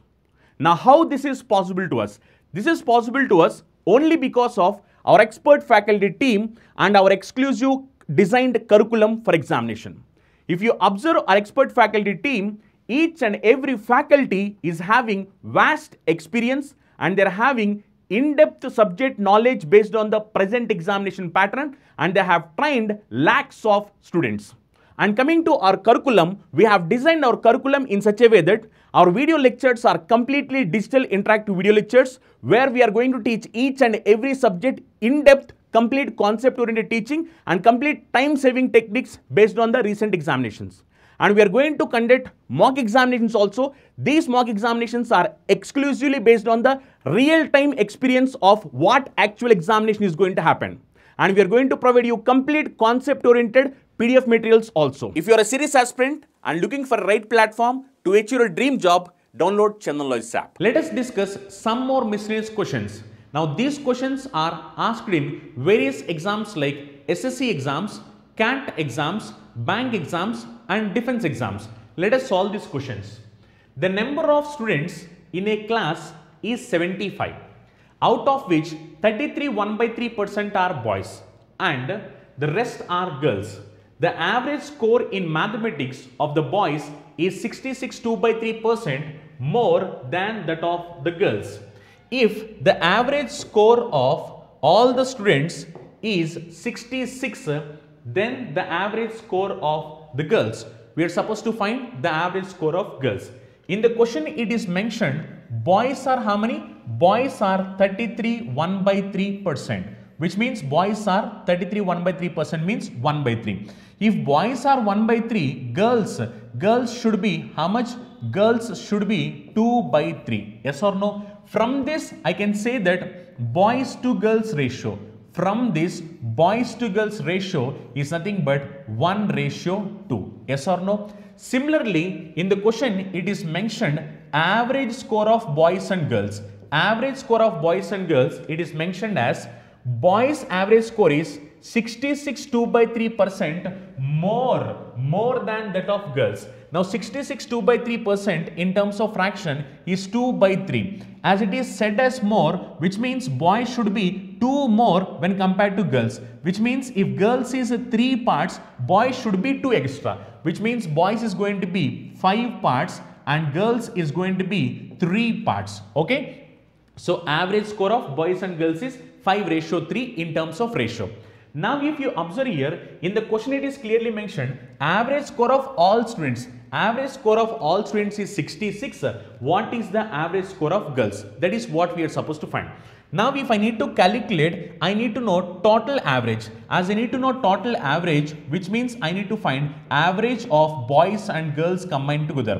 If I need to find average of boys and girls combined together, I need to assume the average value so that my calculation is going to become simple. Now what am I assuming? Here average is 5 parts, here average is 3 parts. So I am assuming it as 3 parts. When I assume it as 3 parts, average should be 3 3 3 3. Yes or no? If you look here, my assumption is 3, girls are also 3, which means here deviation is 0. In this, if you observe here, my assumption is 3, but boys are 5, which means boys are having 2 extra.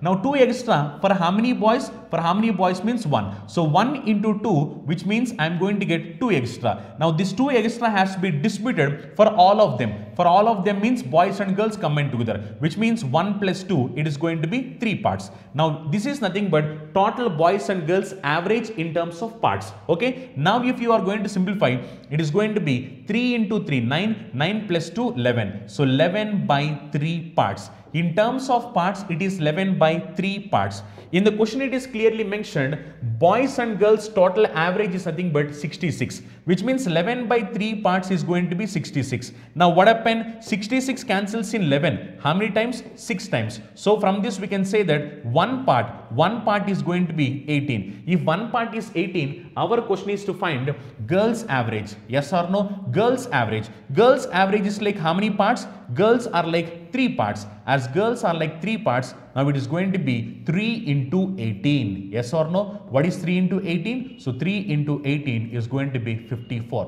which means girls average score is going to be 54 marks. If they ask you the question, boys average is 5 parts, they need to calculate 5 into 18. Okay, very simple. Just what I have done is, I did not use this total strength, whatever that was given. Why? Because it is not really required. And anyway, I have the ratio here. Anyway, I have the ratio. Boys will be 1 by 3. Then rest of them will be girls 2 by 3. So 1:2 will be boys to girls ratio.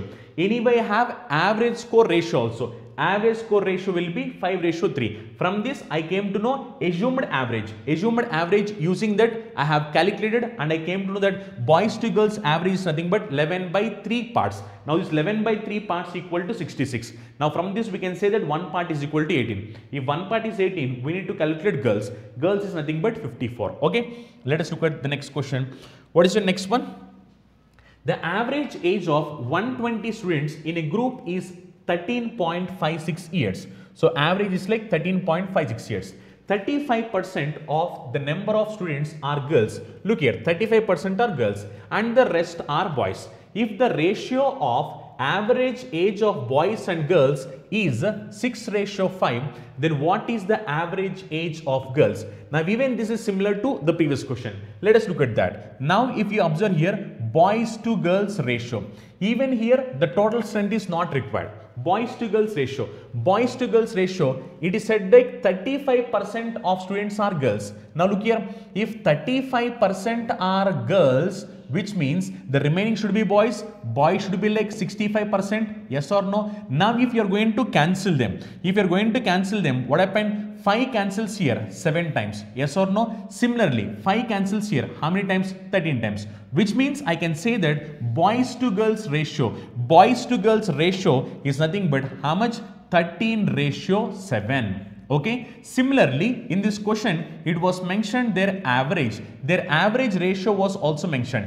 Average age ratio of boys and girls is nothing but 6:5. Okay.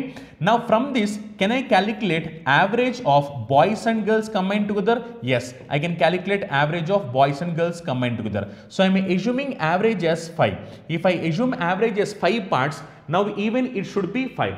Let us cross check. Now if you look at girls are 5, my assumption is 5, there is no deviation, so it is 0. If you look at boys are like 1 more. So how many such boys are there? How many such means 13. So 13 into 1, we are going to get 13 extra. Now this 13 has to be distributed for all. Distributed for all means all the boys and girls combined together. That is 13 plus 7, which is going to be 20. Which means boys and girls average is going to be 100 plus 13, which is going to be 113 by 20 in terms of parts. Yes or no? So 113 by 20 parts is equal to, it is clearly mentioned boys and girls average combined together is going to be how much? 13.56. Now 13.56 cancels in 113. How many times? 0.12 times it is going to cancel. From this we can say that one part is equal to 2.4. If one part is 2.4, we need to find about girls. Girls is how many parts? Girls is like 7 parts. Now 7 parts is going to be how much? 14 plus 28, which is going to be how much? Sorry, 14 plus 28, it is going to be 16.8. Yes or no? So girls average is going to be 16.8. Is that the question? Girls is like how many parts? Girls is like 7 parts. Sorry, girls average. Now this is not average. Girls average. Look here. I have committed a small mistake here. Girls average is how much? Girls average is 5 parts. So it's not 7 parts. I need to calculate what is 5 parts. What is 5 parts means? If one part is 2.4, 5 parts is going to be how much? 5 parts is going to be 12. So we can say that answer for this question is going to be 12. Very simple question. Same exactly as whatever we have done earlier. Try to find boys to girls ratio. It is already given in the question. Average is also given in the question. Now try to find average of boys and girls combined together, which is nothing but 113 by 20. Now in the question it is already mentioned average of boys and girls together is like 13.56 years. Now from this you will come to know what is one part. If you know what is one part, your question is about girls. Girls are like 5 parts. 5 parts is going to be 12. Okay. Let us look at the next one. The average score of class X is 83. The average score of class Y is 76. The average score of class Z is 85. The average score of class X and Y is 79. And the average score of class Y and Z is 81. What is the average score of X, Y, Z combined together? Look here. Even this is also a good question. Observe here carefully. Now you have 3 classes. Class X, class Y and class Z. Class X average score. Class X average score is how much? 83 is class X average score. Class Y average score. Class Y average score is how much? 76. Class Z average score is how much? 85. Similarly, if you look, X and Y combined together, average is how much? X and Y combined together, average is 79. Similarly, if you look at Y and Z combined together, average is like 81. Now they are asking us to find average of X, Y and Z combined together. This is what they are asking us to find.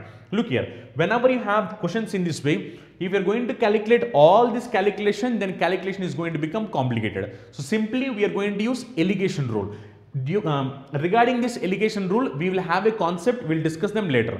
But as of now, just note that alligation rule is nothing but simply taking differences, that's it. As of now, you can go with just differences. Exact explanation we will come across them later when we are discussing about alligation concept. Okay, just take the difference. Now if you take the difference, 76 and 79, difference is how much? 3. Similarly, 83 and 79, difference is how much? 4. Okay. Similarly, 85 and 81, difference is how much? 4. Similarly, 76 and 81, difference is how much? 5. Which means if you observe here, X is to Y is to Z ratio. Can I say X is to Y is to Z ratio? Anyway, if you look here, Y is 4, Y is 4. From this, I can say that X ratio, Y ratio, Z. X ratio, Y ratio, Z. I can say it as 3 ratio, 4 ratio, 5. Why? Because here X is to Y is 3 ratio 4 and Y is to Z is like 4 ratio 5. From this, X is to Y is to Z will be 3 ratio 4 ratio 5. And it is also clearly mentioned as the X score. X score is how much? X average score is 83. And Y average score is how much? Y is 76. Z average score is how much? 85. Okay. Now, if I need to calculate average of X, Y, Z, average of X, Y and Z. Now, what I need to do? I need to assume the average. Yes or no? If I need to assume the average, I am going to assume average as 80. If I assume average as 80, each of them should be 80, 80, 80. Okay, let us look at this. Now this is 3 more. Yes or no? Now this is 3 more. Now if you look at this one, this is 4 less. And if you look at this one, this is 5 more. Now let us calculate. Now if you look here, 3 more. 3 more for how many? For 3. So 3 into 3, this is going to be plus 9. Similarly, 4 more. So 4 into 4, now it's going to be, sorry, this is 4 less. As it is 4 less, 4 into 4 is going to be 16. As it is negative value, so minus 16. Similarly, this is 5 more. So 5 into 5, this is going to be plus 25. Okay. Now just simplify this one. If you're going to simplify this one, minus 16 plus 25 is nothing but plus 9. Plus 9 plus 9 is nothing but plus 18, which means we are going to get 18 extra than our assumption. Now this 18 has been distributed for all of them. So all of them means X, Y and Z. You need to distribute for all of them. Then if you are going to distribute them for all of them, 5 plus 4 is 9, 9 plus 3 is nothing but 12. Yes or no? Now 18 by 12 is how much? 1.5. So we can say that average is nothing but 81.5. So average is going to be how much? Average is going to be 81.5. So answer for this question is going to be 81.5.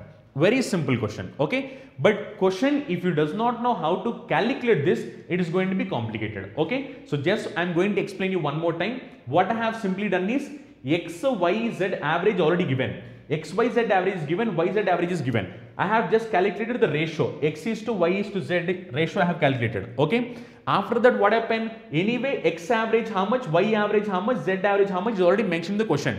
Now I have assumed the average as 80. When I assume the average as 80, X should be 80, Y should be 80, Z should be 80. But X is more. How much more? 3 more.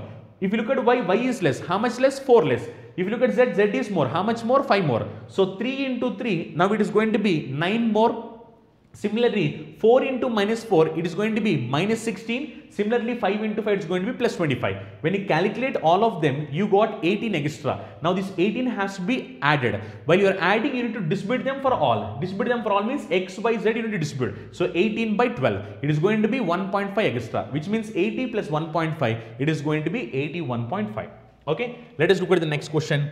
So, your next question is, an army of 12,000 consists of Europeans and Indians. The average height of Europeans is 5 feet 10 inch and that of Indians is 5 feet 9 inch and that of the whole army is 5 feet 9.3 by 4 inches. Find the number of Indians and Indians in the army. Look here, even this question can be solved using allegation. When you are using allegation, this is going to be solved very easily. Europeans and Indians combined together, total how many you have? Europeans and Indians combined together, total you have 12,000.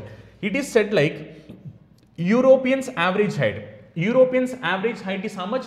Europeans average height is 5 feet 10 inches. Okay, 5 feet 10 inches. If you look at Indians, Indians average height is how much? 5 feet 9 inches. Similarly, both of them combined together, that is Europeans and Indians combined together, average height is how much? Average height is nothing but 5 feet 9.3 by 4 inches. Okay, now you are supposed to find how many Indians are there. Okay, simply apply allegation rule. If you apply allegation rule, then calculation is going to become easy. 5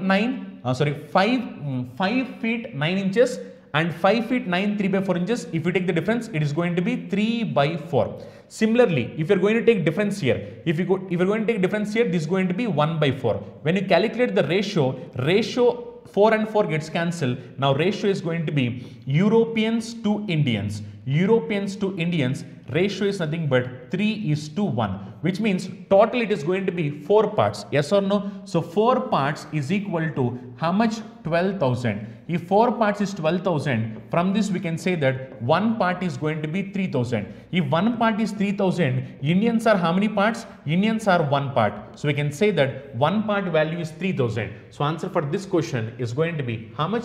3,000. Very simple question. Okay. Just use allegation. You need not worry about allegation. We'll discuss about concept of allegation later. But just remember, allegation is nothing but taking the difference. When you are subtracting these two numbers, you are getting 3 by 4. When you are subtracting these two numbers, you are getting 1 by 4. Calculate the ratio. When you calculate the ratio will be 3:1, which means Europeans plus Indians combined together, total it is going to be 4 parts. 4 parts equal to 12,000. 1 part is equal to 3,000. Indians are how many? 1 part. So answer is going to be 3,000. Okay. Next one. Let us look at the next question. An elevator has a weight limit of 630 kg. So elevator have weight limit of 630 kg.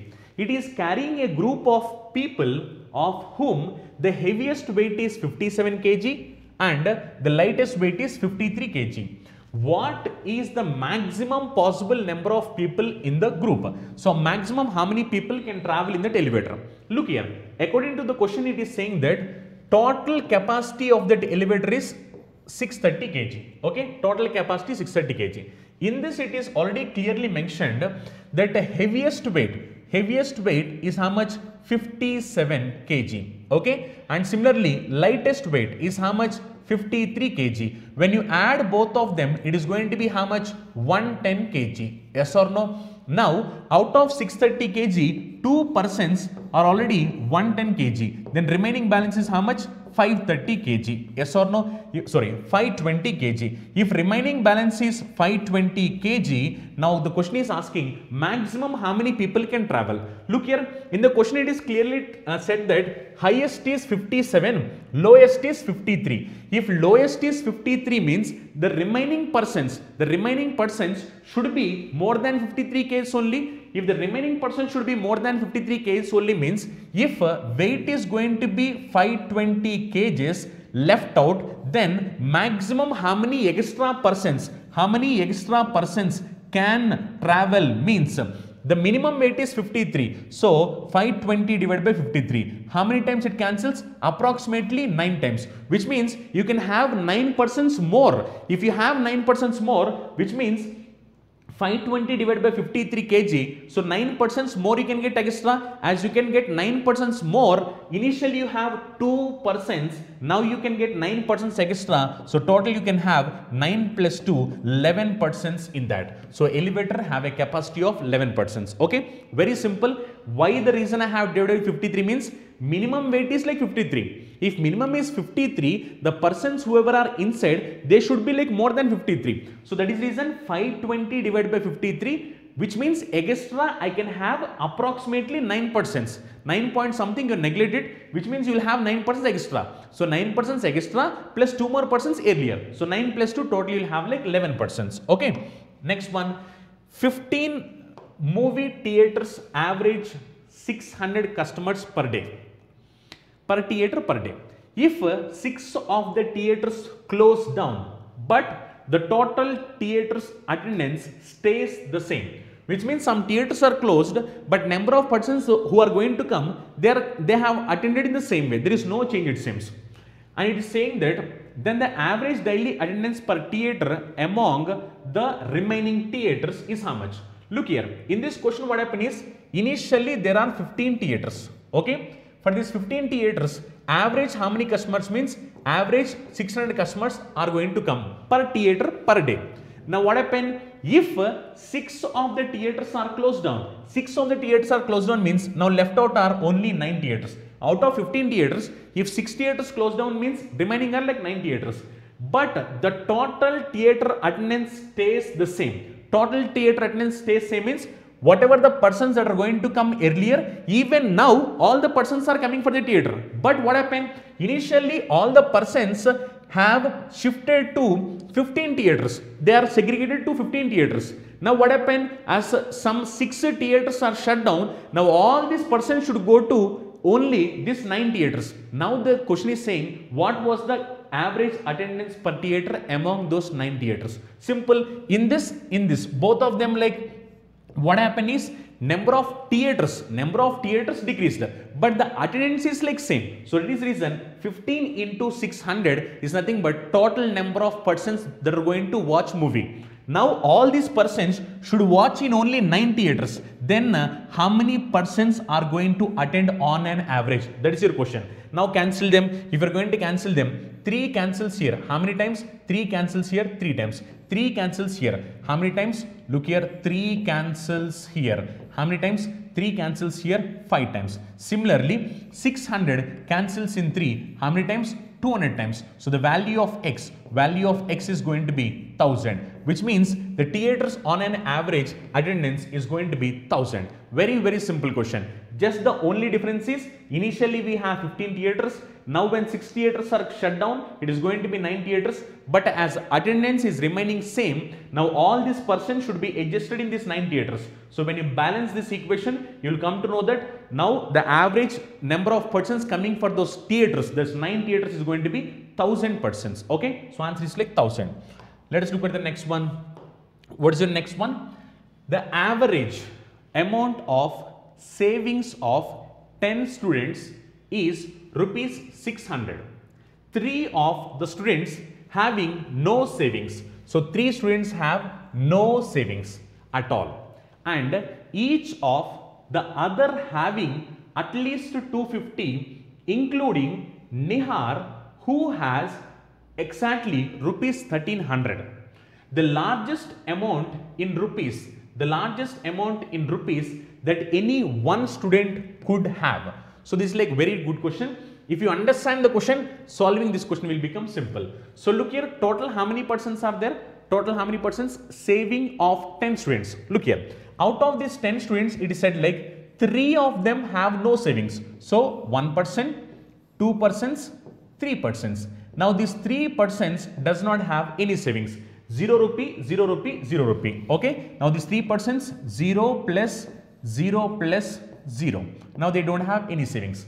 And it is mentioned that and each of other have at least 250 including Nihar. So remaining persons are going to have at least 250 including Nihar, who has exactly 1300. There is one more person called Nihar. Okay, so Nihar is going to have how much? Nihar is having 1300 rupees. And it is saying that what would be the maximum possible value? Maximum possible value means we need one extra person, we need one person, this value should be maximum. If this value should be maximum means remaining value should be minimum. Yes or no? This is what we have learned, but this is already 1300. This should be a maximum value. If this should be a maximum value, already out of total 10 students, how many students completed? 3 plus 2, total 5 students completed. Then how many more students are there? We are having 5 more students. These 5 more students, each of them is going to have how much? Each of them is going to have 250. Okay, if these 5 more students, each of them is going to have 250. Now this total value should be equal to how much? Total students average is nothing but 600. If average is 600, sum is going to be 600 into 10. So 600 into 10, it is going to be 6000 rupees. Okay. Now you need to simplify this. When you simplify this, you will come to know what is the maximum value of this particular person. Okay. Now 5 into 250. 5 into 250 is nothing but 1250 plus 1300 plus this value is equal to how much? 6000. Okay. Now this value should be equal to, look here, this maximum value should be equal to 6000 minus 1300 plus 1250. 1300 plus 1250 is going to be 3550. Yes or no? 3550. 1200 plus 1300 is like 2550. Now it's going to be 2550. Why? Because 1200 plus 1300, 2500. 2500 plus 50, 2550. Now this is going to be how much? 6000 minus 2550. From 3000, if you are going to subtract 550. So if you are going to subtract 2550, then you are going to left out with how much? You are left out with 450, which means it is going to be 3450. Yes or no? 3450, which is going to be second option. Okay, very good question. Just what you need to select, read the question clearly. If you read the question clearly, first 3 persons does not have any money. Next, these 5 persons are going to have 250 rupees each. Nihar is having 1300 and we need this fellow to be maximum. As we need this fellow to be maximum, what we have done? We have done all these values equal to 6000 rupees. Why? Because average is 600 for 10%. So this is going to be 600 into 10, which is going to be 6000. When you calculate this, you will come to know that the maximum value he can get is nothing but 3450 rupees. Okay, let us look at the next one. A team of 8 persons joins in a shooting competition. The best marksman scored 85 points. If he had scored 92 points, the average score for the whole team would have been 84. The number of points the team scored was. So what was the number of points scored by team? So total team has 8 persons. Let us example, this 8 persons average score is 6. But what is that value? We does not know. Now in the question it is said like, the best marksman has scored 85 points. The best marksman has scored 85 points. Now, if he had scored 92 points, then what would happen? It seems the average score for the team would have been 84. The team average would have been 84. Why? Why means if there is like a difference of 7.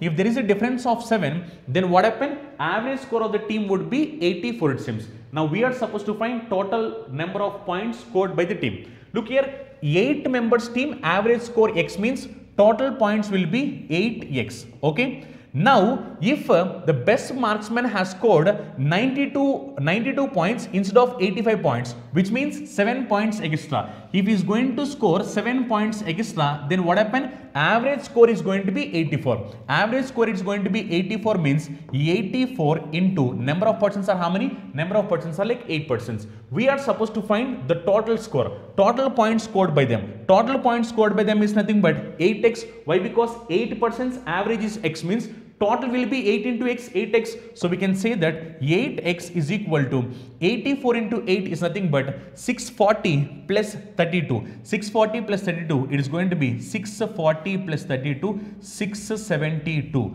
minus 7. Okay, so we can say that 12 minus 7. 12 minus 7 is nothing but 5. So we can say that it is going to be 665. So I can say that answer for this question is going to be 665. Why? Because we are supposed to find the total score. Total score is something but 8x. As total score is 8x, we need to find the value of 8x. 84 into 8 will be the total sum, which is going to be 640 plus 32. 640 plus 30 is 672. From 672 you need to subtract this 7. 12 minus 7 is going to be 5. Okay, now it is going to be 665. Okay, this will be the answer for this question. Let us look at the next one. So next question is, the average height of 22 toddlers increases by 2 inches when 2 of them leave this group. If the average height of these 2 toddlers is one third the average height of original 22, then the average height in inches of the remaining 20 toddlers is. Look here, this was the exact question that was asked in CAT examination. Look here, what it is saying, 22 toddlers, average height, how much we does not know. Let us say average height is like x.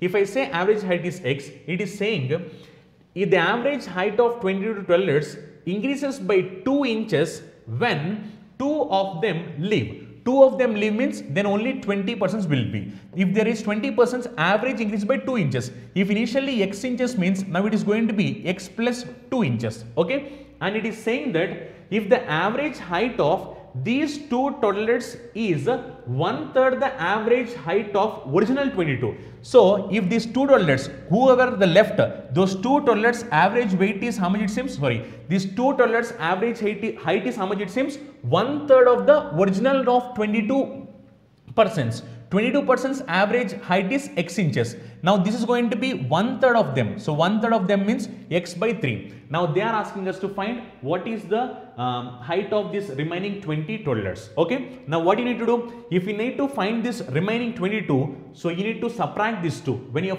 if you are going to subtract this 2, then you are going to get this value. Okay. So subtract this. Now 22 into x. 22 into x is going to be the total sum. Okay. From this, if you are going to subtract this 20 into x plus 2. Now this value should be equal to, 2 into x by 3. Okay. Now this is nothing but for 22, this is nothing but 20. From 22 if you are going to subtract 20, then you are going to get the balance, that is 20 into x by 3. Okay. Now if you are going to simplify this one, it is going to be 22x minus 20x minus 40 is equal to 2x by 3. Okay. Now 22x minus 20x is nothing but 2x minus 40 is equal to 2x by 3. Okay. 2x by 3. Now if I am going to simplify this one, when this 2x come to the other side, it is going to be 2x. When it comes to the other side, it is going to be 2x minus 3 is equal to, now this is 40. When you take LCM, this is going to be 6x. 6x minus 2x is nothing but 4x. 4x by 3. Yes or no? So I am doing calculation here. Just check it. Now it is going to be 6x minus 2x, 4x. 4x by 3 is equal to how much? 40. From this 40 cancels in 4. How many times? 10 times. So we can say that x is going to be how much? 30. So value of x is 30. Now what is our question? Our question is like remaining 20 toddlers average. Remaining 20 toddlers average how much means? If x is 30, this 20 toddlers average is going to be 30 plus 2. Yes or no? So we can say that answer for this question is going to be 32. This was the exact question that was asked in CAT examination. Exact question. So simply just observe here. If you read the question clearly, it is clearly said that 22% average height we does not know. So let us take it as x. If two toilets are removed, then average height increased by 2 inches. So removed means remaining person will be 20% average will be x plus 2. Now already in the question it is said like this 2%'s average height is nothing but 1/3 of original 22%'s average height. So x by 3. When you simplify this one, you will come to know x value. X value is nothing but 30. Once if you know x value is 30, what is your question? Your question is saying like the average of remaining 20 toilets. Remaining 20 toilets is nothing but average x plus 2. X is 30, so 30 plus 2 it is going to be 32. Okay. Let us look at the next one. A class consists of 20 boys and 30 girls. In the mid-semester examination, the average score of the girls was 5 higher than that of the boys. In the final exams, however, the average score of the girls dropped by 3, while the average score of the entire class increased by 2. The increase in the average score of the boys. We are supposed to find the increase in average score of boys. Even this question was asked in CAT examination. Let us look at that. In the question it is said like boys to girls. Boys to girls. Boys are how many? 20 boys are there. Girls are how many? Girls are 30 girls. Which means I can say that boys to girls ratio is nothing but 2:3. Yes or no? So boys to girls ratio. Boys to girls ratio is nothing but 2:3. Boys to girls ratio. Now what happened? In the mid-semester examination, the average score of the girls was 5 higher than that of boys. So average score of girls is 5 higher than boys. Next, in the final exam, however, the average score of the girls dropped by 3. So look here, girls average score is dropped by 3 it seems. And while the average score of the entire class increased by 2. Average score of entire class means boys and girls combined together. Boys and girls combined together is increased by 2. Now they are asking the increase in average score of boys. So we are supposed to find the increase in average score of boys. We need to find this particular value. Simply use the concept of alligation. If you use the concept of alligation, 3 and 2 difference is nothing but 5. Okay. If difference is 5, 2 parts equal to 5. Then one part is nothing but 2.5. Yes or no? If one part is 2.5, then what would be 3 parts? 3 parts would be 7.5. Yes or no? 3 parts is going to be 7.5.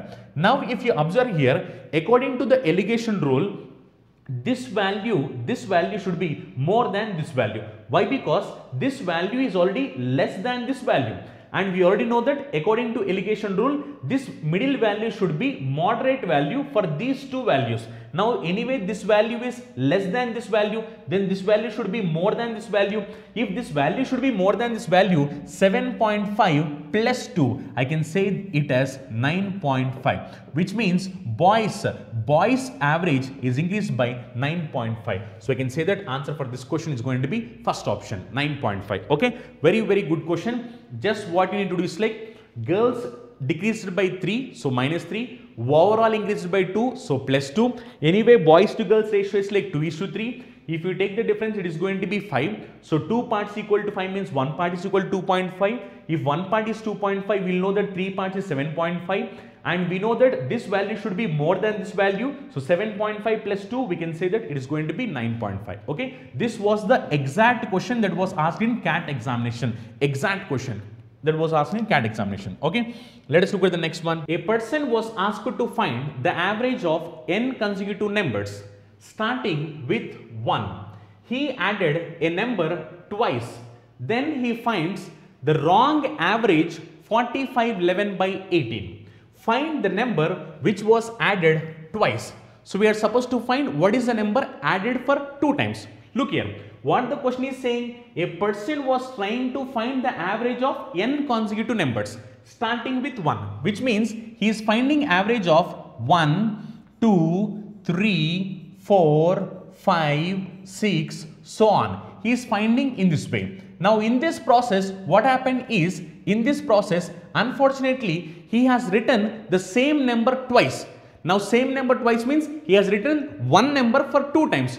Due to that, what happened? He got a wrong average. Wrong average as 4511 by 18. Okay.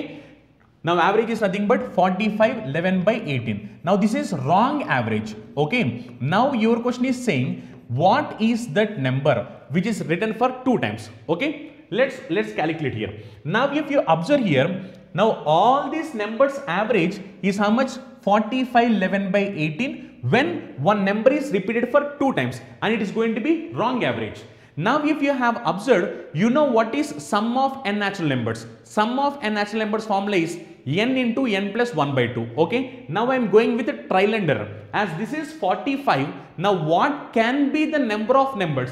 Which means what can be the value of n? Let us example, I am taking n value as 89 numbers. If n value is 89 numbers, which means 1 plus 2 plus 3 plus 4 plus so on till 89. If n value is 89, then what is going to be the average? Average is going to be 89 plus 1 by 2, which is going to be 45. Yes or no? Which means these 89 numbers will be 1 plus 2 plus 3 plus 4 plus 5 plus so on. As the series is an arithmetic progression, average will be 89 plus 1 by 2, which is highest number plus lowest number by 2, that is 45. But if you observe here, this is more than 45 11 by 18. Yes or no? Which means actually this should not be 45 also. It should be little more than 45. Why? Because due to one particular number repetition, average is 45 11 by 18. But if you have observed, when you remove that number, the average should be slightly less than this. Slightly less than this. Why? Because the same number is repeated. As same number is repeated, average is 45 11 by 8. If you remove that number, then average should be slightly less than this. That is the reason, instead of 89 numbers, if I am going to take 90 numbers, if I am going to calculate average for 90 numbers, if I am going to calculate average for 90 numbers average is going to be highest number plus lowest number by 2, which is going to be 45 1 by 2. Yes or no? 45 1 by 2. So average is going to be 45 1 by 2 for 90 numbers when if they are going to be added in a proper way. But if one number is repeated, then average became 45 11 by 18. Okay. Now one more important thing, whenever you have questions in this way, whatever the number you are going to get, this should be definitely factor of the number of numbers. Now if you look here, 18 is not a factor of 89, but 18 is going to be a factor of 90. So it is the reason 90 numbers we are supposed to take. So 90 numbers average is like 45 1 by 2. So now if you calculate 90 numbers average is 45 1 by 2. Now 45 1 by 2 I have written as 45 plus 1 by 2. Now if you have observed here, in this process while he is calculating average, what happened is he has repeated one number. Now I need to find what is this number. Okay, if I need to find what is this number means I does not know what is this number. Let us example, I am assuming the number as x. If I assume the number of x, as this is average is going to be x by 90. Why? Because we have total 90 numbers, so it is going to be x by 90, and this value is equal to how much? 45 11 by 18. Okay, due to the same number repetition, we got an average of 45 11 by 18. Okay, now simplify this one. If you are going to simplify this one, what happened? 45 gets cancelled. Okay, now if you look here, 1 by 2, can I write it as, if I multiply numerator and denominator with 9, can I write it as 9 by 18? Yes or no? Can I write it as 9 by 18? Now if I am going to simplify this one, it is going to be x by 90 is equal to 11 by 18 minus 9 by 18. Okay, now if you simplify this one, x by 90 is equal to 2 by 18. Now 18 cancels in 90 cancels in 18. How many times? 5 times. So we can say that x value is nothing but 10, which means the repeated number is nothing but 10. Okay, very good question. Just read the question clearly. If you read the question clearly, we came to know that one number is repeated for 2 times. What is that number? I does not know. So I had taken that number as x, and the average, the wrong average is going to be 45 11 by 18. So that is the reason when you simplify this one, we came to know that the repeated number is nothing but 10. Now either you can do in this way, or else you can do this question directly as well. In this question it is said like average is nothing but 45 11 by 18. Okay, now as it is 45 11 by 18, then number of numbers should be 90 numbers. If number of numbers are 90 numbers average is going to be 45.5, which is 45 1 by 2. Now 45 1 by 2, I can write it as 9 by 18. Yes or no? Now you take the difference of these two numbers. If you are going to take difference of these two numbers, difference is going to be how much? 2 by 18. Yes or no? Now this 2 by 18, why I got a difference of 2 by 18. Why? Because one number is repeated for 2 times. That one number is nothing but x. As it is average, now this is going to be x by 90. So 90 cancels in 80. How many times? 5 times. Now x is equal to 5 into 2. That is nothing but 10. So we can say that the number repeated number is nothing but 10. Okay. Very, very good question. And look here, what you guys need to do is like, you have to practice them a lot. When you're going to practice them a lot, even if complicated questions are going to come in examination, you can solve them very easily. But the thing is like, practice is the key for success. More you practice, then you can improve your efficiency. Once if you're going to improve your efficiency, then solving these questions will become simple. Okay. With this, whatever the topic we have started average, this topic average is going to be completed. So what we have done is, we have started it from very basic level and we have completed all the different pattern of questions. And truly speaking, we have covered almost 150 plus questions here, 150 plus questions. And the reason for covering 150 plus questions is, in this 150 plus questions, you are going to have practice also here itself. Why? Because we are trying to cover all the different pattern of questions that are going to come in different examinations. That is the reason you will have practice also here itself. So you learn the concept, you will have the practice also here itself. The only thing you need to do is like, you need to practice them a lot again for multiple times. When you are listening the classes, you are going to write the notes and you should not leave it after that. You need to again recall it, you need to revise it, you need to practice it, you need to do it for at least like 2 to 3 times. If you are going to do it for at least 2 to 3 times, only then you are going to be perfect. So what is my job? My job is to complete the syllabus and teach you in a smart way. And what is your job? Your job is to learn the smart techniques and you need to practice them a lot. You need to practice them a lot. You need to revise them. You need to recall them. And you need to write your mock examinations and you need to check how many marks you are getting and you need to see whether you are going to apply them or not. You need to see all these things. If you are going to see all those things, then only you are going to get the success. Just by listening the classes and writing the notes, you will not get the success. If you need success, whatever we are teaching, what are the different pattern of questions we are covering, whatever we are covering in all of this, you need to practice them a lot. You need to revise it for multiple times. And when you are going to do them, then application is going to be easy for you in examination. If you are not going to practice, if you are going to watch videos only for one time, and if you are going to write the notes, and if you are not practicing, then what happens? Application is going to become complicated for you in examination. If application has to be easy for you in examination, what you have to do is like, you need to practice it for multiple times. If you are going to practice it for multiple times, then you can apply these questions much faster in examination. Then you are going to get sure shot success in examination. Okay, so prepare well. So with this, averages topic is completed. Okay, if you're a serious aspirant and if you're looking for right platform to achieve your dream job, immediately download Chandan app. For more details, contact below numbers. Thank you. All the best.